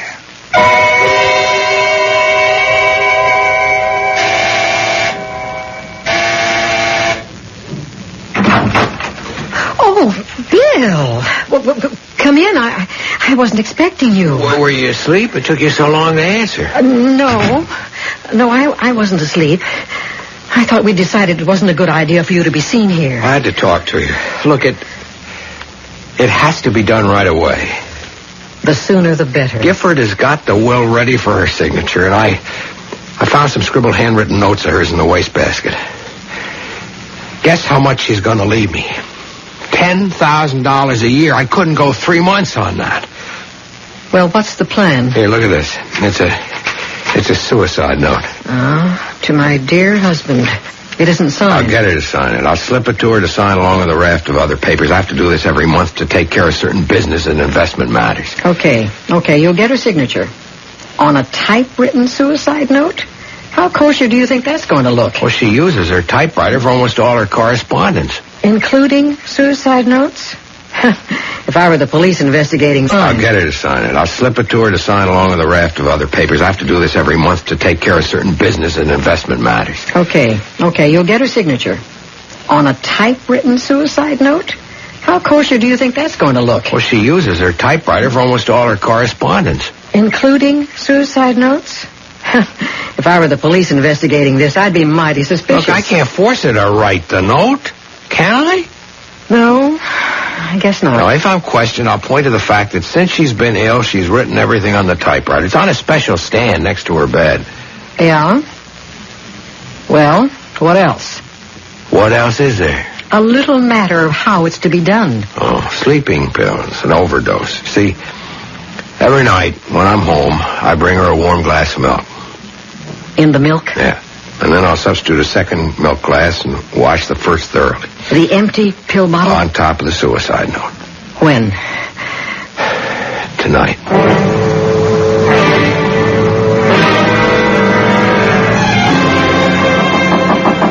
Yes? It's me and Bill. Oh, come in, Bill. Come in. I thought you might be asleep, dear. No such luck. You know the trouble I have getting to sleep. What a pleasant surprise. Oh, you brought me my milk. Just like old times. The good old times. Remember? Yeah, like old times. Henrietta's taken over your job. She's been bringing my bedtime milk. Yeah, I told her she wouldn't be needed tonight. Well, glad to see you back on the job. Would you like to take it now while it's nice and warm? Now just set it down, dear. I'll drink it in a minute. I want to talk to you. That reminds me. It's first of the month. All those papers to sign. I got them here in my briefcase. In a minute. Let's talk. No. Business first, then conversation. It'll only take a couple of seconds. Here you are, Ann. It's only a few. Now sign right here. Right. And here. Right. Now here. And here. Right. Yeah, that was quick, wasn't it? Now for our conversation. Oh, wait. One more item to be disposed of first. The milk. Oh, leave it there, Bill. I'll drink it. I don't like it too warm anyway. But, Anne... Don't fuss over me. Look, Bill, I've got something serious to tell you. What? Well, I've been speaking with Harold, and he tells me that I'm not being fair to you. When you asked me the other day whether I was changing my will, I lied to you. I don't know why I did, but something inside me made me lie. I suspect it. And even speaking to Harold yesterday, I was suddenly and unaccountably angry when he mentioned you and said that what I was planning wasn't quite fair to you. Why are you telling me this now, Anne? I don't know. But the restriction which kept me from telling you everything is suddenly gone. Go on. And I wanted to say that if you object to what I have in mind, I'll drop it completely, and I'll order Harold to destroy the new will. I haven't signed it yet. Anne, you're too wonderful. You're too kind. I don't deserve your love. Oh, darling, I've never seen you like this. Oh, I've been a rotten husband to you. But I'm going to change. You'll see, I'm going to change. I'm going to be with you every hour of the day. I'll never leave your side. Darling. I love you. Bill. Darling. Oh, it's so good to have you back again. I know that you've strayed. When you took that apartment, I knew. Anne, listen. Don't explain. I don't want an explanation. I don't need them. You're back. That's good enough for me. Now it is getting late. It's long past my bedtime and time for my warm milk. No, give that glass to me. Darling, you've spilled it. No, it's no good. It's cold. Let me get you another glass. Don't bother. I'll sleep without it. Just kiss me goodnight. Oh, it's wonderful to have you back, my dear. My Bill. What? Hello? Miss Bodley? Yes? Dr. Lupescu is here. Send him away and tell him to go away. Oh, I can't do that, Bill. Ask Dr. Lupescu to come up, Henrietta. Then I'm going. Bill.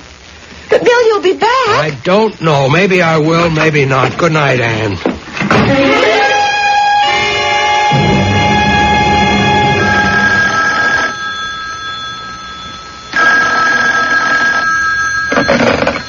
Yes? Adrian, I just came from the house.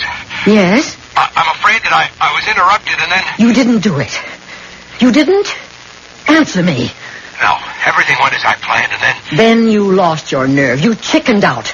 All that money for us and you chickened out at the last minute. No, look, Adrian, you don't understand. She said that she would tell Gifford to destroy the new will. Destroy it? Are you sure? Yes. Has she signed it yet? No, she told me she hadn't signed it. Can you believe her? I believe her. But you said you were interrupted. By whom?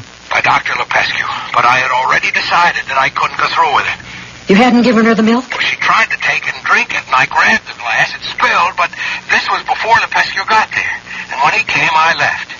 How long ago did this happen? I don't know, 5 minutes, 10 minutes. I stopped at the first phone I saw to call you. You could go back. You could go back now. No, I couldn't go back. I don't know how I could have thought I could kill her in the first place. No. I guess I was asking too much of you. Look, I want to see you. No. We've got to talk. It's over. It's all over, lover boy.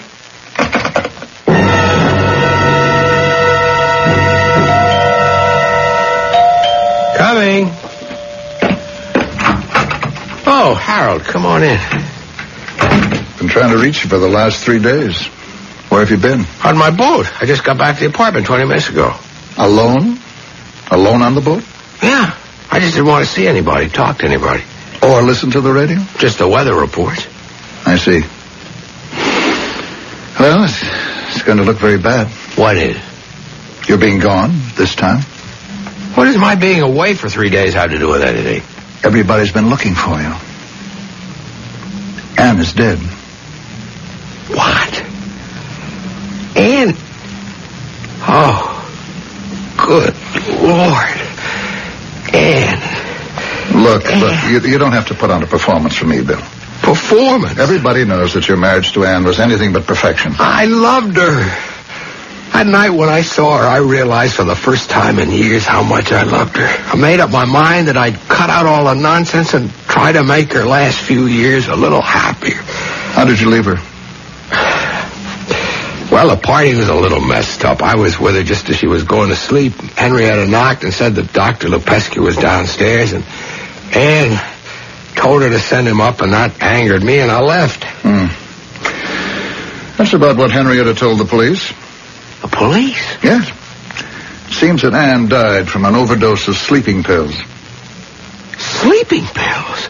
They were given to her in her warm milk, which she always takes before going to sleep.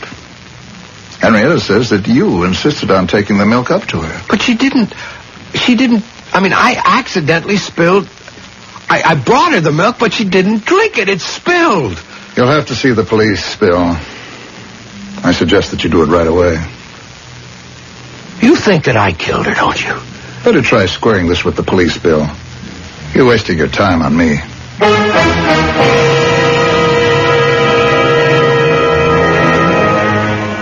After Harold Gifford left, Bill stared into space, unable to comprehend the events which had swirled around him and now threatened to overwhelm him completely.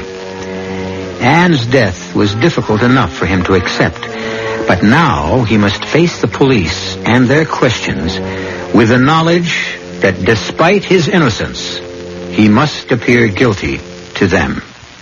I'll be back shortly with Act 3.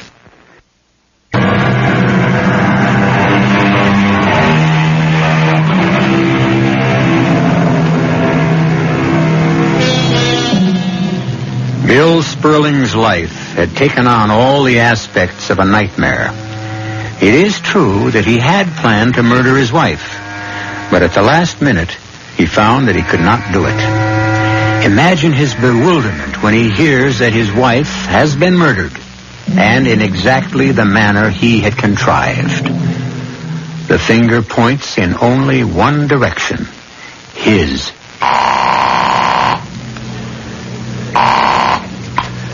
Hello? Adrian? Yes. I've got to see you. No, it's over. Thought we settled all that. It's terribly important. Anne is dead. Strange the way you said that. Strange? She's been dead since last Wednesday night. I heard it on the late news. You act as if you just found out. I have. I've been away on my boat. What? Another story?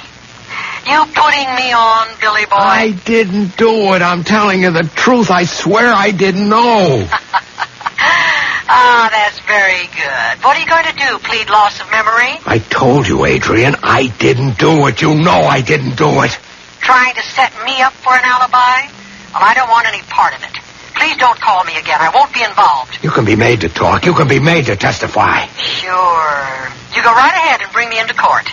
I'll say you planned it. Milk, sleeping pills, phony suicide note, the whole dirty wash. Adrian, you can't. Try me. I'd advise you to leave my name out of it. Bye. Hello. Hello, hello, hello, hello. Oh, now, come on. Who is that? Yes? Mr. Sperling? William Sperling? Yeah. Sergeant Joseph Marchetti, homicide. Can I come in? Yeah, sure. Come on in. Thanks. Mind if I come right to the point, Mr. Sperling? Please do. Your wife was murdered, Mr. Sperling, and you were a prime suspect. That's purely conjecture, Mr. Sergeant. Sergeant. Sperling. Sergeant Marchetti. Okay, Sergeant. Are you charging me with my wife's murder? Would you like to hear what I've been able to find out while you were, missing for 3 days? I can explain my absence. You'll get plenty of chance to do that. But listen to me first, huh? A guy goes to see his wife. Then he gives her a glass of warm milk. Wait till I finish. A glass of milk has a lot of sleeping tablets melted in it. Enough to knock off a healthy woman. But Mrs. Sperling is a sick woman. Very weak. She goes very fast in spite of all that Dr. Lupescu, he got there a few minutes after she drank the milk, could do to help her. You said murder a moment ago. Isn't it possible that my wife, being in poor health,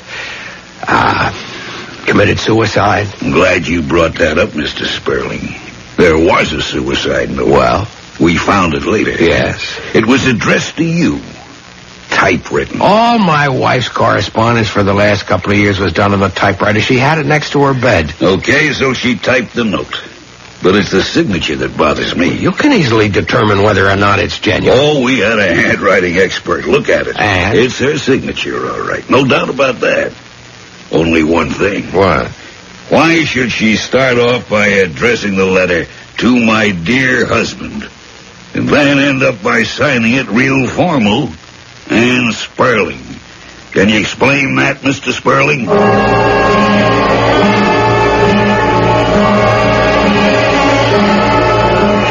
Harold, I don't want to see you, Bill. You've got to help me. No, find another attorney. I'm too busy. You're condemning me without listening to me. You could give me a few minutes. I'm an old friend, Harold. 5 minutes. I'll give you 5 minutes. Start talking. Okay. Now, look. I must tell you that when I came into Anne's room that night, I did so with the intention of killing her.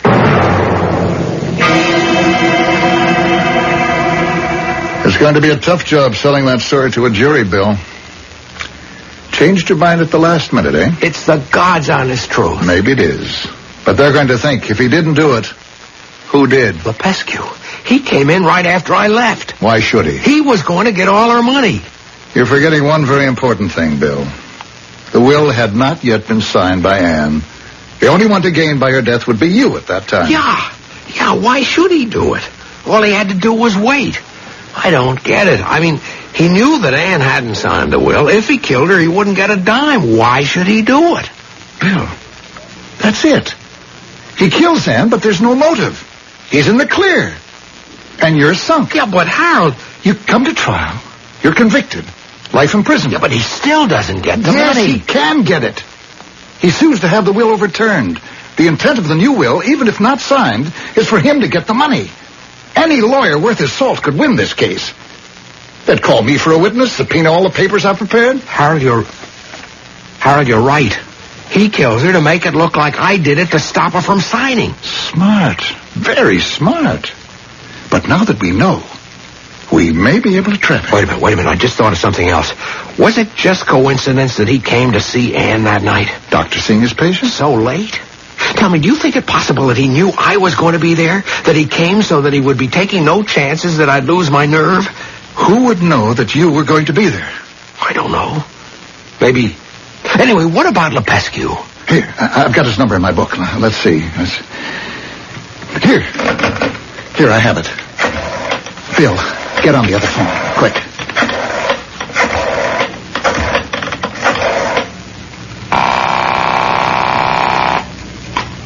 Yes? Dr. Lepescu? This is Harold Gifford calling. Oh, yes. The late Mrs. Sperling's attorney. Yes. What can I do for you? Doctor, you may not be aware of the fact that Mrs. Sperling has left you the major portion of her estate. No. Really?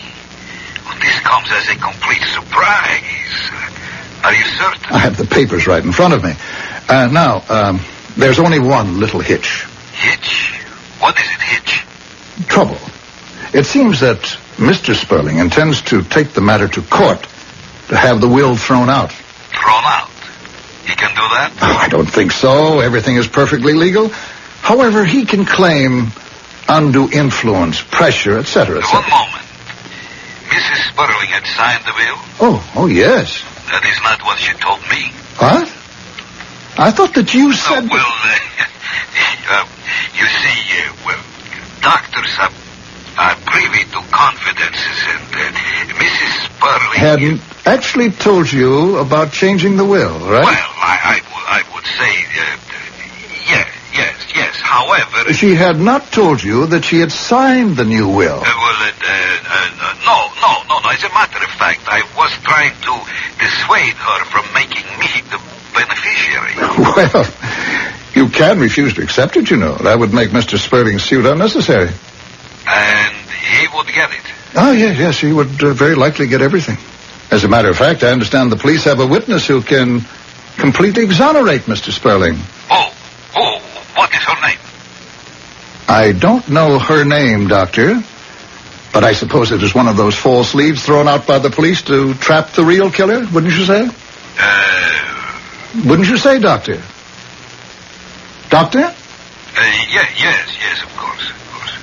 One more thing. There are certain little legal formalities. I must have your signature on several documents, and... I can be in your offices at 3 tomorrow. 3 o'clock will be fine. Goodbye. Bill, I think we've knocked him off base. He's got an accomplice. And it suddenly occurs to me that I know her name.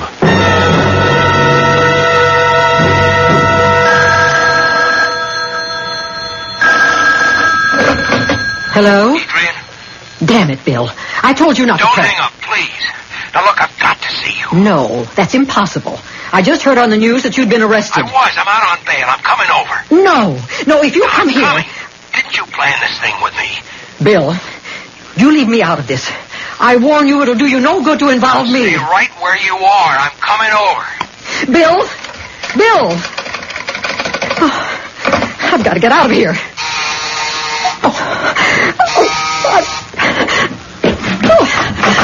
Well, my dear Adrian, where are you going? Frank, Bill just called. He'll be here in a few minutes. Oh, will he? He was arrested late this afternoon. He posted bail. He's out. He's coming here. I don't believe you are lying. Lying as usual. He mustn't find you here. He'll know everything if he finds us together. I won't be here long, my dear. Only you will be here. But you won't be a very cooperative witness. Witness? Yes, I heard how you have been talking. Who told you that? Mr. Gifford, Mrs. Sperling's lawyer. It's a lie. I wouldn't betray you. He said the police had a witness who could clear Sperling of the murder charge. Only you can do that. He was trying to trick you, don't you see? No, he is too stupid to lie to me. I distinctly remember he said it was a woman. No. He said she. You've fallen into a trap. You've got to get out of here. I don't believe you. You've turned the tables on me. You've thrown in again with Sperling because you think he'll have the money. No. Don't move away, my dear. No. The needle won't be painful. Don't, please. Please, you're wrong. Don't. Hold still. No. You can't run. You can't lie. Please. Ever again.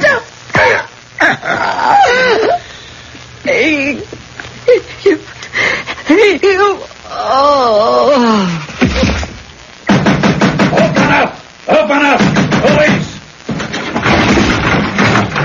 There he is at the window. Stop him! Stand where you are, Lupescu, or I'll shoot. You're under arrest.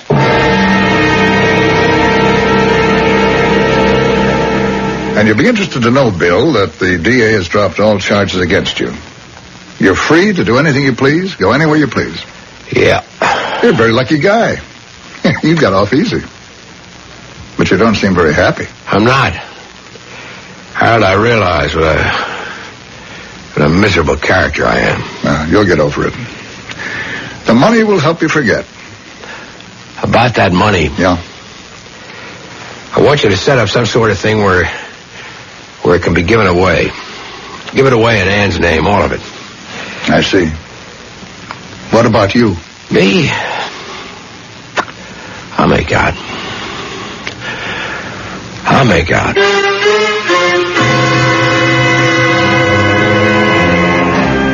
Bill Sperling, a weak man, a selfish man, urged, persuaded, walked down the dark road that led to murder.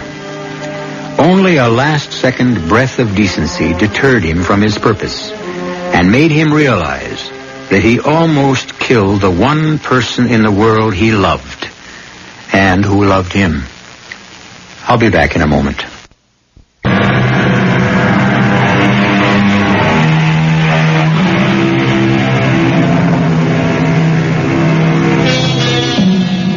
You have just heard a tale of weakness, betrayal, and murder. When Bill Sperling walked out of his attorney's offices, alone, penniless, his empty life before him, he had one small seed of consolation. He knows Ann's money, which he once wanted enough to kill for, would be used for good. He knew in his heart that was the way she would have wanted it to be used. Our cast included Mason Adams, Marion Seldes, Vicky Vola, Jackson Beck, and Sid Sloan. The entire production was under the direction of Himan Brown. This is E.G. Marshall inviting you to return to our Mystery Theater for another adventure in the macabre.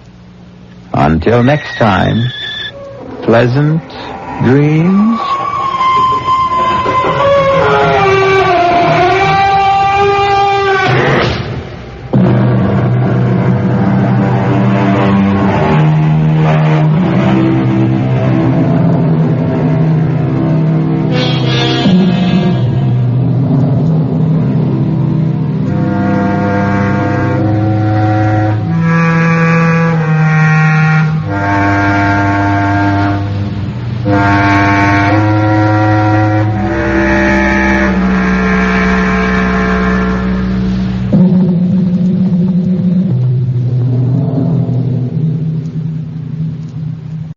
I'm E.G. Marshall.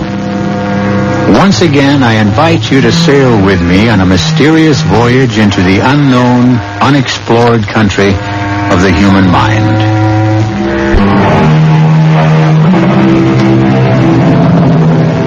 Come in. Welcome. I'm E.G. Marshall. Once again, I invite you to sail with me on a mysterious voyage into the unknown, unexplored country of the human mind. To be fair, it must be said that the mass murder of millions of human beings was not invented during our century.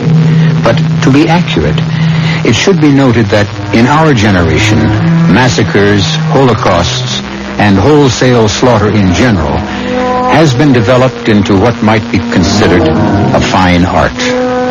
Certainly, the atrocities that ancient, uncivilized barbarians committed in paroxysms of superstitious passion have been performed in our day with an almost impersonal and scientific objectivity. Is this better or worse? Or does it matter? Trust him. Trust him. He'll save us. Save us? How? Your grandfather is old and sick. We have no weapons. My grandfather will save us. Look, there are 100 soldiers coming up this hill. Can you see them? I see them. You see us too. Have no fear. Have no fear. In a minute we'll all be dead. My grandfather will save us. Believe me. Why? Why are you so sure he can save us? Because he promised. He promised? Oh, dear Lord. Maybe we'd better surrender. No. Trust my grandfather. He always keeps his promise. Well, then what is he waiting for? Have faith. Have faith.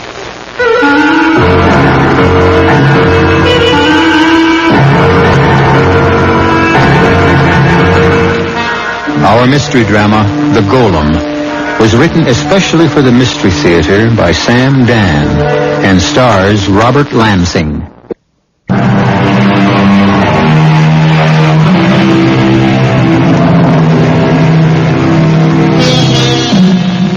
There are times in the history of the human race when things become unstuck. The glue of morality melts under the intense heat of hideous pressures, and men are no longer tied to a rational society. Suddenly, the world is ruled by madmen, and human beings are arbitrarily divided into two groups, the hunters and the hunted. The year is 1943. We're in a cottage in the thick woods that surround a country town in a vast wilderness somewhere in Central Europe. The man is a forester. He is sitting quietly before a pleasant fire. His wife is telling a bedtime story to a sleepy child in a crib. And so the king said to each of the suitors who came to ask for his daughter's hand, all of you are handsome and all of you are strong, but the one who was chosen must also have a good heart. He must be kind to the poor, and he must protect the weak. Shh, I think she's asleep. Now I can heat up your supper. Just imagine, Topchick, I was able to get beef today. Think of it, beef. I'm not hungry. You're not hungry? Topchick, what is the matter? Oh, no, something's wrong. I don't want to talk about it. Eat your supper. You feel better. I'll never feel better. was in town today. Yes? And in the square there were soldiers, Germans, the Nazis. They'd rounded up about 100 people. Jews? Yes. And they were shoving them into trucks. Why should we care? Taking them away to kill them. Well, it's war and... Do you know what I did? No. I did nothing. I don't understand. What were you supposed to do? Once I saw a man who was whipping a horse, an old, sick horse. Do you know what I did to that man? Tom, Jack, please, you're only going... And all he was doing was whipping a horse. Oh! And today in the square, I did nothing. All of us, we just stood around. We all did nothing. Most people pretended that nothing was happening. Tom, Jack, please. Let me tell you who was there. I'm not interested. A very old man with a long white beard. He was standing next to a young girl. I just don't want to hear anymore. Standing quietly, very quietly, looking straight ahead. And it so happened that his eyes looked straight into mine. Please, Tom, Jack. His eyes, they asked me for help, but I turned my head away. I denied him. No. If you'd done anything at all, you'd be dead. Who could that be? I don't know. Now, are you sure you didn't do anything? I told you I did nothing. I'll open it. Who are you? It's the old man and the young girl. Please, may we come in? Just to get warm at your fire. My grandfather. So old, and he's very sick, and he needs... Please, a little water, just a little water, and a piece of bread. Young girl, please, I want to help you. God bless you. I can't. Please don't ask me to. They'll burn the house down, they'll kill us. Just let my grandfather get warm for a minute. No, please don't come in. They'll find out you were here. Please don't destroy us. Have mercy on us. I'm sorry I disturbed you. Come, grandfather. There is no one at home here. Tom, Jack. What are you staring at? Did you see the old man's eyes? Now, Tom, Jack. How those eyes looked into mine. I tell you, I won't listen.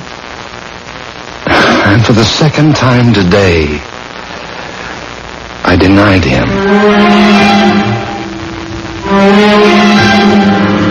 Come, Jack. You haven't touched a bite. You worked hard all day. You must eat. I think I'll go for a walk. Now? Yes. In this weather, but it's crazy. Now, look, you listen I think to you've me. said enough for one day. Open! In the name of the Führer! What's this? Tom, Jack, let me do the talking. Please let me do the talking. Open! Yes, I'm coming. Oh, good evening, Lieutenant. That is the lieutenant's insignia, isn't it? As if you don't know. We're looking for 2 escaped criminals. Criminals? An old man with a white beard. A girl about 20. What crime did they commit? Tom, Jack. What crime? You're a funny one. Tom, Jack, this is no time for your jokes. The soldiers are here on serious business. You say you haven't seen them? No, Lieutenant. Then you should have no objection if we search the house. Well, why should we object? Inside, boys. That staircase leads up to the attic, and this trapdoor is for the cellar. You are Tomchek Masterik, the forester? Yes, he is, and I'm his wife, Marina. You've seen no one all day? No, sir. Well, those vermin can't go far. What will you do with them if you catch them? You mean when we catch them? They've given us too much trouble already. We'll just shoot them. Oh, excuse me. I had noticed you have a little one. Yes. Asleep there in the crib. Boys, move about more quietly. Oh. She is a little princess, isn't she? Yes. She'll be 5 in November. You know I have one. She'll be 4. Her name is Olga. Really? Mine is called Helga. It's the same name, you know. Boys, there's no one hiding around here. Form them up outside, Sergeant. Won't you have a glass of wine, Lieutenant? Oh, no, not on duty. What is your husband's name again? Tomchek. Good. And if you can find them for us, there'll be a handsome reward for your work. Oh, Tomchek doesn't want a reward. Thrilled to be of service. They say you know these forests better than any man living. He knows every tree. I want you to come with me. Do you have any objections? I need a guide. Oh, you'd know every likely hiding place. Oh, he certainly would. And if you can find them for us, there'll be a handsome reward for your work. Oh, Tomchek doesn't want a reward. That's just the knowledge that he's doing his duty. You know, Tomchek, my wife is like that, too. I can never get a word in edgewise when she's around. Well, let us go. You mean now? Now.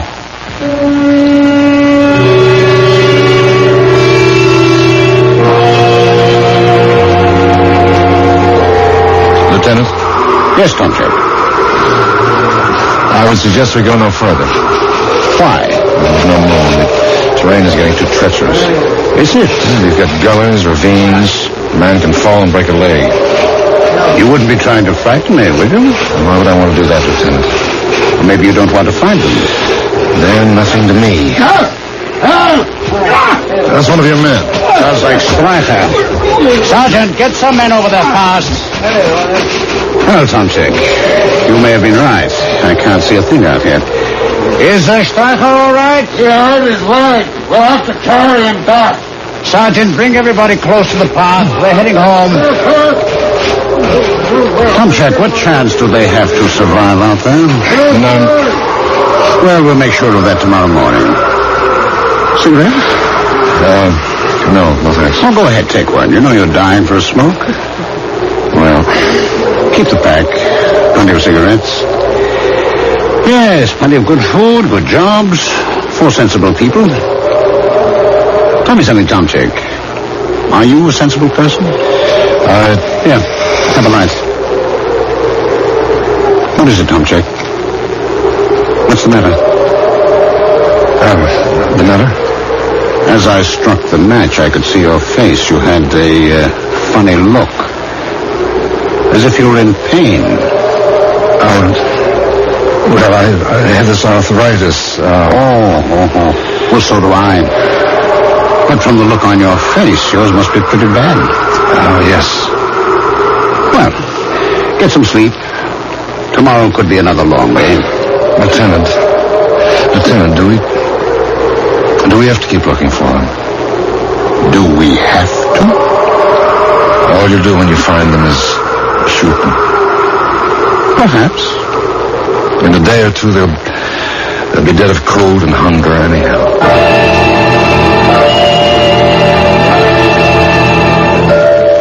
Oh, you're back. Did they find... No. I have something nice and hot for you to drink. Take off your coat. Why are you just standing there? I want to make sure the Nazis are gone. Why don't you take off your coat? I'm going out again right away. Where? I demand to know where. There are 2 people who need help. But you just said they didn't find them. That's right, they didn't. The Nazis didn't find them, but I found them. How? How could you? The lieutenant and I, we'd stopped to light a cigarette. He was facing one way, I another. In the flare of the match, I could see, near a tree in the darkness, the face of the old man. You saw the old man? It was only for a moment, but that moment was as long as eternity. His eyes burned into mine. The pleading... Tomchek, please listen to me. Once again, I turned my head away. And a voice whispered in my ear, a voice I had never heard before, whispered, "This night, you shall deny me 3 times. Marina, I have denied him 3 times. I cannot deny him again."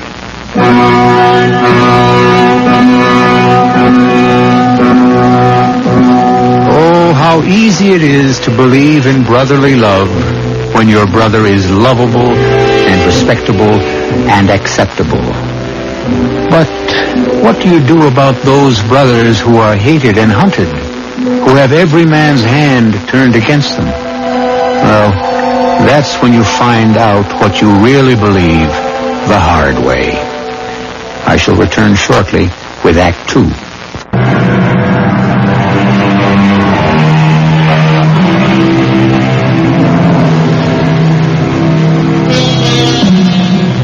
His name is Tomchek.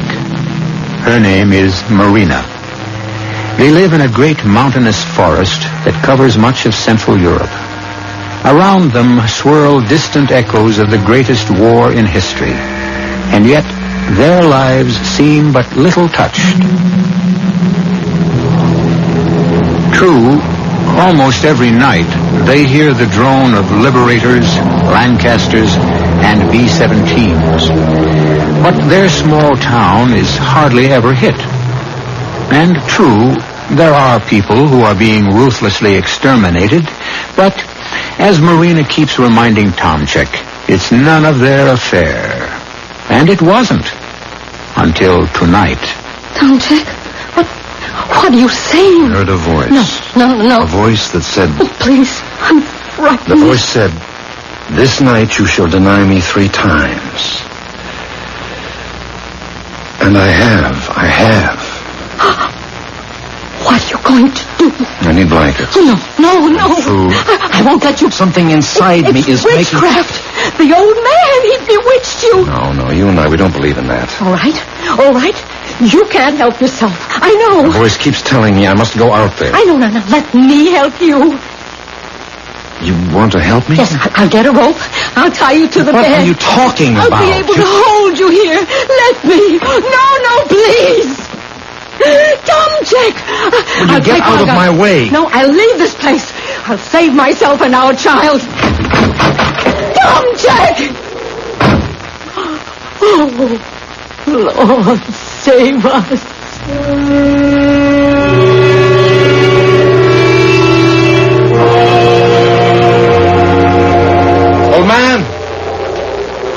Old man, you're here. I know it. Will you trust me? I want to help you. Where are you? You have to be here. I want to help you. No. Don't be afraid. If you need to kill us, do it quickly. Oh, shit. I've come to help you. Why? Because... Well, the old man, where is he? You can't just let him lie on the ground like that.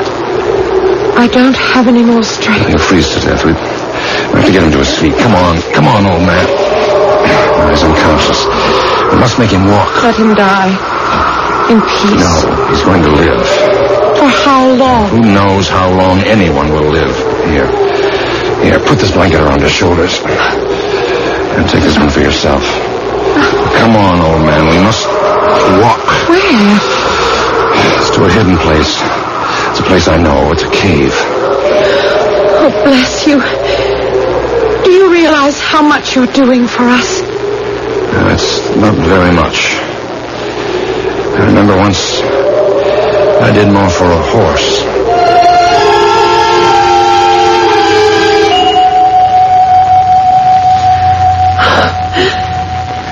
I never thought I'd be warm again.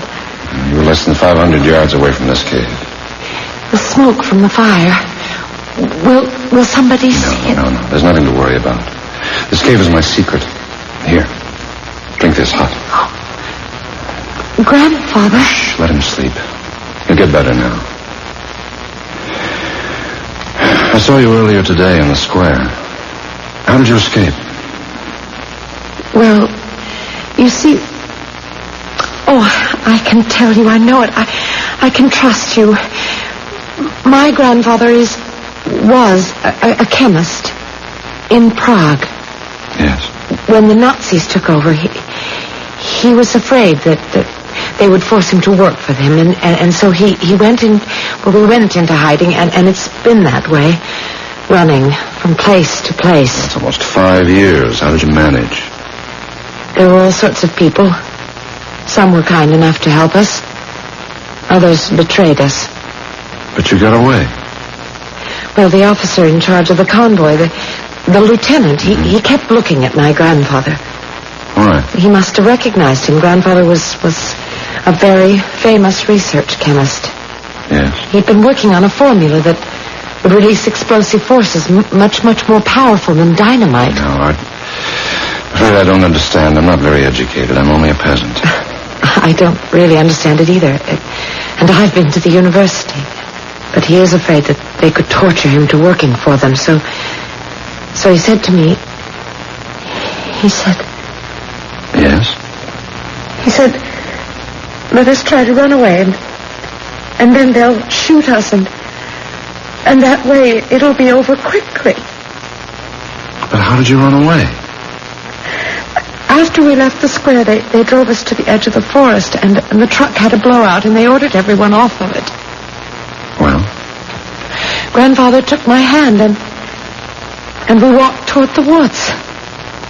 What do you mean, just like that? At any moment, we expected to hear shots and be killed. But nothing happened. How do you account for it? Well, I suppose they didn't think anyone would dare to escape, and they were so busy yelling at the driver for his carelessness, and so we just kept walking. Rebecca. Oh, here, he's coming around. Rebecca. Is that your name, Rebecca? No. My name is Rachel. Rebecca. Where are you? I don't understand. He doesn't know anyone named Rebecca. Rebecca. Grandpa. There you are, child. Grandpa, don't you know who I am? Of course, my child. You're Rebecca, daughter of my oldest son, Ezra. Grandpa, don't you know who you are? Child, what are these questions? I know who I am. I am Solomon ben Isaac, Rabbi of Prague. Where is the book? The book? The book that was sent to me by my old friend, the Spanish rabbi. The Spanish rabbi? You know him. Moses ben Maimonides. Maimonides? Grandfather, Maimonides has been dead for more than 700 years. And in this book, he speaks of a golem. A golem? How it is possible to create a champion, to make out of clay a man of irresistible force who will come to the rescue of oppressed people. Golem. Oh, Grandfather. I will create such a champion, and he will rescue our people. Now, child, you must not disturb me. I must close my eyes and think. Yes, Grandfather. Oh, his mind is gone. It's gone. What was he talking about? Oh, a legend. A medieval Hebrew legend about a golem. It must have been the Golem of Prague who saved our people once during some troubled times. A legend? A creature made by one of our wise men, but I don't understand. You don't have to understand a legend. He thinks he's a 13th century rabbi. He was never interested in history. Rebecca? Yes, Grandfather. I will save us. You see, I'll save all of us. I promise. Child, I have never broken my promise.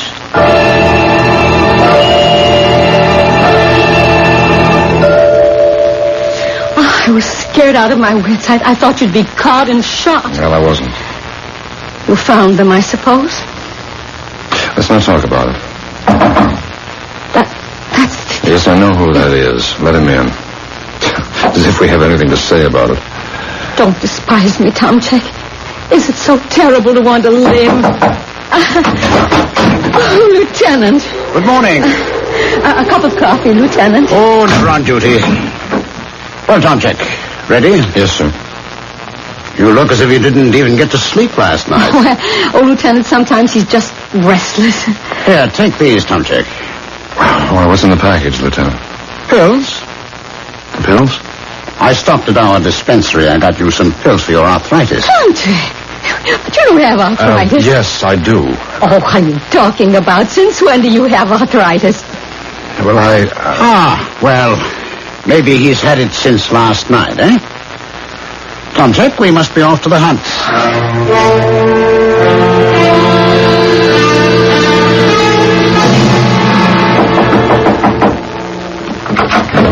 Oh, Lieutenant.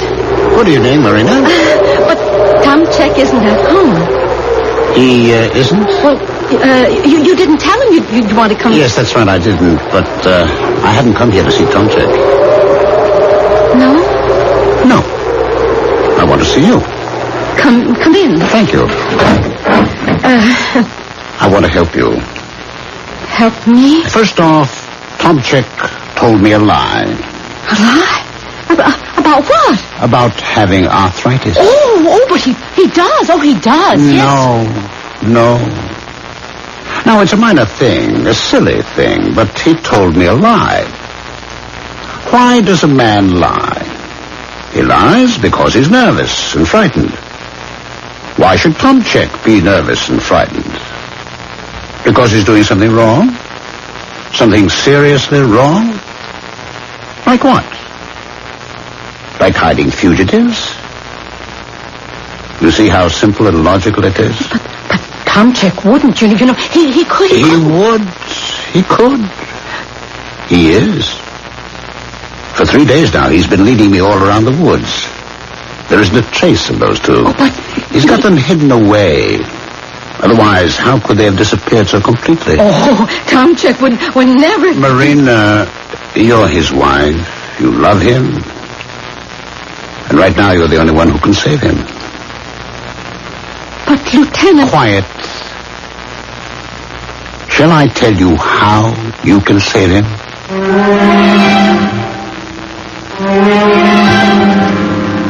And suddenly a word, a single word, sears itself into Marina's consciousness. The word is betrayal. How can something she has yet to find out be a betrayal of someone or something that is very important to her husband? And just as he heard a voice in his heart, she also hears one now. A voice that says, "One of you shall betray me." I will return shortly with Act 3.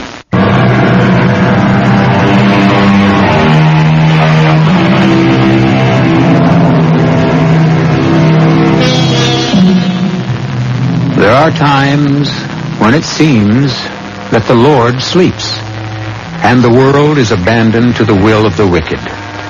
And during such times, perhaps the wisest course, perhaps the only course, is to survive, to endure, to wait for a long night to end, and to hope for a new day.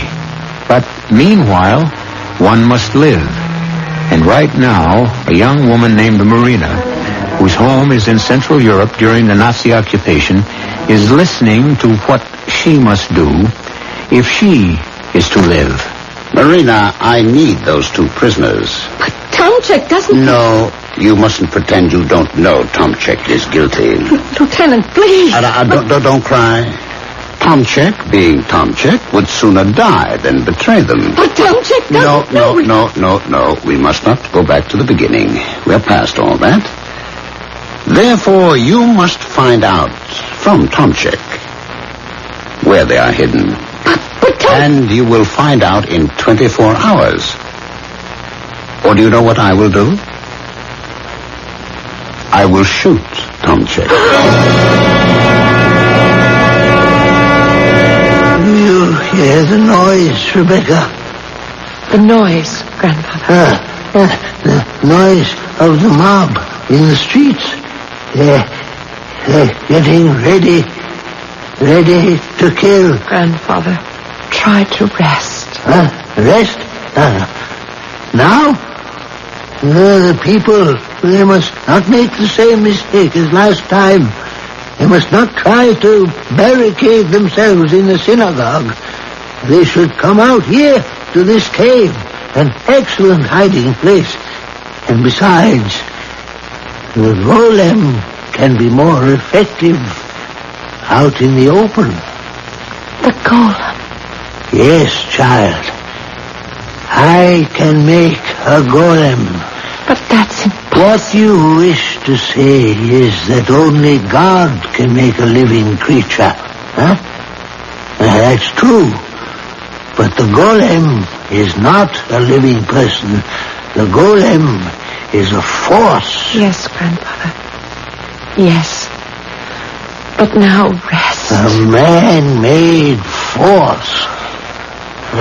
Where is Tomczyk, the young peasant who is so kind? He will try to return. Could he get me some salt, some clay, and some... Yes, Grandfather. Whatever you like. Now, please, rest.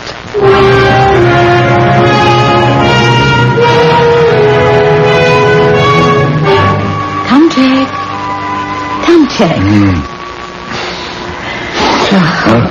My poor Tomczyk, you've fallen asleep over your dinner.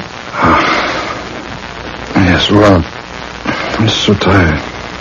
It's too much for you, Tomczyk. I have to go out. Please. Marina, I'm sorry. I must do this. Now, don't try to talk me out of it. But I don't want to do that. If what you're doing is important to you, it must also be important to me. And so, I must also be a part of it. I want to help. No, it's too dangerous. I must be a part of whatever you do, Tomczyk. Don't you understand? I, too, must help. Marina, I love you so much. That old man, he must be terribly ill. He is. Well, he needs good nursing care. Now, you know I could do that. Would you? Where is he? Tomczyk. Marina, you look so beautiful right now. It must be because you feel beautiful. Where are they hidden? Where? Marina, once I tell you, you become a part of it, too. Where, Tomczyk? You know the cave? The cave? Have you forgotten? We found it that day when we went walking. We went inside. Oh, yes. Yes, I remember. The old man is terribly sick. He needs you, Marina. Well, now, first I must go to town. To town? Why? Well, there's Olga. I'll take the child to my brother's house. Oh, of course, she'll be safe there. And then I'll stop for some medicine.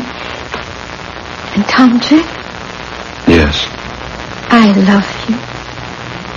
I know. Oh, Tomczyk, you'll never know how much.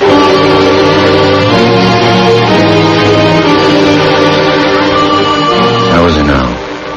Quiet. He talks to himself.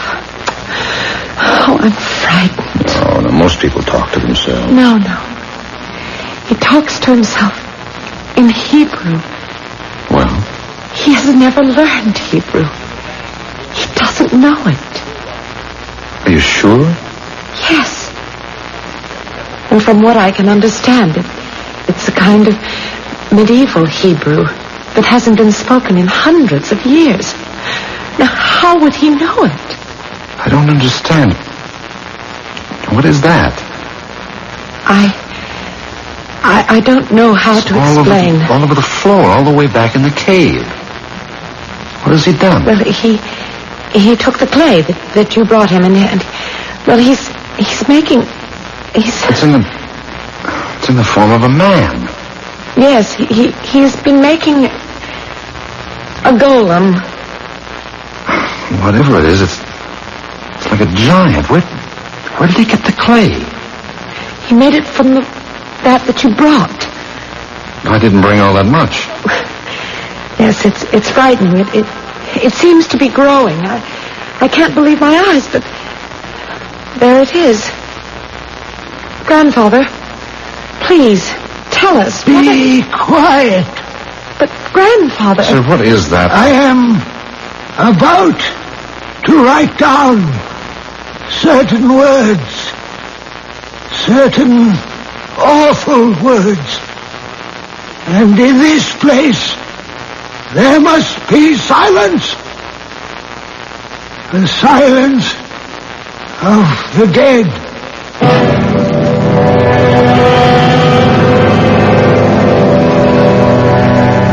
But you promised! You promised! And I shall keep my promise, Marina. You have my word.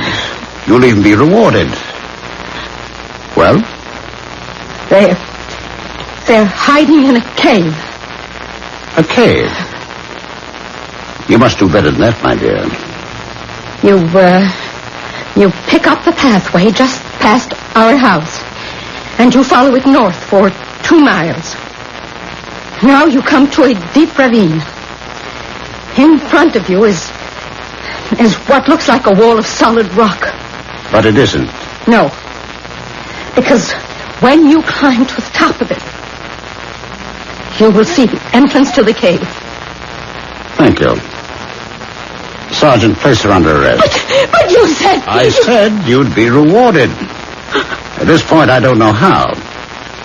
If you're lying, a firing squad will give you 30 leaden bullets. If you're truthful, there are 30 silver krona.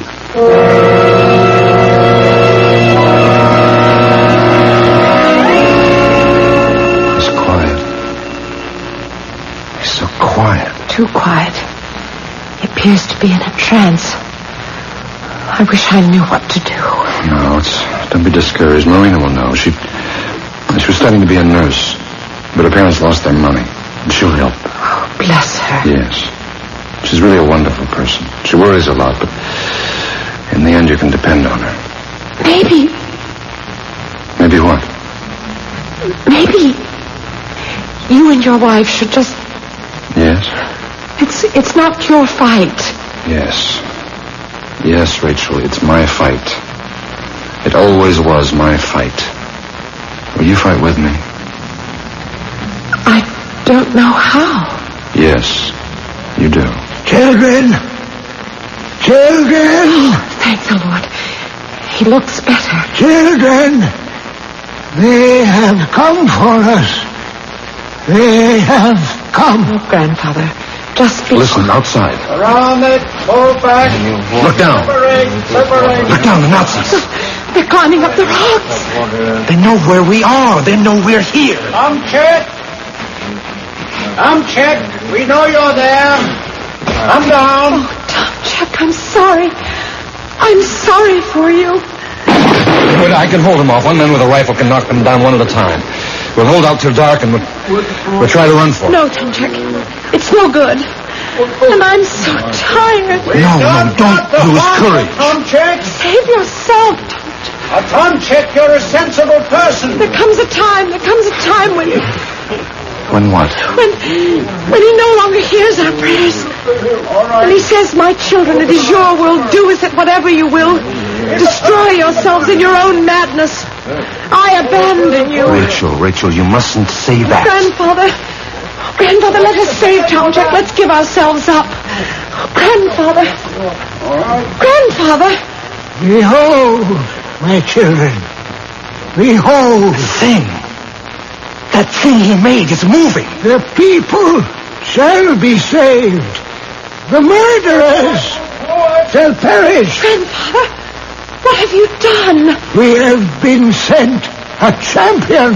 It's a giant. The champion shall smite the mad killers of the innocent. Grandfather. I have written the awful, never to be forgotten words.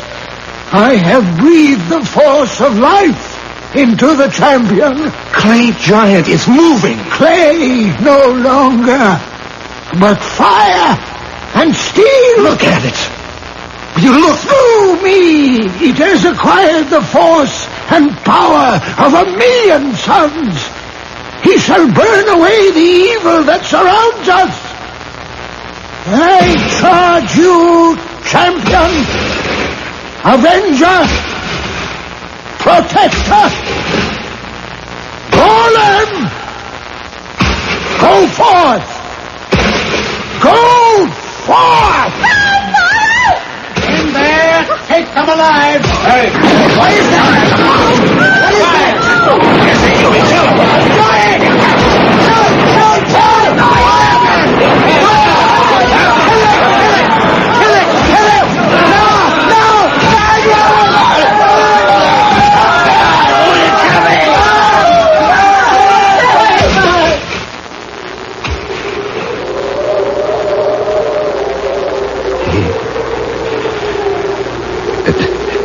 It destroyed them all. To the last man. What was it? You saw a golem. Where did it go? It vanished. As if into thin air. The pious old folks still believe. Oh, and they assure you that the golem will reappear one day when someone shall awaken him to save the people. What is that you're saying? I remember reading the story of the golem. Rachel! Grandfather! My head. I had the strangest dream. I dreamed I was living hundreds of years ago, and I was... Who is this man? Where have I seen you before? Come, Grandfather. We must be on our way. Where? I'm so tired of running. We will join the partisans. It's time we stopped running and started fighting.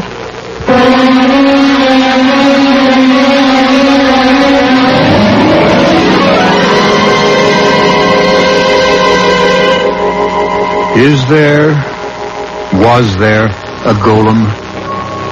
The question is, what is a golem? A thing of irresistible force.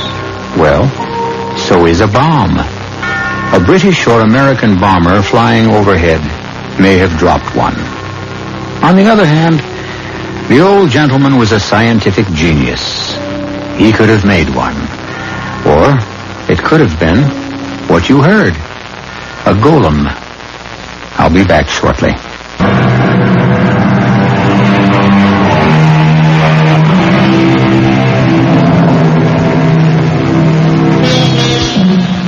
There is a legend that a medieval Hebrew scholar created a creature of great strength and power to rescue his beleaguered people from the madness of a mob. A creature called a golem. It is significant that the word golem means unfinished. And this is fitting because to save the world, we can only depend on a certain amount of help to be given us. The rest of the effort must be our own. Our cast included Robert Lansing, Mildred Clinton, Patricia Elliott, Ralph Bell, and Robert Dryden. The entire production was under the direction of Himan Brown. This is E.G. Marshall inviting you to return to our Mystery Theater for another adventure in the macabre. Until next time, pleasant dreams.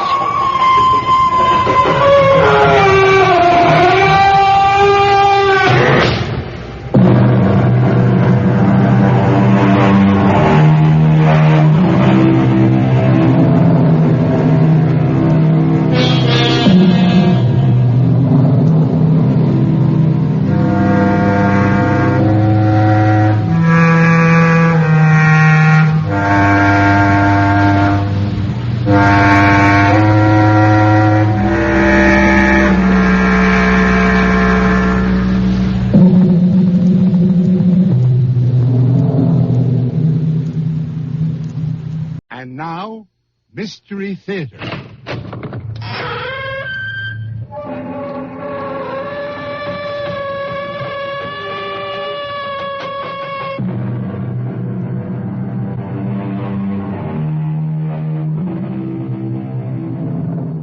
Come in.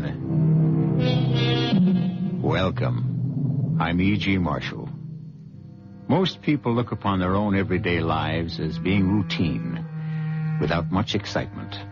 But that shouldn't stop anyone from having an active imagination. This is why we make our escape from the humdrum with stories of adventure, mystery, and murder. Another mental activity most people enjoy is fitting together the pieces of a puzzle.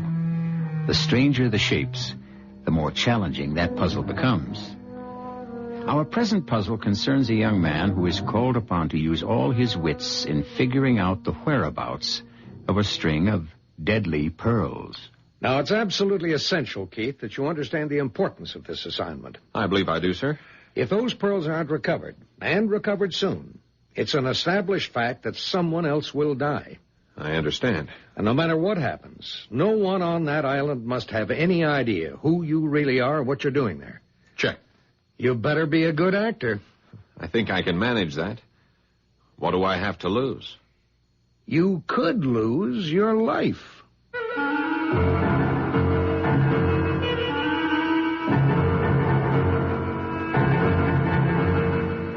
Our mystery drama, The Deadly Pearls, was written especially for the Mystery Theater by Elizabeth Pennell and stars Paul Hecht and Kate Reed.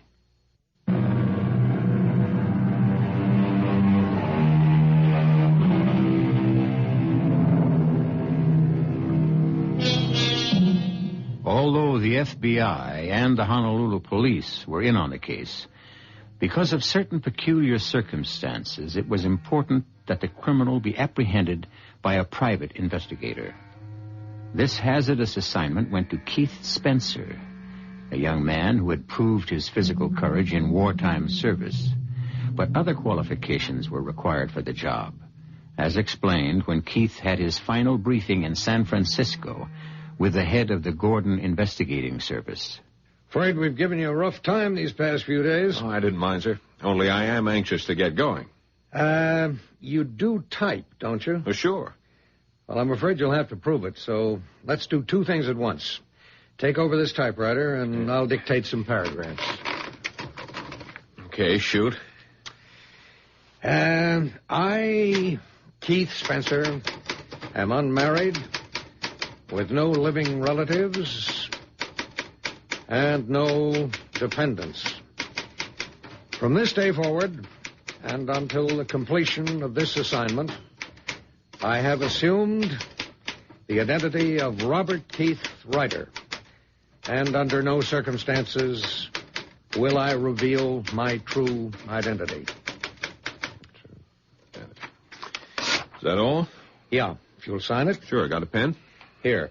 Oh, I suppose you should have signed a statement about your ability to play bridge. What?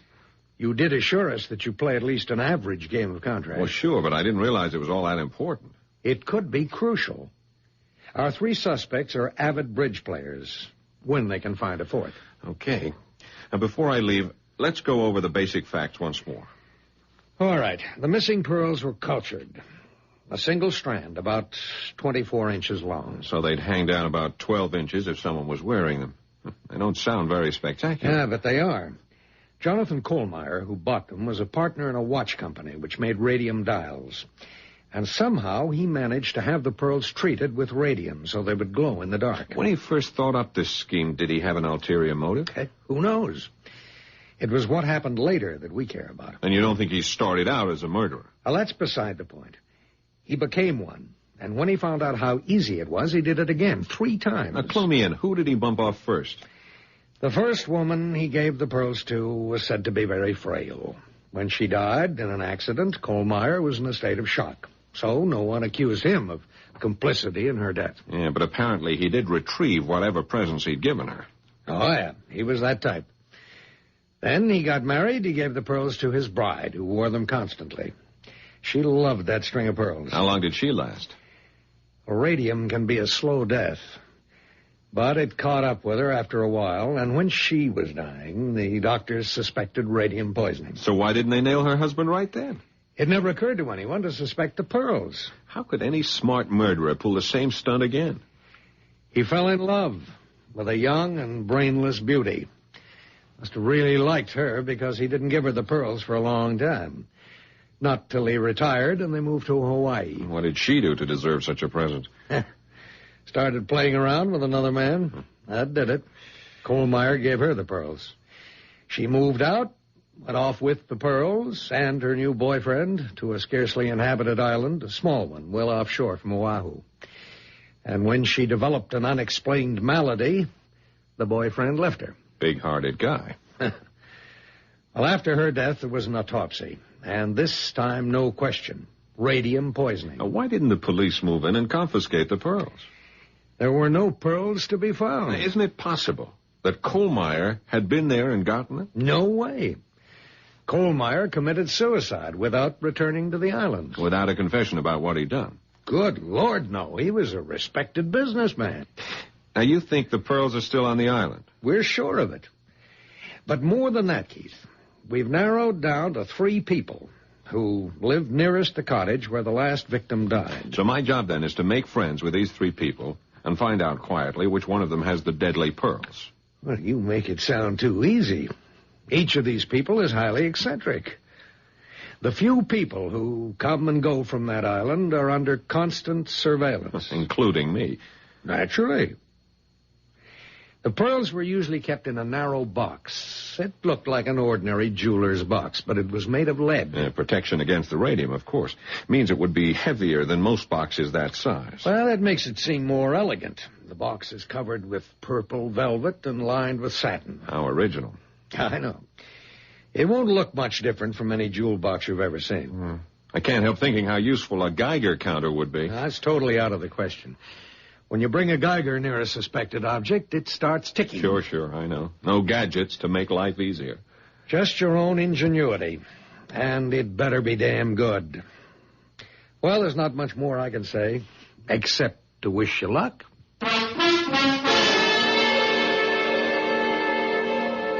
I did my homework, and the more I read about those 3 characters on the island, the more curious I was to meet them. The Honolulu police cleared me, and then I was completely on my own with a photograph of the cottage and a map that showed how to find it. I was given a putt-putt stocked with a supply of canned goods, stowed the typewriter and duffel bag, and at last I was off. It was a cloudless day, and I found the beaching cove on the island without any trouble. You couldn't see the cottage from the beach, but I knew how to follow directions. Lugging my big canvas bag, I headed up a steep and winding path. And there it was, a neat, modern cottage with an enormous deck from which there must be quite a spectacular view. But I had a spectacular view myself just then, because on that deck was a dazzling blonde, obviously sunbathing. She sprang to her feet in all her glory, and I would have been speechless, except I knew I couldn't be. Who the hell are you? This is the Kohlmeyer cottage, isn't it? What business is that of yours? I'm the new tenant. This place is not for rent. No, that's right, not anymore. I've signed the papers. It's mine, for at least a year. Who are you? Oh, I'm sorry. How rude of me not to introduce myself. I'm Robert Keith, a writer in search of a quiet place to hang a typewriter. I don't believe you. The last thing we need around here is a writer. Lady, I am planning to live here. Not if I can help it. Okay. I've answered your questions. How about answering one for me? Who are you? None of your business. Since you claim the house is yours, let's see you open the door. Just what I was about to do. I understand it takes 2 keys. And here they are. Both of them. Where'd you get those keys? Now, do you believe me? Big deal. You opened the door. And now I know who you are. You're a policeman. They sent you here to spy on us. Well, I'm not going to stand for it. When the supply boat comes around tomorrow, I'll send a message back to my lawyer. No penny anti-flunky is going to be spying on me. I assure you I'm not Don't bother to unpack your things, Robert Keith, because tomorrow... Really, Miss... Mrs. Walsh. Mrs. Barbara Walsh. And you'll find that I have protection against people like you. The gorgeously suntanned Mrs. Walsh slipped her feet into sandals, picked up her beach towel from the deck, and started along the path which led from the north side of the cottage. You must understand that during our entire conversation, Barbara Walsh was completely in the buff. No bikini, nothing. Except around her neck and dangling in long loops over her well-formed body. Not pearls, but necklaces made of those decorative native seeds strung together. Ropes and ropes of them.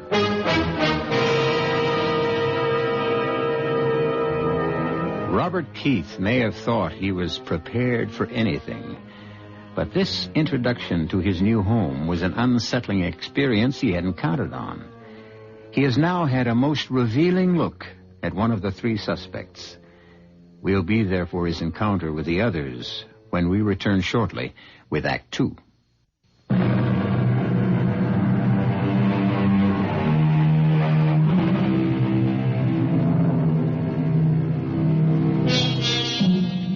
Robert Keith found the cottage very much to his liking.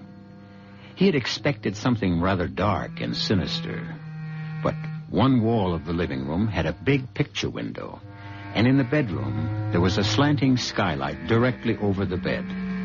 It was certainly no place to hide, and Keith realized that whatever he did could be watched at close range, if anyone cared about what he was doing. He spent the first evening getting settled, and after a late supper of canned goods, he turned in for the night. At about 3 o'clock in the morning, he was sleeping soundly when... What the devil? Hey, who's out there?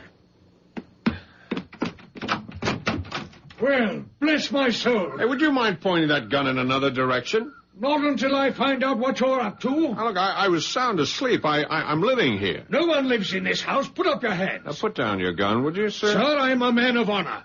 Colonel George Madison's the name, Army retired. And no one sets foot on this island without reporting to me. Yeah, well, I was sorry. I didn't know that, Colonel. And if you'll come in, I'll show you my credentials. What the hell's that? Is there someone else out there? No. Wait a minute. I'll check you out later. Right now, I recommend you go back to bed. Oh. There's a wild boar under the deck, and I aim to get him.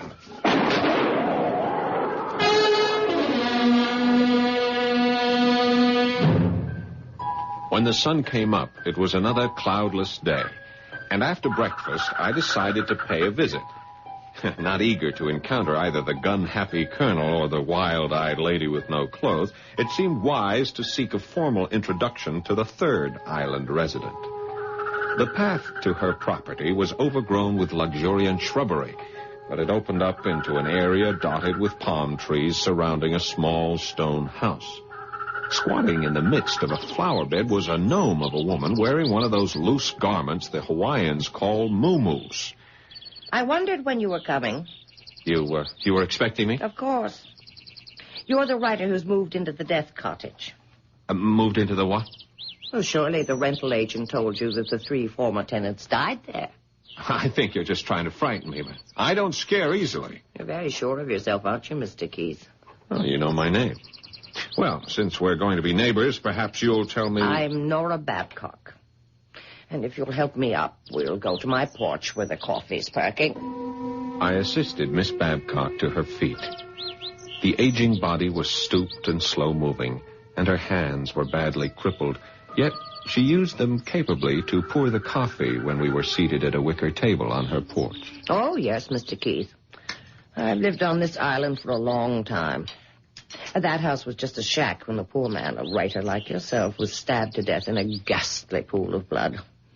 The cottage was rebuilt before an unfortunate woman was strangled there. And then it was fixed up with all that glass to let the sun in. But nothing could save the last dear lady who simply wasted away. Well, here's hoping I'll have better luck. That depends. When were you born, Mr. Keith? You mean what year? No. The date. The day. The hour. Oh, I was born in August. 14th of August. Oh. You sound disappointed. You certainly don't look like Leo. The lion. And I would have thought that a writer... but no matter. There may be other factors. You belong to the northern sign of the zodiac, the middle point of the magnet of the fire triplicity. Is that a fact? Oh, you'd better not laugh at me, Mr. Keith. I'll tell you right now that you and I are destined to be enemies. You belong with Sagittarius, Libra, or Aries. Oh, come on, Miss Babcock. I'm really not so bad. Now tell me about your sign. I'm Gemini, the positive people of the air triplicity. You mean air and fire don't mix? Dangerously, Mr. Keith, very dangerously. Your sign is governed by the sun, and your gems are carnelian and sardonyx. Well, I wouldn't know a sardonyx if I stumbled over one. My governing planet is Mercury. Emeralds, moonstones, and pearls are my sign. And I have a very special affinity for pearls. Mrs. Walsh had obviously passed along word of my arrival, which was why the colonel had come trying to flush me out, and a reason Miss Babcock knew my name and occupation. So, that afternoon, I became a spy, hidden in the underbrush with binoculars trained on the three of them walking along the beach. I was darn sure they were planning some strategy to get me evicted. Then, Colonel Madison left the two ladies and headed up the trail toward my house. I went quickly to the typewriter and pretended to be busily at work. Hello there, Mr. Keith. I hope I'm not disturbing you. Beautiful day, isn't it? Yes, that it is. How are you, Colonel? Oh, couldn't be better. Say, I'm sorry about last night. Wouldn't want you to think we're not hospitable around here. Do you mind if I sit down? No, please do. I was beginning to feel like an outcast. I gather you've met the ladies. Yes, they didn't exactly give me a warm welcome. Pay no attention. Batty old Babcock won't be a problem.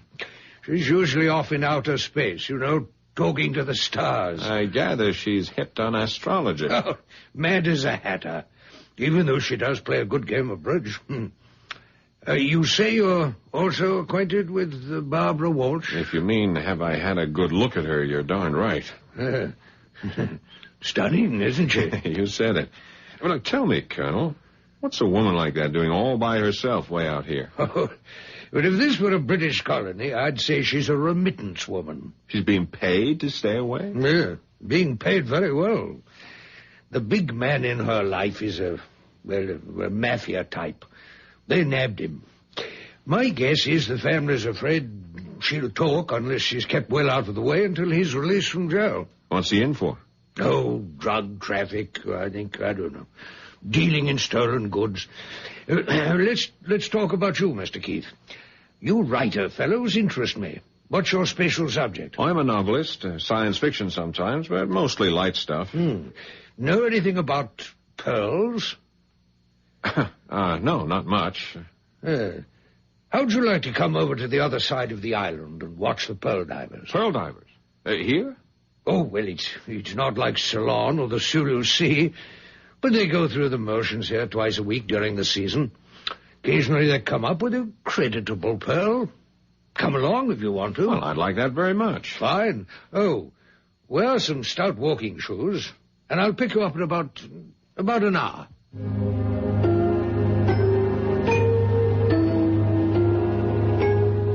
The colonel arrived in his old army uniform carrying a sturdy walking stick. We started off on a barely marked trail, and I marveled at the beauty of the place with its lush flowers and brightly colored birds. Not that way, Mr. Keith. We take a sharp turn over here. Go up the hill. Well, just a minute. This island must be more populated than I thought. I hear music. Oh, that's just Barbara Walsh with her radio going. She has it on all day long. That or her stereo. Come along. Get ready for a steep climb. The path went straight up, and I had to scramble to keep the colonel from getting too far ahead. But quite suddenly, all the lush greenery ended, and we came out on a rocky promontory overlooking the sea. We made it. That's quite a view. Now, you see those small boats way out there? Yeah? Those are the oyster fishermen. The flat-bottomed boats are dragging nets. Uh-huh. And from those kayak-looking things, you may be able to see the young men diving. Won't they come closer to shore? No, not much closer. It's too treacherous for the tides are running as high as they are today. Go on, out on that big rock so you can get a better look. Is it steady? Oh, like Gibraltar. Go on, Mr. Keith, out further. Don't be afraid. Watch your step, Mr. Keith. Hey! Oh, merciful heavens! Help me, Colonel! Help me! Hang on, Keith, hang on. I'm trying to get a foothold. Here. Grab my walking stick. I grabbed the stick because I had to, even though I knew it was the same stick that had been pushed into the middle of my back just a moment before.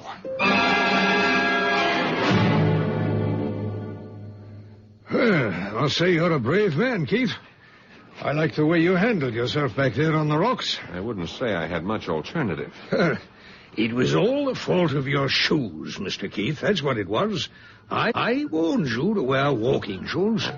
I say, Mr. Keith, why don't we stop by to see Barbara? Right now? Why not? We need a drink. And she has a good liquor supply. Oh, I think I better get back and tend to these scratches. Just take a look at my clothes. I'm in no condition to go visiting. Well, as you wish. I'll leave you then at the foot of this hill. And, yes, I've been meaning to ask you, Keith. Do you play bridge? Well, I'm not the world's best, but yes, I play. Oh, splendid. I'm rather out of practice. Well, heavens knows, so are we. Well, let's say my house, Friday evening. Come for supper, around 7. Well, thank you. Dear me, Mr. Keith, you did get scratched up. Your hands are still bleeding. Perhaps I should go with you. I'll be all right. Yes. Well, I'm off then to tell the ladies the good news. Good news? Why, yes. The good news that we found a new bridge partner. And I might as well warn you to bring our fat wallet. Our stakes are high.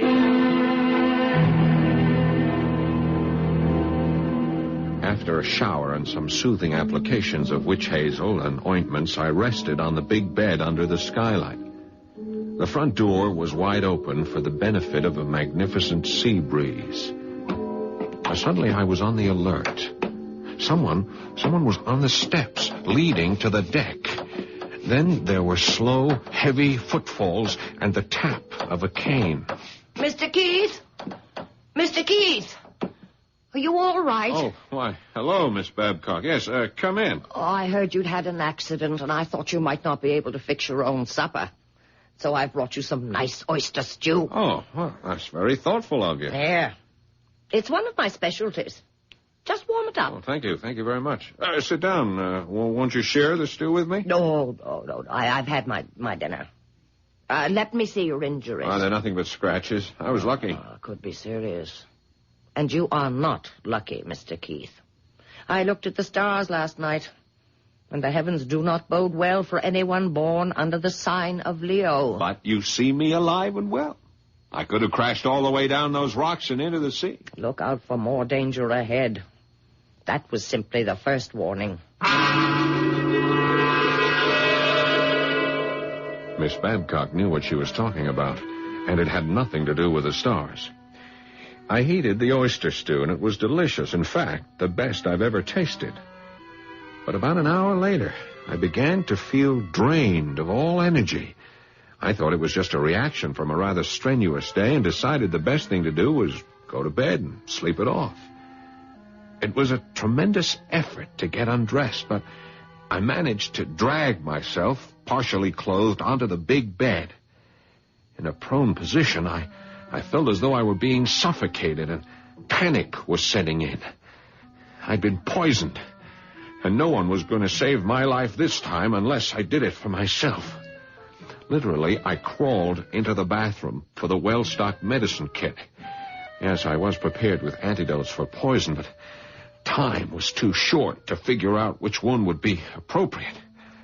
By now, my hands and feet were growing numb, and breathing was getting more and more difficult. I mixed up a heavy pink liquid in a glass of water, and just before blacking out, I was very, very sick.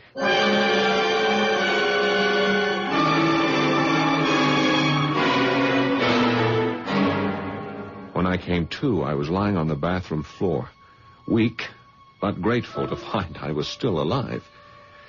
Very slowly, I got to my feet and staggered toward the bedroom, hoping at last to sleep off the effects of whatever had been in that poisonous stew. But my whole body sagged, and I knew I'd never make the bed, so I eased myself down on a narrow couch in the living room and fell instantly into a heavy slumber. Once again, it must have been about 3 o'clock in the morning when there was a sound which would have awakened the dead. The skylight in the bedroom, backed flat against the wall. I waited for minutes that seemed like an eternity. No movement. Absolute silence. So I crept into the next room, armed with a flashlight, and cupping the beam, examined the bed. It was a mass of shattered glass. In the darkness once more, I moved stealthily to the front door, opened it without a sound, and stared into total blackness. Slowly I raised the flashlight and then snapped it on full beam. Pointing straight down the path, facing directly toward me, stood the statuesque Mrs. Barbara Walsh, fully clothed in a long, dark kimono. And over her breasts hung a necklace of gems which burst into life like 4th of July sparklers.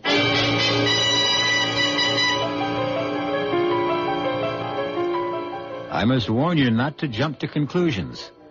If you imagine that Mrs. Walsh was wearing the stolen pearls, think again. Diamonds are the jewels that glitter when exposed to light. A pearl is sometimes a gem of great value, but it is not a precious stone.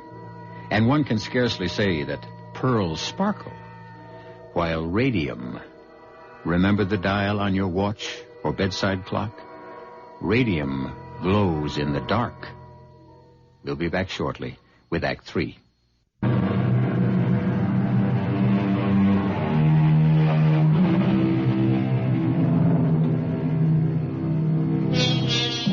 Mercifully for Robert Keith, the next 2 nights and 3 days were totally uneventful. He dozed in the sun, occasionally pecked at the typewriter, and did a great deal of thinking. Keith looked forward eagerly to the evening of bridge, and as he approached the colonel's house for the first time, he found a charming, sprawling building with a table set out of doors on what the Hawaiians call a lanai. He was glad he had purchased a colorful sports shirt in Honolulu, although it paled beside the one Colonel Madison was wearing over his white slacks. Even Miss Babcock looked festive in her flowered muumuu. Hi. Ah, welcome, my boy, welcome. You're looking much better, Mr. Keith. Quite recovered, thank you. This island air will cure anything. Anything but my arthritis. Where's Barbara? Oh, always late. I suspect she's getting herself decked out, ready for the kill. Oh, you expressed things so aptly, Colonel. If it's like old times, Barbara will come prepared for murder at the bridge table. Oh, I'm speaking... Hello, everybody. Oh, Barbara. Well, you've outdone yourself. Hey, dazzling. Simply dazzling. Oh, Colonel. And, Nora, dear. I believe you've met Mr. Keith. My lawyer has verified that he exists. Well, I'm glad to hear that. Mr. Keith, you may have the right to live on this island, but that doesn't mean that I have to love my neighbor. No, Barbara. However, since we have so little opportunity for social occasions, I propose we declare an armed truce. But I'm not at war with you, Mrs. Walsh. Speak for yourself. Peace for the evening. Dinner began with oysters on the half shell. 6 enormous oysters for each of us. And I shall be interested in your opinion of these, Keith. Delivered by my favorite fisherman, fresh from the beds this morning. Colonel, look. My horoscope said this would be a lucky day. Well, bless my soul. Oh, Nora has nothing on me. I found one, too. But I suspect you, Colonel. Come on, confess. All right, I confess. Party favors. There's a pearl in every oyster shell. You rogue. I must say this is rather a good one. Nice sheen. Oh, I love them. Every one. They feel so good. I thought the surprise was just for the ladies, but I see you've included me. Very pretty, Colonel. Well, let that be the beginning of your collection. I hope you won't mind if some of them are already pierced. You mean a pearl like this one has been removed from a string? Yes, that's right. Part of my hobby. I seldom find a string that meets my standards for matching, so I rematch them and mix them. But come, let's finish our dinner so we can get on to the battle.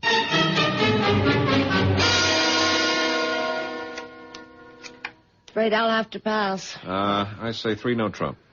Well, 4 hearts. 5 no trump. Barbara, do you have a ring on every finger? Only on 8. Oh, I wish I could wear them. But my poor crippled Oh, hands. shut up, Nora. You're just trying to distract me. I have a contract to make. It was a cutthroat game, no question about it. Only, strangely, we were quite evenly matched.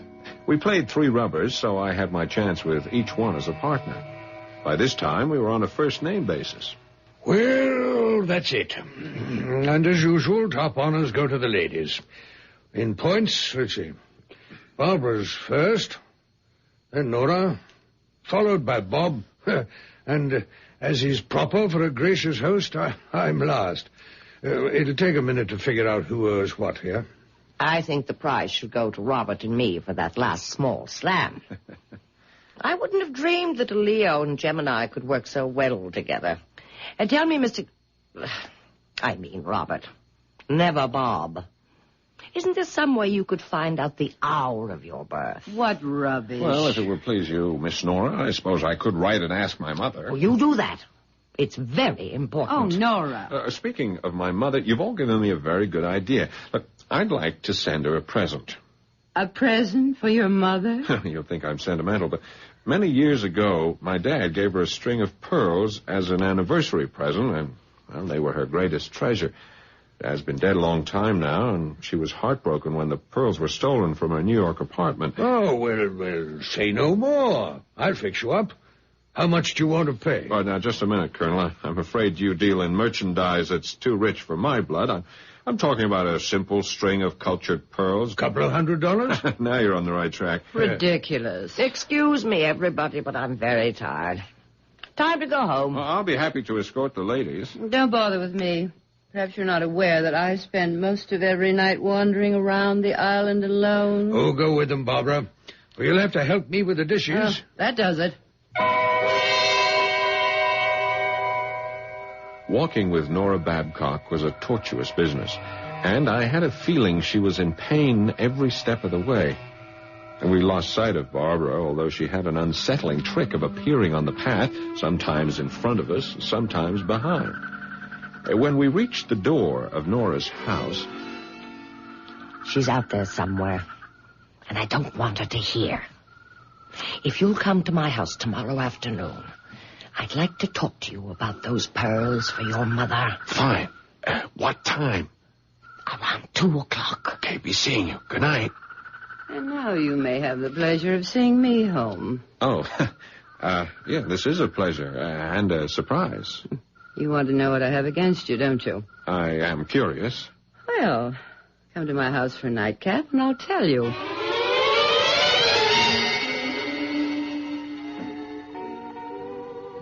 What do you think of my pad? Exotic luxury. You writers have a way with words. But you don't fit the pattern. And what pattern is that? Novelists, I despise them. Oh, come on. We're no different from anyone else. My husband was. A woman-hater who wrote about women and knew nothing about them. Oh, that man crucified me in his books. I know, you're different. I could tell from the way you talked about your mother. Come over here. Sit on the couch. That's better. Hold my hand. You know, it's been frightfully dull around here. Pretty hands. But don't your fingers get tired under all those rocks? Take the rings off. It'll make you feel any more comfortable. Now, let's see. Rubies, diamonds, sapphires. Suppose you'd never stoop to wearing something as simple as a pearl. On the contrary, my most prized possession, I own a string of priceless pearls. Over there in that velvet box. May I see them? I don't put them on display for just anybody. If you're a good boy, I'll show them to you. Here, let me freshen your drink. You have some fascinating things in this room. That Buddha, for instance. It's carved from jade. And, are these the pearls? Put down that box. Oh, you said you'd show them to me. But it's locked, and I have to get the key. Oh, yes, Bob. I said I'd show you the pearls. If you're a good boy. And I will. Tomorrow morning. After you spent the night.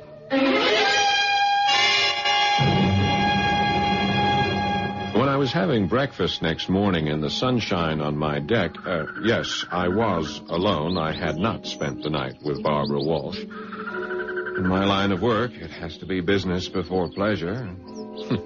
There was no need to accept a bribe. You see, when I picked up that purple velvet jewel box, it was light as a feather. But, as I was saying, while eating breakfast... Well, good morning. You're a late riser. Yeah, I went to a big party last night, Colonel. Come on, have a cup of coffee. I brought you something. Don't pay any attention to the looks of the box. The velvet's worn. It's been around for a while. It's what's inside that counts. I'd be glad to sell you the pearls.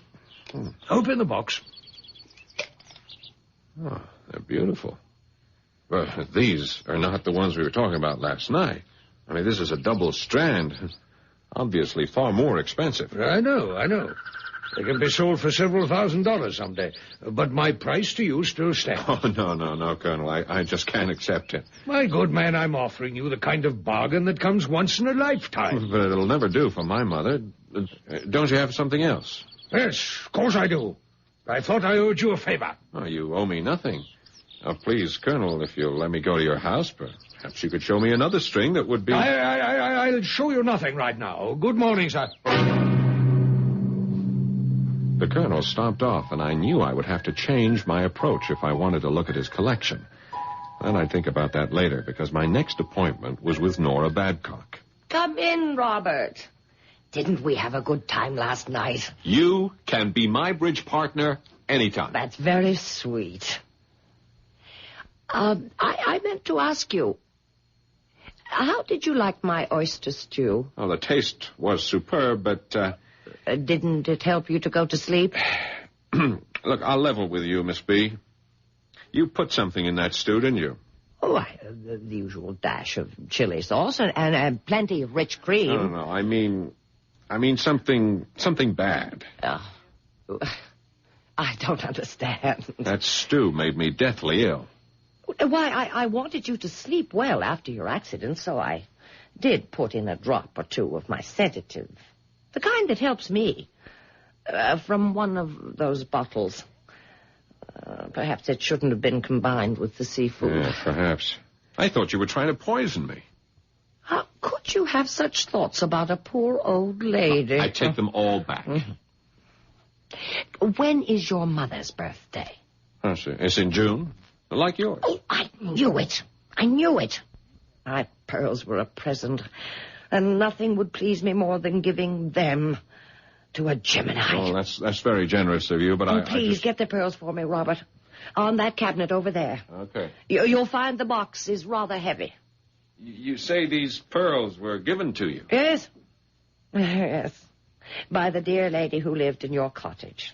I took care of her, poor thing. And before she died, she gave me her dearest treasure. Open the box and tell me what you think. I think they're perfect. Oh, you don't know the best part. These pearls have a magical quality. Just wait until you see what happens to them at night. Uh-huh. Pick them up, examine them. I like the way they look against the satin. Oh, how I love them.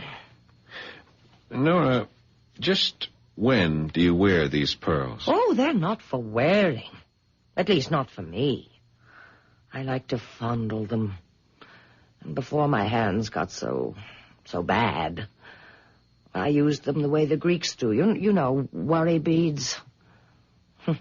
I've often taken them to bed with me. Nora, these hands of yours... Oh, it's not my hands. You see how hard it is for me to get around. Yes, I know. Have you been to a doctor? No use. I have my medicines, though they don't do much good. I know a fine doctor in Honolulu. I think he can help you. Will you let me take you to him? Oh, I couldn't let you do that, Robert. It's not in the stars. How many times have I told you?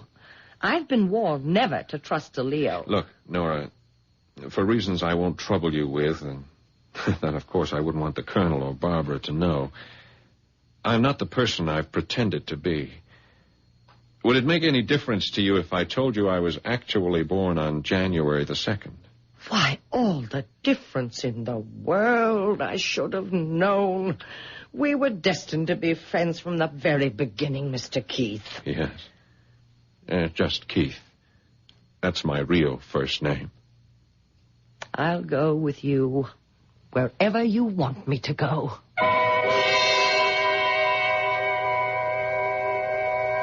Case closed. Miss Babcock's destiny was not written in the stars, even though she went to her grave believing it was. The deadly pearls were taken out of circulation, and Nora Babcock was given the best of care in a hospital, where they did what they could to ease the pain during the short time she had left to live. It was thought best not to shatter her dream, so she never knew that Keith Spencer was an orphan, or that her treasured pearls had been anything but a comfort. I'll be back shortly.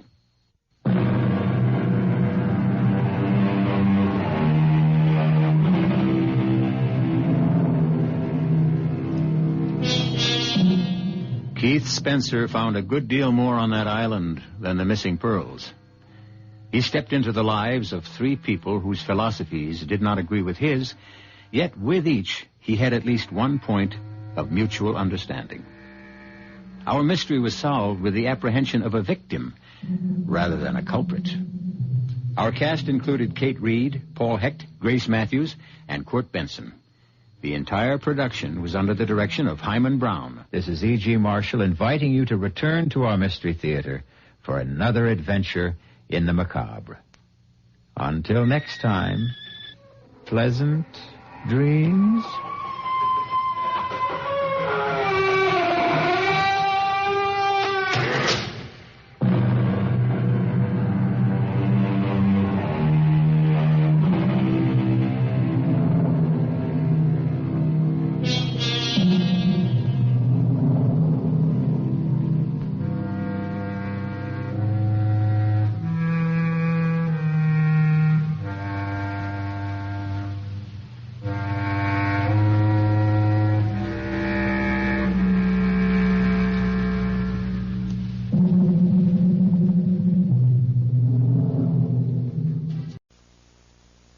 CBS Radio Mystery Theater presents...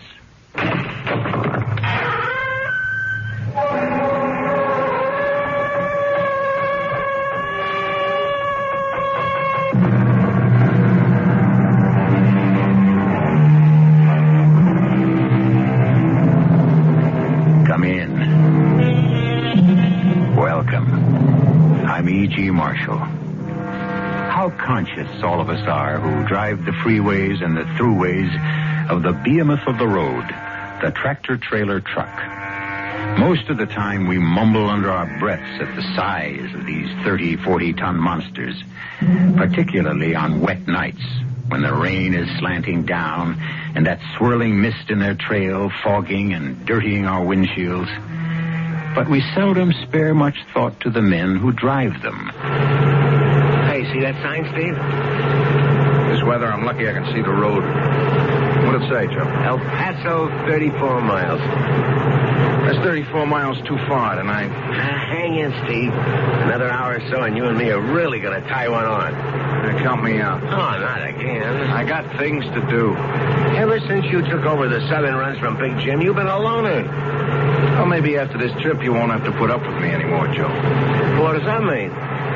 What kind of things? Well, first off, I must find my wife. And then? I'm going to kill her.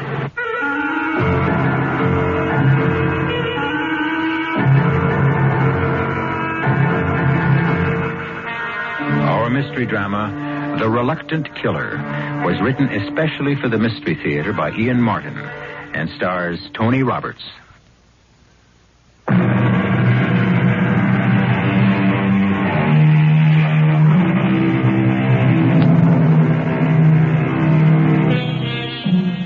I'm going to kill her. There was something so final and deadly about the quiet statement that it got to Joe. For once in his life, he knew enough to keep quiet.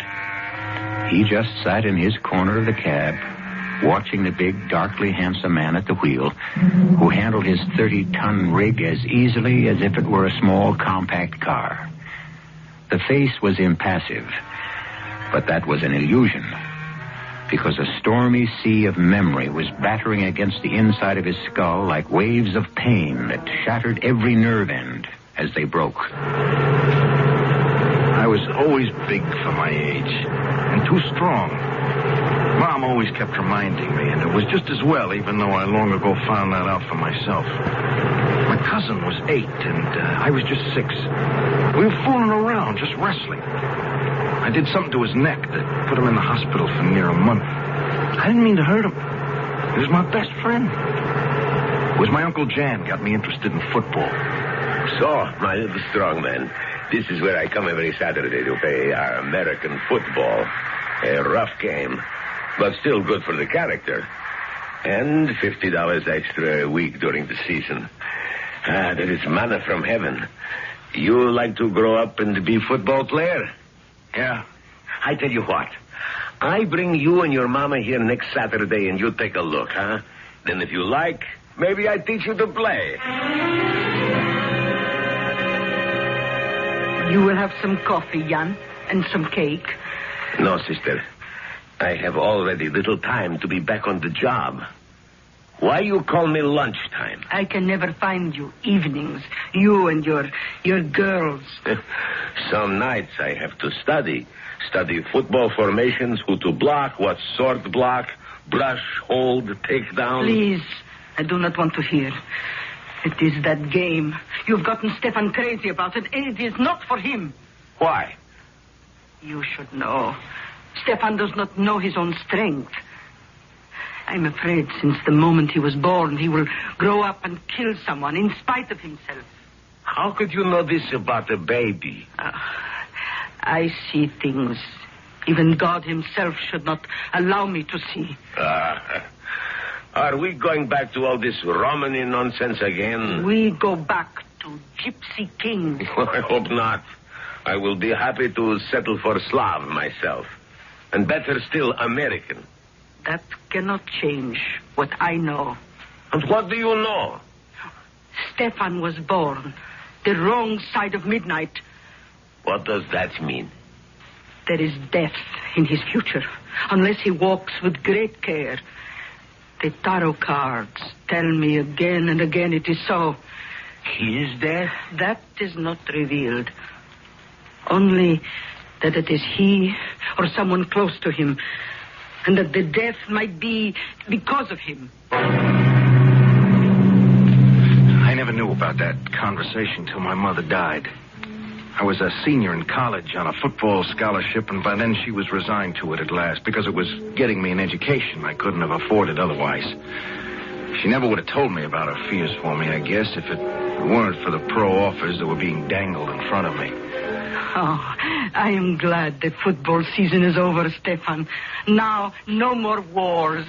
Don't knock it too much, Mom. It opened a lot of doors for me. Oh, that is what I'm proud and happy for. When you get your degree, you'll be an engineer. A man with a white collar. Hey, don't go kicking the blue-collar worker around, Ma. Times have changed. Oh, times maybe. But be what the college has trained you to be. That's a pretty tough promise to ask for, Ma. Why? Oh, a lot of reasons. First of all, I love the game. I really, really do. Second, I may have big muscles, but I got no great brain to match them. I'm not so sure I could make it as a mechanical engineer. Last off, there's an awful lot of dough in a football future for me. I'd like us to have some for a change. I want to set you up in a house of your own. No more work. No more worry. No, Steve. And before you stop me, I'll give you some first and last offs of my own. First, I don't want to say this, but you got to know sometime. I haven't got too much future left, Stefan, my son. God is about ready to bring me home. What is it? Stefan, quick, in the kitchen, on the spice shelf behind the dill bottle, a little dark medicine bottle with small white pills. Bring them. I'll be right back, Mom. Oh, no. No, God, please. Not yet. Till I know my boy is safe. That was the first information I had of my mother was dying. She and Uncle John had kept the secret from me completely till that moment. How mercifully quick it was after the years of angina pains. Less than a week later, I sat with my mother before she died. She told me of the long-ago conversation with Uncle Jan. And then... That is why I feel if only you were away from all that violence and fighting, I could see happiness and peace for you, Stefan. Not for my sake. Yours. Promise me no more football. The money isn't to buy something for you, Mom. What's it worth? I promise. I could have kept my promise to my mother if it hadn't been for Pat. After Mom died, with the funeral and all, and my last term to get through, I took a job at a gas station part-time. I could have worked as much as I wanted because the owner soon discovered I knew most everything about a car from front end to universal, but I was having a rough time making it with the books and getting ready for finals. I worked mostly weekends. It was a Saturday morning with the sky as blue as a robin's egg that she drove in. She was driving a Maserati, which most time would have had all my attention, but Pat could have sat in some Kid Brothers beat-up heap for all the notice you'd take of the car. All the way, miss? I beg your pardon? I mean, fill her up? Yes. Premium. Premium? That's right. The best. Well, that's what you deserve. Nothing but. Only, Only what? Well, she looks pretty new to me. What year is she? 73. Well, then you want regular. Don't tell me what I want. Well, that's your wagon, baby. You want to burn out your valves with a 95 rating? You got it. Wait a minute. What's a 95? Well? Excuse me. I was looking at your legs. What was the question? What's a 95 rating?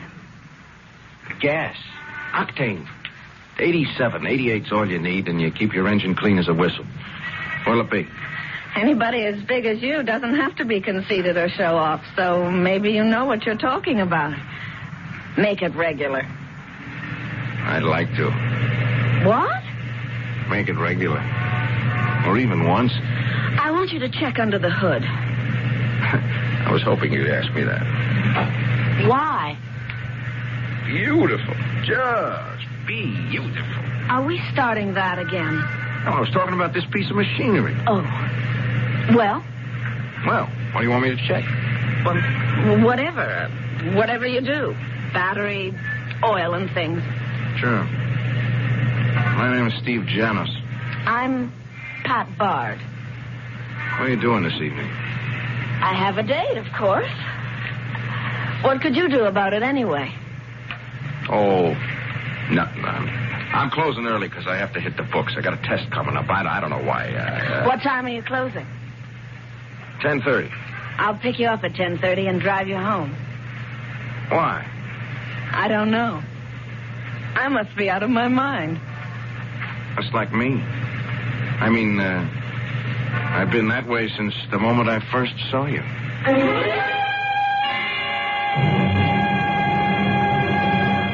And that was the beginning for Pat and me. Beginning that only seemed to signal a great, great future. If it hadn't been for a mother.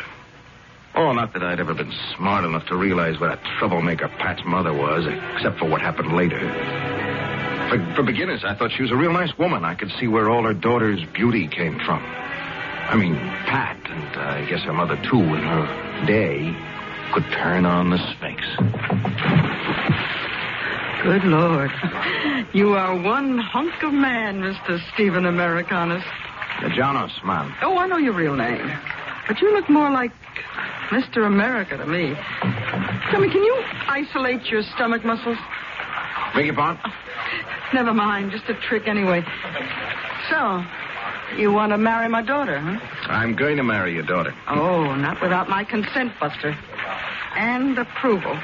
I didn't mean to annoy you, but... Anyone who crosses me burns me up. Look, you want to talk some more? Let's go for a swim in the pool first.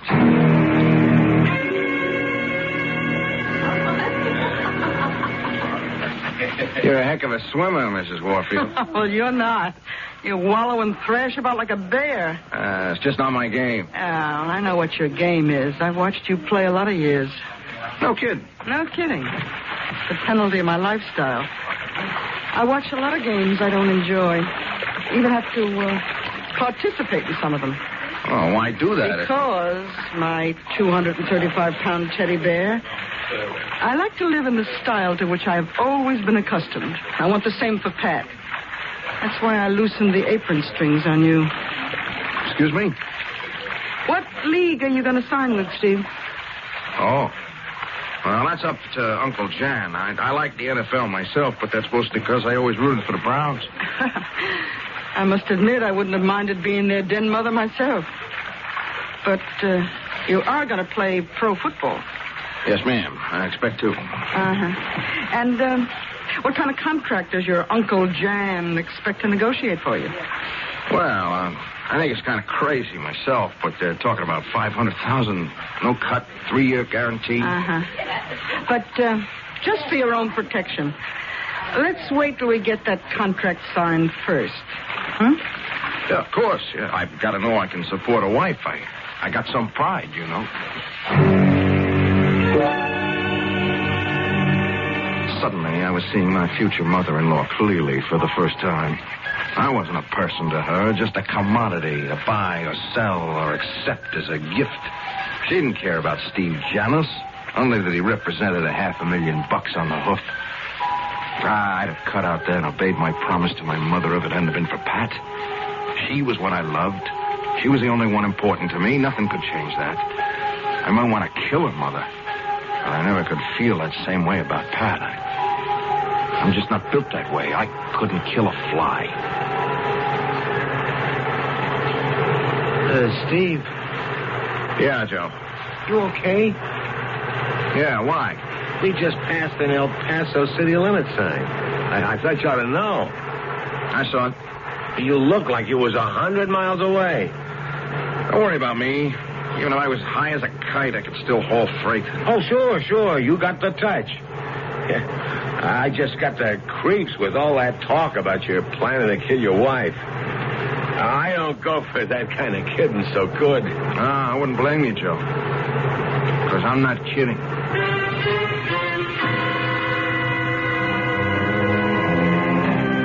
And with that last statement from Steve, Joe returns to his corner for good. He wants no part of this personal vendetta. And yet, Joe is going to find out that he will turn up right square in the middle of it, with no escape and no excuse, and a horrendous multiplication of what he thinks is terror.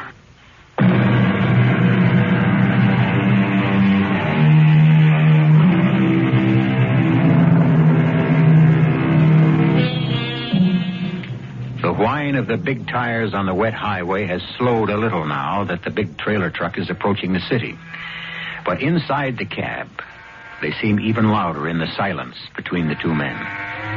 Joe sits hunched over, staring straight ahead through the half circle of clear glass the windshield wiper keeps open against the driving rain, sneaking a sidelong glance every so often at Steve. But Steve is lost again in his own thoughts, driving mechanically with his body reflexes while his mind courses through the past. We were married a week after I graduated. The day I signed my final contract with the Pumas. The headlines embarrassed me, but Pat and her mother really went for him big.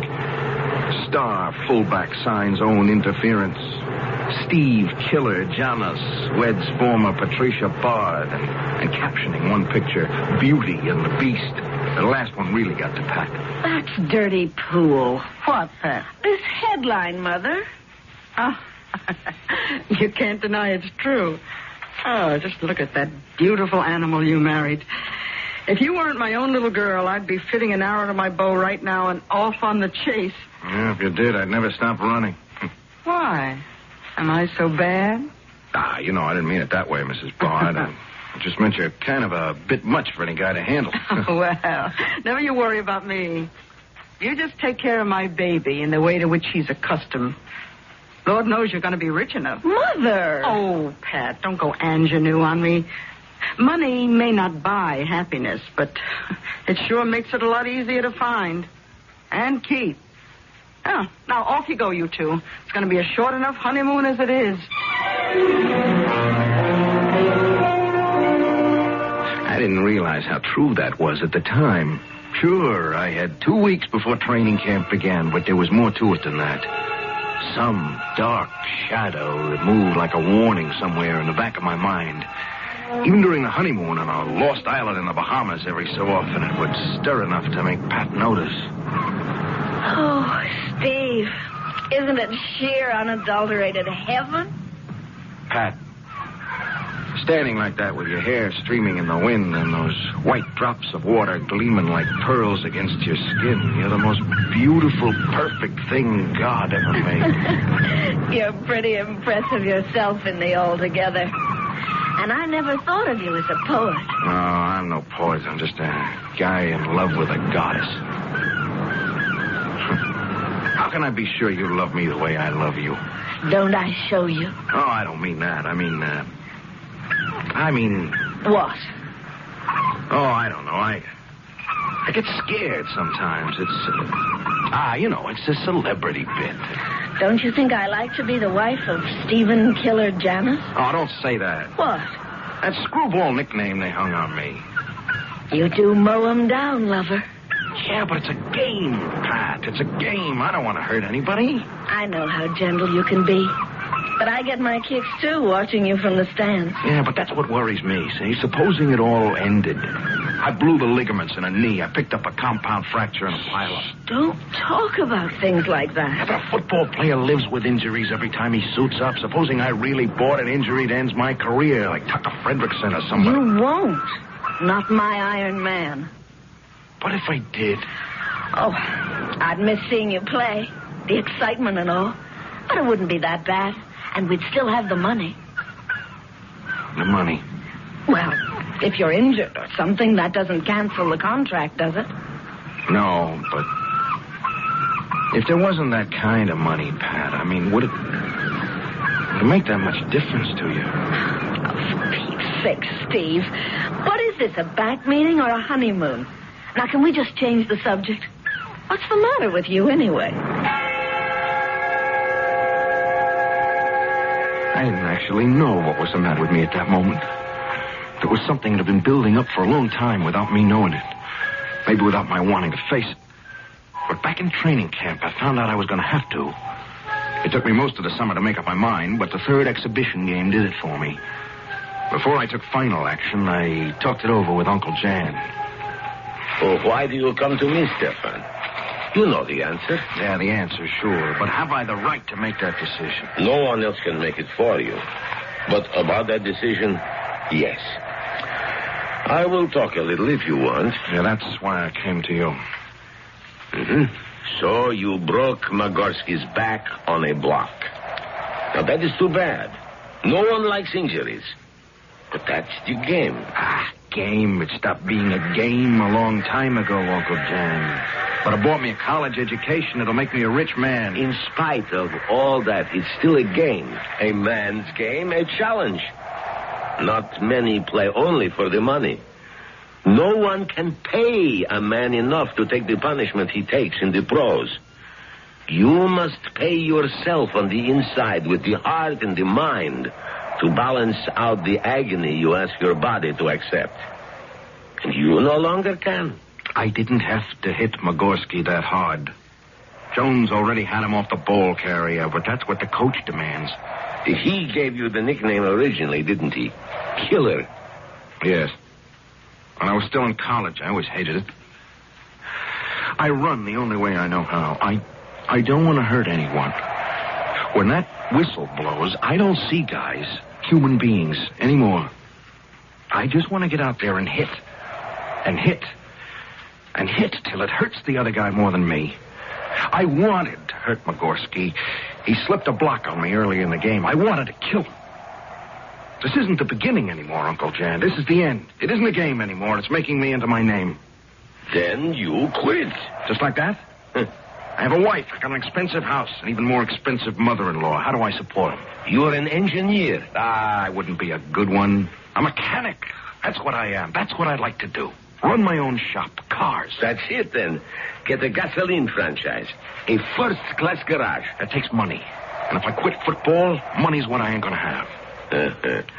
I've been saving all my life. I'll put up the money, you run the front, the repair shop. Stefan, son, we'll go into partnership together.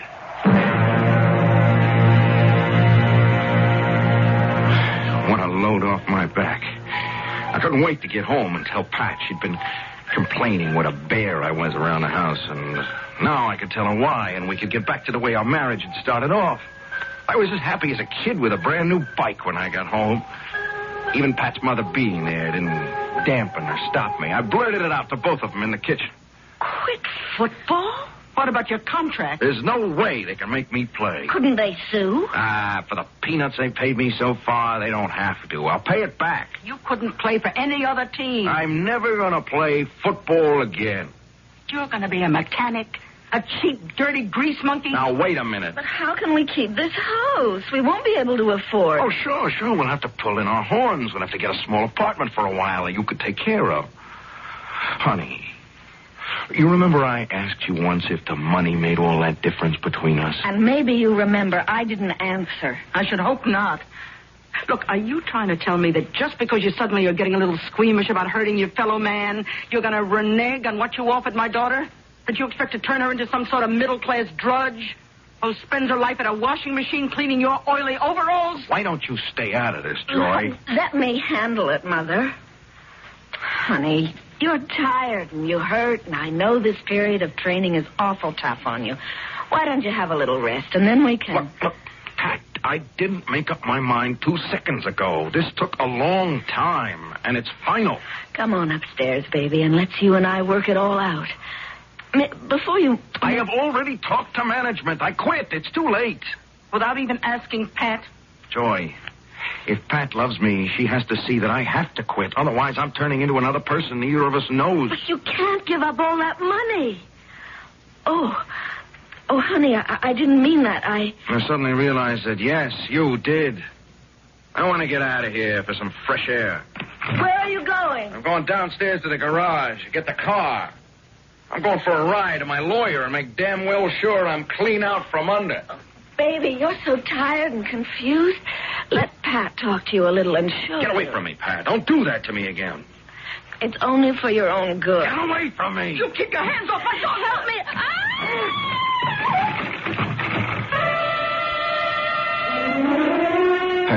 I'd only pushed her away in a moment of revulsion, but as usual, I wasn't conscious of my own strength. Fortunately, Pat wasn't seriously hurt, but on a witness stand in a court. Then with the attorney's pictures to hand around, she looked as though I'd tried to beat her to a pulp.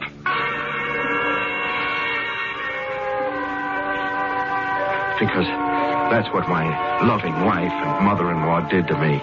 They brought me to court for wife-beating because my decision about the football contract was irrevocable. They lied. I was given a year's sentence in jail. They let me out after 8 months on parole. Big deal. I have to prove myself for nothing. Well, when I find Pat, I'm going to prove out a lot of things. Steve. Huh? You know, you're talking out loud. What was I saying, Joe? Well, just about your marriage, you know. You know I was in jail? Yeah, you said that. And why? Yeah, but honest, I believe you the way you said it. The only thing is, what's the point in holding a grudge? A matter of pride. Yeah, but, I mean, to kill someone. How'd you expect to get away with it? Doesn't matter much if I do. I think you're trying to string me. Why? Well, all this McGill about knocking off someone. I mean, supposing I was to turn you into the parole officer, or even the police. You wouldn't want to get mixed up in this, Joe, would you? No. But if something did happen, I'd be the first one they'd question. I'd have to tell the cops. I'll be over the border by then. Mexico. Ever since I got out of jail, I've been packing it away. A year. $75 a week or more. I got pretty near $5,000. Right here. This money belt goes wherever I go. Oh, why don't you forget it? Write her off. It's just another dame. Another dame. You ever been in love, Joe? Well, my own way. I mean, what am I so much? I draw only the dogs. Oh, but there is this girl at the Paradise restaurant I've been telling you about. Hey, look. Why don't we garage this heap and you and me go over there and have some laughs and huh? Maybe cheer you up. No sale. I couldn't look at anyone since Pat. Pat? That was her name. Pat Bard. Oh, what'd she look like, this, I bet she was some looker, huh? Poor old cabin buddy. Why should I saddle you? You asked for it, so here. Look for yourself. That's her, your Pat? My sometime wife. Well, she's something to... What we stopped for? Well, the parole officer just down the street. I might as well check in. You haul the rig in and garage it. Look, I'll buy you dinner. Huh? Meet you later at that Paradise restaurant. Oh, no. Look, Steve, now forget it. You don't have to on account of me. Oh, I want to. I got the word that Pat's working as a waitress at some joint. It's one I haven't checked out. Don't worry, Joe. If I find you won't be involved. Check. Yeah, check. Just keep your nose out of this and stay clean. If you only knew, Steve. It just doesn't happen to be that easy, buddy.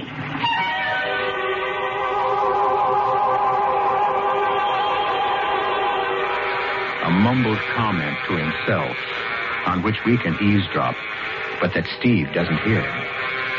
What does it mean? How can Joe, who is no part of Steve's past, have any relation to his present or his future?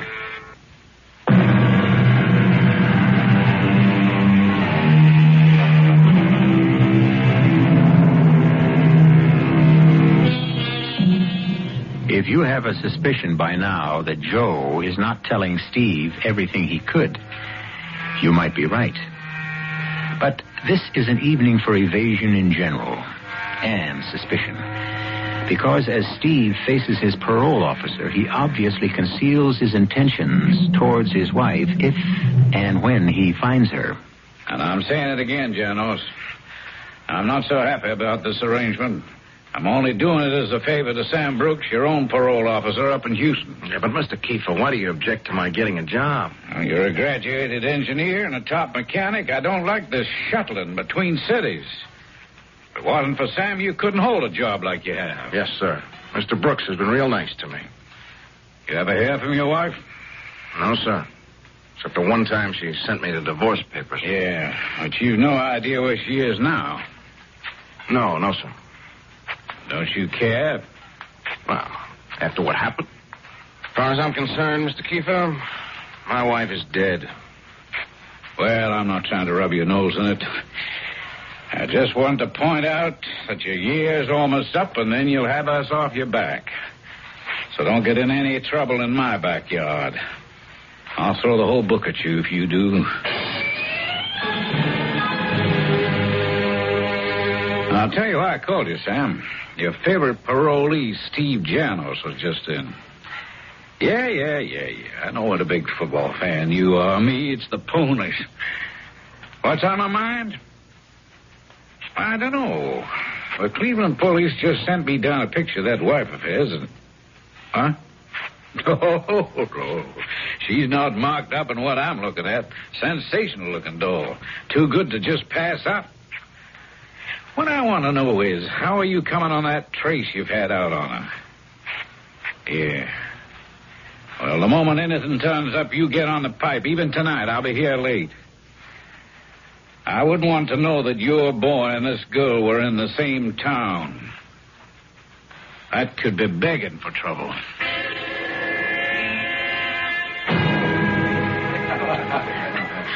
The manager said you had some trouble with the other waitress. Can I help? Steve. Hi, Pat. Fancy meeting you here. How did you find me? When I got out of jail, I discovered your mother had died. You sold a house and moved. Somebody told me you'd gone to work as a waitress. I started out combing every restaurant in Cleveland. I came south. Yeah. When I got my copy of the divorce papers, they were postmarked El Paso. I got a job holding freight down here. I've been looking for you ever since. What for? We got to talk, Pat. You and me. I can't. I work here. What is this masquerade? You working as a waitress? I have to. What for? To earn a living. I don't believe you. What difference does it make? We're through. No. I have to talk to you. All right. They're calling me from another table. I should be through in half an hour or so. I'll be back. Not here. Don't make any trouble for me. I'll meet you at my place. Where? I live right down the street, right off the dock by the river. The last cabin out on the jetty. I'll meet you there after I'm through. How do I know you won't run out on me? I promise you Look, here's my key. You can wait in my cabin for me. Now I've got to take care of my customers. I looked around for Joe, but I guess he decided he didn't want any part of me after what I told him. I realize now, since the Paradise was his favorite joint, he must have recognized Pat from the picture I'd shown him. I could only hope he hadn't hollered copper, but at least he hadn't tried to warn Pat. In the back of the restaurant was the jetty Pat had mentioned, only it was more of a string piece bridging out to a small island with some summer cabins on it. The others were lighted, one dark. That would be Pat's. I would do it here. My hands on her throat, strong enough to snap it rather than strangle her, and then her body into the river. I started to wait. Oh, hello, Sam. Who? Patricia Barr. Oh, yeah, that's right. That was a maiden name. You located her how? Through the waitresses union, huh? Well, I didn't know she was working. Where? The Paradise Restaurant right here in El Paso? I had a sneaking hunch your boy had a good reason for working this job. He's been hunting for her, and now he's found her. Yeah, it could be natural enough, and maybe he just wants to kindle an old flame, but me, I'm a cynic. Maybe nothing's going to happen, but I'm getting my tail over there as fast as I can to make sure nothing does.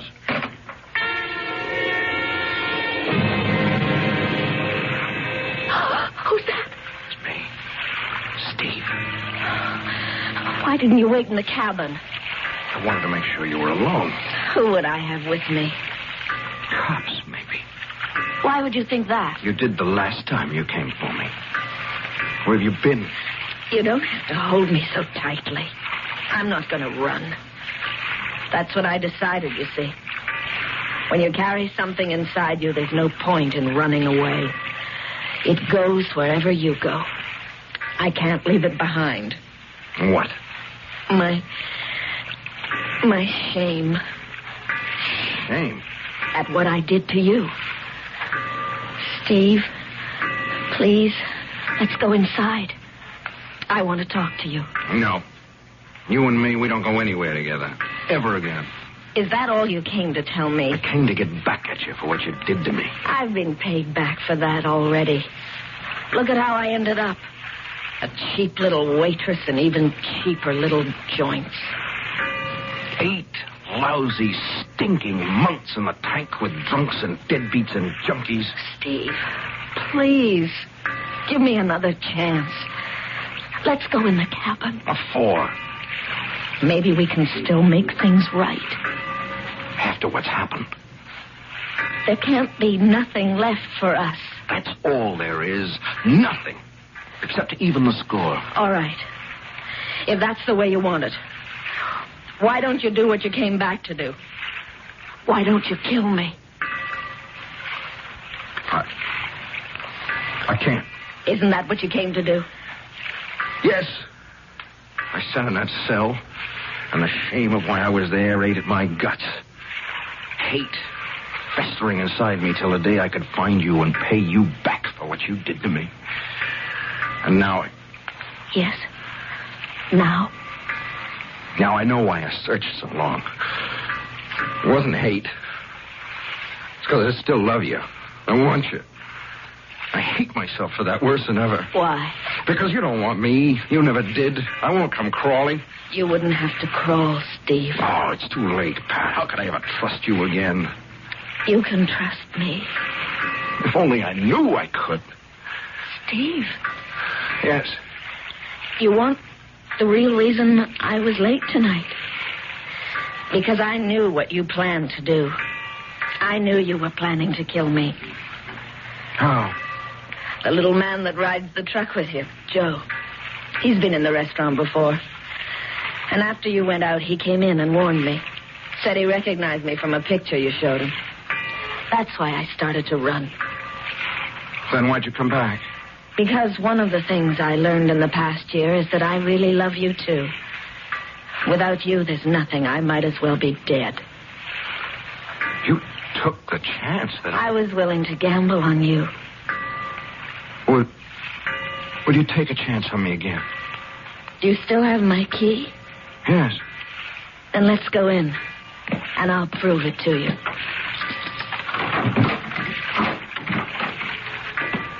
Welcome home, Steve. Oh, Pat, I love you so. Did you kill him, Joe? No, I just sapped him. See, he's out cold. Now, where you been? First I got held up at the restaurant. Then he was waiting for me on the walk outside. Well, what are you waiting for? Huh? Get the money. Now, just a minute. What am I getting into? You're already in, Joe. Come on. I got my car waiting. We can be across the border in less than an hour. And in Mexico with $5,000, we can live like royalty. Yeah. You really mean us, baby? I know you go for me. The way you always came to the restaurant. And I go for you, too. Yeah. You on the level, huh? Just try me. That's a down payment. All right, now, let's get that money belt off him and roll him in the river. Hold on, wait a minute. I ain't going for murder. You won't have to, Joe. Who are you? Not exactly a real cop, lady, but the gun is real. You know, it's funny. All I was looking for was a possible parole violator, and now look at the can of worms I opened up. Okay, Joe, turn around and put your hands behind you. Oh, officer, you don't know Just don't move, lady. I get nervous when both my hands are busy. You don't know what I've been through. The man on the floor was my former husband. We were going to have a reconciliation. And then this man came from nowhere and hit my husband with something and knocked him out. He was going to steal my husband's money and force me... All right, Sarah Bernhardt, turn it off. It won't work. Cute little item, isn't she, Joe? How long do you think you'd have lasted? She'd have ditched you at the first stop for gas. Aren't you going to take her in, too? Well, now, that's a question. She's a good looker. She might just beat the rap with only my word against hers. Of course, now, if I had a witness... If I had a hand free, I'd belt her one like Steve ought to have in the first place. Okay, officer. You've got your witness. But, officer, you don't understand. You're right, I don't. I meet all kinds, and most of the worst got some good in them. But I sure don't understand anyone like you.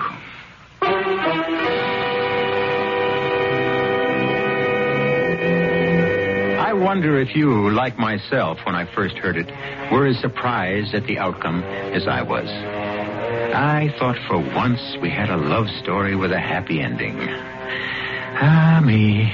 Life is full of little disappointments.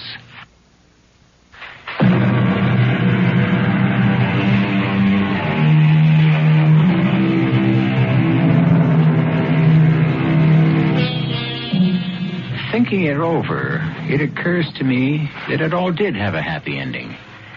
Joe and Pat were convicted of aggravated assault and battery and drew sentences of 4 to 5 years.